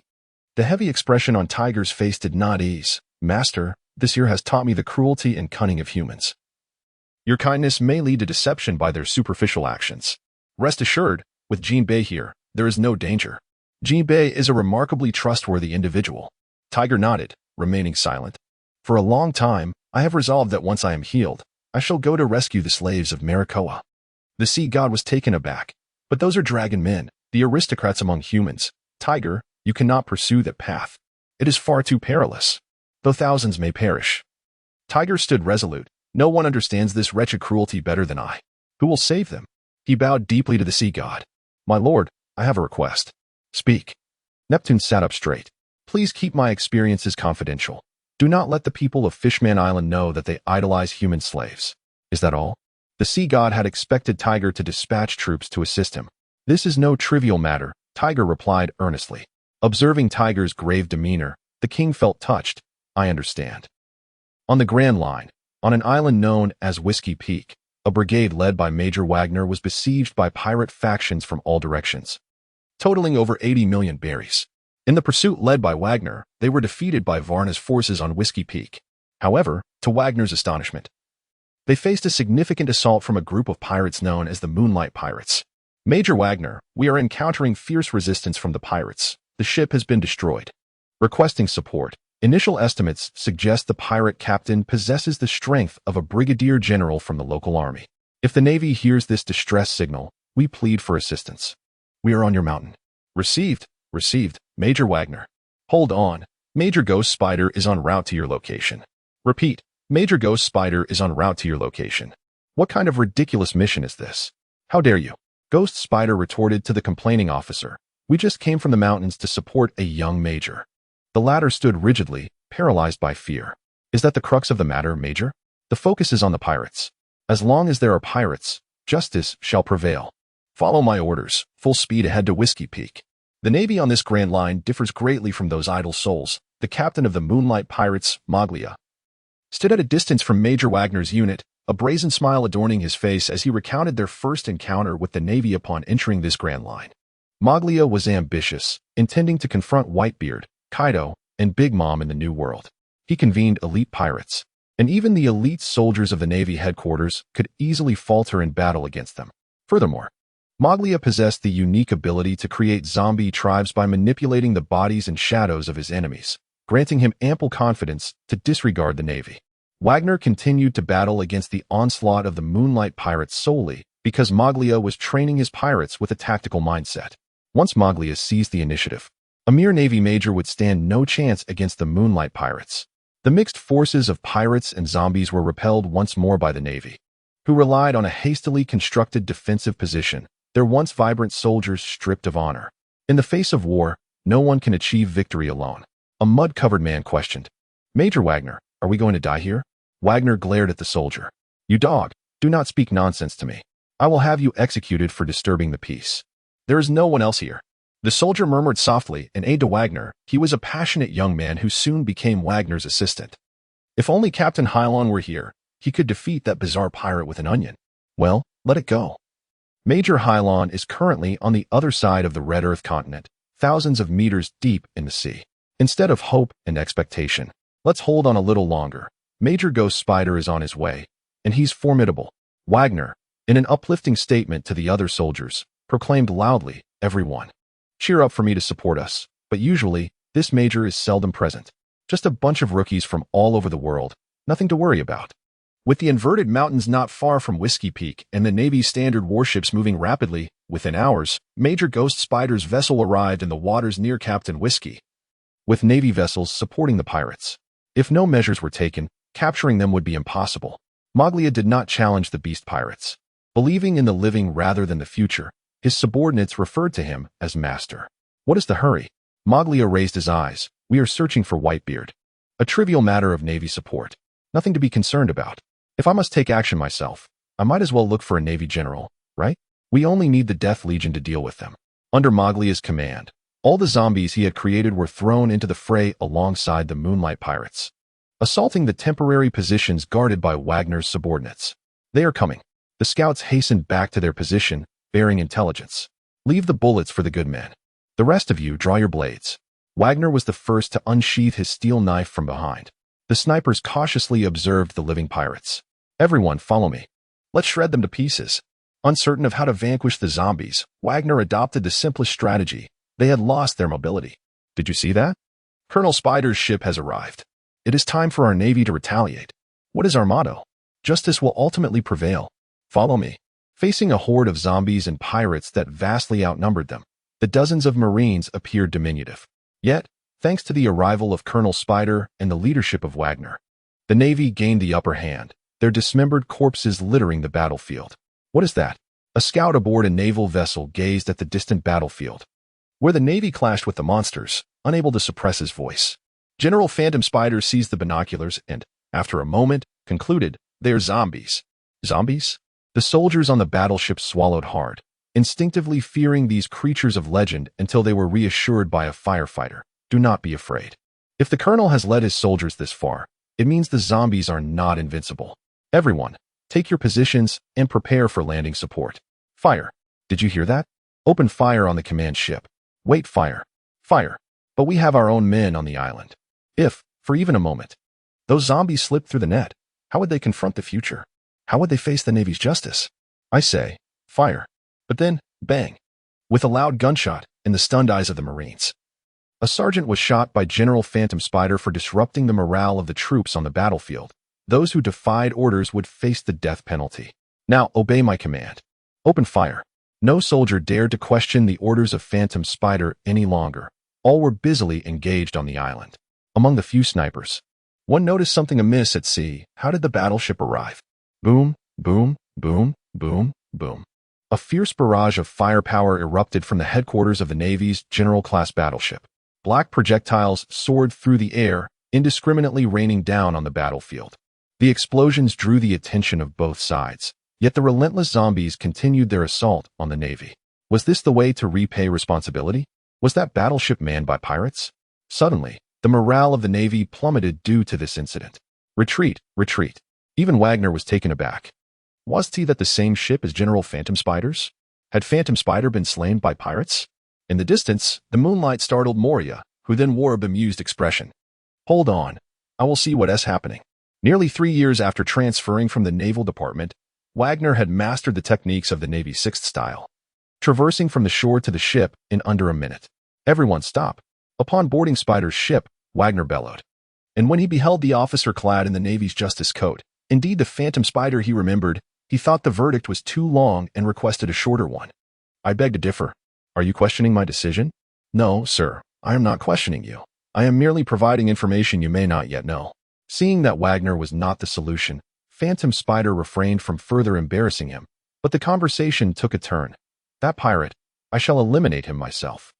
Wagner believed he had persuaded Phantom Spider, but before he could rejoice, Phantom Spider continued, however, the bombardment shall never cease. Wagner felt he could not reason with Phantom Spider. Had Hayashi not advised him against contradicting the chief, he might have dared to do so. But was it truly necessary now? For justice. Every member of the Navy must be prepared to die for it. Bang. The bombardment persisted. Without Phantom Spider's orders, none dared to cease fire. Considering the sergeant who had been struck, a relentless cacophony finally ignited Wagner's fury. So you will not sacrifice yourselves? What are you saying? As an army major, you have defeated the Onion. Phantom Spider seethed with rage. I am a traitor. I shall perish. As Wagner spoke, he disregarded Spider and prepared to obliterate the ship's cannon. Just as this director was about to become the arch-nemesis of General Phantom Spider. His right foot barely touched the side of the ship when a Phantom Spider struck him from behind, sending him plummeting into the sea. Heretic, disruptor of troop morale. Your next offense will lead to death. 10,000 meters beneath the sea, on Fishman Island. The identity value in the system suddenly plummeted by several dozen points. Surprising Hilon. Although the fickle nature of people caused daily fluctuations in identity value, a simultaneous drop of several percentage points was rare. Is someone speaking ill of me behind my back? The fool Prince of Xigu Island? Hilon scratched his head. The idea of publishing a comic book beginning to form in his mind. It was like this. Hilon had previously informed Jean Bay that even adventurers under the banner of pirates would lead children down a nefarious path. Hence, he would not permit runaway tigers to form pirate gangs. The question then arose, if children were so easily influenced, why not establish a positive image of the Navy for them? Just moments ago, upon returning from Bucky, Clara had told Hilon that if the Mermaid Island existed 10,000 meters under the sea, then an empty island 10,000 meters above the sea must also be real. Her words reminded Hilon that with the Aurora Natural System's polar aurora ability, reaching a height of 10,000 meters should not be insurmountable. As he contemplated the flying island, he envisioned the North Sea as a comedy, particularly the great conman Norland, whose comedic influence was profound. At the end of Las Vegas Boulevard, it was inscribed that Norland had not discovered the land of gold, instead falsely claiming it resided in heaven. Would Norland's land of gold be an empty island? If such an empty island truly existed, Hilon could contact the World Economic News Agency for a major story, overturning the tale of the great conman Norland, allowing Morgan to publish stories of Norland's adventures. In this narrative, the Navy and adventurers would be portrayed as two entirely distinct positive figures, while pirates would take on the role of the villain. Thus, even if children did not favor the formal Navy, they could form their own adventure groups, akin to Norland's, significantly diminishing their chances of raising the pirate flag. Upon discovering this lucrative idea, Bucky revealed he had ventured to the empty island to prove its existence. However, he had been with Pirate King Roger, making it difficult to explain. Faced with the choice between money and safety, Bucky opted for the latter this time. Crafting stories? I excel at this. Yet, Bucky hesitated to relinquish the opportunity to earn money. He and Lin had crossed paths twice, both coincidentally concocting tales to boast. Are you still spinning stories? Considering Bucky's character and performance, Hilon felt that the Big Red Nose truly possessed artistic talent. Very well, as long as it does not interfere with serious work. You may discuss specifics with the news agency. after spending several days on Fishman Island and successfully managing the affairs there. Hilon resigned from the Navy office and returned to the surface with Ping. However, he had yet to apply for the position of Navy instructor for Ping when I received news from the Ministry of Internal Affairs. Admiral Wagner and Rear Admiral Ghost Spider encountered the notorious Moglia pirates during the first half of the Grand Voyage. The Moonlight Moglia initially defeated the forces led by Major Wagner, then used a zombie army as bait to escape from the main Phantom Spider. Major Wagner's entire naval contingent perished, and the silence among the soldiers was palpable. Rear Admiral Ghost Spider has been pursuing the Moonlight Pirates ever since the elimination of the zombie army. A bounty of 180 million berries was placed on the Moonlight Moglia. Dead or alive? Little 8 scratched the back of his head and said, But Bucky quickly covered Little 8's mouth from behind, whispering, "Shoo. Can't you see the Brigadier's expression is a bit off?" Even Kayla dared not speak. She had never seen such a look on Hilon's face in all these years. Emotional fluctuations could trigger a chain reaction among those born with the ability to consume devil fruits. An unstable stream of high-energy charged particles incinerated the documents in Hilon's hand. Staring out at the vast sea, he muttered through clenched teeth, "Blood debt, blood debt." 2 days prior, during the first half of this grand voyage, the inverted mountains and the Twin Cape. The weather had been inclement. Colokas, the lighthouse keeper at Twin Cape, resided within the belly of Robe. Robe was an adult island whale, enormous as an island in its maturity, as its name suggested. Yet, this whale often inflicted self-harm, prompting Dr. Rab to construct a tunnel and an artificial island within Robe to monitor its health. As the lighthouse keeper, Colokas frequently emerged from a small door at the back of Robe to guide vessels in the nearby waters. Another rainstorm began. Suddenly, thunder rumbled from the sky, like the blast of a referee's whistle, and the intermittent patter of rain followed. Had I perhaps administered too many sedatives? The boy named Robe did not provide me with any food, leaving me to send the old man fishing back to the lighthouse. The old man first scanned the sea, noticing no ships to guide him, and took out his fishing gear to try his luck at catching some larger seafood. Beneath the thick cloud cover, the sea appeared so dark that the once crystal-clear waters now resembled a gushing oil slick, fraught with aggressive collisions. Suddenly, from the depths of the dark sea emerged a king octopus, and the old man's eyes brightened as he hurriedly crouched down. Just as he was about to act, a raspy voice rang out through the rain. "Ghost Spider, Augo will kill you." What is a phantom spider? A newly discovered marine species. Wait, why'd I hear voices? The dying, plague-stricken man was tense until a second roar echoed from the surface, leading him to believe that the voice belonged to the great octopus in the water. Wagner, realizing the ambiguity of the situation, mistook the octopus's flexible tentacles for the terrifying spider-like legs of a spider, with survival instincts and resentment towards the phantom spider igniting within him. He unleashed all his fury upon the colossal creature, shouting, "Die!" Wagner bit down on the octopus's tentacle, embracing it tightly. After tearing a gash, Wagner ripped off a section of the tentacle. The octopus, startled by the loud noise, turned and fled. It was unaware that a mere human could inflict such grave harm upon itself. Whoosh! Bang! Bang! 3 harpoons pierced through the octopus's skull, causing it to instantly deflate. Sensing the remaining strength of its tentacles rapidly waning, Wagner began to sink into the depths of the sea. Just before closing his eyes, he saw an unfamiliar figure swimming towards him, adorned with feathers atop his head. "Oh no, a cannibal. You can't eat me." Wagner jolted awake from his nightmare, finding himself in a rather crude hut. Hearing the lighthouse's voice, Colokas entered, saying, "Young man, are you awake? Is that you?" Wagner regained consciousness, realizing the feathered stranger was not a cannibal but the lighthouse keeper of Twin Cape. He chuckled at the sight of Captain Hilon Colokas crossing the mountains from the East Sea. "What? You know me? Apologies, I forgot your name. Thank you for saving me. I am a doctor. Saving lives is my duty." "Oh no." Wagner began to think clearly, recalling the events. "Where is my listening device?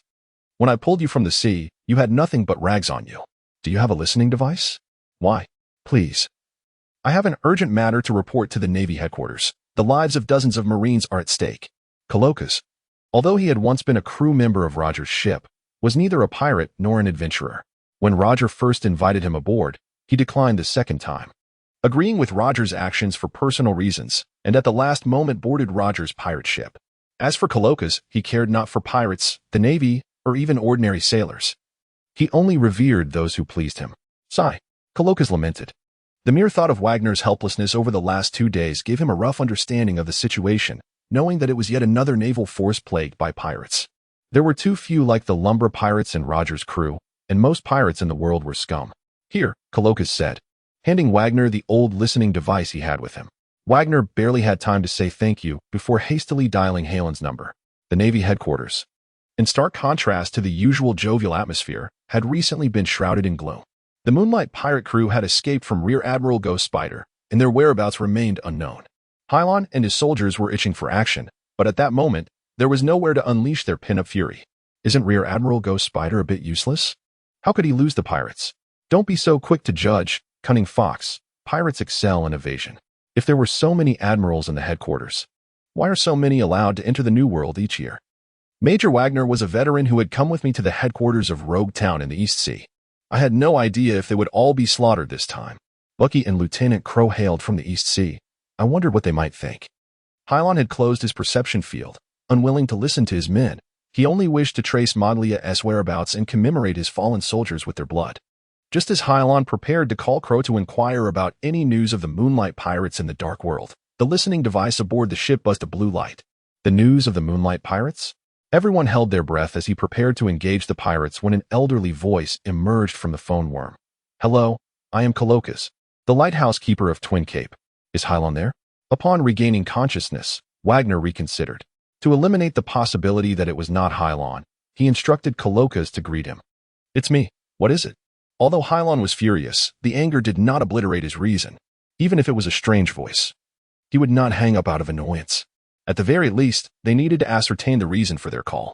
Then, suddenly, an antiquated telephone worm displayed a visage of anxiety and yearning, exclaiming, I am Wagner, and I demand the reversal of the Cape. There exist numerous varieties of telephone worms, including eavesdroppers and disruptors. The actions of the Ghost Spider led Wagner to harbor suspicions regarding the naval headquarters. Upon verifying that the voice belonged to Hayashi, he eagerly provided the primary information. The sound from the telephone eavesdropper startled the others aboard the vessel, akin to a class alarm bell ringing, plunging the ship into chaos. Yet, Harlan did not intervene in the soldiers' turmoil by touching the eavesdropper. He could harness his own intellect and computational prowess to directly convert the received telecommunication signals into information beneficial to the mind, thereby bypassing the process of translating the signals into audio, remaining entirely unaffected by the soldiers' clamor. I understand. I am on my way. Harlan concluded the call. Bucky, prepare the permanent needle and proceed at full speed to the reversal point. In case of an emergency, contact me. Otherwise, do you comprehend? Bucky hastily saluted. I understand, sir. And you? I shall go first. A brilliant white light abruptly vanished above the naval command. Approximately half a day later, a sea fog descended before the Twin Cape lighthouse. On an open patch basking in sunlight, Cass was startled by the sudden emergence of mist. You must be Mr. Cass, am I correct? I am Harlan. I appreciate your assistance. I shall repay you in due course. Utilizing the electric field, he detected Wagner's scent and slipped through the window into the cottage. The youth today possessed such tempers. Cass had intended to follow, but considering Harlan's naval affiliation and the possibility of uttering words unsuitable for civilian ears, he retreated to his recliner. Regardless, that Marine was remarkably resilient. It remains unclear how this Marine survived a severe back injury and significant blood loss. Yet it is hardly surprising that Cass has traveled the world. Iron to some extent mitigated the Ghost Spider's power, while unskilled life restoration scarcely saved Wagner's life. The return of life and the 6 forms of the Navy complemented one another. Harlan had yet to complete the 6 forms, yet he had already commenced practicing resurrection. Thus, he urged his subordinates to do likewise. Perhaps alerted by the commotion outside, when she entered the room, Wagner was attempting to rise from her bed. Lie still, Harlan urged, aiding Wagner back down. When Wagner finally beheld Harlan's countenance, this Iron Man, who had not shed a single tear even in the face of death, gripped Harlan's hand and suddenly burst into tears. One does not weep solely due to a lack of sorrow. Just as she presumed Wagner was grieving for the sacrifice of her comrade, silently awaiting Wagner to compose himself, he weakly uttered, "It is the Ghost Spider." Hilon made a gesture, furrowing his brow, revealing nothing but the haunting truth that the Ghost Spider had slain our brethren. Yet the Ghost Spider? He was ill-suited for the rank of Major General, let alone a Marine. Suddenly, Wagner became animated, his breath quickening, his body trembling. When we encountered the undead pirates, we sent a distress signal to G9, but the Ghost Spider arrived and opened fire on us. In my attempt to confront him, he hurled me into the sea. What of our brothers fighting on the island? Are they still alive? In the silence, Wagner remained uncertain of the battle's outcome. Hilon shook his head. He had no choice but to remain hidden. Indeed, I had overthought the situation. Wagner's mood did not escalate, as if he had steeled himself for the worst. His eyes reflecting a sense of confusion. Is this the justice of the Navy? Upon returning to the hotel, I believed it was merely Colonel Hill's compromise and despair, alongside Colonel Roy's corruption. Yet why would a general, possessing his own power and voice of justice, act in such a manner? Sir, you must trust me, trust our brothers. They're no cowards. They have fought valiantly on the front lines, and we feel no shame for them. Our brothers fear not the pirates, nor do they shy away from sacrifice. Yet they cannot endure injustice. I understood. Facing the emotionally unstable injured, Hilon exhibited no impatience. I knew all too well that in these waters, there exist not only those who uphold justice and those who scorn it, but also those who are perpetually in the right. They speak of morality, waving the banner of justice, while committing repugnant acts. In their domain, justice serves merely as a tool to enforce compliance upon others. Now is not the time for overthinking. Rest well. Soldiers do not perish in vain. This cannot be the end, can it? Shall you confront the ghost spider? But we lack evidence. The ghost spider? Let him roam for a few more days. Catching a few mosquitoes. I will call the children home. The ghost spider of Moglia. They can go nowhere. Whiskey Mountain. One of the earliest maritime routes traversing the inverted mountains is a haven for pirates. Many pirates lingered here, too afraid to confront the great pirates and the Navy deep within the main shipping lanes, yet unable to return to the four seas. They remained. The recent whiskey war is still a topic of discussion at the pirate tavern. Ha ha ha, the Navy fighting the Navy, how amusing. It has been years since I encountered such hilarity. In a bar brazenly named the Pirate Tavern, several pirates were reveling boisterously, not far from the hotel entrance. A deceased Marine was nailed to a cross. They lacked the courage to kill a Navy man themselves, so they scavenged the battlefield for corpses to serve as their cover. Bang! The tavern door was kicked open, and a figure clad in a naval coat appeared at the entrance. Seeking death, alcohol and bravado had caused the pirates to forget their own capabilities. Wielding a sailor's knife, the green blade swiftly cut through the air, cleaving several bodies into distinct shapes, instantly staining the floor with blood. The shocked pirates noticed the sailor brandishing a green energy sword. The yellow ape's flickering ability transformed into photons, while Hilon's auroral prowess manifested as high-energy charged particles. Unlike the yellow ape's grasp, Hilon's sword-like weapon was not a lightsaber but a high-energy electric current bound by a magnetic field, akin to the lightsabers wielded by Jedi in Star Wars. However, Hilon did not directly name his weapon a plasma sword, as none of the others comprehended such terminology. He simply referred to it as the Sword of Aurora. The pirates at the tavern entrance were taken aback by the sanguinary scene, a sword gifted to several pirates, while the Navy was seemingly treated as a legendary swordsman. I grant you all 30 seconds to hunker down at the bar. Not a single pirate chose to heed the cold-faced Navy's threat. They were devising ways to escape, some even contemplating whether they could overwhelm the Navy with sheer numbers. For the first time, Hilon chose not to slay these pirates, recognizing their continued usefulness. Yet he did not provide them a countdown. He merely stood at the door, wielding the green Aurora sword. Evidently, someone had made a grave error. Moments later, Hilon sensed someone attempting to flee from the back of the tavern.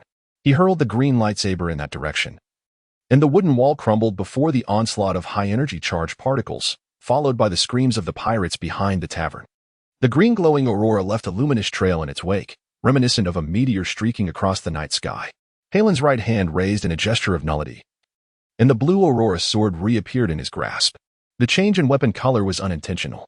Without detailed classification, the Auroras could now be divided into 6 colors: red, yellow, green, blue, purple, and pink. Lens separated the 6 colors, allowing him to control 6 types of auroral weapons simultaneously, though he lacked 6 hands. Much like a wild chicken could wield several ice crystal weapons, the devil fruit of nature enabled him to manipulate elements with thought. I implore you, do not slay me. I am, in truth, a pirate hunter. The pirates were utterly terrified by Harlan's formidable swordsmanship and astonishing abilities, pleading for mercy before him. Harlan nodded, employing his electric field listening function to fully comprehend the layout of the individuals in the bar and their true identities. Yet, there always exists an undisclosed truth. The pirates attempted to stir the waters and catch fish, knowing well the visage of the pirate hunters, they begged Harlan for compassion. However, 30 seconds later, they were mercilessly slain by his sword. In the bar, aside from 2 pirate hunters and 7 pirates, the remaining individuals cowered at the forefront, cautiously placing the lifeless bodies of fallen Marines upon a cross under Harlan's watchful eye. "You too, fetch a stretcher to carry him. The rest, lead the way and see if there are any other fallen Marines." The pirates dared not utter a complaint, and even the 2 disguised pirate hunters remained silent. For even the most inept observer could sense the wrath of the naval officer. This marked the first half of a grand journey on a small island known as Little Garden.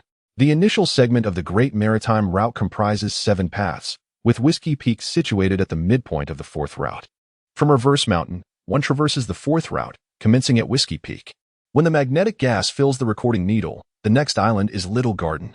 However, few choose this path, as the magnetic gas in Little Garden requires an entire year to fill. Damn it, are we trapped on this ancient island? A ragged Marine, suppressing the urge to smash his only recording pin, exclaimed. His name was Clark, a sentinel aboard Major Wagner's ship. Unlike ordinary scouts, Clark was a sniper scout, the first Marine to detect the Phantom Spider. Influenced by various films and games, one might envision snipers as solitary figures. In truth, most snipers are accompanied by an observer. Due to the nature of their work, snipers require keen focus on their scopes, making the role of the observer vital. They serve as the sniper's second pair of eyes, observing enemies from afar, reporting environmental parameters, and alerting the sniper to surrounding dangers. When necessary, the observer can also wield conventional weapons to provide security for the sniper. This is how Cluck found himself rescued by a Navy soldier and brought to an island called Little Garden, though his comrade, a sniper, perished in the chaos. Out eyes. "Can't you swim to another island?" Cluck asked, alongside a human soldier and 2 fishermen trapped on Little Garden. Woody was the name of one of the fishermen. "Don't be ridiculous. Though we fishermen are adept swimmers, there is no record of where you wish for us to swim. If you can find an inhabited island, it's all over. Have you forgotten what the 2 giants said? There's a massive golden fish in the nearby waters that can consume these little islands.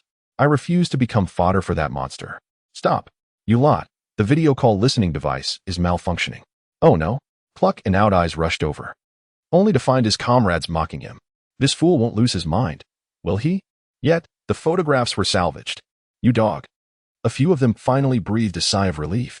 At that moment, Cluck realized the gravity of the situation, abandoning the observation and documentation of the battlefield to focus on the warship. He believed that one day, he would have the opportunity to eliminate the Phantom Spider. But could these photographs achieve that? He did not believe so. The soldiers aboard the Phantom Spider clung tenaciously to him. Major Wagner's death would not be in vain. Brigadier Harlan would certainly hold him and his brothers accountable. Wagner left behind a message and boarded the Phantom Spider, where he was never heard from again. According to Cluck, this might be the best course of action. Were the 2 giants on the island the leaders of the pirate crew that had been bounty hunted over 80 years ago? Were they truly the chieftains of the giant race? To me, they seemed to pale in comparison to the giants of our department, the generals and admirals. Perhaps due to their age, they no longer posed a threat, and the Navy remained oblivious to the presence of these massive pirates in the garden. No fool would believe them. "Woody, Abeo, thank you. Had it not been for your merfolk talents, we might have lost this time. I think you're overthinking it. I simply dislike General Phantom Spider. Perhaps it is because there are too many like him that our kind faces discrimination." Woody courteously remarked to Clark as he gazed at the 2 giants, who were once again fighting side by side due to a volcanic eruption. Somehow, in the face of these giants, Woody and Leopard felt for the first time that their intelligence surpassed theirs. "All of you kneel before me." In a fit of rage, Harlan drank, while over 200 pirates charged towards the rows of kneeling Marine corpses. Among these pirates, none possessed a backbone, as if they were mere lifeless bodies. After nearly 2 days without sleep and 2 rounds of whiskey, Harlan finally realized he was short 11 bottles. Even though he had slain some pirates and exerted relentless pressure, he ultimately yielded no results. The only certainty was that they perished at sea. A bounty hunter handed over a piece of paper and a pen. Harlan approached, methodically inscribing his name one by one on the paper, comparing it to the naval roster before pocketing it. Quickly, the pirates are over there. Encircle them." The G9 squad dispatched reinforcements, finally arriving at the scene. However, they were left astounded by the sight. Why were the pirates kneeling instead of retaliating? "Brigadier Harlan, I am Colonel Stowe of G9, awaiting your orders." Harlan's tone remained calm. "Have you brought what I requested?" "Yes, but why do you need so many urns?" Colonel Stowe appeared puzzled. Had it not been for the urns, they would not have arrived so late. Proceed with the cremation. What for? Cremation. Stowe's subordinate understood. Colonel Stowe, upon seeing the bodies strewn on the ground, suddenly turned around. Yet, not long after, Harlan's voice echoed from behind him. Tell your soldiers that what I desire is cremation, not the burning of corpses. Cremation should separate each individual. Do you comprehend? This. Stun felt awkward. And the pirates? If you dishonor the bodies of the soldiers, none shall escape. Harlan's cold demeanor made Lieutenant Stewart tremble inexplicably, instinctively silencing him from further inquiries. I understand. Harlan aimed to transport the soldiers' remains back to headquarters, where they would be interred on a small island near Marihua, the resting place of martyrs. However, he was no fool. When he returned the soldiers to the graveyard, they were not martyrs but rather victims of a plague. He had no choice but to proceed with the cremation. Salute. Brush. At Harlan's command, the soldiers present raised their right hands in salute to the urns of the martyrs. Behind the Marines' knees lay over 200 pirates who had dishonored the deceased. The soldiers of the G9 unit had never witnessed such a solemn funeral. In the past, when comrades fell, they were either buried or cremated, with only officers presiding over the ceremonies. Today, although the deceased were neither their comrades nor even soldiers from their unit, gazing upon the neatly arranged urns, each inscribed with a soldier's name, they could hear the brigadier's voice resonating within them, stirring a complex feeling in their hearts. Fire. Bang. Bang. Bang. Bang. The soldiers, increasingly solemn, began to move with a sense of order, executing their final salute without a single error. About turn. The soldiers pivoted to behold over 200 distinct faces. Raise your weapons. Prepare. What? This cannot be. The myriad expressions of shock on the pirates' faces swiftly coalesced into a singular look of disbelief. Why are you going to kill us? We have already delivered the deceased Marines to you. The Navy was momentarily taken aback. This was not part of the plan. Fire. Yet inexplicably, at Harlan's command. It felt as if a pent-up emotion within him demanded release, and some soldiers, more and more soldiers, pulled the triggers. Run. The pirates erupted in a desperate bid for survival, surging away from the Navy like geysers bursting forth from the ground, scattering in 3 different directions. The soldiers hidden among the branches appeared to have reddened eyes, howling in hysteria. In that instant, they forgot what it meant to capture alive. Only Colonel Stowe was left startled. How would he report to the command at base? About a week later, Buggy's ship finally reached Whiskey Peak. Along the way, they encountered Audie, the fisherman, who picked up Clark, who had drifted to a small garden. Wagner's wounds were half-healed under the care of the healer and his own body's resilience. Kurakasu insisted he required no thanks, yet ultimately buoyed by Harlan's enthusiasm. He made a request he had never dared to hope for. If your Navy possesses a file titled Lumba Pirates, please inform me. They are not pirates. They are musicians who can bring joy to weeping children. This did not affect Lin, and thus he acquiesced to Kurakasu's request. Even though the return of laughter and their photographs were a blessing, Buggy still bore a stern expression as he faced a ship laden with urns of ashes. The green hills conceal loyal bones, returning wrapped in horsehide.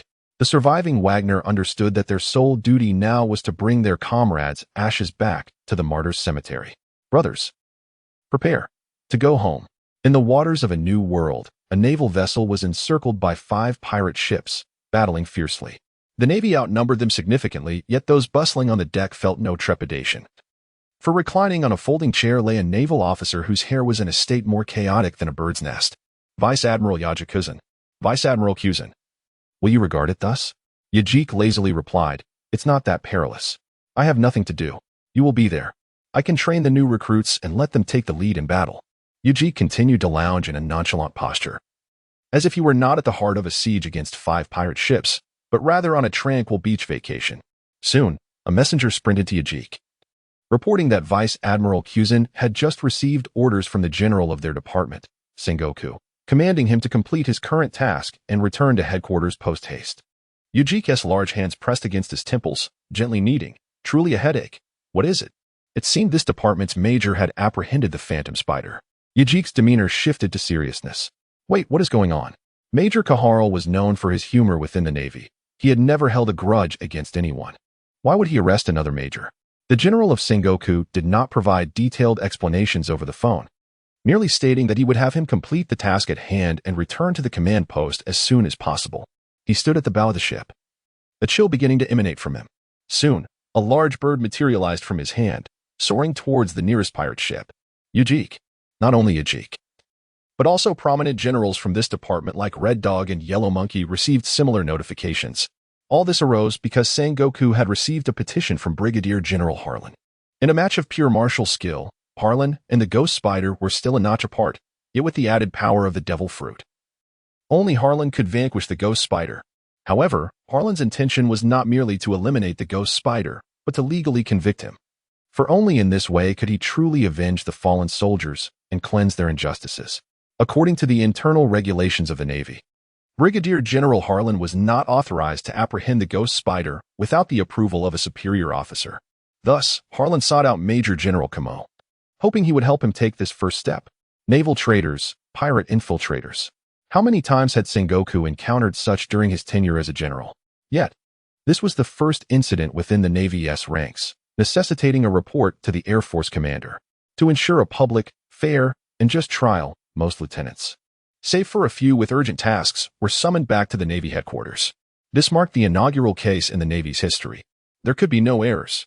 Near Marie-Ford, on Martyrs Island, aside from a few key personnel, not a single soul remained alive. The entire island was a cemetery for the fallen. A few seagulls perched on the branches of a tree, curiously peering down at the humans, unaware of their presence before the stones they cherished most. Before long, they flapped their wings and soared toward the sea. Wagner and the others stood silently before the graves, reminiscing about their departed comrades. Kurla gathered some flowers, placing one before each grave. Dressed modestly, with reddened eyes, she could not help but shed tears, even though the funeral had concluded. Many of those lying in the graves were soldiers Kurla had known. When she was still a slave, Wagner and Bucky often entertained the children alongside the soldiers, assuring her that no one would ever bully her again, yet they had left her behind. Serve the dishes. Everyone was free to act as Wagner and Kurla queued to place flowers, while Harlan and Gigi slowly walked away. Major General, thank you for taking the time to come. While I am a naval major general, apprehending a Ghost Spider, simultaneously being a naval major general, is a violation of military discipline. It is of little consequence. He replied nonchalantly, yet he clearly understood this, merely smiling at Harlan. I am here to serve, not to be an officer. Punishment is of no importance. I do not believe that General Sengoku will capture me for this and throw me into the city. Unlike the Ghost Spider, Gigi regarded a soldier as his brother. Even more so than Harlan. Given that the Ghost Spider had committed such acts, even without your request, I would certainly cry out for the soldiers. Gigi reassured Harlan, indicating he need not feel regret, then shifted the subject. However, I think a few photographs might not suffice, right? After all, from that perspective, there are no images of the Ghost Spider's gunboat firing upon the Navy. Therefore, I have another concern. Why? You can imagine, given the Ghost Spider's history, there are quite a number of soldiers on his ship unafraid to publicly oppose him. I will track them down, assuring them that if they eliminate the Ghost Spider, they can join the most lenient troops under the general. Harlan's enhanced visual and auditory capabilities, combined with his computational skills, allowed him to easily glean insights from the soldiers' private conversations or complaints in their daily interactions. So your son is waiting for me here, he said, with a hint of surprise in his plan, then smiled gently. Yes, but given your performance, you must treat me to a drink, my favorite beer. However, the deceased were not his comrades, thus the sorrow was not profound. As an officer of the military, he was compelled to maintain his composure before the populace, for he was the linchpin of the squadron, the sole individual who could not exhibit weakness. As several seagulls soared overhead, returning to the island, they began to cry. The setting sun, poised to kiss the horizon, bathed the ocean and clouds in a blood-red hue, radiating brilliance akin to the aurora. Soon, they arrived at the naval headquarters, marking the judgment day for Rear Admiral Ghost Spider. Nearly all the attending vice admirals, alongside some renowned rear admirals, such as Guion, the future Peach Rabbit, and naval generals, congregated in the conference room. To accommodate the giants, the naval headquarters had opened the Grand Assembly Hall, albeit the giants within were not ideal. The Air Marshal still placed them in the outermost conference hall. This trial of Rear Admiral Ghost Spider was unlike any previous, being a formal interrogation within the Navy, devoid of the hollow proceedings of Justice Island. Mr. Coop, will you join us? The meeting had yet to commence, and the lazy gamecock was wandering about. Coop entered the room with a chuckle. Of course, I shall attend. I am eager to see what this little demon, Hilon, is capable of. Vice Admiral Sikorsky, after a long absence, exchanged a brief word with the lazy gamecock, resulting in a huff from the latter. Their encounters had become rare since the O'Hara massacre had sowed discord between them. Vice Admiral Porcelino, what is your perspective on this trial? The yellow monkey tilted his head, adopting a contemplative expression before responding with a smile. Well, the gamecock scratched at his disheveled feathers. Shall we not engage in a proper discussion? Who are these people? Vice Admiral Kushin, how dare you comment on others? A woman's voice whispered in the gamecock's ear. Ah, Miss Guillaume, I was unaware of your presence. Look, you are addressing me as Miss in public. You are hardly the appropriate individual for such formalities, are you? Alas, pay no mind to such trifles. The Air Marshal commanded, all is in readiness. 3 individuals were seated on the bench. The Air Marshal of the Central Warring States, film, flanked by Vice Admiral Kongming. Due to the development of the Don Quixote family in the North Sea, Chief of Staff Klein was absent from the trial. Vice Admiral Kongming, overseeing the interrogation process, had received temporary privileges, with the Air Force and Military Committee poised to make significant decisions at crucial moments. The jury comprised both Vice Admirals and Rear Admirals. Under the orders of Kongming, Ghost Spider, and Hilon, Gigi entered the assembly hall, for he was part of the plan to apprehend Ghost Spider, thus he was also a plaintiff. The absence of a military tribunal within the Naval Department rendered it somewhat incongruous compared to genuine military courts on Earth. The accused, Ghost Spider, lacked even a defense attorney, placing the entirety of the proceedings upon his shoulders. The solemnity etched on Ghost Spider's face revealed no trace of cowardice, as he believed himself guiltless. There exist 2 categories of villains in the world. The first type is aware of their misdeeds yet engages in them for various motives, such as desire, wealth, revenge, and so forth. The second type is oblivious to their wrongdoing, perceiving their actions as entirely justifiable. Even when faced with justice, they maintain their sense of victimhood. Ghost Spider belongs to the latter. However, Hayashi would not extend forgiveness for this illusion, as both types lead to identical outcomes. The genesis of one's actions, be it virtuous or vile, holds little significance. What matters is the destination. Accused Ghost Spider, Plaintiff Hilon accuses you of murdering naval soldiers. Is this feasible? As it was his inaugural role as judge, Vice Admiral Kongming appeared somewhat unprofessional, relying on instinct rather than protocol. No, Ghost Spider responded earnestly, dismissing Kongming's inquiry, devoid of any hint of deceit. It was friendly fire, not murder. Was it not friendly fire? A stir arose within the assembly hall, as the naval generals whispered amongst themselves. Friendly fire is a mistake that can befall anyone, an inevitability of warfare. To put your own soldiers on trial for this is overly petty. Kongming rapped his gavel for silence. Plaintiff Hilon, do you have an alternative perspective on the defendant's explanation? Hilon rose to his feet. If it was friendly fire, Ghost Spider, why did you not rescue the injured soldiers after decimating the unit? Ghost Spider retorted, I believed they had perished in battle, hence I did not seek to save them. Due to his subjective intuition, Ghost Spider abandoned the wounded soldiers.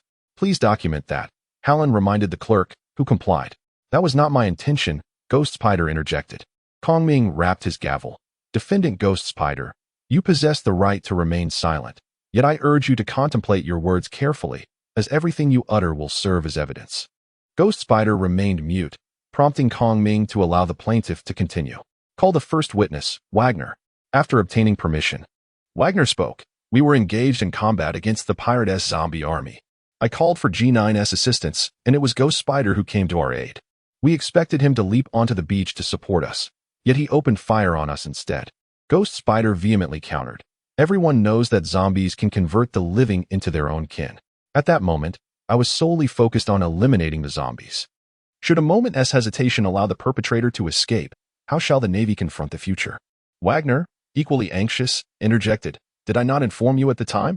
Zombies are nothing to fear. Trained soldiers can handle 10 zombies. Yet you insisted on firing. I attempted to halt the gunfire, but you stabbed me in the back. You infuriated the troops. You are a traitor. Kongming rapped his gavel. Ghost Spider, are you certain you attacked Major Wagner? Ghost Spider unhesitatingly affirmed, of course.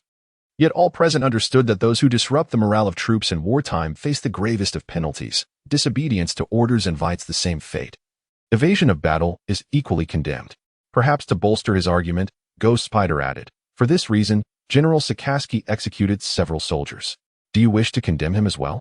Upon hearing Ghost Spider's words, the officers in the audience turned their gaze toward the jury, where Red Dog sat, his expression grim, eyes closed, uncertain of how to respond. Just as it seemed Red Dog would erupt in fury, unexpectedly, Hilon's voice rang out from the plaintiff's stand. You? Do you believe you are worthy of comparison to General Sikaski? Bang, bang, bang. Plaintiff Hilon, this is a court of law. Please be mindful of your words, Kongming cautioned, sensing the intensity in Hilon's tone as he rapped the gavel. My apologies, gentlemen. I am rather passionate. Hilon inhaled deeply, regaining his composure. Ghost Spider. Do you consider yourself akin to Sikaski? Ghost Spider fixed his gaze forward, pride etched upon his visage. Yes. Hilon stepped out from the plaintiff's stand, approaching Ghost Spider. But I believe you and Sikaski are entirely different. Different? Ghost Spider retorted. This also drew the inquiry of the gamecock on the jury. In his view, Ghost Spider and Red Dog belonged to the Radical Navy. If one were to simplify the divisions, the Navy could be categorized into 3 factions, Red Dog representing the radicals, the Gamecock embodying the moderates, and Yellow Ape standing for the neutrals. However, this division merely reflected the personalities of the naval generals who did not consciously separate into factions. As there was but one marshal, Buddha, the next general will undoubtedly be Sengoku. Thus there is no need for unity. In response to Ghost Spider's rebuttal, Hiram was the first to retort, stating that Vice Admiral Sakazuki executed deserters. You have slain them, and as far as I know, there seem to be very few deserters disrupting the morale of the army, committing crimes alongside the deserters. Well, let us examine how the soldiers you killed have affected the morale of the army. Summon the second witness. Commander, greetings. I am a soldier from the Ghost Spider. He trembled in his Navy uniform, having never faced so many illustrious figures at once. Do not worry, the bailiff reassured. If you have something to say, speak it aloud. As long as you speak the truth, no one can threaten you.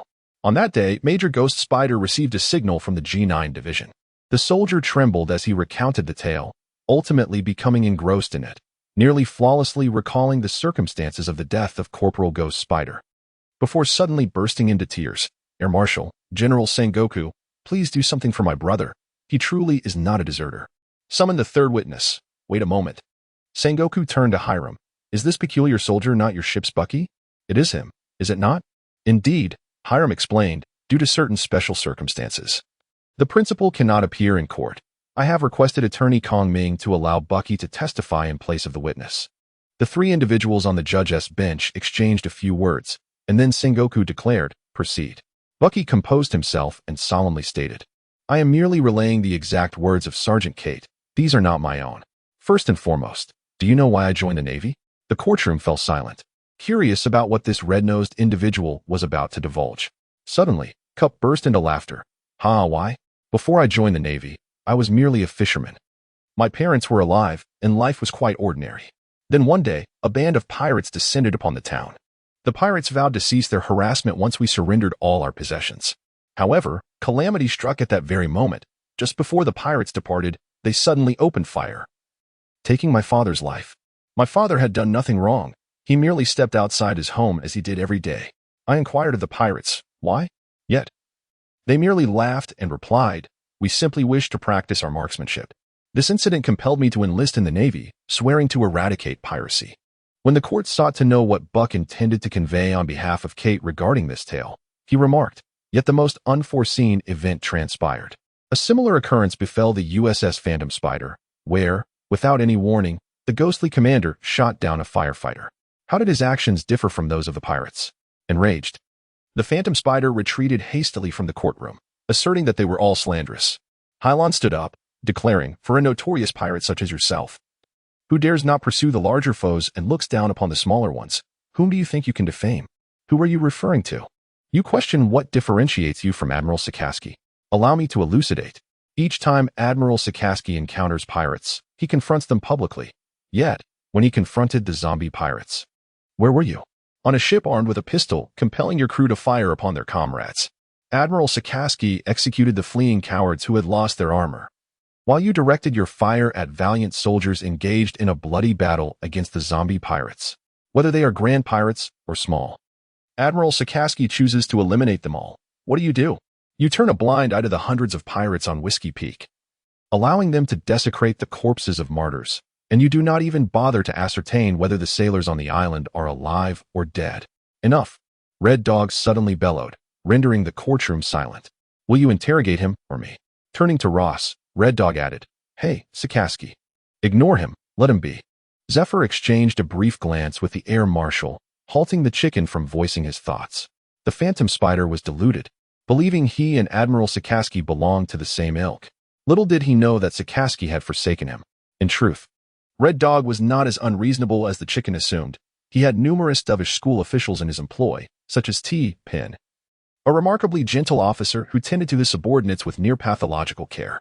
This is precisely why Hilon was so confident in the verdict. For he understood that when all evidence and witnesses were laid before the court, no one would shield the Phantom Spider. Rendered speechless, the Phantom Spider was subdued, and the remaining discussion revolved around how to convict him. After all, this was the first internal incident since his ascension, and the general's esteemed position was earned through incremental achievements. The assembled generals expressed their opinions regarding the matter, and when it came time to prepare for the conviction of the Phantom Spider, Hilon raised his hand. The air marshal solemnly inquired, Brigadier Hilon, do you have any differing opinions? I wonder if the officers present are interested in hearing both sides? What do you mean by summoning? Hilon's mention of the term piqued the interest of Huang Yuan and the chicken, who were preparing to vacate the venue. In this world, summoning is not merely superstition. It embodies a profound reality wherein the souls of the departed can be resurrected from the abyss. The Naval headquarters has records of such occurrences. Tales of furious spirits returning to life. When the topic of summoning arose, the admirals present had never witnessed it. Some had merely heard whispers of the term, while others had never encountered it at all. Ahem. Brigadier Hilon, this is a military tribunal. Spare us the trivialities. Zephyr commanded, What on earth is summoning? I have never heard Hilon mention it. Kopu chuckled in timely fashion. Hilon, I am curious about what else you might be capable of. Hilon gazed at the presiding judge and addressed him, Air Marshal, General of the Warring States, and Counselor Kongming. Permit me to first elucidate my summoning abilities. The trio engaged in a brief exchange, during which Kongming inquired, Why do you not share with us some insights about your idealism? Clara shouted a name, and soon a young girl clad in a naval uniform dashed into the room. Kira, holding a hefty tome, stood on Hilon's chair, unperturbed, and saluted, Greetings, Commander. She appeared quite charming. Zephyr was somewhat flustered, uncertain of what concoction Hilon and Clara were brewing. If it weren't for the fact that she was his own child, who could be as elusive as Cup? Let me inform you about the summoning prowess of Brigadier General Hayashi. It is widely known that Brigadier General Hilon is a natural aurora fruit bearer. According to ancient texts, the vibrant auroras in the sky are the torches of spirits, guiding the deceased into the afterlife. Hilon was acutely aware that due to his years of diligent effort, and as the first naval rear admiral to commit such an error, the Phantom Spider might evade execution and instead be taken to the city. However, he vowed to ensure that those responsible for his brother's death would pay dearly. The pirates of Whiskey Peak had been eradicated, transforming the locale from a haven for marauders into a sanctuary for bounty hunters. The next step was to exact vengeance on the Phantom Spider. The Phantom Spider must perish. Thank you, gentlemen. That is all I wish to convey. After introducing the principles of Hilon's summoning, Kira bowed once more and quietly seated herself, refraining from further discourse. Can you believe it? I do not know. Let him give it a try. In truth, I am eager to witness how the aurora is invoked. Not merely Cup. Observing the somewhat chaotic demeanor of the law, even Kizaru's interest was piqued. Let him speak. Ultimately, the three judges reached a verdict. Meanwhile, Hilon's companions, Wagner, Bucky, and others vanished from the courtroom. Hilon, unshy, removed his justice coat, donning only a shirt, and stood in the center of the hall, where the Phantom Spider once resided. In truth, Hilon could summon nothing. All of this was fabricated merely to buy time and confound the court. Return the souls. Hilon opened his mouth, and they perceived it as a singular point, for the erudite counselor Kongming often spoke in literary terms to Wang Hong. As Hilon shifted his lines, his sky, akin to a torch-bearing general, gradually transformed the hues of the clouds. How is this different from the sorcery of our giants? Perhaps human sorcery is indeed like this. The giant generals focused intently. The other jurors were similarly distracted, their expressions notably perplexed. Kizaru, watching Hilon summon, found it far more intriguing than the specter of the Phantom Spider on trial, observing how he craned his neck, not to mention the extent of his investment outside. Wagner, Bucky and others were gathering complaints from the naval ranks. The Phantom Spider had been convicted. Do you have any evidence to testify? Hurry. Only one chance. The Phantom Spider has been captured, and no one will persecute you. Whoever emerged victorious would lend aid to whom? During the trial, there were scarcely any witnesses, and Sergeant Kate did not dare to show her face. As the Phantom Spider fell, the soldiers who previously hesitated to speak finally produced the letters they had prepared. In the assembly hall, Hilon had completed the summoning ritual. The spirit-imbued Hilon selflessly narrated a tale. That day, Major Wagner told us to hold on a little longer, and help would arrive. What if the zombies remain unvanquished? Then we shall cut them to pieces. Behold, the flagship of Rear Admiral Phantom Spider has arrived. Let us disperse the enemy formation and prepare for the landing of Rear Admiral Phantom Spider.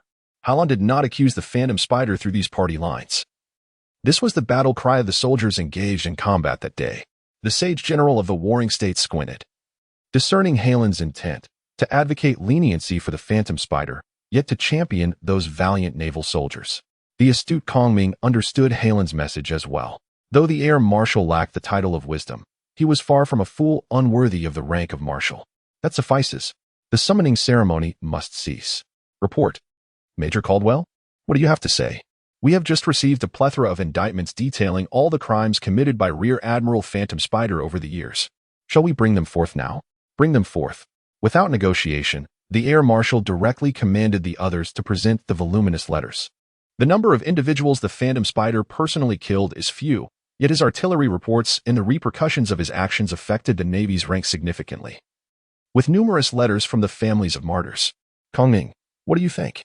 Kong Ming, as a major general and counselor, despite being seated in a wheelchair, was evidently unqualified to render a judgment, much like the Air Marshal, who sighed while observing the warring states squad poised to take over. The Air Marshal read the letters one by one, while the jury listened and deliberated. I do not know how much time passed. That yellow ape nearly dozed off. Yet the wild chicken was devoured by Zhang Jiang. The Air Marshal abruptly stood, announcing, the Phantom Spider, former Rear Admiral of the Navy, has abused his power, flouted the law, and harmed the Navy, allowing its demise. Failing to execute a naval officer is insufficient to incite public outrage. If there are no objections, let us now sentence the Phantom Spider to death. The naval command of the Phantom Spider was a public, fair, and just trial. Yet this so-called publicity was only relevant to the naval command. In other words, aside from the high echelons of the Navy and the world government, no one was privy to this trial, and it was unlikely that journalists would appear. After all, for the naval headquarters, this was not a matter of honor, and there was no need to create a commotion in the outside world. Convicting the Navy, or calling it cipher poll, is not a novel occurrence in the past. Most offenders were corrupt Marines, the majority being naval defectors or spies. This was the first time a general of his own rank faced such formal treatment, which is why there was a slight stir. Nevertheless, the Phantom Spider's death sentence was a foregone conclusion, completing the second step of blood debt repayment. The third and final step was to target the Moonlight Pirates. Because Hilon mobilized the officers of the headquarters to write letters of complaint regarding the various crimes committed by the Phantom Spider, this action proved somewhat torturous, thereby incurring the Air Marshal's punishment. Now, he had reverted from the rank of Brigadier General back to Colonel. However, Hilon paid little heed to this, as such a degree of punishment would not harm his sinews or bones. If he possessed that ability, he would soon regain his rank as general. More importantly, to overthrow the Phantom Spider, he reaped a considerable amount of value from his identity. In the rear of the Navy, beneath a peach tree, Hilon glimmered gently, a blue aurora swirling in his hand, as the wind swept petals from the ground, cleaving them in two. As the saying goes, one cannot press down on a swinging dance. It is aptly said, one cannot chew too much. Yet Hilon was different. The data of his technique could lock in his technical level without regression, granting him boundless possibilities. Hilon had previously discussed medicine, navigation, and more with Clara. Indeed, this is not mere boasting, it is a fact. Although these life skills do not provide Hilon with achievement points, they can still share the lock effect of the data. Now, Hilon had transformed into a Sword of Dawn, and the practice of swordsmanship had naturally risen to the forefront of his agenda. There exists a plethora of renowned blades in the world, exquisite and razor-sharp, unparalleled in their sharpness. The reason Hilon opted for a natural maleficence lies in the fact that the majority of these natural evils can harness elemental forces to manifest their weapons. unburdened by concerns over their armaments. The fruits of lightning, the aurora, the resplendent fruits, the willow grass, the ice blades of frozen fruits, the dual-pronged spear, the flaming knife of burning fruits, the molten claws of lava. It is not merely swords that are at play. There exists the aurora, and should she desire, she could showcase an array of weaponry. When one's power is feeble, the weapons wielded by those of the natural element may not surpass an ordinary steel blade. Yet, as their strength burgeons, their armaments rival even the most formidable greatswords. Their weapons evolve alongside those who wield them. Here stands the man, here lies the sword. Should the sword perish, so too shall the wielder. Little Hilon, are you sulking in this corner? A voice emerged from nearby, that of Major General Jin Yuan. This general, a formidable female swordswoman in her own right, perceived Hilon's display as chaotic, mistakenly believing she was sulking due to the demotion of the air marshal. Turning with a smile, Hilon responded, it is merely you, Sister Yuan. There are no outsiders here. Our exchange can be rather casual. Do you think I am the kind of person to sulk over trifles? I was merely contemplating that if General Bolas Arlino could draw his sword and engage in combat with any great swordsman in the world, I must not neglect my swordsmanship training. Guillaume chuckled. Nonetheless, even General Bolas Arlino had faced criticism from Master Zuffer, stemming from their discordant relationship. Hilon cast a casual glance at him.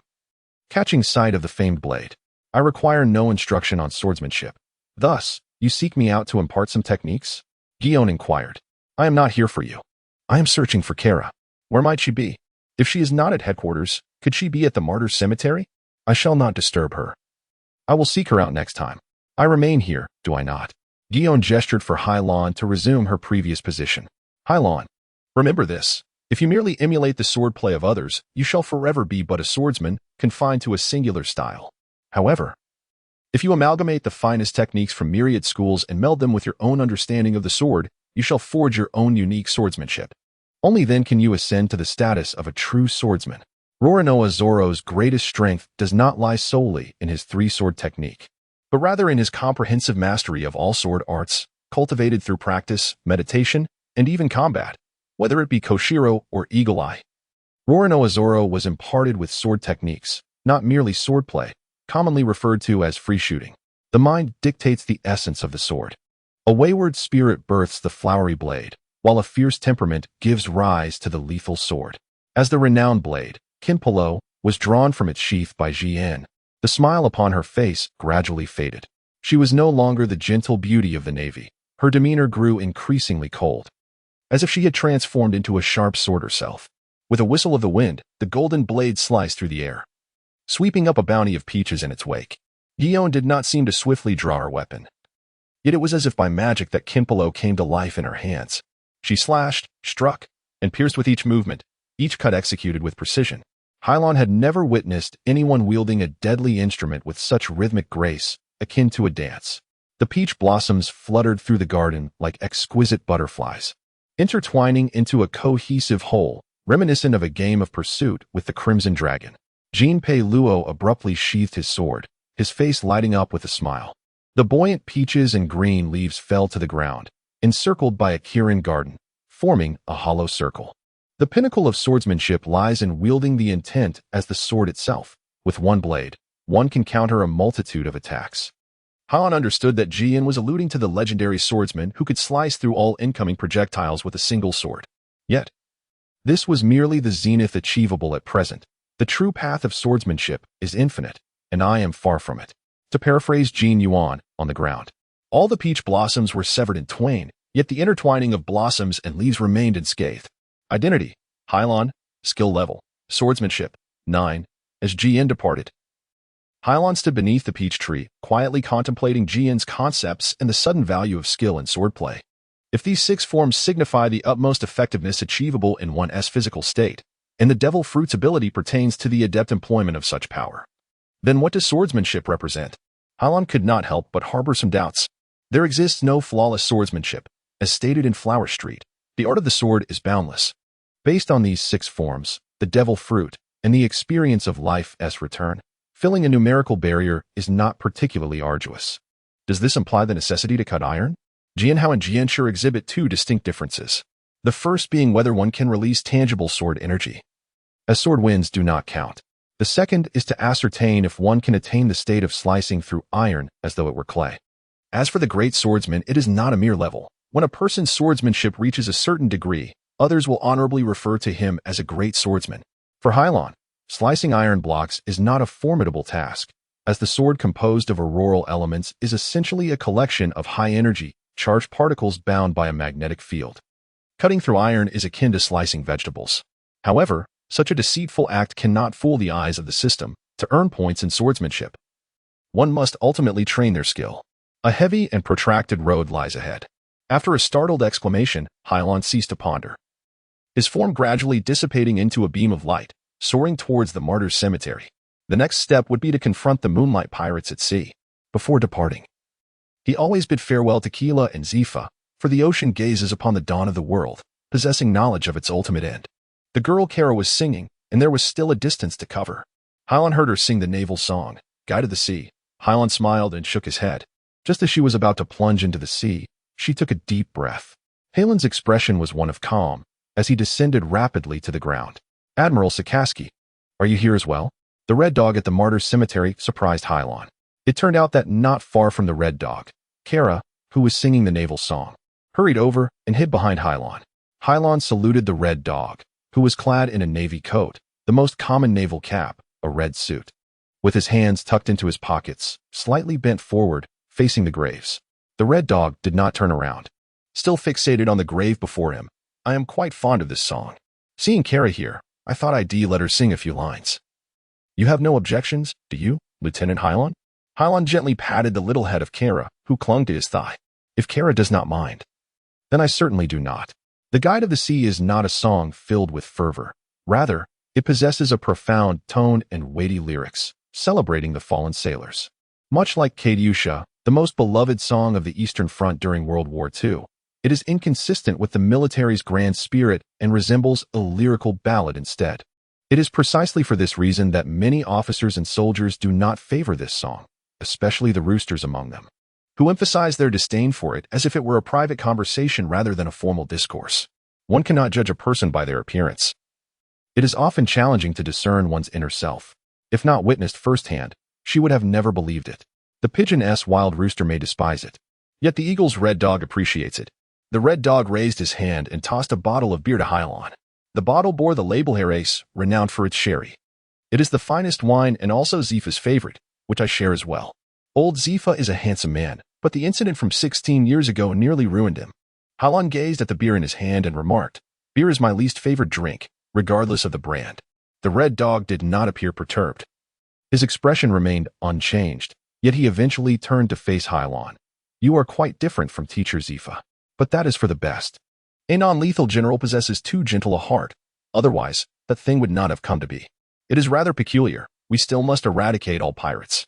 Although most officers in the naval headquarters maintain a close relationship with Zifa, the most recent allies of Zifa are the hawkish generals, such as Dubin and Akagi, who continue to speak to themselves. Brigadier General Hilon. No, Colonel N. You must have noticed, right? The trial of the Phantom Spider has nearly half of the naval headquarters accompanying you in jest. You should be well aware of what they are truly thinking. Hilon nodded. I understand. If not for the tacit approval of Air Marshal, General Sengoku, and others. Only through the identity of a naval brigadier general in his region could there be so many opportunities for performance. We are currently in the 6th year of the Great Pirate Era. While the naval headquarters has been striving to combat piracy for years, the number of pirates at sea has not diminished. Rather, it has increased. The New World is no longer the sole realm. Although the Golden Lion, who fled the city, has vanished, the rising trend of beast pirates and anti-pirates has become increasingly pronounced. The world government, witnessing the Navy's power at a historical low, is fully engaging in the Seven Seas project. At this pace, the Navy may be on the brink of collapse. The Red Dog, the Yellow Ape, and the Green Pheasant are all firmly established. The front line cannot consistently provide leeway for Zifa and Carp. It is merely a matter of time before Sengoku takes over this vacant position. The Navy requires a restructuring, one that can alleviate domestic antagonism. Coincidentally, the Phantom Spider is a victim of this revolution. Of course, the crime I have committed bears no innocence. Seeing Hilon's understanding, the Red Dog refrained from further commentary. The subject abruptly shifted. The Moonlight Pirates are currently lingering in the waters of the Devil's Triangle. Hilon smiled. Admiral Sakaski, are you intentionally informing me? The Red Dog's countenance grew serious. Do not jest, Igor. I have just returned to headquarters to report, and, while gathering information on the pirates, I felt it was your turn to confront them. Lieutenant Hilon, remember your identity and principles. Do not bring shame upon the Navy. This Grand Line, due to its unique geological structure, has nurtured numerous islands or sea areas with peculiar environments. The Devil's Triangle is a vast expanse of clouds. Here, due to special climatic conditions, the sky is perpetually shrouded in dark clouds, with mist enveloping the sea, and various bizarre marine creatures inhabit the waters, rendering it a disaster-prone region. The first half of the main route consists of 7 paths, yet whichever path one chooses, they ultimately must traverse the Devil's Triangle to reach the Chambord Islands. To the south of the Devil's Triangle lies an expansive water area, but long ago, it was occupied by the naval headquarters, Justice Island, and impelled down, making it difficult for pirates to pass through. Thus, the Naval Command's ring, combined with the Devil's Triangle, forms the ultimate barrier against the pirates of the Chambord Islands, where a multitude of pirates cease their activities annually. According to reports from the Chambord Naval Division, no individual stands at a height of 6 or 7 meters with onion-like hair. The Moonlight Pirates have likely not yet departed from these waters, as Harlan and his crew are deliberating over plans to assault Moglia. In truth, we managed to evade the Ghost Spider, which signifies that this Moonlight Moglia is exceedingly cunning. We may never uncover all the grandiosity surrounding them, Balkimo remarked, stroking his chin as he analyzed the situation. Compared to its earlier comedic antics, Bucky has gradually adapted to the naval characteristics, though its essence and temperament remain unchanged. Its newfound seriousness has imparted a notable transformation to its demeanor. Wagner nodded in agreement. Moglia may not be overly concerned about an army led by a naval lieutenant, yet it is in close proximity to the Chambord Islands, and the crafty pirates are reluctant to provoke further trouble. Wagner's forces were nearly annihilated before dismantling the Moonlight Pirates, with Wagner and the few remaining soldiers trailing Harlan's vessel. Wagner, you mentioned that those zombies were created by Moglia using the Devil's Fruit. Are you certain of this? Suddenly, Hilon conceived a plan. Wagner responded. It is a lookout from my ship who mentioned that during the battle, some deceased pirates were resurrected in the form of zombies. He observed that from the thoroughly severed bodies, a dark, charred substance emerged, resembling the shadow of a human. Hilon recalled observing the shadow fruit of Superman on the map of the Devil's Fruit. According to the tome, the Shadow Fruit Master not only possesses the ability to manipulate shadows for combat, but can also transfer the shadows of the living into the bodies of the deceased, transforming them into zombie puppets. This notion echoed the sentiments expressed by Wagner and Clark regarding the Whiskey War.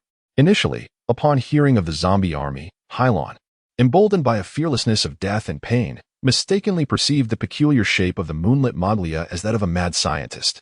After a considerable duration, the powers of the Devil's Fruit masqueraded as a divine being. It seemed this individual was concealing himself within the Bermuda Triangle, possibly gathering shadows. A creature devoid of shadow fruit cannot endure exposure to sunlight, lest it be reduced to dust upon its master's demise, at which point the shadow dissipates. In other words, if these individuals perish, Moglia's zombie army becomes futile. The Bermuda Triangle, eternally shrouded in darkness, serves as an unparalleled natural barrier.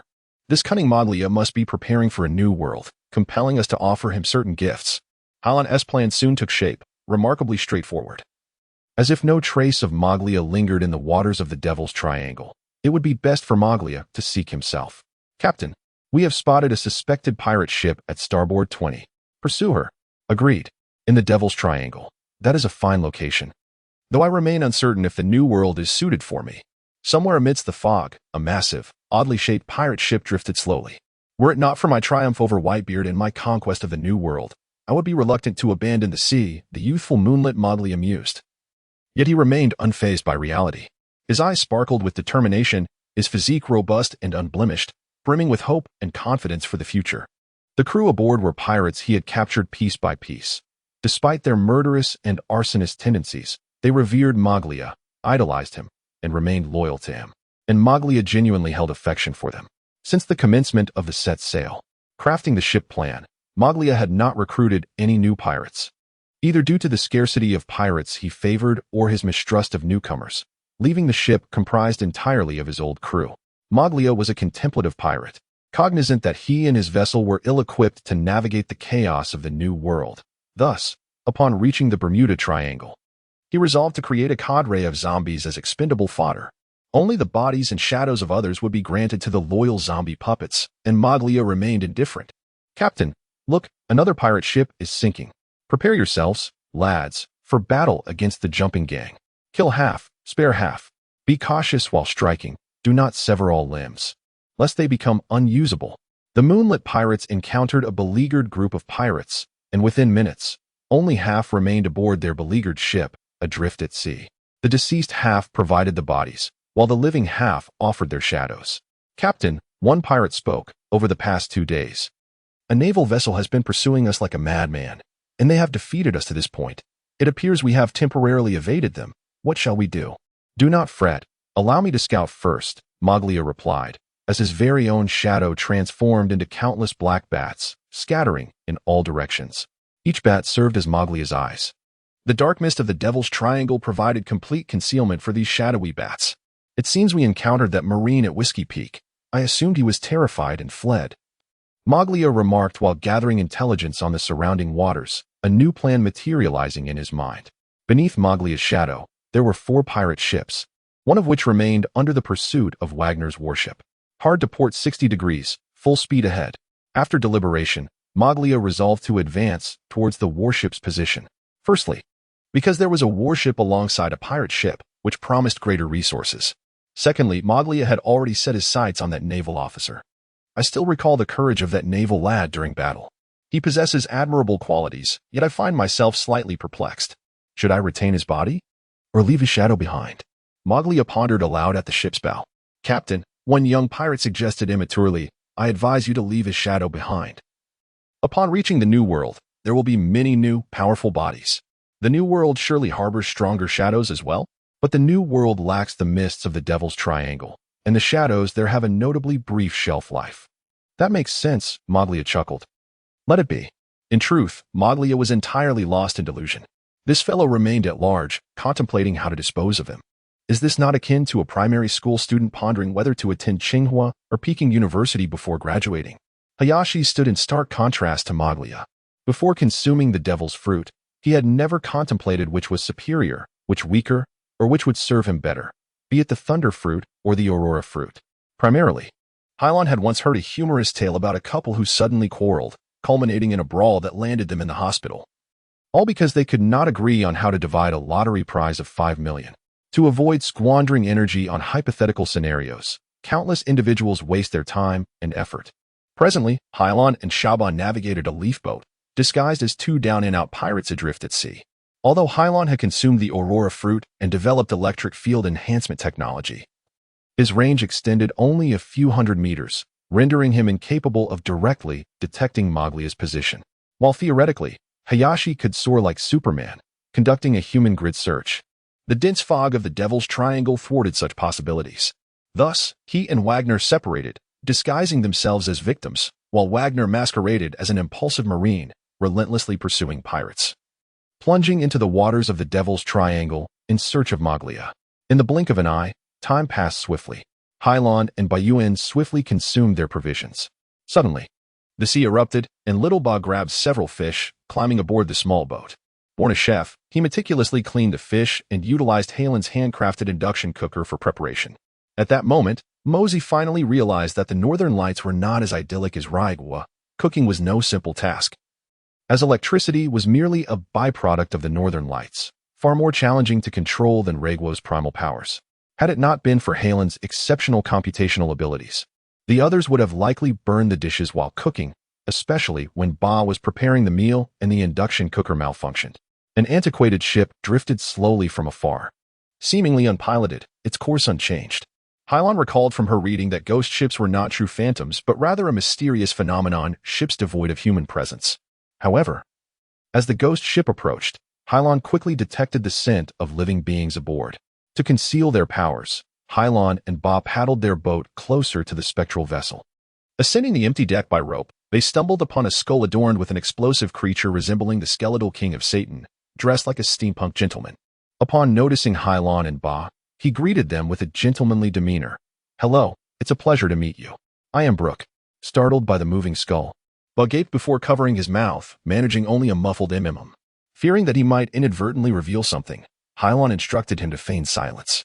Though Ba's intellect may not have been exceptional, his execution of the ruse was commendable. Brooke?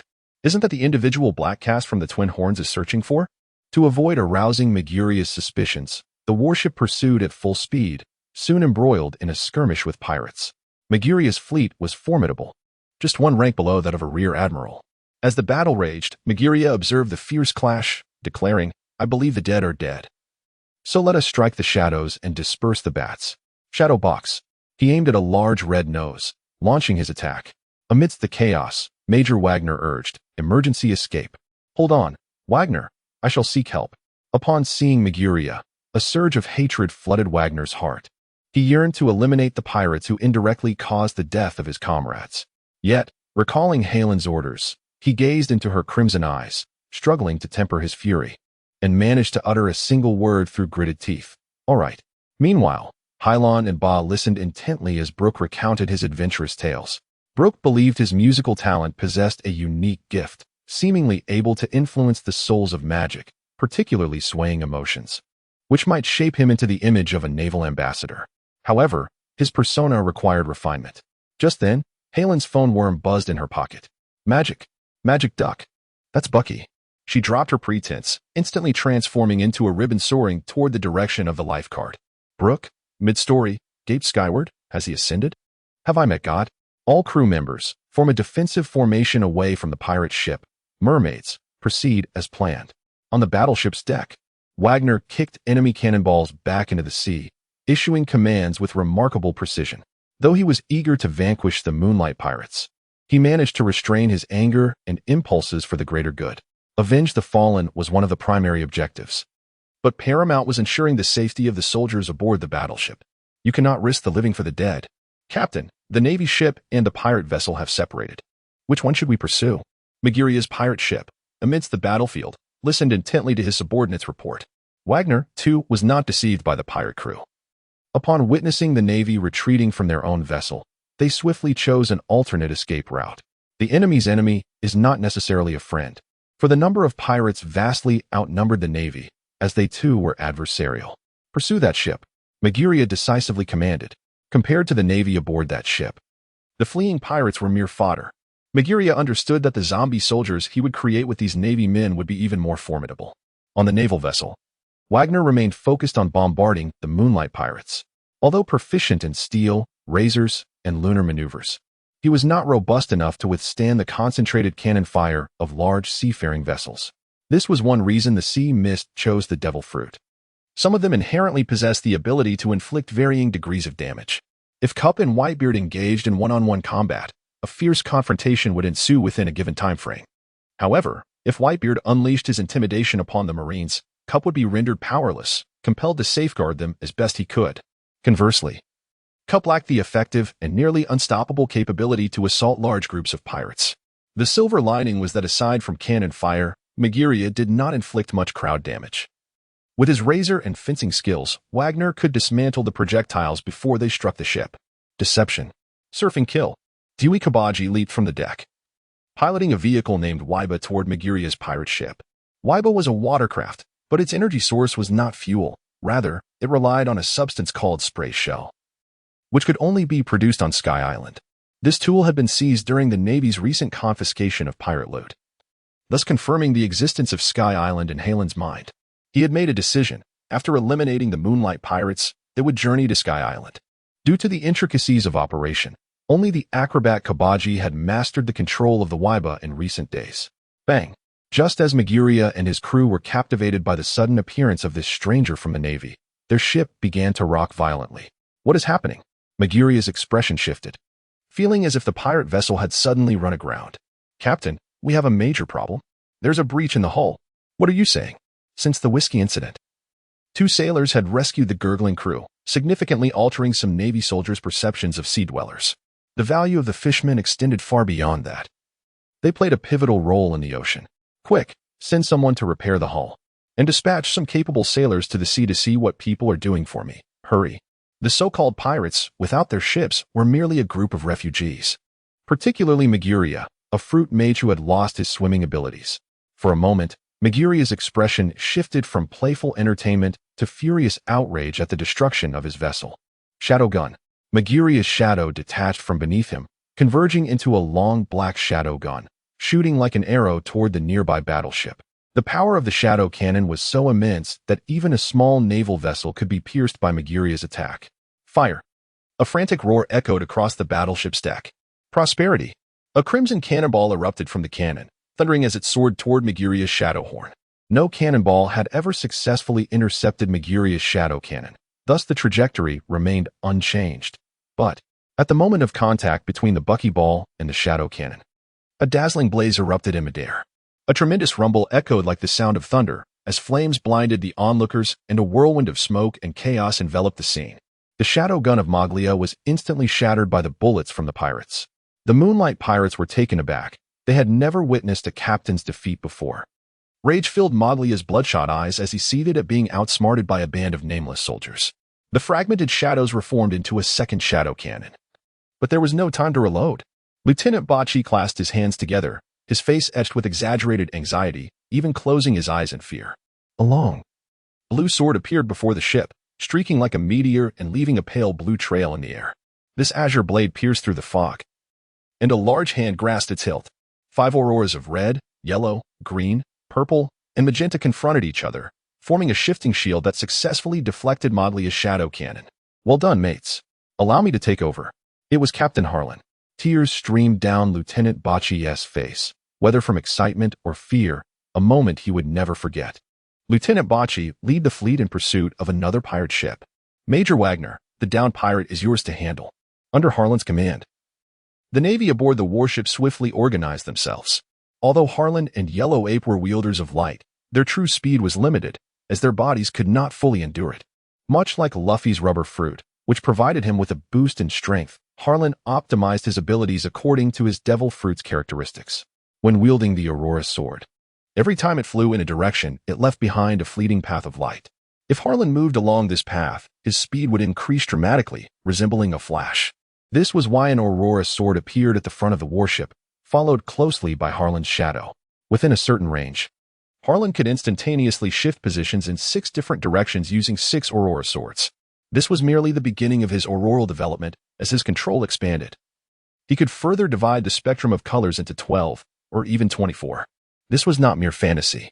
A devil fruit user? The moment Maglia saw the figure at the end of the ribbon, he discerned that his opponent was a master of the devil fruit. A light system devil fruit? Absurd. I wish to see the light and shadow, who truly reigns in this world. Under Maglia's command, the shadow spears merged into a singular form, akin to Maglia himself. The dark figure resurrected, seemingly a substitute for Maglia, perhaps even stronger, capable of transforming into a bat at will, as if harnessing the elemental powers of nature. Yet, before Maglia could act, his face froze. In the dark of night, a gleaming sword shot forth, cleaving through Maglia's massive pirate ship. This blade seemed to pierce the heavens, clearing the mist ahead and carving a white waterline beneath the sea. Who said only sword heroes could unleash the soul of a blade? Among the 6 forms of the Navy, the vacuum slash released by Harlan possessed power that rivaled any renowned swordsman's sword energy. It merely appeared less impressive in the presence of the esteemed. Even the feet could tear through the air, creating a vacuum kick, let alone Harlan's luminous sword. In truth, such actions bore a unified name in this world. They were known as flying daggers. The building energy and vacuum slash were merely 2 different expressions. The sword, light as snow and cold as frost, seemed capable of severing everything before it. Crack. Under the moonlight, the pirates, caught unawares, could not halt Harlan's unparalleled sword. A piercing sound echoed as Maglia's ship was instantaneously split in 2. This time, there was no need for repairs. Boom. The severed vessel began to sink, even the edges of the wreckage forming visible whirlpools. Countless pirates cried out, struggling within the vortex, while Major Wagner's mermaid brigade stood watch at the periphery, ensuring no pirate's life went unnoticed. Damn the Navy. As a user of the shadow fruit, Maglia could swap positions with his shadow at will, moving silently in any direction. Yet, all of this transpired within Harlan's electric field. 5 swords, each a different hue, pursued Maglia, encircling him like meteors. A large hand suddenly grasped the hilt of the Aurora sword, the brilliant light converging into Harlan's form behind Maglia. I vow to those who have perished, the ones who took their lives shall not go unpunished. When did you? A flash. A magenta light coursed through Maglia's body, tearing flesh and fabric alike, as though he were a man possessed. Little Red Riding Hood. Violet, yellow, green, blue. 6 colors representing 6 distinct sword lights. The high energy, charged ionic current of the magnetic field possessed formidable cutting power, rendering any attempt to grasp them futile, especially for Maglia, who had no time to resist. He bore the scars of spiritual trauma, having entirely lost his most potent power, locking all shadows within himself for fortification. To Harlan, any unequal one-on-one battle lasting beyond 10 minutes was an absolute debt to be repaid in blood. The 6 Aurora swords merged into a singular white longsword, resembling a gleaming snowblade. Maglia's long neck was cleaved in two, his round, headless body plummeting into the depths of the sea, leaving behind a surging splash. Hilon loosened his grip, and the radiant sword transformed once more into 6 flying blades, soaring towards the vast ocean below. Suspended in midair, Hilon, adorned in the Navy's justice cloak, resembled a devil amidst the triangular winds of the sea. The 6 polar light swords observed as the locks beneath the colorful television field ruthlessly strangled the pirates. Meanwhile, the fish soldiers, who had remained behind, became mere spectators. Accompanying such an officer instilled within them the belief that their future endeavors would be considerably more effortless. On the sea, the fish soldiers standing atop several fish boards gazed longingly at the sky. Wagner remained silent, yet his resolve strengthened. If one possesses sufficient strength, their soldiers need not suffer unnecessary sacrifices. In the distance, as Bucky's bomb detonated, the flames drew attention, and Hatchin and Brooke approached the point of contact. Who was that man, after all? When Brooke regained his composure, he ceased his dramatic exclamations to the heavens, postulating that he was a demon of outcomes, akin to himself. As Hilon had willingly revealed his powers, Hatchin no longer needed to feign silence. That man was indeed our officer Hilon. In the year 1507, in the Eastern Sea, within the kingdom on the bridge, La Wolf pondered the peculiar weather. How strange. Why has it not snowed today? Even the clouds have dispersed. How long has it been since we last saw the sun here? A congregation of world government inspectors gathered to discuss the day's unusual meteorological phenomena. Oh, no. I remember. Suddenly, a supervisor's cigarette fell from his mouth to the ground, his face contorted with terror. It is him. He may have returned. Drac was no child. Mere words exchanged with Hilon would not sway his revolutionary resolve. The Revolutionary Army had made significant strides. And to foster a positive relationship with the populace, Drac intended to